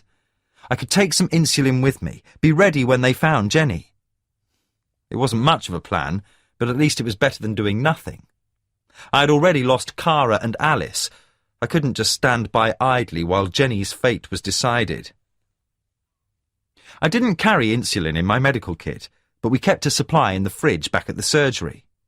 I ran back to the car and drove to Bank House, leaving the Land Rover engine running as I dashed inside. Evening clinic had finished, but Janice was still there. She looked up in surprise as I burst in. "Dr. Hunter, I wasn't expecting... I mean, have you heard anything?" I just shook my head in too much of a hurry to answer. I rushed into Henry's study and tore open the fridge. I didn't look around as Henry wheeled himself in. "David, what on earth are you doing?" "Looking for the insulin." I scrabbled through the bottles and cartons. "Come on, where the hell is it? Calm down, tell me what's happened." "It's Carl Brenner and his cousin. They've got Jenny at the old windmill. The police are going to raid it." "Carl Brenner?" He took a moment to absorb the news. "So why do you need insulin?" "I'm going out there." The insulin was staring me in the face. I grabbed it and unlocked the steel cabinet for a syringe. "But won't they have an ambulance with them?" I didn't answer, stubbornly continued looking on the shelves for the disposable syringes. "David, just think about it. They'll have properly equipped emergency teams with insulin and everything else. What good are you going to do charging up there?" The question pierced my frenzy. All the manic energy that had been driving me seemed to leak away. I looked stupidly at the insulin and syringes in my hands. "I don't know." My voice was hoarse. Henry sighed. "Put them back, David," he said gently. I held out a moment longer, then did as he said. He took my arm. Come and sit down. You look awful. I let him lead me to the chair, but didn't sit in it. I can't sit down. I need to do something. He was looking at me with concern. I know it's hard, but sometimes there just isn't anything you can do, no matter how much you might wish otherwise. My throat had constricted. I could feel tears pricking at my eyes. I want to be there when they find her. Henry didn't speak for a moment. David, he sounded reluctant. I know you don't want to hear this, but, well, don't you think you ought to prepare yourself? I felt as if something had punched me in the stomach. I couldn't breathe. I know how fond of her you are, but don't say it. He nodded tiredly. All right. Look, let me get you a drink. I don't want a drink. I stopped myself. I can't sit around and wait. I just can't. Henry looked helpless. I wish I knew what to say. I'm sorry. Give me something to do, anything. There isn't anything. There's only one visit in the book, and who is it? Irene Williams, but it's not urgent. You'd be better off staying here. But I was already heading for the door. I went out without collecting the patient's notes, barely aware of the worried look Janice gave me. I had to keep moving, had to distract myself from the fact that Jenny's life was out of my hands. I tried to blank it from my mind as I drove to the small terraced cottage on the outskirts of the village where Irene Williams lived. A talkative woman in her 70s, she was waiting to have her arthritic hip replaced, with stoic good humour. Normally I enjoyed visiting her, but this evening any small talk was quite beyond me. You're quiet. Cat got your tongue? She asked as I wrote out her prescription. Just tired. I saw I'd made the prescription out for insulin instead of painkillers. I screwed it up and wrote another. She chuckled. Don't think I don't know what's wrong with you. I could only stare at her. She smiled, her false teeth the only youthful feature in her wizened face. You want to get a nice girl. That'd brighten you up a bit.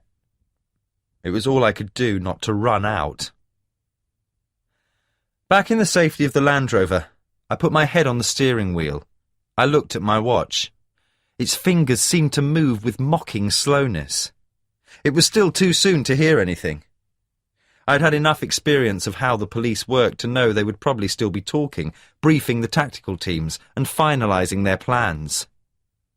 I checked my mobile anyway. The signal fluttered weakly, but there was enough reception for any calls or messages to have reached me. Nothing. I stared through the windscreen at the village. It struck me then how much I hated Manham. I hated the flint buildings, hated the flat, waterlogged landscape, hated the suspicion and resentment that crowded the attitudes of its inhabitants, hated that a perverted killer had managed to live here unnoticed until his sickness was ready to declare itself. And most of all, I hated the fact that it had given me Jenny and then taken her away again. See this? This is what your lives could have been like. The almost feverish emotion faded as quickly as it came, leaving me sick and febrile in its wake. Dark clouds were blackening the sky like a spreading bruise as I started the car. There was nothing to do now but go back and sit and wait for the phone call that terrified me. The thought of it was suffocating. And then I remembered there was something else after all. That morning, when I'd gone to see Scarsdale in the churchyard, Tom Mason had told me about his grandfather's bad back. It was a recurrent problem for the old man, the price of a lifetime spent stooped over other people's flower beds. Calling to see him would take up a few more minutes, provide another distraction until I could expect to hear from Mackenzie. With relief bordering on desperation, I turned the car around and headed for the Mason's house. Old George and his grandson lived on the edge of the woods by the lake, in what had once been the lodge for Manham Hall. The family had been gardeners there for generations, and as a young man George had worked at the hall himself until it had been demolished after the war. Now the lodge was all that remained, a few acres of neatness and cultivation surviving among the encroaching woodland. The gunmetal sheen of the lake was visible through the trees as I parked in the yard and went to knock on the door. It had a large, frosted glass panel that rattled slightly under my hand. When there was no answer, I rapped again. As I waited, the air vibrated with a rumble of thunder. I looked at the sky, surprised to notice how quickly the light had faded. The storm clouds rolling in overhead had brought a premature end to the day. It would be dark before much longer. I belatedly realised something else. There were no lights on in the house, which there should have been if anyone was home. There were only the two of them, Tom's parents having died when he was a boy, so perhaps George had recovered enough to go to work after all. I started back towards the Land Rover, but only took a few paces before I stopped. Some awareness was nagging at me, a sense of something missed. The air seemed hushed with an eerie pre-storm quiet. I looked around the yard, gripped by an uneasy feeling of imminence that something was about to happen. Yet there was nothing I could see. I jumped as something struck my bare arm. A fat raindrop had spattered on it. A moment later, the sky was lit up by a flat sheet of lightning. For an instant, everything was bleached to a dazzling white. In the pregnant silence that followed, I became aware of a sound, more felt than heard. It was drowned out a moment later by the bellicose crack of thunder, but I knew I hadn't imagined it. A low, almost subliminal hum that was all too familiar. Flies. And while recognition was dawning on me, several miles away, Mackenzie stood grim-faced, surrounded by cages of terrified birds and animals, as a breathless police sergeant confirmed what he already knew. "We've checked everywhere," the man said. "There's no one here." 29. It was difficult to pinpoint where the sound of flies had come from, but I knew it was from the house. The darkened windows stared blindly down at me, offering no help. I went to the nearest and peered through. Inside, I could dimly make out a kitchen, but little else. I tried the next, a living room, the dead screen of a television set facing two worn armchairs. I went to the door, raised my hand to knock again, then let it fall. If anyone had been going to answer, they would have. I paused on the step, uncertain what to do. But I knew what I'd heard, and I knew I couldn't ignore it. My hand went to the door handle. If it was locked, the decision would have been made for me. I turned it. The door opened. I hesitated, knowing I shouldn't even be considering doing this. Then I caught the smell from inside the house. Fetid and faintly sweet, it was an odour I recognised only too well. I pushed the door fully open onto a dim hallway. The smell was unmistakable now. Dry-mouthed, I took out my phone to call the police. It was no longer a question of jumping at shadows. Someone had died in here. I'd actually started to dial before I realised there was no signal. The Mason house was in a dead zone. I swore, wondering how long I'd been out of touch, if Mackenzie had been trying to reach me. That gave me another reason to go inside, but even if I hadn't needed to find a landline, I didn't have a choice. As little as I wanted to go into the house, there was now no way I could simply walk away. The smell immediately grew stronger. I stood in the hallway, trying to get a feel for the house. At first glance, it seemed superficially tidy, but there was a thick covering of dust over everything. "Hello?" I called. Nothing. There was a door off to my right. I opened it, found myself in the kitchen I'd seen through the window. Dirty dishes stacked in the sink, food left to congeal and rot on plates. A few fat flies were stirred into life, but not enough to account for the noise I'd heard earlier.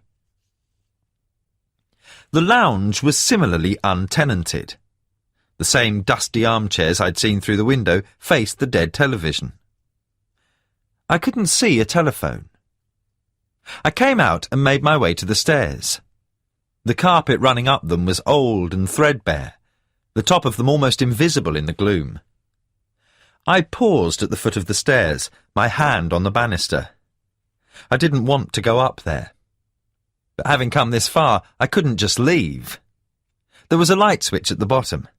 I flicked it and jumped when the bulb popped and went out. Slowly, I made my way up.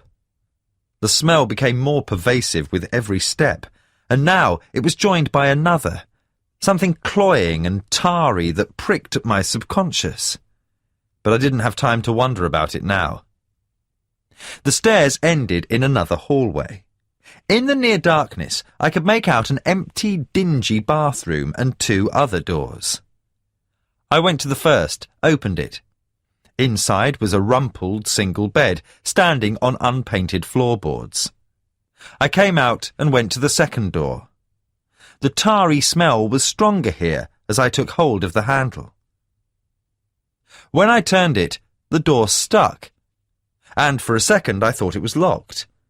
Then the resistance suddenly gave way and I pushed it open. A black cloud of flies buffeted my face. I batted them away, almost gagging at the warm stench from the room. It was a smell I thought I'd become almost accustomed to, but this was overpowering. The flies were becoming less hysterical, beginning to settle again on a shape on the bed.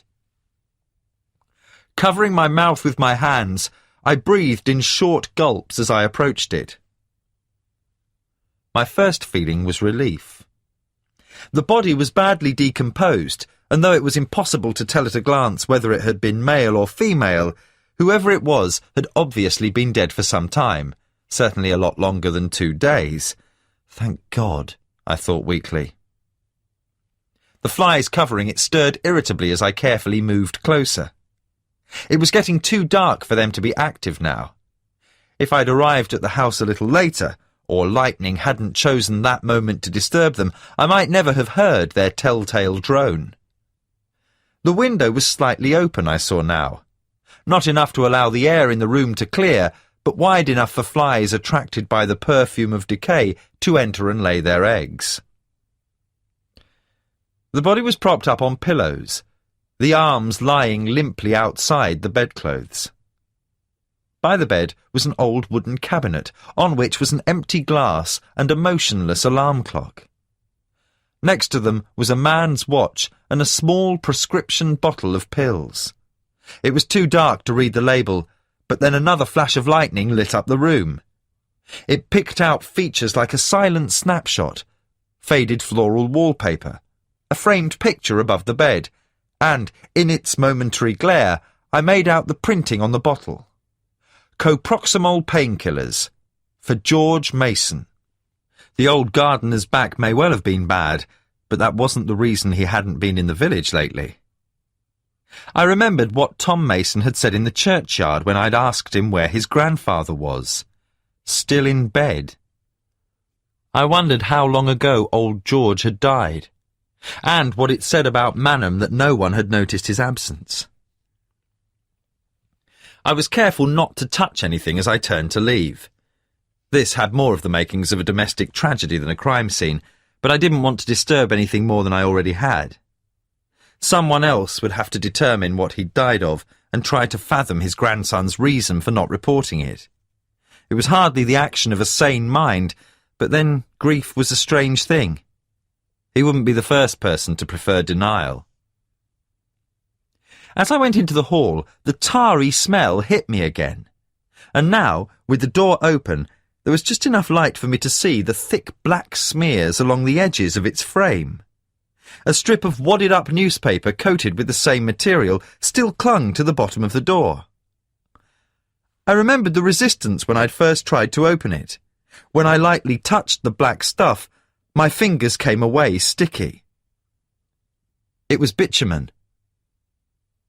And all at once, I knew what had been trying to surface from my subconscious since that morning. Among the scent of flowers and cut grass in the churchyard had been another faint odour. I'd been too distracted to spare it much thought, but now I realised what it had been. Bitumen, clinging to either Mason or his tools after he'd used it to try and seal his father's bedroom. The same substance I'd found in the knife cut in Sally Palmer's vertebra. I tried to calm down, to think this through. It seemed inconceivable that Tom Mason was the killer. He seemed too placid, too uncomplicated to be capable of planning the atrocities, let alone carry them out. But we'd known all along that the killer had been hiding in plain sight. Mason had done that all right, patiently working in the churchyard or on the village green, blending into the background so effectively that no one ever really noticed him. Always in his grandfather's shadow, a softly spoken man who never made an impression, except he'd made one now. I told myself I was jumping to conclusions. Until a few minutes ago, I'd been convinced Carl Brenner was the killer. But Mason fitted the profile just as well. And Brenner didn't keep the decomposing body of his grandfather in the house, or try to mask the smell with the same material that had been embedded in a dead woman's neck. My hands were shaking as I took my phone out to call Mackenzie, forgetting that there was no reception. I swore and hurried downstairs. But as much as he needed to know what I'd found, I couldn't leave until I'd made sure Jenny wasn't here. I tore through the darkened house, opening every door to check inside. None of them held any signs of life, nor even a telephone I could use. I ran out to the Land Rover, trying my mobile again in case some atmospheric fluke allowed a signal. It was still dead. A gust of thunder boomed overhead as I started the car. It was fully dark now, and raindrops were starting to burst on my windscreen. The yard wasn't big enough to turn the car round, so I began to back up. As I did, the headlights swept across the trees opposite, and, for an instant, there was a small, answering flash. If the car hadn't been an automatic, I would have stalled it as I stamped on the brake. I stared into the woods where the flash had appeared. But whatever had been caught in the headlights was invisible now. Mouth dry, I slowly edged forwards, turning the wheel back towards it. As the beam swung over the trees, something deep within them gleamed again. It was the luminous yellow rectangle of a car registration plate. I saw now that the track I'd driven up didn't stop at the yard, but continued on into the woods. Although it was heavily overgrown, it still looked used. But whatever was parked up, it was too far away to see. If not for that momentary reflection, I would never have known anything was there. I needed to contact Mackenzie, but the track beckoned me. This was private land, several miles from where either of the bodies had been found. It wouldn't have been searched, and there had to be a reason for a car to be there. I hesitated, torn between two impossible choices.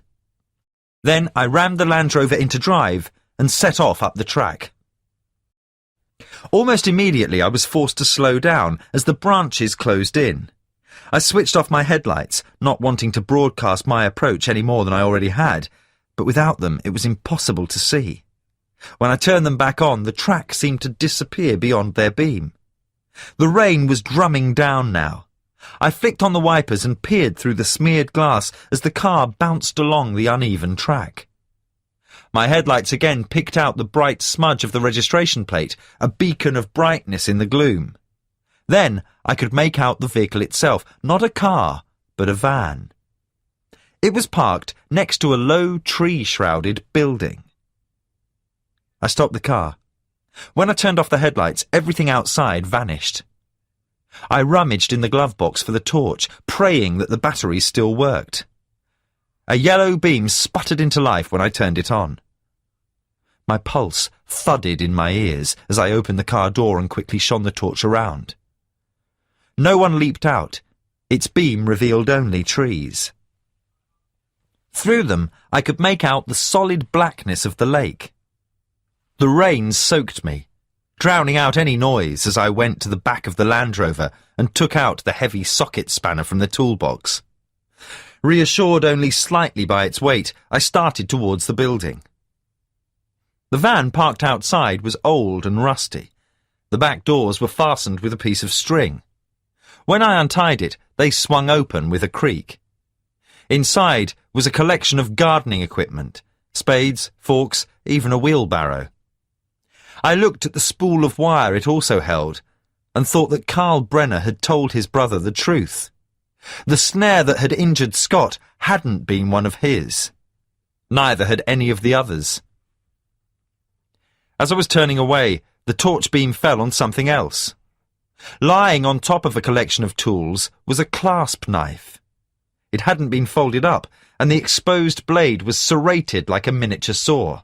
It was crusted with black. I knew I was looking at the weapon that had killed Sally Palmer's dog. I jumped as there was a sudden flash of lightning. The thunder followed almost immediately, a raging bellow that shook the air. I checked my phone again, not really expecting there to be a signal. There wasn't. Leaving the van, I went towards the low building and felt something snag my thigh. I looked down to see a rusty wire fence running through the undergrowth. Hanging from it were dozens of dark objects. At first I couldn't make out what they were. Then I shone the torch on the nearest shapes and saw a gleam of bone. The bodies of small birds and animals had been hung on the wire and left to rot. Dozens of them. The rain was drumming through the trees as I picked my way along the wire fence. After a few yards, it simply stopped, the strands lying curled and broken in the grass. I stepped over them, continued to circle the building. It was a squat, featureless block, without doors or windows. In places, its concrete walls had spalled away to reveal a skeleton of reinforcing rods. But it was only when I reached the far side and saw the deep-set door and single narrow window that I understood what this place was. It was an old air raid bunker. I knew quite a few country houses had them, little more than latter-day follies built at the start of the Second World War, most of them never used. But someone had found a use for this one. Moving as quietly as I could, I went to the door. It was steel, rusted to a dull red. I expected it to be locked, but it swung open when I pushed. A waft of musty air greeted me. I stepped inside, my heart thudding. The torch revealed a single room, empty except for dead leaves curled on the floor. I shone the light around the bare walls, and then the beam fell on a second door, hidden away almost invisibly in a corner. A noise behind me made me spin around in time to see the outer door swinging shut. I made a grab for it, but not in time. The bang was shockingly loud. As its echoes died, I knew I'd just announced my arrival to anyone inside. But there was nothing to do but go on. No longer worried about keeping quiet, I went to the second door. When I opened it, I was looking at the top of a narrow flight of steps. Above them, a feeble light bulb cast a sickly illumination. I turned off the torch and started down. The air was stale and fetid. I recognised the flavours of death in it, tried to shut my mind to what that might mean. The steps bent away, doubling back on themselves. After one final turn, I emerged into a long, low cellar. It seemed much bigger than the concrete structure above, as though the shelter had been built on older foundations. The far end disappeared into darkness. A light bulb hung low over a workbench, its weak glow revealing a bewildering profusion of shapes and shadows. I stood transfixed by the sight in front of me. The entire ceiling was hung with animal and bird corpses. Foxes, rabbits, ducks, all suspended like some macabre exhibit. Many of them had rotted to mummified skin and bone, while others showed more recent putrefaction. All were mutilated. Lacking heads or limbs, they swung with hypnotic slowness in time to some faint draught. I wrenched my eyes away and looked around the cellar. More images clamoured for my attention. A desk lamp stood on a workbench, aimed into an empty corner of the cellar. Picked out by its harsh light was a rope, one end trailing, the other tied to a metal ring. On the workbench itself was a selection of old tools and vices, given a hideous new significance in this setting. And then I saw an object that seemed even more obscenely out of place. Draped over a chair, its front an intricate patterning of lace fleur-de-lis, was an ornate wedding dress. It was soaked in blood. The sight of it brought me out of my shock. "Jenny!" I shouted. From the shadows at the far end of the cellar, there was an answering movement. A figure slowly emerged, and then George Mason's grandson moved into the light. He wore the same harmless expression as always, but there seemed nothing harmless about him now. He was a big man, I realised, taller and broader than me. His jeans and combat jacket was stained with blood. He wouldn't look directly at me, shifting his eyes instead between my chest and shoulders. His hands were empty, but I could see there was a knife sheath hanging under his stained jacket. I gripped the socket spanner. "Where is she?" My voice was cracked. "You shouldn't be down here, Dr. Hunter." He sounded apologetic. As he spoke, he was unhurriedly reaching towards the knife sheath. He seemed as surprised as I when he discovered it was empty. I took a step towards him. "What have you done to her?" He was looking on the floor around him, as if expecting to see the lost knife. "Who?" I turned the desk lamp so its light struck him. He raised a hand to shield his eyes, and, as the light spilled into the corners behind him, I saw a naked shape half hidden behind a wall. My breath caught in my throat. "Don't," Mason said, squinting against the light. I ran at him then. I raised the spanner, aiming to swing it into that docile face with all my strength, and, as I did, my arm snagged the animals hanging from the low ceiling. I was engulfed in a reeking avalanche of fur and feathers. Choking, I swept them aside in time to see Mason lunging at me. I tried to duck, but he was grabbing for the spanner.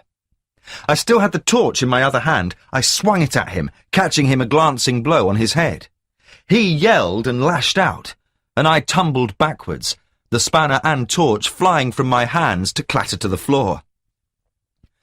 I fell against the workbench, and a spasm of fire shot through my back as it struck the corner of a vice.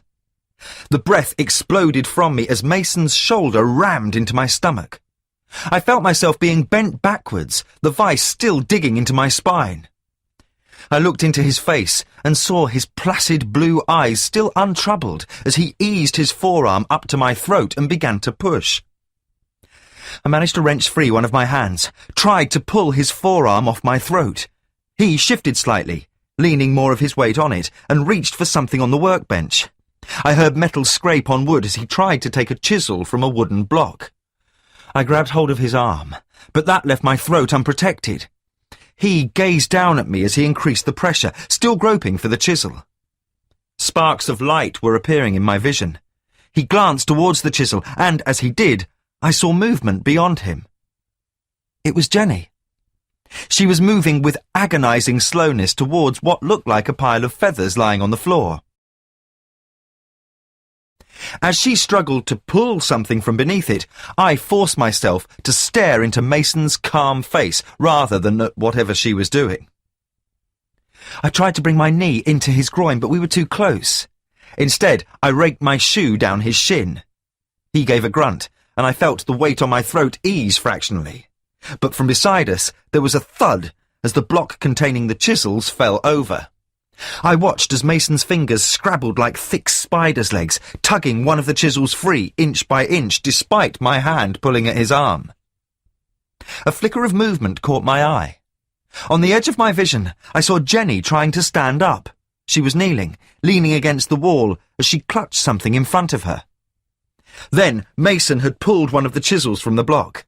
Now, Instead of trying to hold his arm back, I was struggling to push it away. I felt a growing panic as I realised how strong he was. My arm started to shake as he forced the chisel steadily nearer.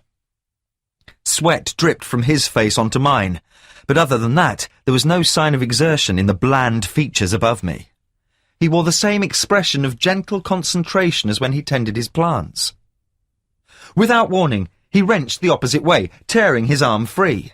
I clutched at it as he raised the chisel above my head, knowing I couldn't stop him. Suddenly, he screamed and arched backwards. The arm that had pinned my throat was gone. I looked up to see Jenny swaying unsteadily behind him, naked and covered in blood. She was holding a huge bladed knife, but it dropped from her fingers even as I looked.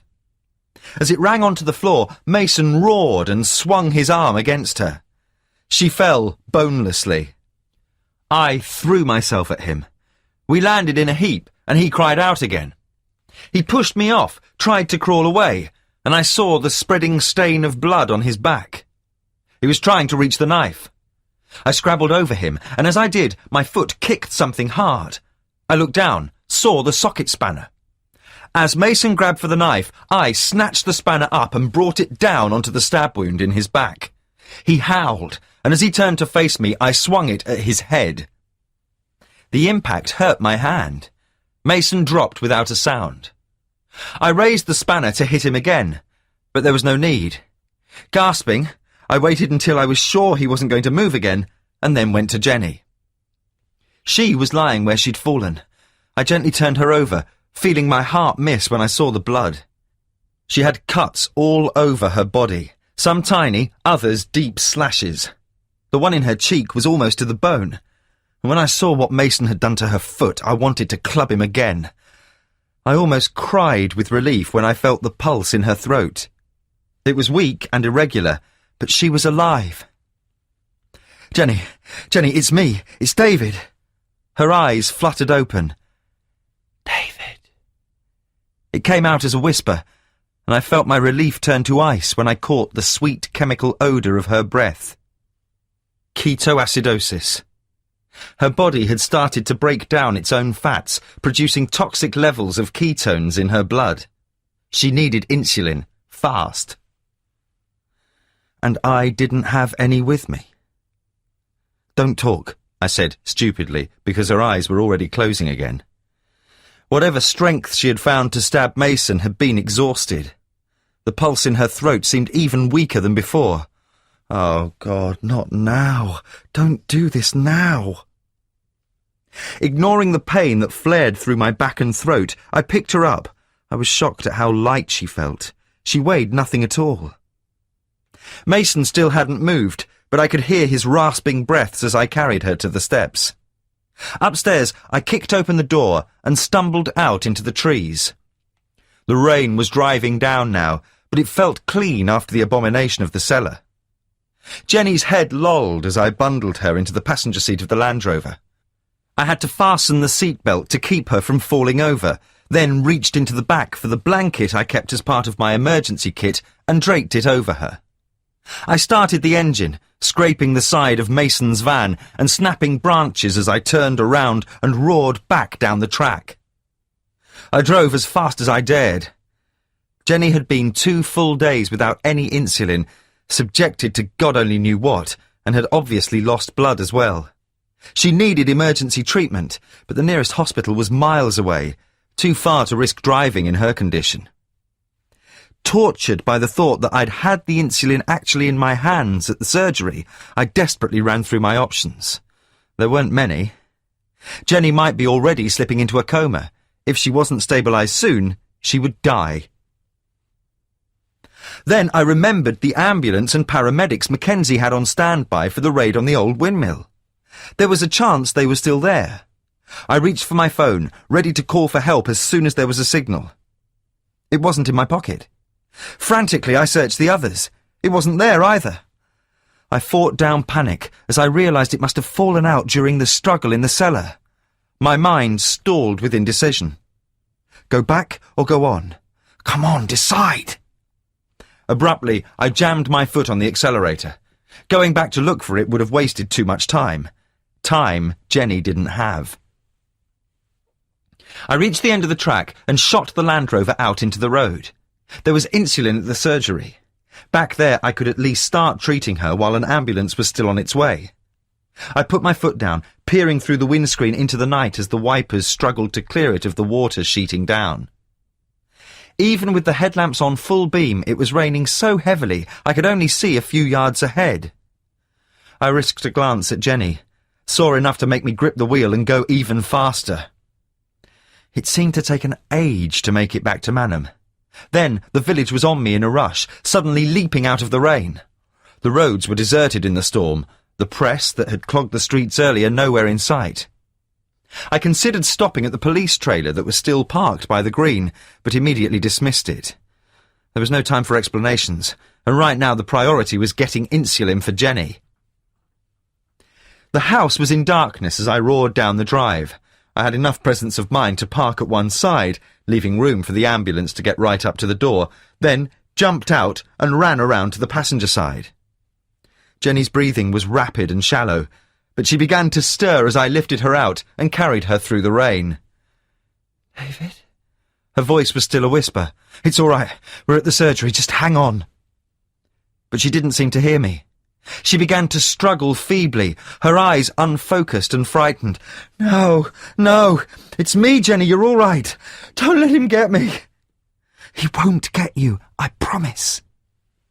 But she was already slipping away again. I hammered on the door, unable to hold her and unlock it at the same time. After an eternity, a light came on in the hallway. I barged inside as soon as Henry started to open the door. "Get an ambulance!"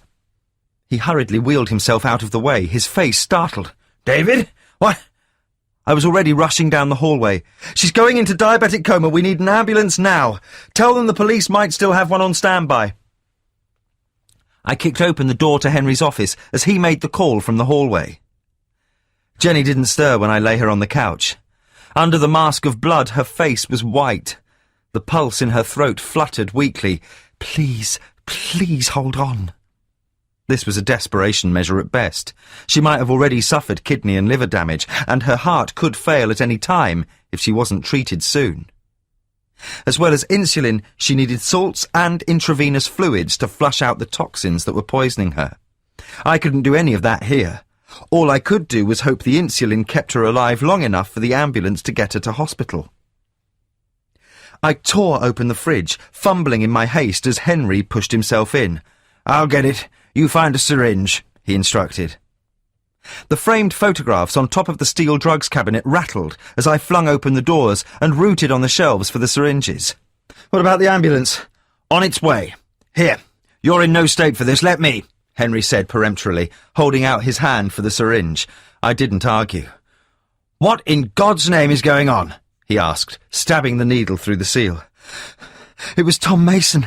He was keeping her out at an old air raid shelter near the house." I felt my heart twist at the sight of Jenny's unmoving form. "He killed Sally Palmer and Lynn Metcalf." "George Mason's grandson?" Henry said incredulously. "You're not serious. He tried to kill me as well." "Christ! Where is he now?" "Jenny stabbed him." "You mean he's dead?" "Perhaps. I don't know." Right then I didn't care. I watched in an agony of impatience as Henry frowned over the syringe. "Blast! The needle's blocked. It's not filling. Get me another, quick!" I wanted to shout at him as I turned back to the drugs cabinet. The doors had swung to, and I wrenched them open so hard that one of the photographs standing on top fell over. I barely gave it a glance, but as I snatched up the syringes, something belatedly registered. I looked again. Not at the picture that had fallen, but the one next to it. It was the wedding photograph of Henry and his wife. I'd seen it any number of times, been moved by the captured moment of happiness, but that wasn't why I stared now. Henry's wife was wearing a dress exactly like the one I'd seen in Mason's cellar. I told myself I was imagining it, but the design, with its ornate panel of lace fleur-de-lis on the front, was too distinctive to mistake. They were identical. No, not identical, I realised. It was the same dress. "Henry," I began, then gasped at a sudden pain in my leg. I looked down to see Henry pushing himself away from me, an empty syringe in his hand. "I'm sorry, David. I truly am," he said, regarding me with a curious mix of sadness and resignation. "What?" I started to say, but the words wouldn't form. Everything was starting to recede, the room around me growing indistinct. I sank down onto the floor, feeling suddenly weightless. As I lost my grip on the world, my last sight was an impossible one. Of Henry standing up from the wheelchair and walking towards me. Then he and everything else disappeared into blackness. 30. The slow ticking of the clock filled the room with a sound like dust falling through sunlight. Each leisurely stroke seemed to hang for an age before being followed by the next. I couldn't see it, but I could visualize the clock, old and heavy, its polished wood smelling of beeswax and age. I felt I knew it intimately, could anticipate the brass curve of its key when I came to wind it. I could have listened to its stately cadence forever. A log fire burned in the grate, giving off a sweet pungency of pine. Tall bookshelves filled one wall, and lamps lit the corners of the room with a soft glow. A white bowl of oranges sat in the centre of the cherrywood table. There was a warm familiarity to the room, just as there was to the entire house, even though I knew I'd never set foot in here in my waking life. This was the place Cara and Alice inhabited in my dreams. This was home. I was filled with a joy so overwhelming I felt I couldn't contain it. Cara sat opposite me on the sofa, Alice curled like a kitten on her lap. Their faces as they looked at me were sad. I wanted to reassure them there was no reason to be. Everything was all right now. I was back with them again. Forever. Cara eased Alice down from her knee. "Go and play outside, there's a good girl." "Can't I stay with Daddy?" "Not now. Daddy and I have to talk." Alice gave a move of disappointment. She came over and hugged me. I could feel the heat and reality of her small frame as I squeezed her. "Go on, it's all right." I kissed the top of her head. Her fine hair felt like silk. "I'll be here when you get back." She regarded me solemnly. "Bye-bye, Daddy." I watched her walk from the room. At the door she turned and gave a little wave, then she was gone. My heart was so full I couldn't speak for a moment. Cara was still looking at me from across the table. "What's wrong?" I asked. "Aren't you happy?" "This isn't right, David." I laughed. I couldn't help myself. "Yes, it is. Can't you feel it?" Even through my joy, I couldn't mistake Cara's sadness. "It's the drug, David. That's what's making you feel like this.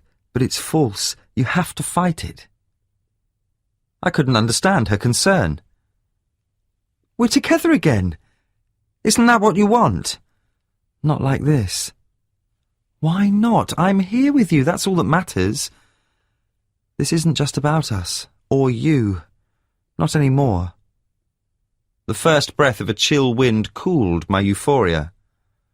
"What do you mean?" "She needs you." "Who?" "Alice." "Of course she does." But I knew it wasn't our daughter she was talking about. The happiness I'd felt was being buffeted now. Determined to hold on to it, I went over to the table and took an orange from the bowl. "Do you want one?" Cara just shook her head, watching me in silence. I held the fruit in my hand. I could feel its weight, see the dimpled texture of its skin. I could picture the spurt of juice that would come when I started to peel it, could almost smell the sharp orange zest. It would be sweet, I knew, just as I knew that eating it, tasting it, would somehow be an act of acceptance, and one from which there would be no going back.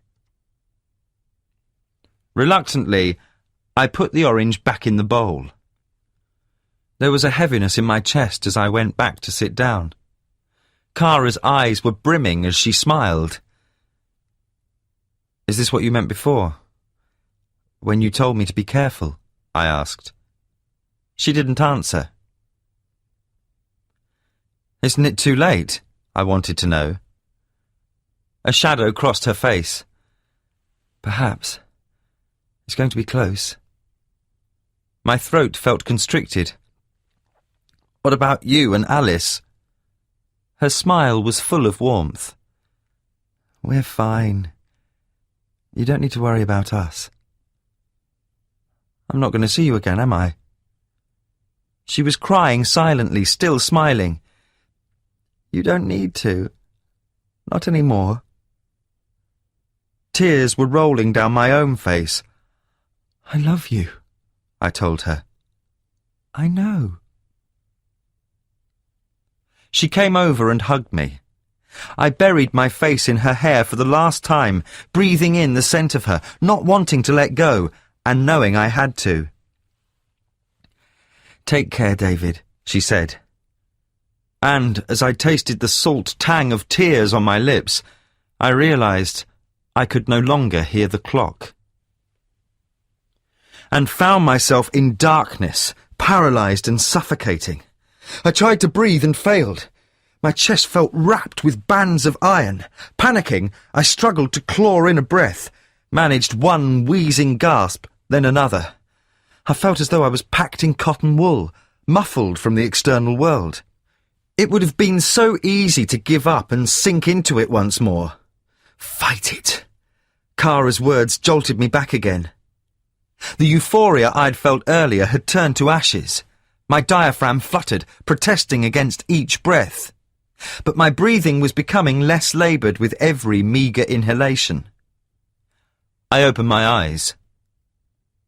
The world was canted over at a crazy angle. I struggled to focus as everything swam around me. I became aware of Henry's voice drifting above my head. "Mean for this to happen, David. Please believe that. But once he'd taken her, it was out of my hands. What could I do?" Now I saw that I was moving. A wall was sliding by next to me. I realised I was in Henry's wheelchair, being pushed down the hallway. I tried to sit upright, succeeded only in flopping limply in the chair. The room spun around even more, but now everything was starting to come back. Henry. The needle. Jenny. I tried to shout her name, but it came out as a moan. "Shh, David." I twisted to look up at Henry, bringing on another violent bout of vertigo. He was leaning heavily on the chair as he laboriously pushed me down the hall. Walking. None of this made any sense. I tried to lever myself up, but there was no strength in my arms. I collapsed back again. "Jenny, the ambulance." My voice was a slurred mumble. "There's no ambulance, David." "I don't understand." But I did. Or at least I was starting to. I remembered how Jenny had roused when I'd brought her to the house, how frightened she had been. Don't let him get me. I'd thought she was delirious, that she had meant Mason. She hadn't. I tried to get up again. My limbs felt sluggish, as though I was suspended in aspic. "Come on, David, stop it!" Henry sounded waspish. I sagged back, but as we passed the staircase, I made a lunge for the railings. The chair slewed around and almost spilled me out. Henry staggered, clutching for balance. "God damn it, David!" The chair had turned sideways on in the hallway. I held onto the railing, closing my eyes as everything began to spin again. Henry's voice, breathless and irate, floated down to me. "Let go, David. This isn't doing any good, you know." When I opened my eyes again, Henry was leaning for support against the wall in front of me, dishevelled and sweating. "Please, David." He sounded genuinely pained. "You're only making this harder for both of us." I hung on determinedly. With a sigh, he reached into his pocket and brought out a syringe. He held it up so I could see it was full. There's enough diamorphine here to drop a horse. I really don't want to have to give you any more. You know as well as I do what'll happen then. But I will if you force me. My mind sluggishly processed the information. Diamorphine was a painkiller, a heroin derivative that could cause hallucinations and coma. It had been Harold Shipman's drug of choice, used to send hundreds of his patients into a sleep from which they'd never woken. And Henry had pumped me full of it. Pieces of the puzzle were falling into place with terrible clarity. You and him. It was you and Mason. Even now, part of me expected him to deny it, to somehow offer a reasonable explanation. Instead, he considered me for a long moment, then lowered the syringe. I'm sorry, David. I never thought it would come to this. It was too much to take in. Why, Henry? He gave a crooked smile. I'm afraid you don't know me very well at all. You should stick to dead bodies. They're far less complicated than people. What are you talking about? The lines of Henry's face deepened into a scowl of contempt. You think I've enjoyed being a cripple?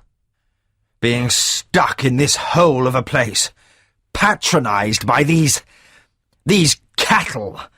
30 years of playing the noble doctor. And for what? Gratitude? They don't know the meaning of the word. A spasm of pain crossed his features.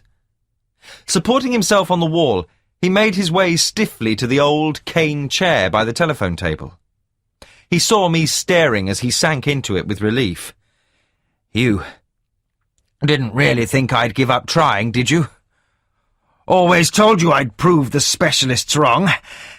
Out of breath from his exertions, he mopped the sweat from his brow. Trust me, it's no fun being helpless, having your impotence publicly on display. Have you any idea how demeaning that is? How soul-destroying? Can you imagine being like you are now all the time? And then to suddenly find yourself presented with an opportunity to literally, quite literally, have the power of life or death. To play God. He gave me a complicit grin. Oh, come on, David. Admit it. You're a doctor. You must have felt it sometimes, that little whisper of temptation. You killed them. He looked slightly put out. I never laid a finger on them. That was Mason, not me. I just let him off his leash. I wanted to close my eyes and shut all this out. Only the thought of Jenny, of what he might have done to her, prevented me. But, as desperate as I was to find out, I was in no state to help either her or myself at the moment. The longer he talked, the more chance I had of the drug wearing off. How long? How long have I known about him, you mean? Henry gave a shrug. His grandfather brought him to see me when he was a boy. He liked hurting things, making up little rituals around killing them. Only animals back then, of course. No concept that what he was doing was wrong. None at all. Quite fascinating, really. I offered to keep it quiet, and supply tranquilizers to take the edge off his, proclivities, on the condition that I carried on monitoring him. My unofficial project, if you like. He raised his hands in mock submission. I know, not very ethical, but I told you, I'd always wanted to be a psychologist. I would have been a bloody good one, too. But coming here put an end to all that. At least Mason was more interesting than arthritis and foot rot. And I don't think I did too bad a job, actually. If not for me, he'd have gone off the rails years ago. Fear for Jenny was tugging at me, but even a slight shift in the chair made the world spin and brought on a queasy wash of nausea. I began tensing the muscles in my arms and legs, trying to will some use back into them. Did he kill his grandfather as well? Henry seemed genuinely shocked. Good God, no. He worshipped the old man. No, that was natural causes. Heart, I expect. But with George dead, there was no one to make sure Mason took his medication. I'd stopped seeing him in a professional sense years ago. Believe it or not, endless accounts of animal mutilations begin to pall after a while. I made sure old George had a supply of tranquilizers, but other than that I'm afraid I rather lost interest. Until he turned up on my doorstep one night and announced he'd got Sally Palmer locked in his father's old workshop. He actually chuckled. Turned out he'd had a thing about her ever since she hired him and his grandfather a year or two ago, which wasn't a problem until the tranquilizers wore off and he started feeling his oats again. So he began stalking her. Probably didn't even know what he'd got in mind himself, but then one night her dog saw him and kicked up a fuss. So Mason cut its throat, belted her one to shut her up, and then carted her off. He shook his head, almost in admiration. I couldn't believe this was the same man I'd known for years, the man I'd believed was my friend. The gap between who I thought he had been and this twisted thing in front of me was unbridgeable. For God's sake, Henry! Oh, don't look at me like that. It served the stuck-up cow right. Manham's celebrity, slumming it with the yokels when she wasn't swanning off to London or somewhere. Condescending bitch. Christ, I couldn't look at her without being reminded of Diana.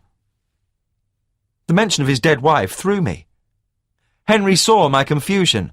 Oh, I don't mean physically, he said irritably. Diana had far more class, I'll give her that. But they were two of a kind in other ways, believe me. Both arrogant, thought they were better than anyone else. Typical bloody women. They're all the same. Bleed you dry and then laugh at you. But you loved Diana. Diana was a whore, he roared. A fucking whore! His face was contorted almost beyond recognition. I wondered how I could have missed such a depth of bitterness for so long. Janice had hinted more than once that the marriage hadn't been a happy one, but I'd dismissed it as jealousy. I'd been wrong. I gave up everything for her, Henry spat. You want to know why I became a GP instead of a psychologist? Because she got pregnant, so I had to get a job. And shall I tell you what's really funny? I was in such a hurry, I didn't bother finishing my training. He seemed to take a perverse pleasure from the confession. That's right. I'm not even a qualified doctor. You think I stayed in this shithole of a village from choice? The only reason I chose here in the first place was because the old sot who ran the practice was too addled to check my qualifications. He gave a bitter laugh. Don't think the irony escaped me when I found out that you had been less than honest as well. But the difference between you and me was that once I'd come here, I was trapped. I couldn't leave. Couldn't walk into another job without risking being found out. You wonder that I hate this place? Manham's my fucking prison! He cocked an eyebrow at me, a twisted parody of the Henry I thought I knew. And did dear Diana stand by me, do you think? Oh, no! It was all my fault. My fault she miscarried. My fault she couldn't have any more children. My fault she started fucking other men! Perhaps it was the drug heightening my senses, but suddenly I knew where this was leading. The grave in the woods. The dead student. That brought him up short. He looked suddenly tired. Christ. When they found him after all these years... He shook off the memory. Yes, he was one of Diana's. I'd thought I'd been hardened to anything she did by then. But he was different from the usual oafs. Intelligent, good-looking, and so bloody young. He'd got his whole life, his whole career in front of him. And what had I got? So you killed him. Not intentionally. I went out to where he was camping, offered him money to leave, but he wouldn't take it. Bloody fool, thought it was a real love affair. Of course, I set him right, told him what a round-heeled little bitch Diana really was. We argued. One thing just led to another. He gave a shrug, absolving himself of responsibility. Everyone assumed he had just upped sticks and left. Even Diana. Plenty more where he came from, that was her philosophy. Nothing had changed. I was still the village cuckold, a laughing-stock. And finally, one night, when I was driving us back from a dinner party, I had enough. There was a stone bridge, and instead of turning onto it, I put my foot down. All the animation he had been showing seemed to drain out of him. He slumped on the chair, looking old and exhausted. Except I lost my nerve. Tried to turn at the last second. Too late, of course. So that was the famous accident. Just another bloody cock-up. And even then Diana got the laugh over me. At least she was killed outright, not left like this. He struck himself on the leg. Useless! Living in Manham had been bad enough before, but now I looked at all the people here, my flock, with their pathetic little lives still intact, all sneering behind my back, and I felt such loathing. I tell you, David, there were times when I wanted to kill the lot of them, every one, but I didn't have the guts, any more than I had to kill myself, come to that. And then Mason turned up on my doorstep, like a cat bringing a bird to its owner, my very own Gollum. There was an expression almost of wonderment on his face. He stared across at me with renewed intensity. Clay, David. That's what he was. Not an ounce of conscience or thought for consequences. Just waiting for me to mould him, to tell him what to do. Can you imagine what that was like? How bloody exhilarating it was! When I stood in that cellar and looked at Sally Palmer, I felt powerful. For the first time in years, I didn't feel like a pathetic cripple. I looked at this woman who had always been so patronising and arrogant, crying and covered in blood and snot, and I felt strong. His eyes shone with an unholy light. But for all the madness of his actions, they were terrifyingly sane. I knew here was my chance, not just to hit back at Manham, but to debase, to exorcise Diana's memory as well. She had always prided herself on her dancing, so I gave Mason her wedding dress and the music box I'd bought her on our honeymoon. God, I hated that thing. I'd hear it playing Claire de Lune over and over while she got ready to meet whoever she happened to be fucking that day. So I told Mason to make the Palmer woman wear the dress and then wait outside.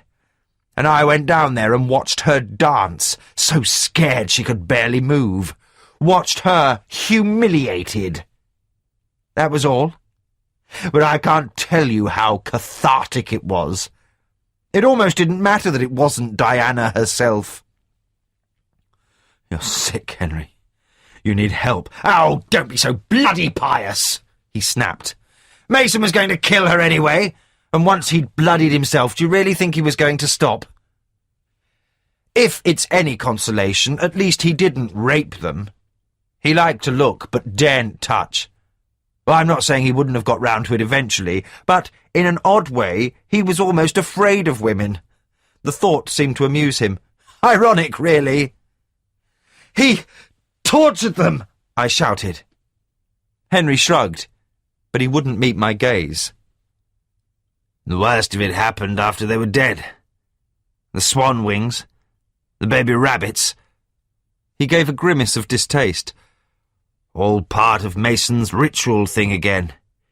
Even the wedding dress became part of it for him. After he'd done something once, it was set in stone. You know the only reason he kept them alive for 3 days? Because that's when he killed the first one. Lost his temper when she tried to escape. Otherwise, it could just as easily have been 4 or 5. So that was why Sally Palmer had been beaten, but Lynn Metcalf hadn't. Not out of any attempt to conceal her identity, just the temper tantrum of a madman. I gripped the arms of the chair as I remembered Henry's advice to me before the police raid on the windmill. Don't you think you ought to prepare yourself? He knew they were going to the wrong place, knew what was going to happen to Jenny. If I could have, I would have killed him there and then. Why, Jenny? I croaked. Why her? He tried for insouciance, but didn't make it. The same reason as Lynn Metcalf.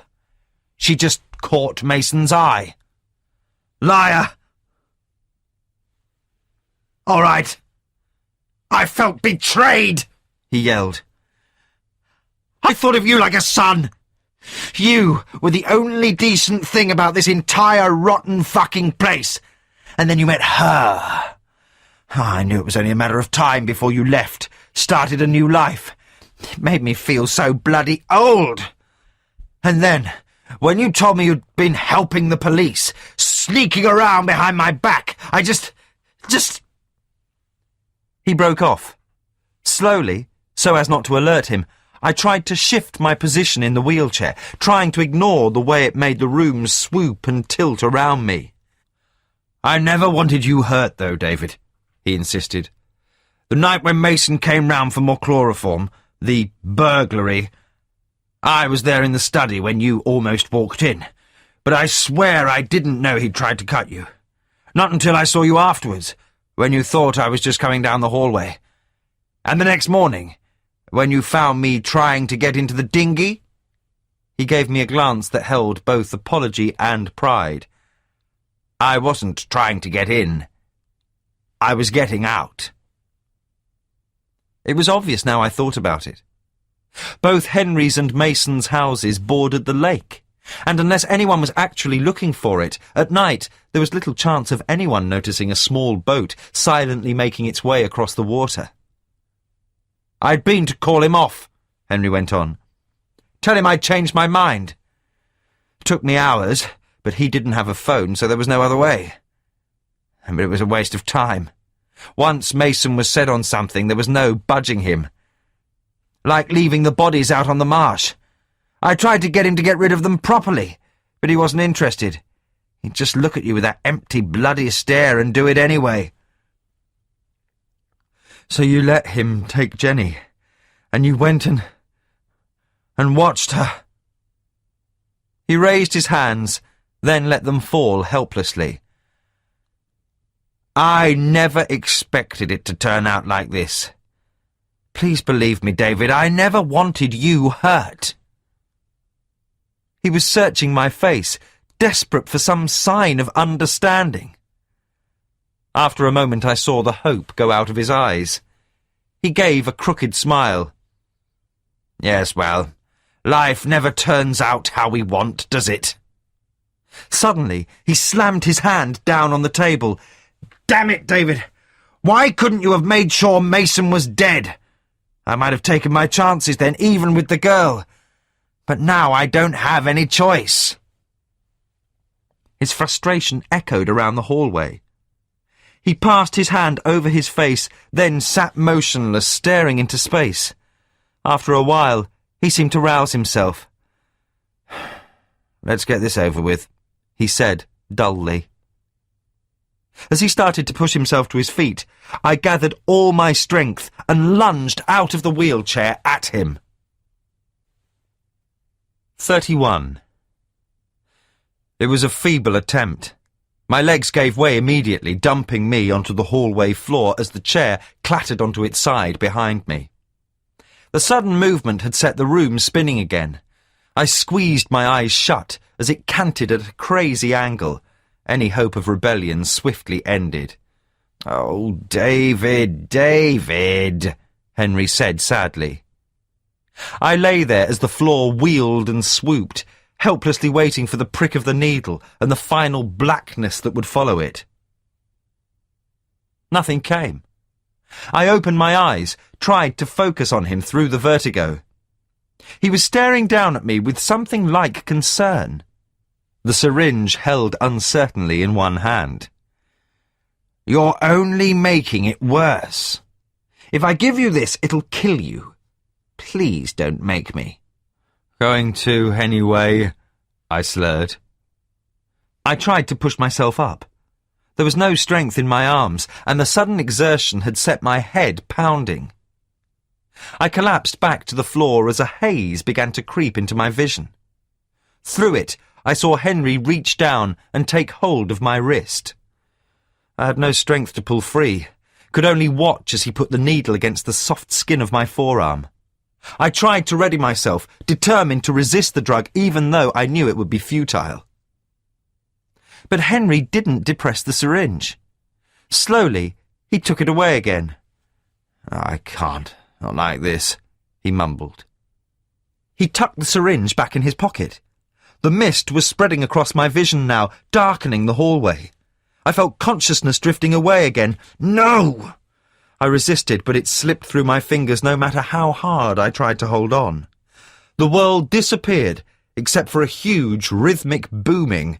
I dimly recognized it as my heartbeat. From a long way away, I felt myself being lifted. I became aware of a sense of movement.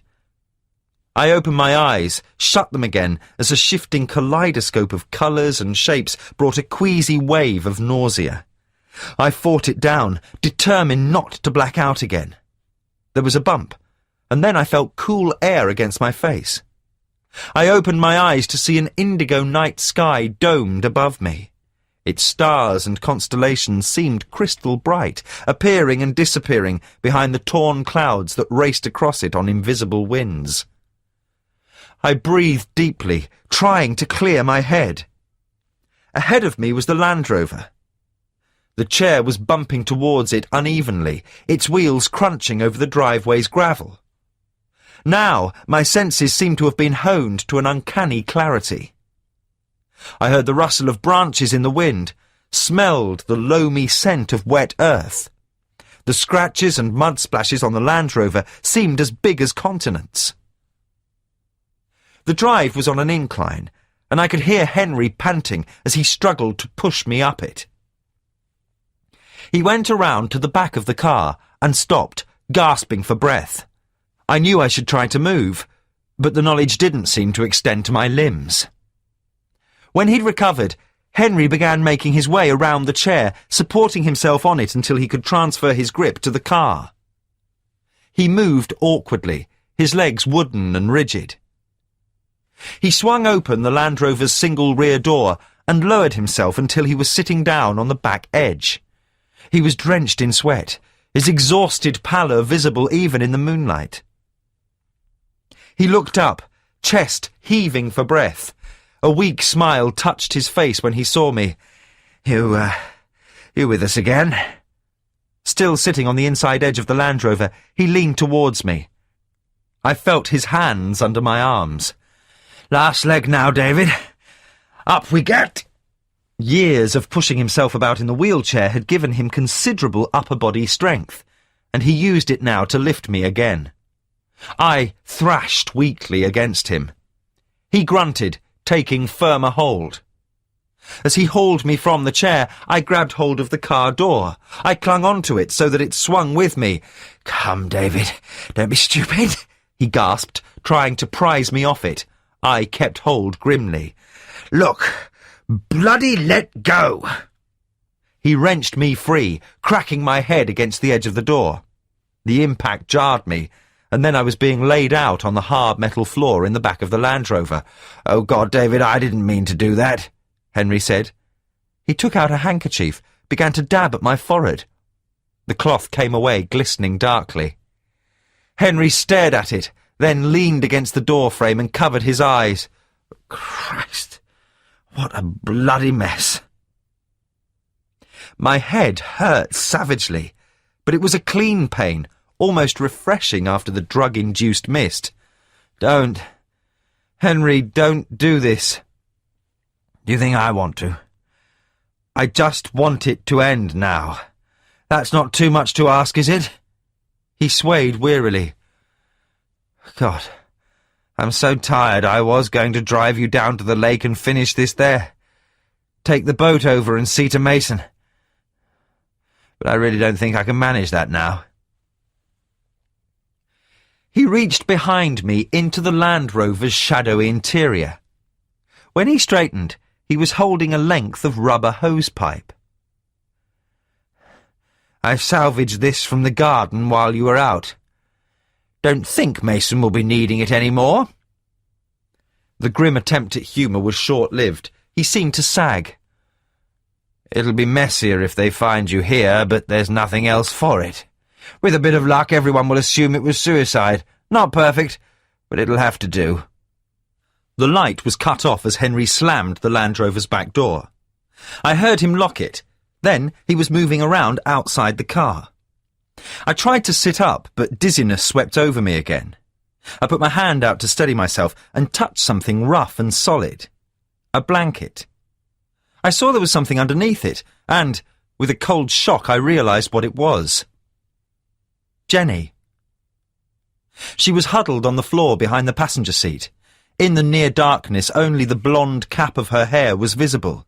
It was dark and matted. She wasn't moving. Jenny! Jenny! There was no response as I pulled the blanket from her head. Her skin was icy. Oh, God! No, please, God! The driver's door suddenly burst open. Henry grunted as he eased himself into the seat. Henry, please, help me. My voice was drowned out as he started the engine. It settled into a dull grumble. Henry cracked open the driver's window slightly, then twisted round to look at me. In the darkness it was difficult to make out his face. I'm sorry, David. Truly. But I can't see any other way. For God's sake! Goodbye, David. Awkwardly, he levered himself out and slammed the door. A moment later, something snaked through the gap at the top of the window. It was the rubber hose. And now I understood why he'd left the engine running. Henry! I called, fear giving strength to my voice. I caught a glimpse of him passing the windscreen, heading back towards the house. I squirmed around and tried to open the rear door, even though it was locked. It didn't budge. I thought I could smell the exhaust fumes already. Come on, think! I began dragging myself towards the cab, where the rubber pipe was jutting through the window. The impassable barricade of the driver and passenger seats rose up before me. I tried to use them to pull myself up and felt the fog closing in on me. I collapsed weakly into the back again. No! Don't black out! I turned my head, saw the still unmoving shape of Jenny, and fought off the rising blackness. I tried again. There was a slim gap between the seats. I succeeded in hooking my arm through it and managed to heave myself part way up. I could feel unconsciousness hovering behind my eyes, threatening to engulf me again. I paused, my heart hammering painfully, until it had passed. I heaved myself further up, clenching my teeth as the Land Rover seemed to yaw and pitch under me. Come on! Now I was wedged part way through the gap, my chest resting on the utility box fixed between the seats. The car keys hung in the ignition, but they might as well have been a mile away. I groped for the window control, knowing even that was too far. Head spinning, I looked at where the dark mouth of the rubber pipe gaped obscenely. I'd no idea if I could reach it before I was overcome by the fumes. And even if I did, what then? Henry would simply put it back, assuming he didn't lose patience and used the rest of the diamorphine on me. But I couldn't think of anything else to do. I grabbed hold of the handbrake and used it to haul myself further into the gap between the seats. And as I did, I saw Henry framed in the windscreen in front of me. He was leaning heavily on the wheelchair, his exhaustion evident as he slowly pushed it back towards the house. I was still gripping the handbrake. Without pausing to think, I let it off. I felt the Land Rover shift slightly, but even though the driveway sloped down towards the house, it didn't move. I threw my weight forward, trying to break the inertia that held the car in place, but it had no effect. My gaze fell on the automatic transmission. It was nestling in park as the engine idly pumped its exhaust into the cab. I strained forward and pushed the lever into drive. The Land Rover rolled forward smoothly. I was still wedged between the seats, and through the windscreen I saw Henry hear its approach. He looked back, his mouth opening in surprise. Even as the car gathered speed on the slope, there seemed ample time for him to get out of its way. But perhaps he'd already used up all his reserves, or his wasted legs simply couldn't respond quickly enough. For a moment, our eyes met, and then the Land Rover struck him. There was a thud, and Henry disappeared. I felt a sickening bump, then another. Off balance, I groped for the handbrake as the house suddenly loomed up in the windscreen, but I was too slow. With a loud bang, the car jolted to a halt. I was pitched forward and lay stunned across one of the seats. The engine continued to rumble. I reached up and turned off the ignition. Then, taking out the key, I managed to fumble open the door. Cold, fresh air flooded in. I gulped it greedily as I tumbled onto the drive. I lay panting on the sharp gravel for a moment while I gathered my strength.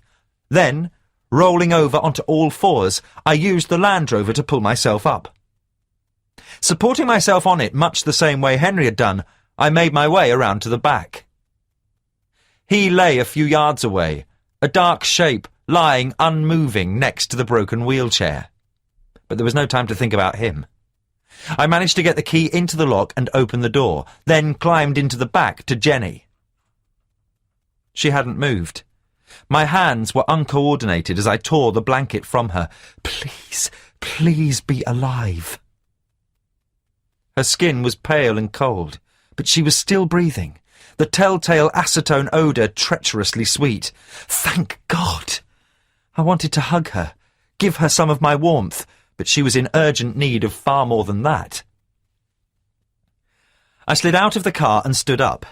It was easier this time, the adrenaline and desperation helping counter the waning effect of the drug. The front door to the house was still open, a rectangle of light spilling from it. I lurched into the hallway. Bracing myself against the wall, I staggered towards the telephone table that Henry had supported himself on earlier. I almost fell over the chair next to it, but managed to stay upright.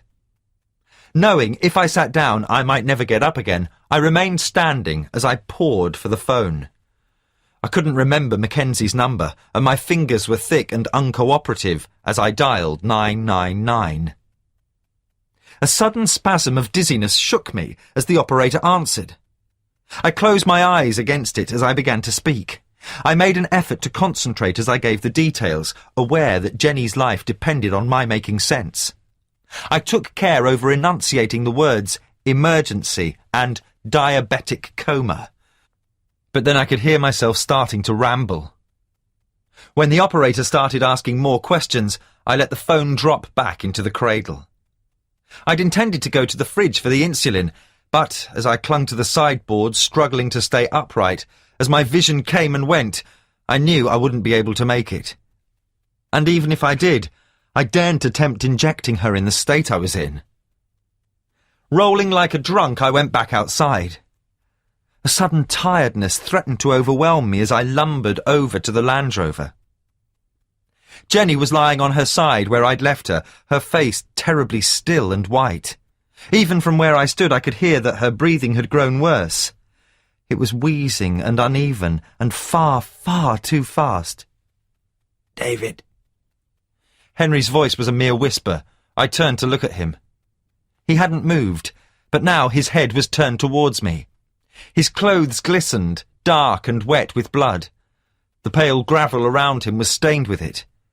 In the half-light, I could see that his eyes were open. Said you were... Dark Horse. I started to turn back to Jenny. Please. I didn't want to look back. I hated him, not just for what he'd done, or even what he had turned out to be, but for what I now knew he wasn't. Still, I hesitated. Even now, looking back, I'm not sure what I might have done. But, at that moment, Jenny stopped breathing. The sound of it simply cut off. For a moment I just stared at her, unable to move as I waited for the next breath to follow. None did. I scrambled into the back of the car. "Jenny! Jenny!" Her head fell back as I turned her over. Her eyes were partly open, half-moons of white lined with achingly beautiful lashes.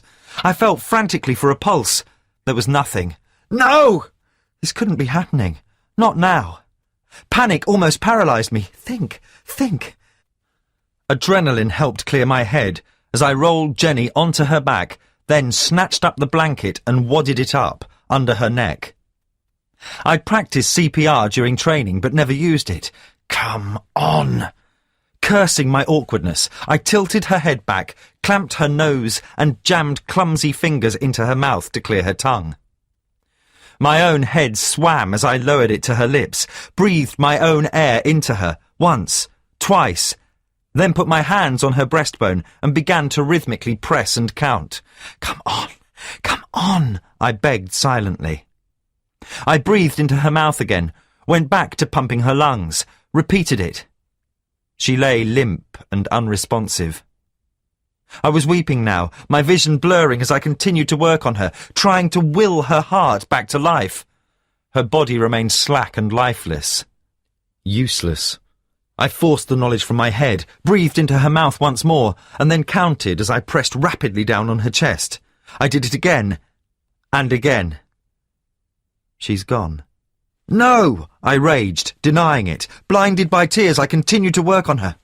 The world was reduced to thoughtless repetition. Breathe, press, count. Breathe, press, count. I lost track of time. I wasn't even aware of the approach of sirens or the headlights that splashed through the car. Nothing else existed except for Jenny's still and cold body and my desperate rhythm. Even when I felt hands on me, I refused to give it up. No! Get off me! I tried to fight them, but I was pulled back out of the Land Rover and away from Jenny. The driveway outside the house was a confusion of flashing lights and vehicles. As the paramedics ushered me towards an ambulance, the last of my strength crumbled. I collapsed onto the gravel. Mackenzie's face appeared in front of me. I could see him mouthing questions, but paid him no attention. There was a flurry of activity around the Land Rover. Then, out of the confusion, I heard the words that almost stopped my own heart. "It's no good. We're too late." Epilogue. The grass cracked underfoot like broken glass. The early morning frost bleached the colour from the landscape, turning it into a monochrome wilderness. A lone crow wheeled across the white sky, its wings motionless as it skated across the cold air. It beat them once, twice, then disappeared among the skeletal limbs of a tree, one more black shape among the tangle of bare branches. I pushed my gloved hands further into my pockets, stamping my feet as the cold seeped through the soles of my boots. In the far distance, reduced to little more than a speck of colour, a car was heading away on a winding, hair-thin ribbon of road. I watched it go, envying the driver's journey towards the warmth of life and houses. My hand went to rub the white line on my forehead. The cold was making it ache. Its sensitivity was a lingering reminder of the night I'd gashed it on the doorframe of the Land Rover. In the month since then, the wound had healed to leave only a thin scar. It was the less visible scars that made their presence more keenly felt. But I knew that even those would eventually scab over and heal, given time. Even now, it was difficult to look back on what had happened in Manham with any degree of objectivity. Flashbacks to that night of the storm, of descending into the cellar, driving Jenny through the rain, and of what followed, came with less frequency now, but they still left me winded by their impact when they did. Mason had still been alive when the police found him. He survived for 3 more days, regaining consciousness only long enough to smile at the policewoman guarding his hospital bed. For a while, I'd been concerned that there might be charges, English law being what it is. but the obviating circumstances of self-defence, coupled with the grim evidence of the cellar itself, had been enough to brush aside the greyer areas of legality. If any more evidence was needed, it was supplied by the journal the police found at the back of a locked drawer in Henry's desk. It contained a detailed account of his patronage of Manham's gardener, an unofficial case study that amounted to a posthumous confession. His fascination with his subject was all too apparent, from Mason's early sadism. As an adolescent, he had been responsible for the cat mutilations Mackenzie had told me about, to their final twisted partnership. I hadn't read it myself, and didn't want to, but I'd spoken to one of the police psychologists who had. He'd failed to hide his excitement over what was, after all, a unique glimpse into not one, but two damaged psyches. It was, he told me, the stuff professional reputations were made from. As a frustrated psychologist himself, I thought Henry would appreciate the irony. About my partner himself, my feelings were still unresolved. There was anger, certainly, but also sadness. Not so much for his death, as the waste of his life, and all the other lives he had also caused to be wasted. It was still difficult to reconcile the man I'd regarded as my friend with the bitter creature who had revealed himself at the end, or to know which of them was the true Henry. The fact was, my friend had tried to kill me, yet at times I wondered if the truth was more complex. The post-mortem had revealed he'd not died from his injuries, although they would probably have proved fatal by themselves. He had been killed by a massive overdose of diamorphine. The syringe he'd had in his pocket had been empty, the needle embedded in his flesh. It could have been accidental, a fluke caused when the Land Rover had run him down, or, as he lay in agony afterwards, he might have injected himself deliberately. But that still didn't explain why he hadn't given me a lethal dose in the first place. It would have been a far easier way of staging my suicide, and certainly far more effective. It was only at the inquest that I found out something that made me question how committed he had really been. When the police examined the Land Rover, one end of the rubber pipe was still jutting through the window. But instead of being connected to the exhaust, the other was simply trailing on the floor. It might have come off when the car started moving. It might have snagged loose on Henry's body as the wheels went over him. But I couldn't help but wonder if it had ever been fixed to the exhaust in the first place. It was asking too much to believe Henry had planned it to happen as it did, but I like to think he might have had second thoughts. If he'd truly wanted to kill me, he'd had ample opportunity. And I kept coming back to how he made no attempt to move out of the way of the Land Rover. Exhaustion, perhaps, his weakened legs unable to react in time, or perhaps, as he saw the car bear down on him, he simply made a decision. By his own admission, he lacked the courage to take his own life. Perhaps at the end, he simply chose the easiest route and let me do it for him. But that might be reading too much into it, bestowing on him a benefit of the doubt he doesn't deserve. Unlike Henry, I don't claim any insights into human psychology. That remains a far murkier field than mine, and no matter how much I want to believe some redeeming spark existed in him, there's no way of knowing for sure. As with so many other things. I'd had quite a few visitors after I'd been discharged from hospital, some calling out of duty, some curiosity, a few out of genuine concern. Ben Anders was one of the first, bringing with him a fine old malt whisky. "I know grapes are traditional, but I thought grain would do you a damn sight more good," he'd said as he opened it. He'd poured us both a glass, and as I'd raised mine slightly in answer to his silent toast, I almost asked him if the older woman he'd had an affair with all those years ago had been a doctor's wife. But I didn't. It was none of my business, and when it came down to it, I didn't really want to know.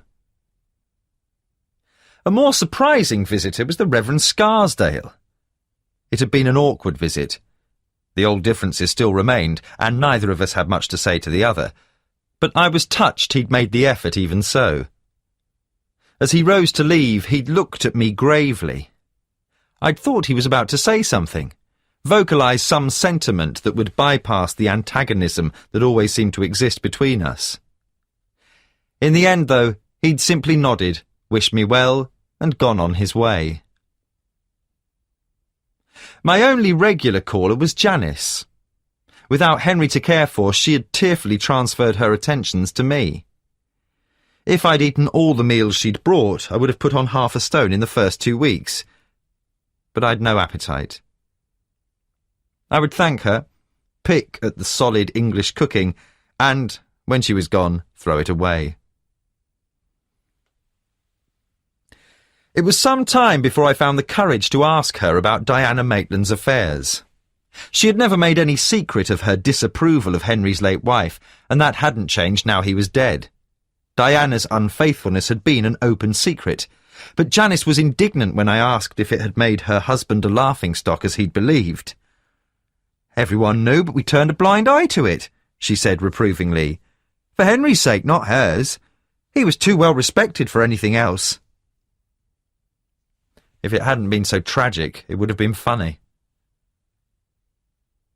I didn't go back to work at the surgery again. Even after the police had departed from Bank House, it would have been too painful to return. I arranged for a locum to be brought in until either a permanent replacement was found or people registered with other practices in the area.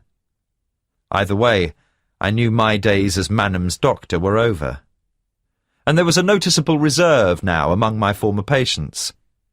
In many of their minds, I was still the newcomer who had, for a time, been a suspect. Even now, my involvement with events meant I was still regarded with something like suspicion. Henry had been right, I realised. I didn't belong there. I never would. One morning I woke and knew it was time to move on. I put my house on the market and began setting my things in order. On the evening before the removal van was due to take my things away, there was a knock on the door. When I opened it, I was surprised to find Mackenzie outside. "Can I come in?" I'd stepped back, led him into the kitchen, and begun trying to find a pair of mugs. As the kettle boiled, he asked how I was. "Okay, thanks." "No ill effects from the drug?" "Don't seem to be." "Sleeping all right?" I smiled. "Sometimes." I poured the tea, handed him a mug. He blew on it, avoiding looking at me. "Look, I know you didn't want to get involved in this in the first place." He shrugged, looking uncomfortable. "I suppose I feel a bit bad about dragging you into it." "No need. I was involved anyway. I just didn't realise it." "Even so, given how it turned out, well, you know, that wasn't your fault."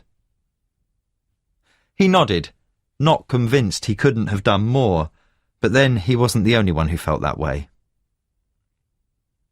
"So, what are you going to do now?" he asked. I shrugged. "Look for somewhere to live in London. Other than that, I'm not sure." "Do you think you'll do any more forensic work?" I almost laughed. "Almost? I doubt it." Mackenzie scratched at his neck. "Don't suppose I can blame you." He fixed me with a look. "I know you probably don't want to hear this from me, but don't decide anything yet. There are other people who could use you." I looked away. "They'll have to find someone else." "Just think about it," he said, getting up to leave. We shook hands. As he turned to go, I nodded at the mole on his neck. "I'd still get that looked at if I were you." Next day I left Manham for good, but not before I'd made another kind of farewell. The night before, I'd had the dream for what I knew would be the final time.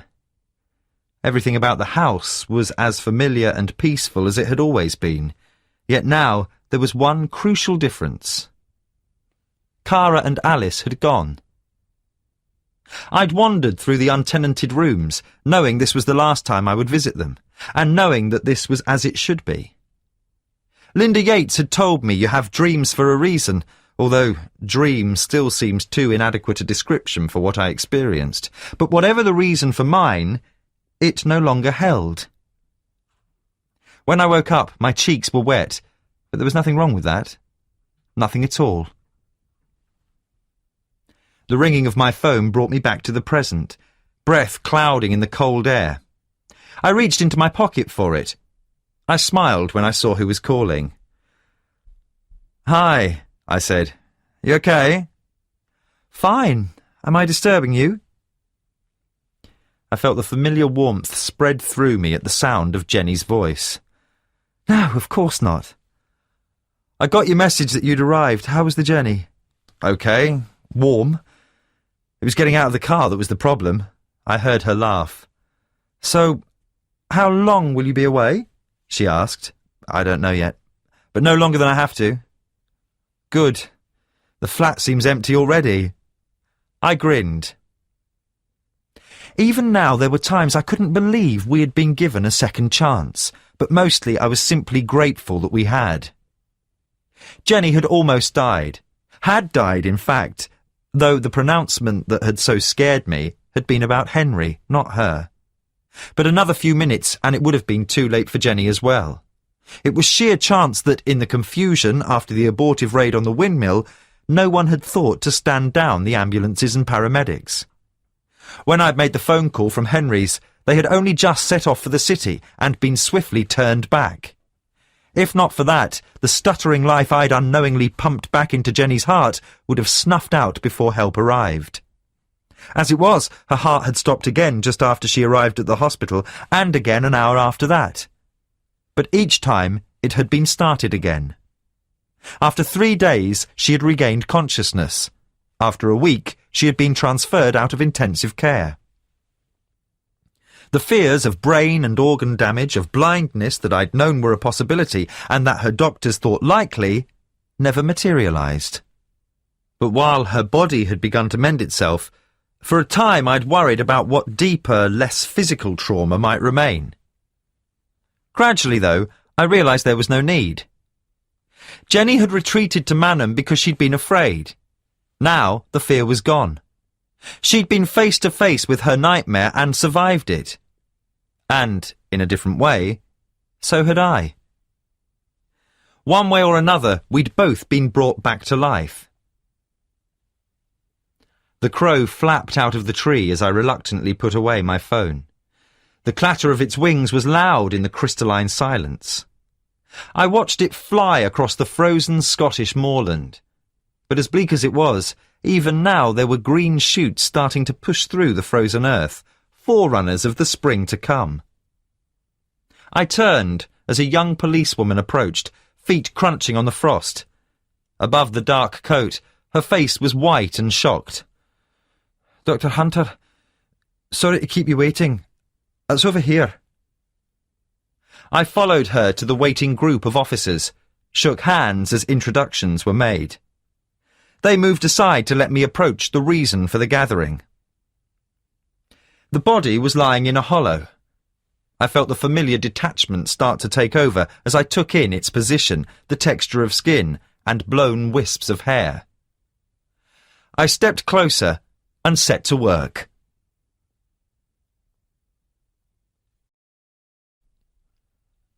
That's the end of The Chemistry of Death. It was written by Simon Beckett and read by David Thorpe. This has been an ISIS Audiobooks presentation. For further details of our extensive catalogue of unabridged books on audio cassette and CD, please call our free phone number, which is 0800 731 5637. The stories designed in the folds of paper, tales entwined. Soft paper whispers softly in folds and in bands. Echoes of stories where imagination ascends. I'm sit up in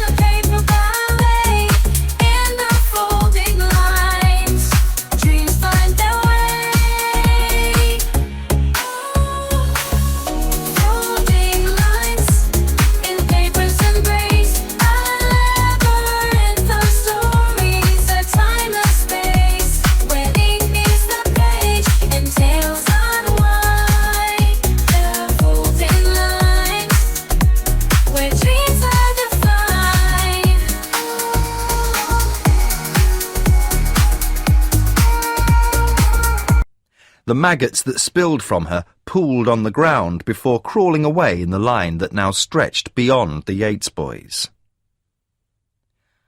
I don't suppose it matters which one broke first, but I think it would be Neil. As ever, Sam would have taken his cue from his big brother, trying to keep up in a race that led them first home, then to the police station, and then, finally, to me. As well as a mild sedative, I also gave Sam antihistamine to help his hay fever. By this time, though, he wasn't the only one to have red eyes. Neil, too, was still shaken by their discovery, although now he was beginning to recover his juvenile poise. So it was he, rather than Sam, who told me what had happened, already starting to reduce the raw memory to a more acceptable form, a story to be told and retold.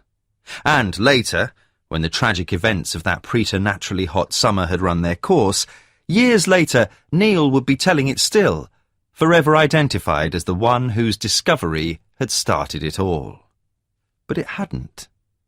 It was just that, until then, we had never realised what was living among us. 2. I came to Manham in the late afternoon of a wet March 3 years earlier. I arrived in the train station, little more than a small platform in the middle of nowhere, to find a rain-swept landscape that seemed as empty of human life as it was of contour. I stood with my suitcase and took in the surrounding scenery, barely noticing the rain that dripped down the back of my collar. Flat marshland and fens spread out around me, a linear topography broken only by patches of bare woodland as it stretched to the horizon. It was my first time in the Broads, my first time in Norfolk. It was spectacularly unfamiliar. I took in the sweeping openness, breathed in the damp, cold air, and felt something, minimally, begin to unwind. Unwelcoming as it might have been, it wasn't London, and that was enough. There was no one to meet me. I hadn't arranged any transport from the station. I hadn't planned that far ahead. I'd sold my car along with everything else, and not given a second thought to how I would get to the village. I still wasn't thinking too clearly back then. If I'd thought about it at all, with the arrogance of a city dweller, I'd assumed there would be taxis, a shop, something. But there was no taxi rank, not even a phone box. I briefly regretted giving away my mobile, then picked up my suitcase and headed for the road. When I reached it, there were just two options, left or right. Without hesitating, I took the left. No reason. After a few hundred yards, I came across a junction with a faded wooden road sign. It leaned to one side, so that it seemed to be pointing into the wet earth to some point underground, but at least it told me I was heading in the right direction. The light was fading when I finally reached the village. 1 or 2 cars had passed as I'd walked, but none had stopped. Other than those, the first signs of life were a few farms set well back from the road, each isolated from the other. Then ahead of me in the half-light I saw the tower of a church, apparently half buried in a field. There was a pavement now, narrow and slick with rain, but better than the verge and hedgerows I'd been using since leaving the train station. Another bend in the road revealed the village itself, virtually hidden until you stumbled across it. It wasn't quite a picture postcard. It was too lived in, too sprawling to fit the image of a rural English village. On the outskirts was a band of pre-war houses, but these soon gave way to stone cottages, their walls pebbled with chunks of flint. They grew progressively older as I drew nearer to the heart of the village, each step taking me further back in history. Varnished with drizzle, they huddled against each other, their lifeless windows reflecting back at me with blank suspicion. After a while, the road became lined with closed shops, behind which more houses ran off into the wet dusk. I passed a school, a pub, and then came to a village green. It was ablaze with daffodils, their yellow trumpets shockingly colourful in the sepia world as they nodded in the rain. Towering over the green, a gigantic old horse chestnut spread its bare black branches. Behind it, surrounded by a graveyard of canted, moss-covered stones, was the Norman church, whose tower I had seen from the road. Like the older cottages, its walls were encrusted with flint, hard, fist-sized stones that defied the elements. But the softer mortar surrounding them was weathered and worn by age, and the church windows and door had subtly warped as the ground it stood on had shifted over the centuries. I stopped. Further on, I could see that the road gave way to more houses. It was obvious that this was pretty much all there was to Manham. Lights were on in some of the windows, but there was no other sign of life. I stood in the rain, unsure which way to go. Then I heard a noise, and saw 2 gardeners at work in the graveyard. Oblivious to the rain and dying light, they were raking and tidying the grass around the old stones. They carried on without looking up as I approached. "Can you tell me where the doctor's surgery is?" I asked, water dripping down my face. They both stopped and regarded me, so alike despite the disparity in their ages that they had to be grandfather and grandson. Both faces held the same placid, incurious expression, from which stared calm, cornflower-blue eyes. The older one motioned towards a narrow, tree-lined lane at the far side of the green. "Right up there." The accent was another confirmation I was no longer in London, a coiling of vowels that sounded alien to my city ears. I thanked them, but they had already turned back to their work. I went up the lane, the sound of the rain amplified as it dripped through the overhanging branches. After a while, I came to a wide gate, barring the entrance to a narrow drive. Fixed to one of the gateposts was a sign saying Bank House. Beneath it was a brass plaque that said Dr. H. Maitland.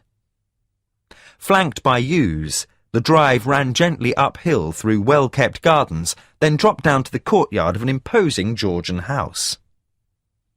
I scraped the mud from my shoes on the worn cast-iron bar set to one side of the front door, then raised the heavy knocker and rapped loudly. I was about to knock again when the door was opened. A plump, middle-aged woman with immaculate iron-grey hair looked out at me. "Yes? I'm here to see Dr. Maitland." She frowned. "The surgery's closed, and I'm afraid the doctor isn't making home visits at the moment." "No, I mean he's expecting me." That brought no response. I became aware of how bedraggled I must look after an hour's walk in the rain. "I'm here about the post. David Hunter?" Her face lit up. "Oh, I'm so sorry. I didn't realise. I thought... come in, please." She stood back to let me in. "Goodness, you're soaked. Have you walked far?" "From the station." "The train station? But that's miles." She was already helping me off with my coat. "Why didn't you call to tell us when your train was in? We could have had someone pick you up." I didn't answer. The truth was it hadn't occurred to me. "Come through into the lounge. The fire's lit in there.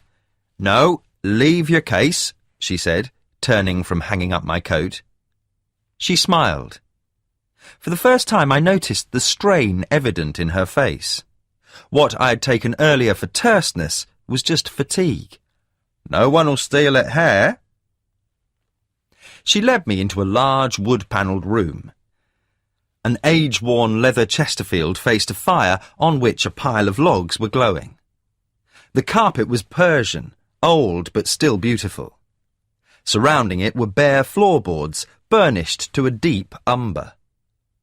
The room smelled appealingly of pine and wood smoke. "Please sit down. I'll tell Dr. Maitland you're here. Would you like a cup of tea?" It was another sign I was no longer in the city. There it would have been coffee. I thanked her and stared into the fire when she had gone out. After the cold, the heat made me drowsy. Outside the French window it was now completely dark. Rain pattered against the glass. The Chesterfield was soft and comfortable. I felt my eyelids begin to droop. I stood up quickly, almost panicking as my head began to nod. All at once I felt exhausted, physically and mentally drained. But the fear of sleep was even greater. I was still standing in front of the fire when the woman came back. "Do you want to come through? Dr. Maitland's in his study." I followed her down the hall, shoes creaking on the floorboards. She tapped lightly on a door at the far end, opening it with an easy familiarity without waiting for an answer. She smiled again as she stood back for me to enter. "I'll bring the teas in a few minutes," she said, closing the door as she went out. Inside, a man was sitting at a desk. We regarded each other for a moment. Even sitting down, I could see he was tall, with a strong-boned, deeply lined face and a thick head of hair that was not so much grey as cream. But the black eyebrows contradicted any suggestion of weakness, and the eyes beneath them were sharp and alert. They flicked over me, receiving what sort of impression I was unable to say. For the first time, I felt faintly disturbed that I wasn't exactly at my best. "Good God, man! You look drenched!" His voice was a gruff but friendly bark. "I walked from the station. There weren't any taxis." He gave a snort. "Welcome to wonderful Manham. You should have let me know you were coming a day early. I'd have arranged a lift from the station." "A day early?" I echoed. "That's right. I wasn't expecting you till tomorrow." For the first time, the significance of the closed shops dawned on me. This was a Sunday. I had not realised how badly skewed my sense of time had become. He pretended not to notice how thrown I was by my gaffe. "Never mind, you're here now. It'll give you more time to settle in. I'm Henry Maitland. Pleased to meet you." He extended his hand without getting up, and it was only then I noticed his chair had wheels on it. I went forward to shake his hand, but not before he had noticed my hesitation. He smiled wryly. "Now you see why I advertised." It had been in the appointments section of the Times, a small notice that was easy to overlook, but for some reason my eyes had fallen on it straight away. A rural medical practice was looking for a GP on a temporary contract. 6 months, accommodation provided.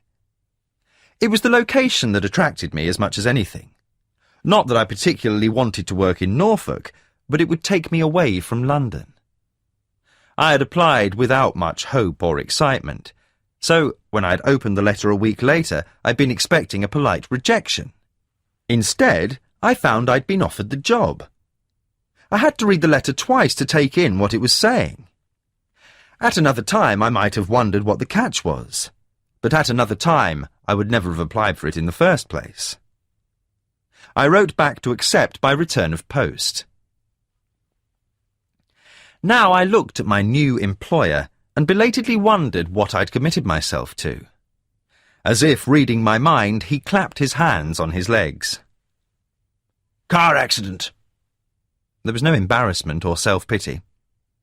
"There's a chance I'll recover some use in time, but until then I can't manage by myself. I've been using locums for the past year or so, but I've had enough of that. A different face from one week to the next, that's no good for anyone. You'll soon learn enough they don't like change around here." He reached for a pipe and tobacco on his desk. "Mind if I smoke?" "Not if you don't." He gave a laugh. "Good answer. I'm not one of your patients. Remember that." He paused while he held a match to the pipe bowl. "So," he said, puffing on it. "Going to be quite a departure for you after working in a university, isn't it? And this certainly isn't London." He looked at me over the top of the pipe. I waited for him to ask me to enlarge on my previous career, but he didn't. "Any last-minute doubts? Now's the time to speak up." "No," I told him. He nodded, satisfied. "Fair enough. You'll be staying here for the time being. I'll get Janice to show you to your room. We can talk more over dinner. Then you can make a start tomorrow. Surgery kicks off at 9. "Can I ask something?" He raised his eyebrows, waiting. "Why did you hire me?" It had been bothering me. Not enough to make me turn it down, but in a vague way, nevertheless. "You looked suitable.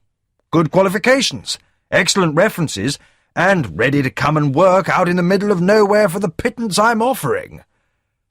I would have expected an interview first. He brushed aside the comment with his pipe, wreathing himself in smoke. Interviews take time. I wanted someone who could start as soon as possible, and I trust my judgment." There was a certainty about him I found reassuring.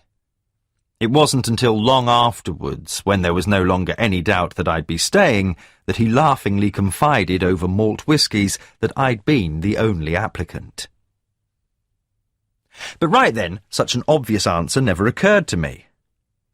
"I told you I don't have much experience in general practice. How can you be sure I'm up to it?" "Do you think you are?" I took a moment to answer, actually considering the question for the first time. I had come here so far without thinking very much at all. It had been an escape from a place and people it was now too painful to be around any longer. I thought again about how I must look. A day early and soaking wet. Not even sense enough to come in out of the rain. "Yes," I said. "There you are, then." His expression was sharp, but there was an element of amusement. "Besides, it's only a temporary post, and I'll be keeping an eye on you." He pressed a button on his desk. A buzzer rang distantly somewhere in the house. "Dinner's usually around 8, patience permitting. You can relax till then. Did you bring your luggage, or is it being sent on?" "I brought it with me. I left it with your wife." He looked startled, then gave an oddly embarrassed smile. "Janice is my housekeeper," he said. "I'm a widower." The warmth of the room seemed to close in on me. I nodded. "So am I." That was how I came to be the doctor at Manham, and how, 3 years later, I came to be one of the first to hear what the Yates boys had discovered in Farnham Wood. Of course, no one knew who it was, not straight away. Given its evident condition, the boys couldn't even say if the body was that of a man or a woman. Once back in the familiarity of their home, they weren't even sure if it had been naked or not. At one point, Sam had even said it had wings, before lapsing into uncertainty and silence, but Neil just looked blank. Whatever they had seen had overwhelmed any terms of reference they were familiar with, and now memory was balking at recalling it. All they could agree on was that it was human and dead.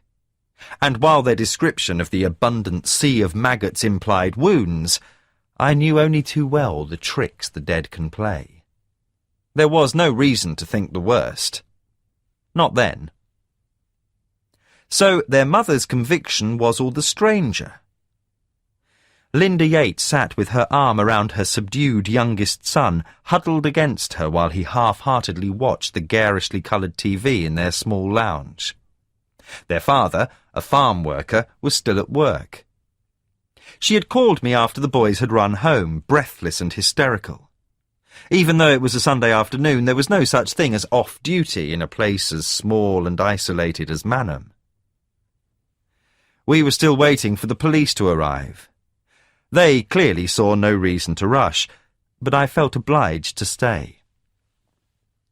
I'd given Sam the sedative, so mild as to be almost a placebo, and reluctantly heard the story recounted by his brother. I tried not to listen. I knew well enough what they would have seen. It wasn't anything I needed reminding of. The lounge window was wide open, but no breeze came through to cool the room. Outside was dazzlingly bright, bleached to whiteness by the afternoon sun. "It's Sally Palmer," Linda Yates said out of the blue. I looked at her in surprise. Sally Palmer lived alone on a small farm just outside the village. An attractive woman in her 30s, she had moved to Manham a few years before me after inheriting the farm from her uncle. She still kept a few goats, and the blood tie made her less of an outsider than she might otherwise have been, certainly less than I was even now.